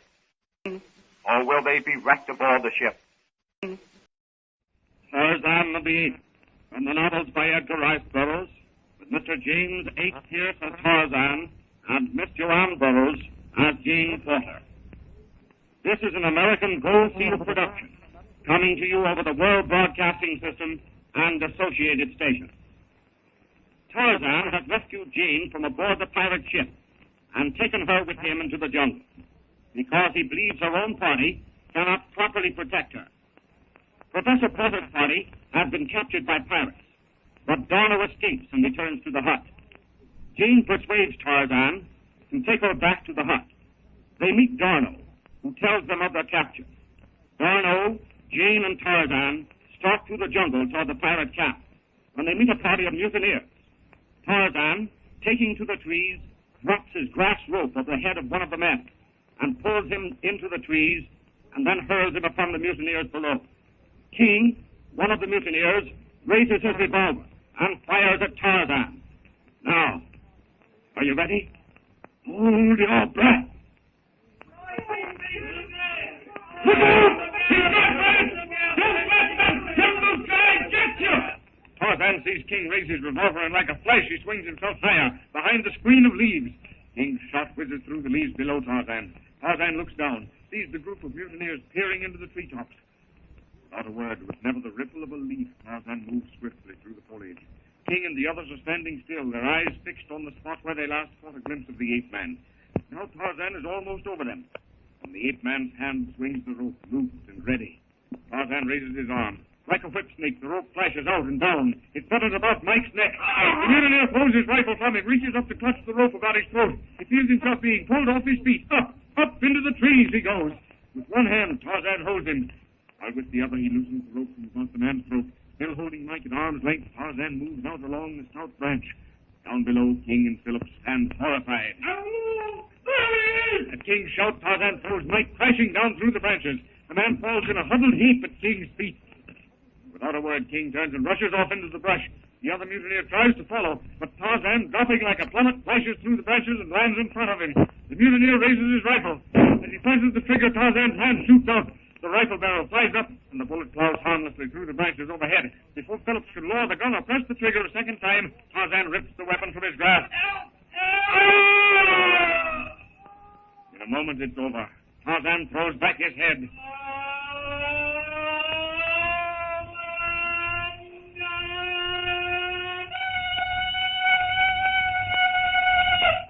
Rapidly, Tarzan picks up the mutineer's rifle, turns about, and makes for the spot where he left Jane and Darno. This is the only way to fight, he thinks to himself as he moves through the undergrowth. These Tarmanganis spend too much time planning what to do and where to begin.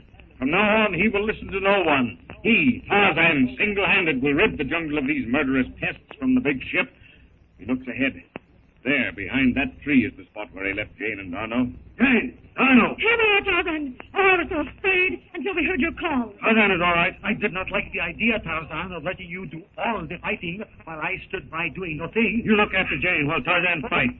Then Tarzan will not have to worry about Jane. Tarzan fights alone. It's better that way. You're right, Tarzan. You usually are. Oui, mademoiselle, I do agree. When it concerns the jungle, I shall always let Tarzan have his way. If others, fighting your father, would do the same, then there would be no trouble. You have every right to scold us, Tarzan. You were right and we were wrong. Because of it, we've caused no end of trouble. Jane, what's this? This rifle? Yes, Tarzan. Now we can go to the mutineers' camp and get Daddy. When we get to camp, how many Tarmangani stop there? It all depends. There may be as many as 15. We can help now. I have this rifle. Tarzan has his bow and arrows, and you have the gun you got at the hut. Yes.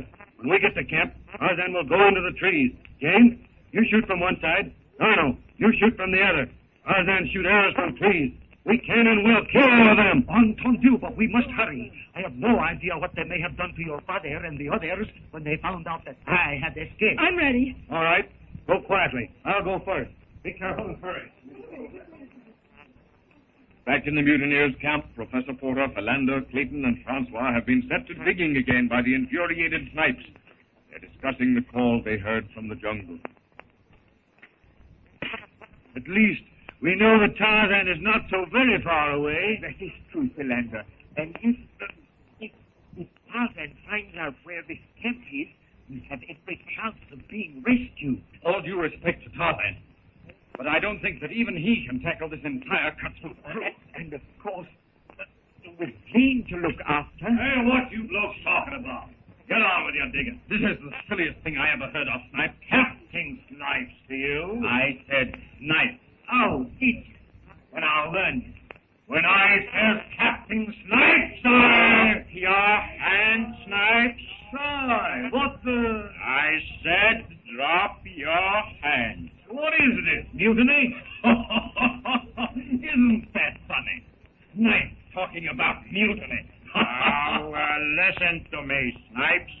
We've all of us just about enough of your way of doing things. Oh, you have you? Yes, we have. And threatening to kill a man because he won't call you captain, why, that's a joke. That's about the last straw. You were captain, you, a limey warprat. Sorry, that's about all I'm going to fight from you. Just as long as I got a gun on you, you'll take all I want to give you. You still got it in your head that the treasure is buried around here, haven't you? Yes, right? I am. Well then, if you think the lieutenant knows where it is, isn't it sense to wait until King brings him back and he tells us? That's right, Collis. But keeping these dear blokes busy will keep them out of mischief. Well, all right. Make them dig. But you won't get any more digging done by killing them when they won't call you captain. Well, I ain't convinced they don't know where that blooming chest is. Now, I suppose you weren't. You got that into your head at the start, and nothing will change it. Well, anyhow, the lieutenant knows. I've tried to tell you that Darno was only using that to bluff King and try to escape. I don't believe Darno knows where the treasure is. But in any case, even if he does, we don't. If I knew where the treasure was hidden, I'd gladly tell you. If only you would release me so that I might see my little girl again. Snipes, I think you are barking up the wrong tree. Well, maybe it does. Now, I'm going to get that treasure, or I'm going to make all these blokes here walk the plank. I came with you, Snipes, to get a share of this stuff. But I'm not going to spend the rest of my life waiting for these guys to dig up all Africa. Just because you think it's somewhere around here? No? Well, what are you going to do about it? The rest of the crew is with me.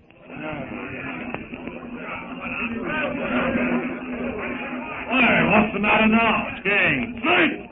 Oh, what is it? What's wrong? You look scared to death. The jungle guy again. Never mind about the jungle guy. I told you, if you come back without the Frenchie, I thump you off, didn't I? I don't care if you do. Anything rather than fall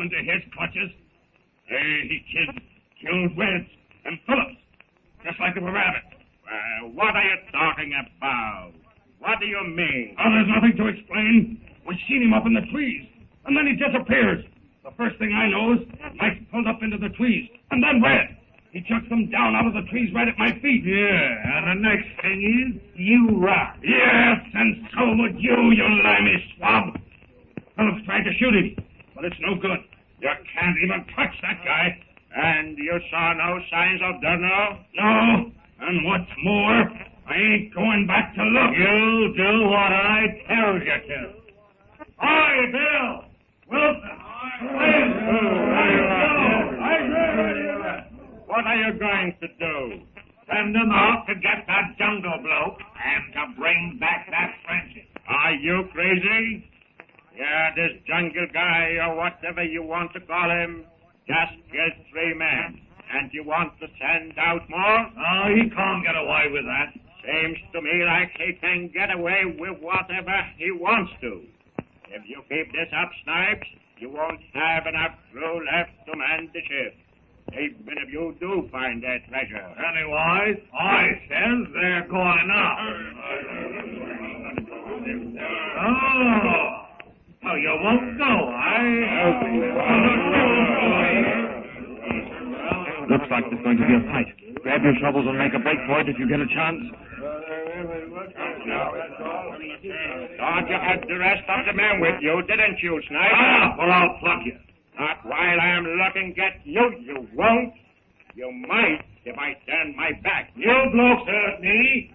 Go out and get that jungle bloke. If you don't, I'll shoot you where you stand. Let's watch the limey swab.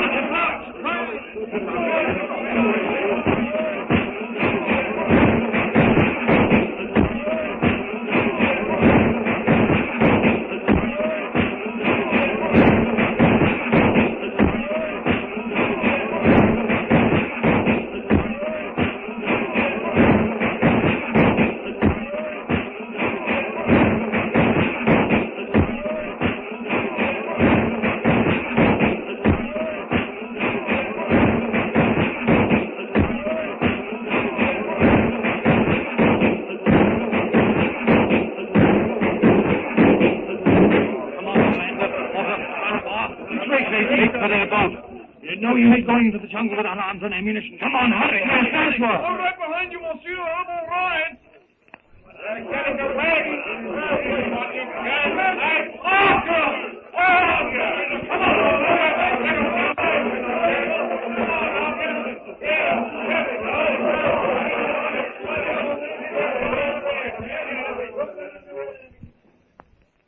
The sound of the shouting carries to Tarzan, Jane, and Darno as they make their way through the jungle. We must be almost there. Oh, I hope that shouting and shouting doesn't mean that something has happened to Daddy or anyone. Go, quick. It sounds as if they were fighting among themselves. Darno. Yes, Tarzan. I'll take Jane into the trees. You shoot when you get a chance. Tarzan. But Tarzan, I thought we were going to... This is different. Now, plenty noise. Something different. I can see they're moving. I shall go down toward the coast a little more. All right. Come on, Jane. We'll go into the trees now. I'm ready. Holding Jane firmly in one arm, Tarzan swings himself onto a low-hanging branch. Quickly, with only a momentary pause to grasp a trailing vine to make sure that a slender branch will carry the double burden, the ape-man moves closer to the camp of the mutineers. Jane, see from here? Yes, Tarzan. Then shoot from this place. Tarzan, go further. All right. I can hold on and shoot all right from here. Good. Jane looks down into the camp.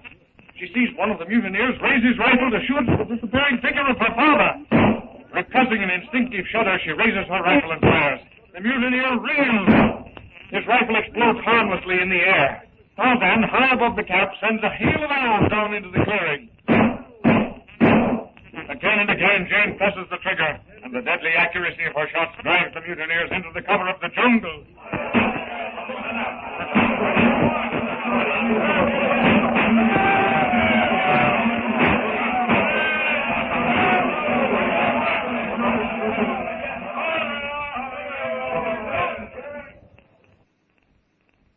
Will Professor Porter, Clayton, Philander, and Francois escape in the confusion? Francois escaped in the confusion? Francois? Tarzan of the Apes, from the novels by Edgar Rice Burroughs, with Mr. James H. Pierce as Tarzan and Miss Jo Ann Burroughs as Jane Porter. This is an American Gold Seal production, coming to you over the World Broadcasting System and associated stations. Tarzan, after rescuing Jane from the pirate ship, takes her into the jungle with him because he believes that her own party cannot protect her. Meanwhile, Professor Porter's party is captured by the pirates. But Lieutenant Darlow escapes and reaches the hut where Jane and Tarzan have returned. Together, Jane, Tarzan, and Darlow return to the pirate camp. Helped by a fight among the pirates, they attack, and under cover of the battle, Clayton, Philander, Professor Porter, and Francois run for the beached longboat. Now, are you ready? Hold your breath.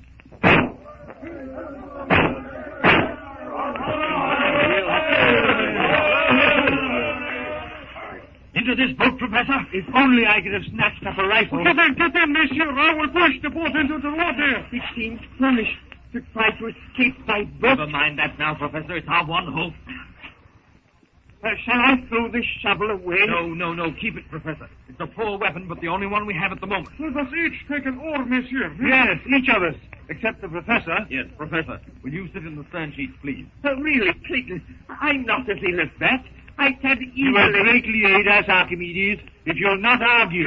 Come, row quickly, before Snipes or one of those pirates catches sight of us. Which way are we to go, Clayton? Down the coast, toward the hut. But that way we shall be in full sight of the arrow. We'll have to chance it. I believe it. Monsieur.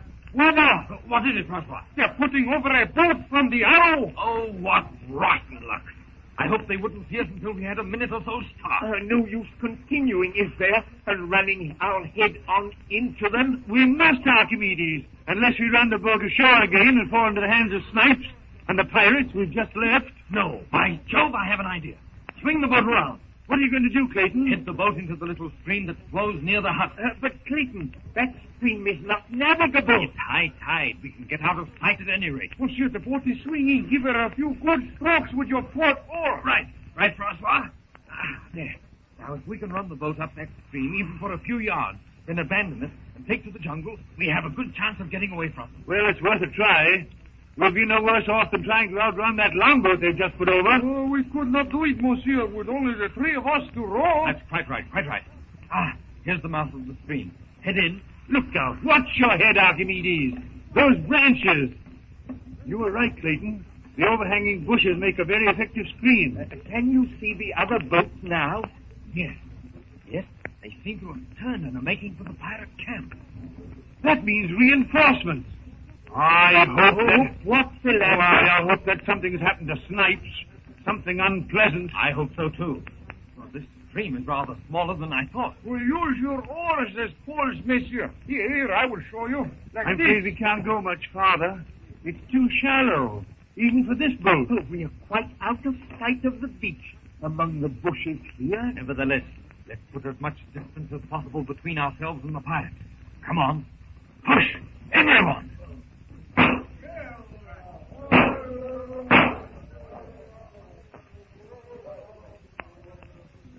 Up in the trees, Jane watches the mutineers battle among themselves.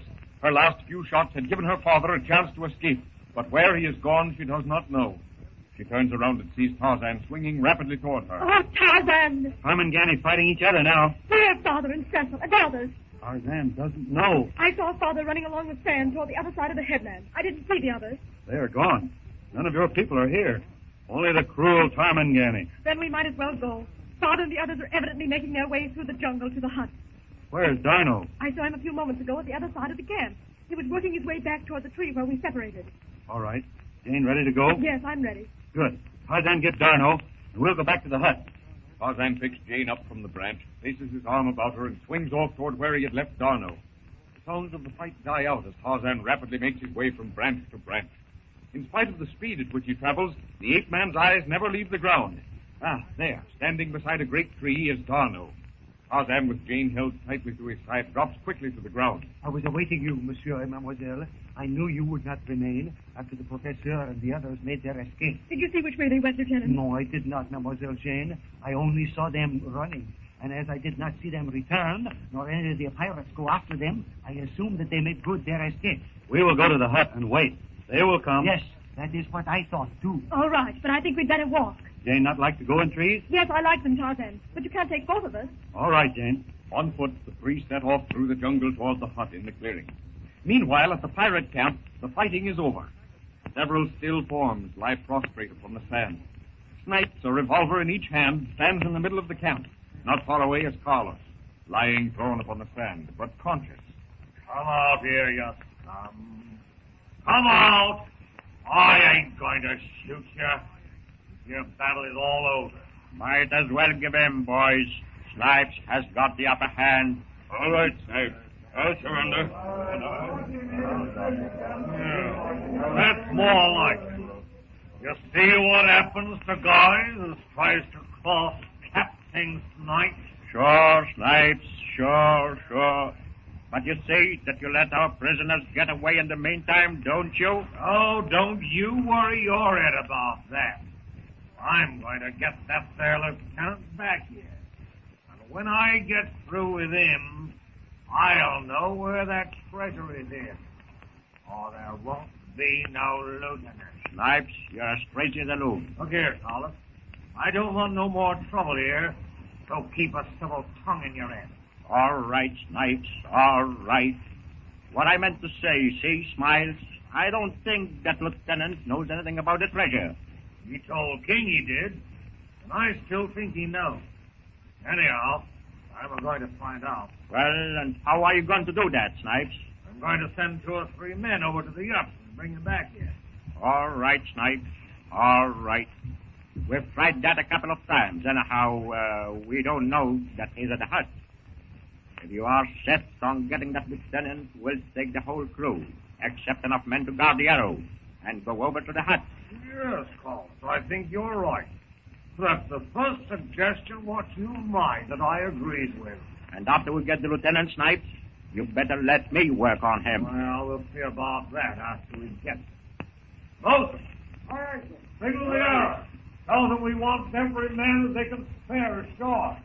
We're going to that blooming hut, and we're not coming back without the lieutenant. From the fringe of trees that circles the clearing, Jane, Darno, and Tarzan step out into the open before the hut. Tarzan steps quickly, easily, and quietly across the few feet toward the door of the hut, lifts the latch, and swings open the door. Well, nobody here. Come on, Jane. Darno. Oh, I can't understand why they aren't here. Probably they have taken a roundabout way here, mademoiselle.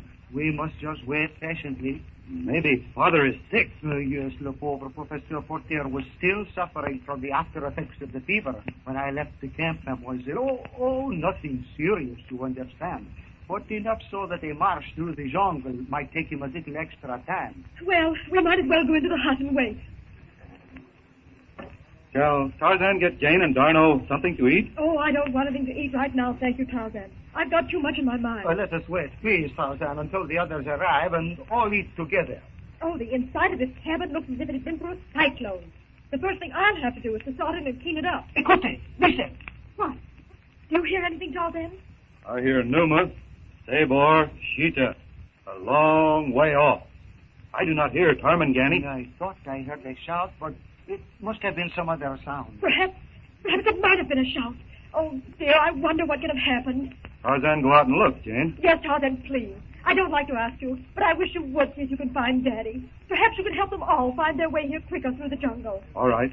Jane and Darno stay here in the hut. Do not go into the jungle. Of course, Tarzan. Tarzan will go into the trees and find your father. Oh, Tarzan, I hope you can find him. Don't worry. Tarzan will find them. Tarzan steps quickly from the cabin and swings up into the trees, back toward the pirate camp. At the stream, Professor Porter, Clayton, Philander, and Francois are aground in their boat. It's no use. We can't make another inch. We've successfully eluded the pirates at any rate, Cecil. Yes. There's not a sound of pursuit. Good.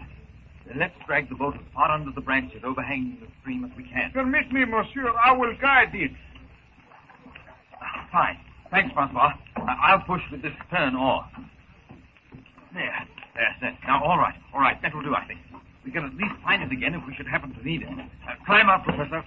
Yes, I'm coming. Here, take my hand, Archimedes. Monsieur, we should not be far from the hut if I have not become turned about in my bearing. Oh, about a mile, I figure it. Well, let's proceed at once. I'm sure we'll find Darno there. You all right, Archimedes? Why, yes, Philander. Well, I think. If you become too fatigued, Professor, perhaps Francois and I can manage to carry you to it. No, please. I shall be all right. Monsieur! What's the matter? Blacks! Cannibals!